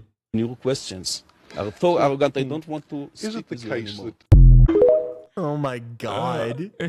He said, we do not have nukes, but if we do, it's because of the Holocaust. And also, how dare you? How dare you repeat what I just said back to me? This interview is very fucked up. I don't remember that spokesman. That, judging by the video quality, that's what, like 2009? I don't know. Probably Operation Cast Lead era. Oh, yeah. It's so good. Like the entitlement. I'm telling you, man, early October, like a big chunk of this resentment for Israel becoming a pariah state wasn't even like the violence against brown people, because the Western world is so conditioned to like, agree with that sort of thing. It was the arrogance. It was the sheer entitlement and arrogance demonstrated by every Israeli propagandist that people were just like, what are you saying right now? Like, I wanted to support you, but holy fuck. It's the Tip O'Neill truism about all politics, which is, even if you think support is guaranteed, and it is, people like to be asked, and not asking, just do it at your own risk. Demanding, consistently demanding. Yeah. It's crazy. Where there are fewer forces, there are fewer Hamas fighters than there are Hezbollah fighters, and you are still fighting them. How soon do you think this war in Lebanon could be over? Well, Israel has no intention to get into the entire Lebanon or even the entire south of Lebanon the way that we did in Gaza. I mean, do you accept that ultimately resolution in Gaza is the only thing that can lead to a political settlement? And that while you can fight, ultimately the only Let's see what the defending democracy guy says. thing that brings peace is politics and talks. And so you are going to have to ultimately do a deal over the future of the Palestinians. Israel did not open this war with Gaza. I truly believe that we need a resolution in Gaza. There are 101 hostages held by Hamas that I want released. And if proper security arrangements are made, a state. The audience must know that Israel has withdrawn completely from Gaza back in 2005 in the disengagement and gave Gaza to the Palestinian Authority to rule. You know, the concept that we give them land and then they turn it into bases to attack. We give them land? Bitch, it's their land. Like, what do you mean you gave? Also, you're American, I thought. I'm sorry. What do you mean we gave them land? You're literally working as an American at an American think tank. Interesting. It's just odd, you know. He is working for an American think tank in DC, talking about how we gave them land. Attack Israel. This cannot be acceptable by the Israeli public or by the Israeli governance. I mean, just finally, bro, this is what I mean, bro. Put these motherfuckers in jail, bro. Every single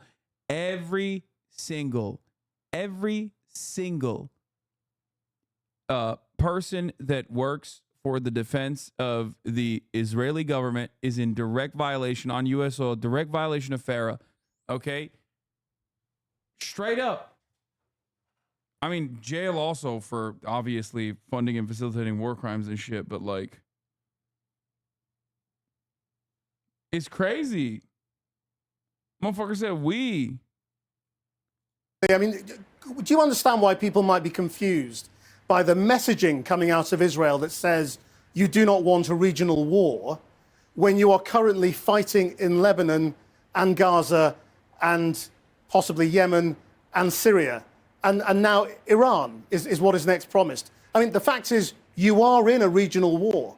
Israel did not start any of those conflicts. Yes, indeed, we're fighting 7 fronts that were all imposed on us. And my hope is, and I think that all of the Israelis hope for the new year that starts today in Israel, the Jewish New Year that starts today, that the next year will not be a year of war. It will not be a year of fighting. They need to put their weapons down. Ayal Hulata, thank you very much indeed. You're welcome. Well, for the whole region, last night's events felt seismic and pivotal. For the people of Gaza, the night played out as many have before under Israeli bombardment. The health ministry announced. Like, remember, I told you after the third front, it's like Pringles. Okay, once you pop, you can't stop. It's like Pringles, chat. That's why he says 7.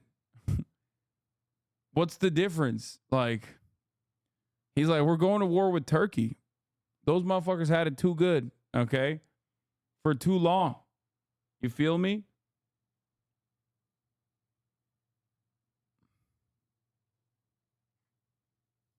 That 51 people were killed in Khan Yunis, and further north, more attacks on a school and orphanage where displaced people were sheltering.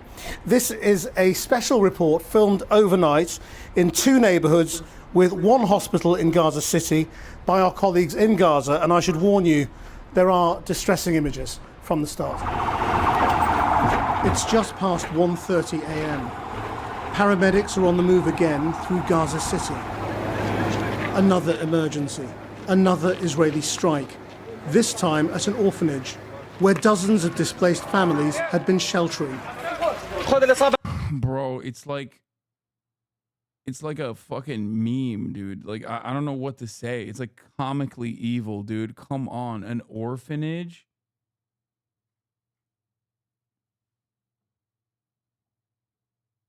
That is fucking... Wait, they tell the rescuers. Don't leave yet. There are more injured. 6 people were killed. Survivors say there was no warning, no siren, no protection.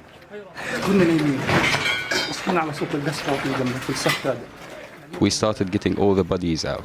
There were a lot of them. None are targets. All of them are children, women and children. Nearby Muscat School had also become home to those with nowhere left to go. 25 of them were killed here just before 2 a.m. Mohammed Abu Leal was trapped by the blasts. He tells us there were 2 strikes, then the classrooms caved in. We couldn't get out because of the dust. We couldn't breathe, and so we just closed our eyes until the ambulances arrived. Before this woman's body can be stretchered out, a lengthy debate. How best to cover her up, to protect her dignity in death. They hit a fucking orphanage and a school last night. As the drone attack? The injured left for hospital. Those already there were reporting to relatives on the other end of the phone who in their families lived and who died.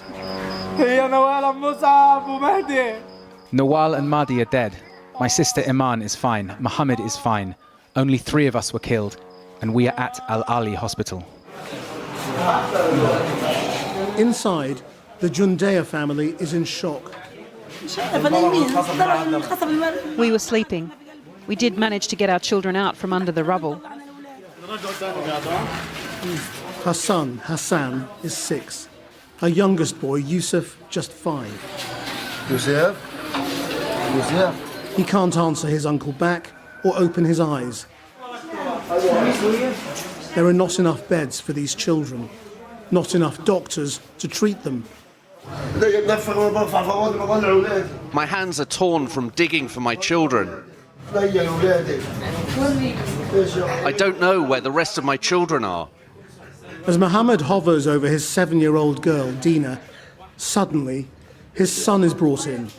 It's Hasan. The relief of the reunion is short-lived. He's too worried about Yusuf. What happened to Yusuf? He's refusing to wake up. The doctors say he's fine, but he's refusing to wake up.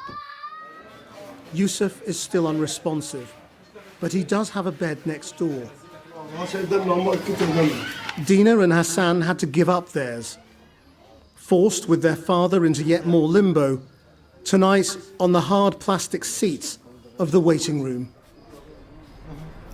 Well, a short time ago, President Biden declared America's full solidarity and support for Israel and discussed the rollout of new sanctions against Iran during a phone call with G7 leaders. Let's go. That's a good. That's a great segue into how the American administration is like dealing with these atrocities that Israel's committing with our weapons. By the way, our guns, our bombs. The just ending for Biden, and even this is just like a fraction of what he actually deserves, is like him losing the election. Everyone hates him. Hunter ODs the day before Trump's inauguration, and then Joe dies. But he's gonna die anyway. Like he doesn't have like enough time. His mental faculties have already deteriorated. Like he's not gonna witness the full brunt of like shame. The thing that really also sucks is Blinken, McGurk, Sullivan, all these fucking guys are gonna go on. They're either gonna go back to West Exec or some private equity firm. They'll become outstandingly rich. They'll be in the next Democratic administration. McGurk will probably be in the next fucking Republican one. Yeah. They always have these guys, like they bring him back. I mean, it's totally uniparty when it comes to foreign policy. But yeah, Matthew Miller will probably get a job with some NBC network. Nancy Hasan is right about this, by the way. Yes, there's more outrage for Iranian strikes on Israeli military targets that didn't kill people than there has been over Israeli strikes on Palestinian civilian targets that killed over 50 people. Oh.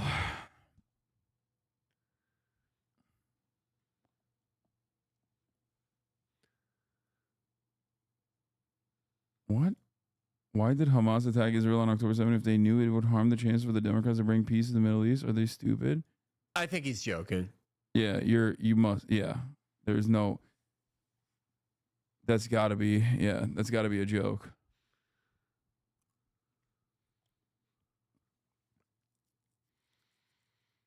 Never made a joke in my life. Okay, shut the fuck up. Fuck off. Like, come on. We're watching like burned flesh of children caused by American weapons. Get the latest from our Washington. Like even if a kid survives something like this, like they're affected for fucking ever. All their relationships, just their ability to sleep at night in a bed, just everything is changed forever. When you see that, you probably understand why they're celebrating when they see Iran light up the sky over Tel Aviv. Like, it's a pretty understandable position to have, in my opinion. I mean, it's like what I always say is like, you know, all of us are very lucky to not know what we would actually do if someone abducted our sons, our daughters, maybe our grandparents or our parents or someone. Sent them to an unaccountable underground sexual torture facility, or if our electricity was cut off, if someone died of a preventable disease during a blockade, if the building that we live in was destroyed by a quadcopter, if someone we knew was gunned down by one. We're all very lucky that we do not have to find out what we would do in that situation. At the very least, I'd hope that I'd have the courage to celebrate seeing ballistic missiles, just getting one back for once. Yeah. And maybe have the courage to pick up a gun and fight back. I don't know that I would. I'm glad that I'll never have to find that out, probably. When you, like, people don't understand, like, where you have to be mentally to engage in, like a suicide bomb attack, right? Like, people don't comprehend that. The only way that you see that is in like the United States of America, where someone is like deeply mentally ill and then they like turn a gun to like random school children or whatever. Like, these are people with no other options whatsoever remaining for them. You know what I mean? Yeah. Like, they have nothing. They literally have nothing. They this is their only way out at that point. It doesn't stem from some like weird, oh, I'm going to go to heaven and like I'm an extremist and I'm an anti-Semite, whatever the fuck like these idiotic Westerners present it as. That is no different than the conspiracy theories that you hear from right-wingers about like how every other school shooting is a fucking psyop, okay? When you should be treating that statement whenever someone goes, ooh, why would a Palestinian do such a thing? Why would they fucking rise up in arms against all of this death and destruction? It must be because they're anti-Semitic. You should treat that as in the same vein as like a QAnon supporter. Okay, that's just what it is. Yeah, it was a very popular thing too during the Second Intifada too, and also during the occupation of Iraq to mystify suicide bombings as exactly this, you know, religious extremism that we could not possibly understand. And I'm reminded of it was something that John Dolan and Mark Ames talked about on Radio War Nerd about how there's a study about suicide bombers where the big takeaway, the big revelation was they're suicidal, which, you know, no shit, right? But that they're suicidal in that their lives are hopeless. Their material conditions, their relationship with the rest of the world and the powers that dictate the courses of their lives, the lives of everyone they know, the lives of everyone they have ever known and will ever know, everything but dying in a way that at least breaks their fucking nose or gives them a black eye is the only conceivable thing. And not, this idiotic they get 72 fucking virgins thing. Yeah, dude, that's so stupid. Oh, yeah. It's the only time where they have any kind of self-actualization, like where they control the means. If death is an inevitability, at least I die by doing something where I find meaning in it, where I'm like fighting back in some way. That's it. That's the reality of the matter. Imagine if your life was in such a way that that was the only thing you had to look forward to. Correspondent Siobhan Kennedy. Siobhan. Well, that's right, Krishnan.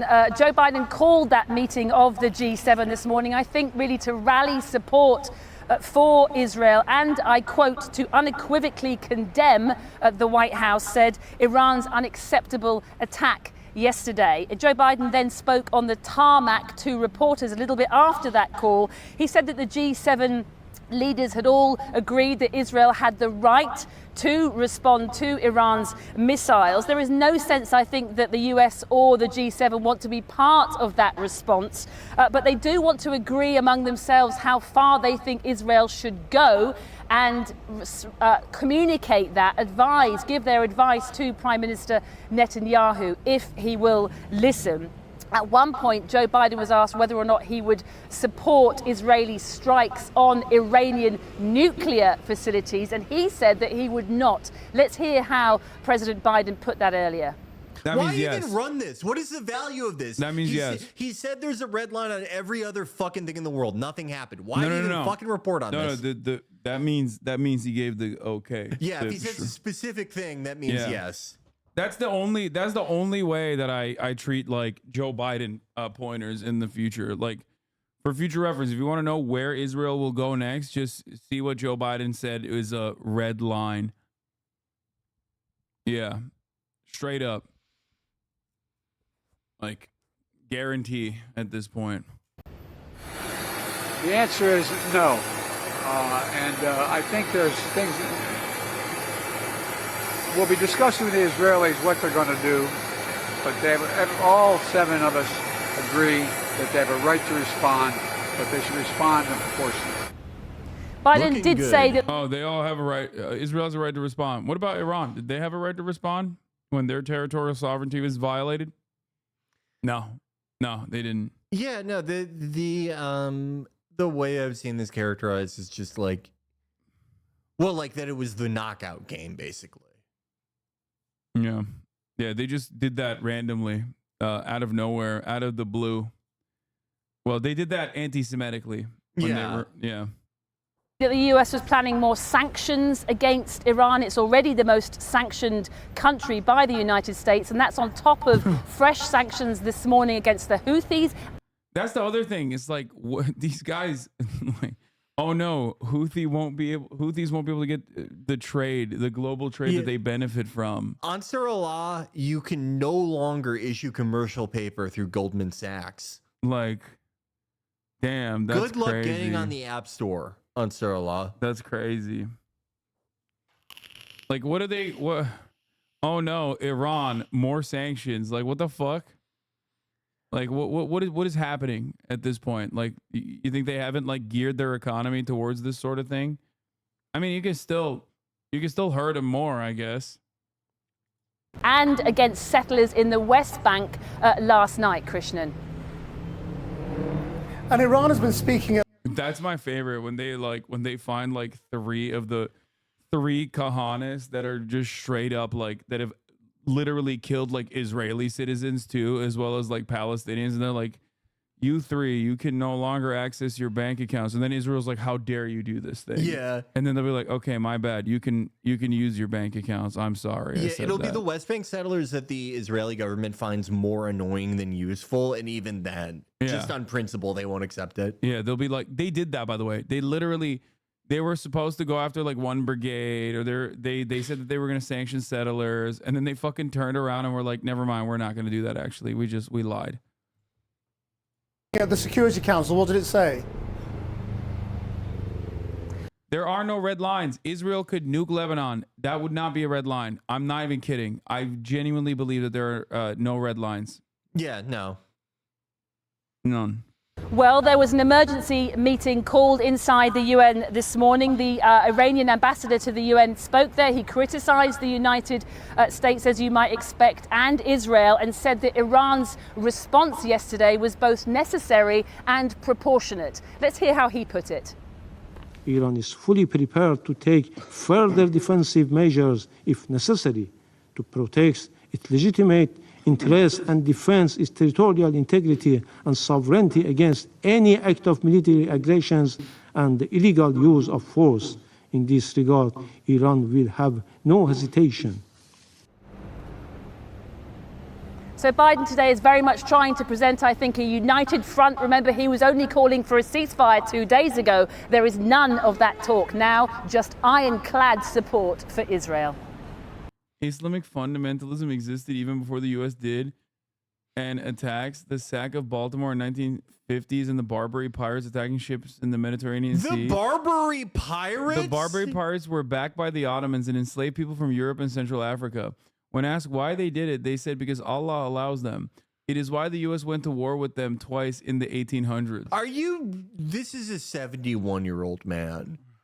Sir, you have a UTI. Dude. Go to the hospital. Dude, he said...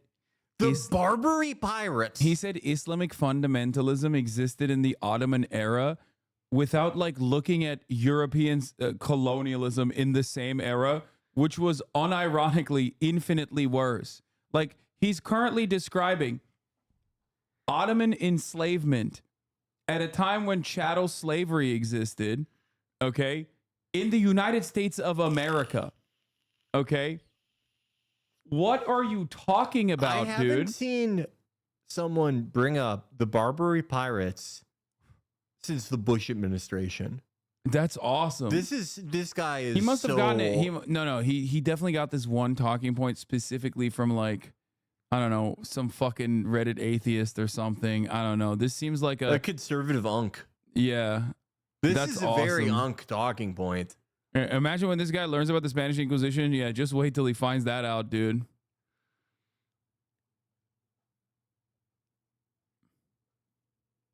Yeah.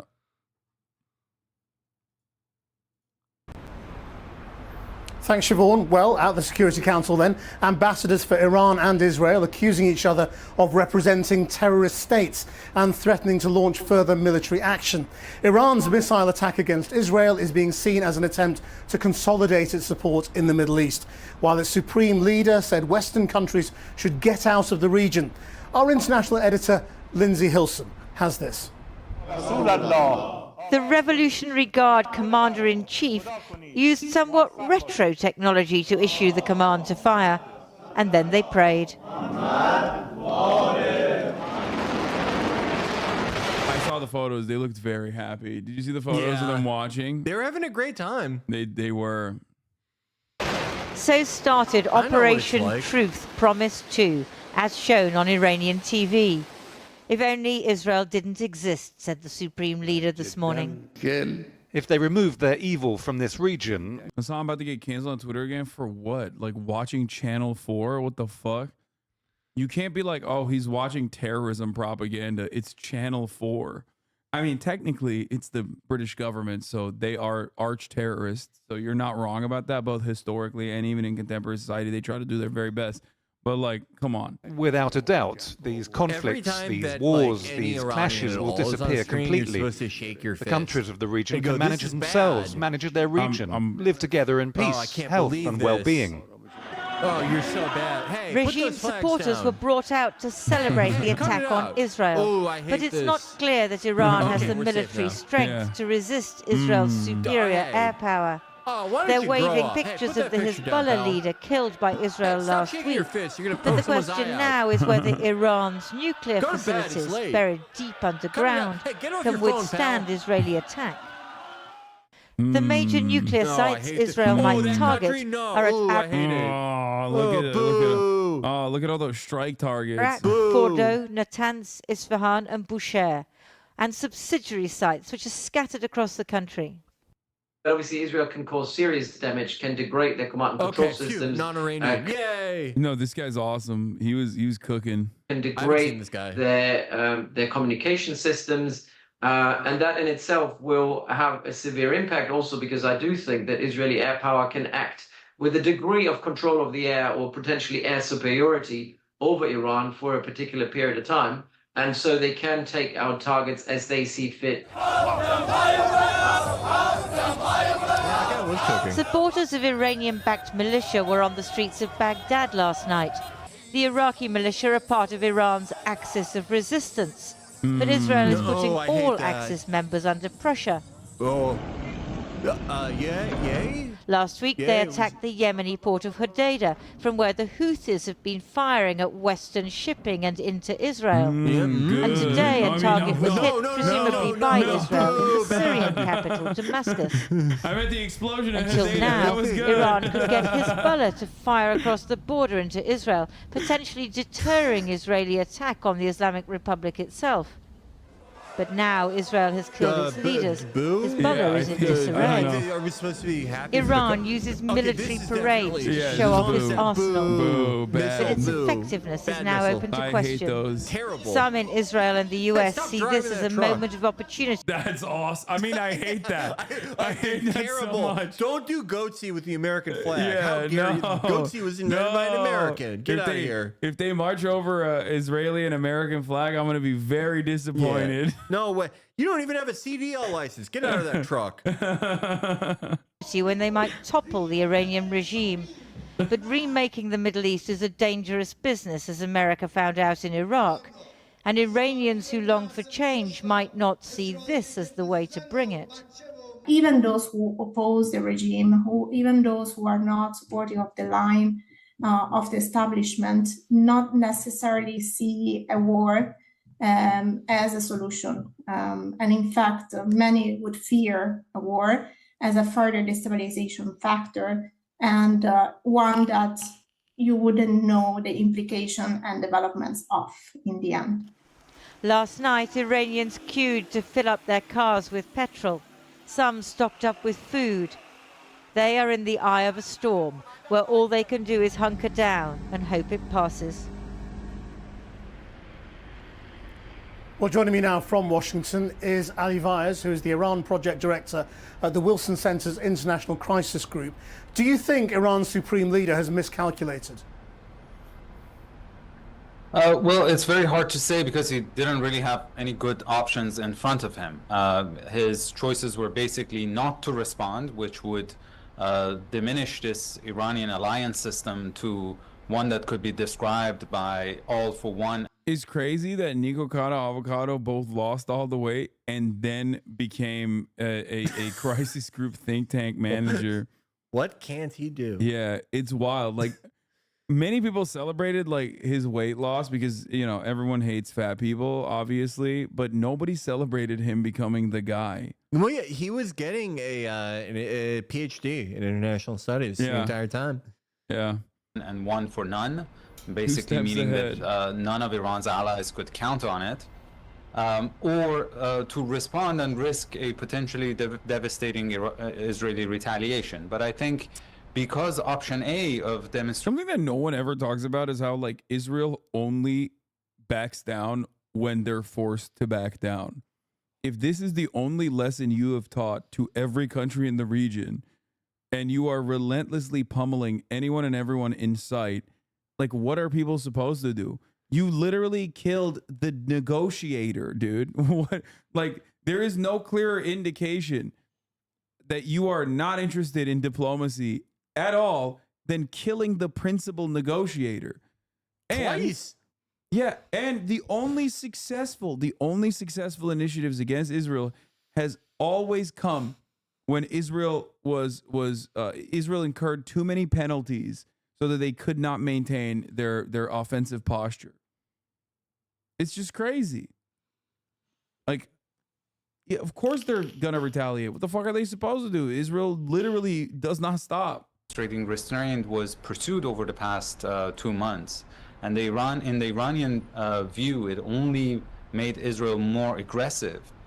Signaling that Iran is in a position of weakness, the Iranians decided to take this action to change the dynamics.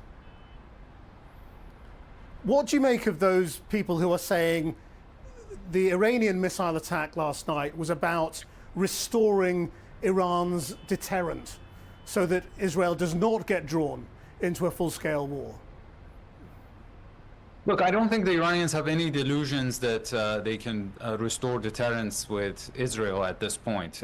Israel, of course, is a much more superior military power backed by the world's #1 military superpower.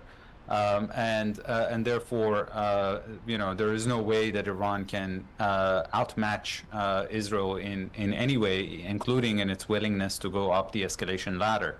I think what the Iranians wanted to do was to remind the United States that if it continues with this permissive attitude towards Israel, that what the Biden administration has tried very hard to avoid over the past 11, 12 months, which is a regional conflagration, might actually happen. And the Iranians have the willingness and the tolerance of risk to enter into the arena if the United States does not hold Israel back. Are there any outside players now that do have significant influence over Iran? I mean, they said that they told the Russians about their impending attack. I mean, what would their role be in trying to prevent a full-scale war?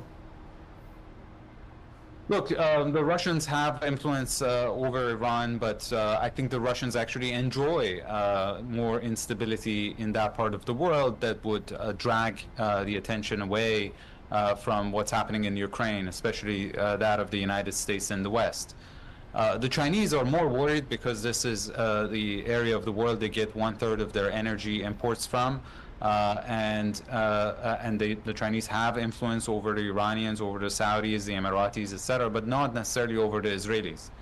The only actor here who has influence over Israel is the United States, but the United States is also, with only 4 weeks to go before presidential elections, is almost politically paralyzed, and even when it was not, it wasn't really willing to exercise its influence over Israel.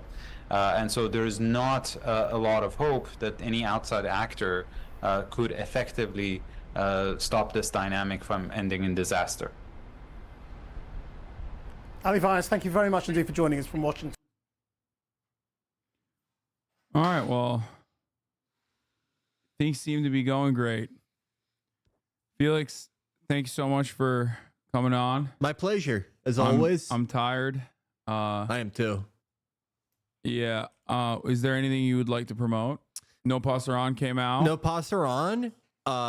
You can find links to that on my profile, on Chris Wade's, on the official Chapo account, and the Chapo Patreon account.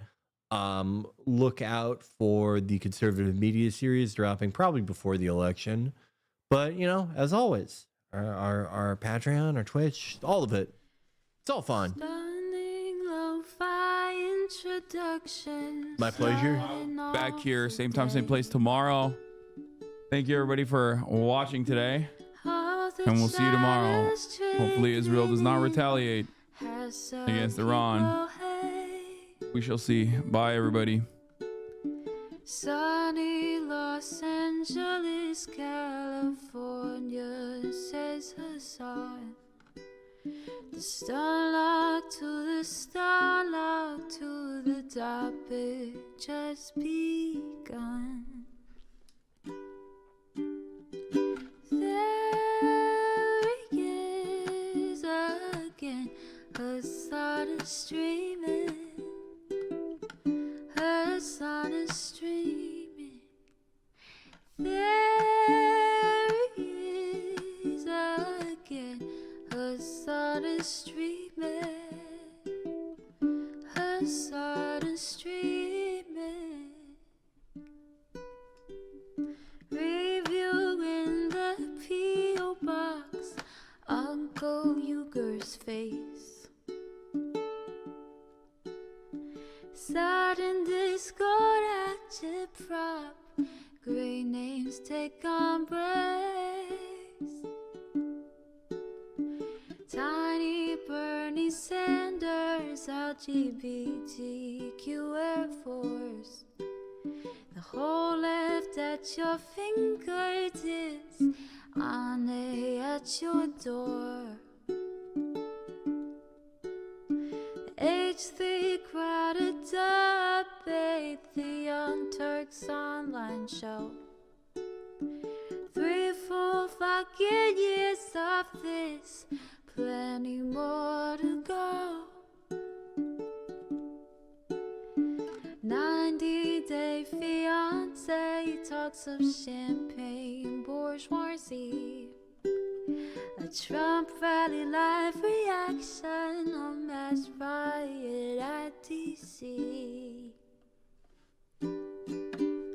There he is again, Hasan is streaming.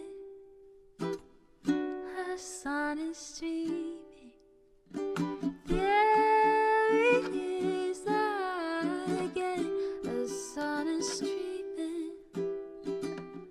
Hasan is streaming. Reading a live stream, fair comments, Austin show, chat, vice. And all the ways the right-wing pipeline can suck you in online. JCS react, Lord frame gets broken, cover blown.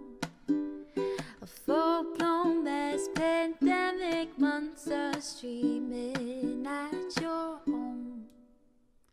Total radicalization coming out to find.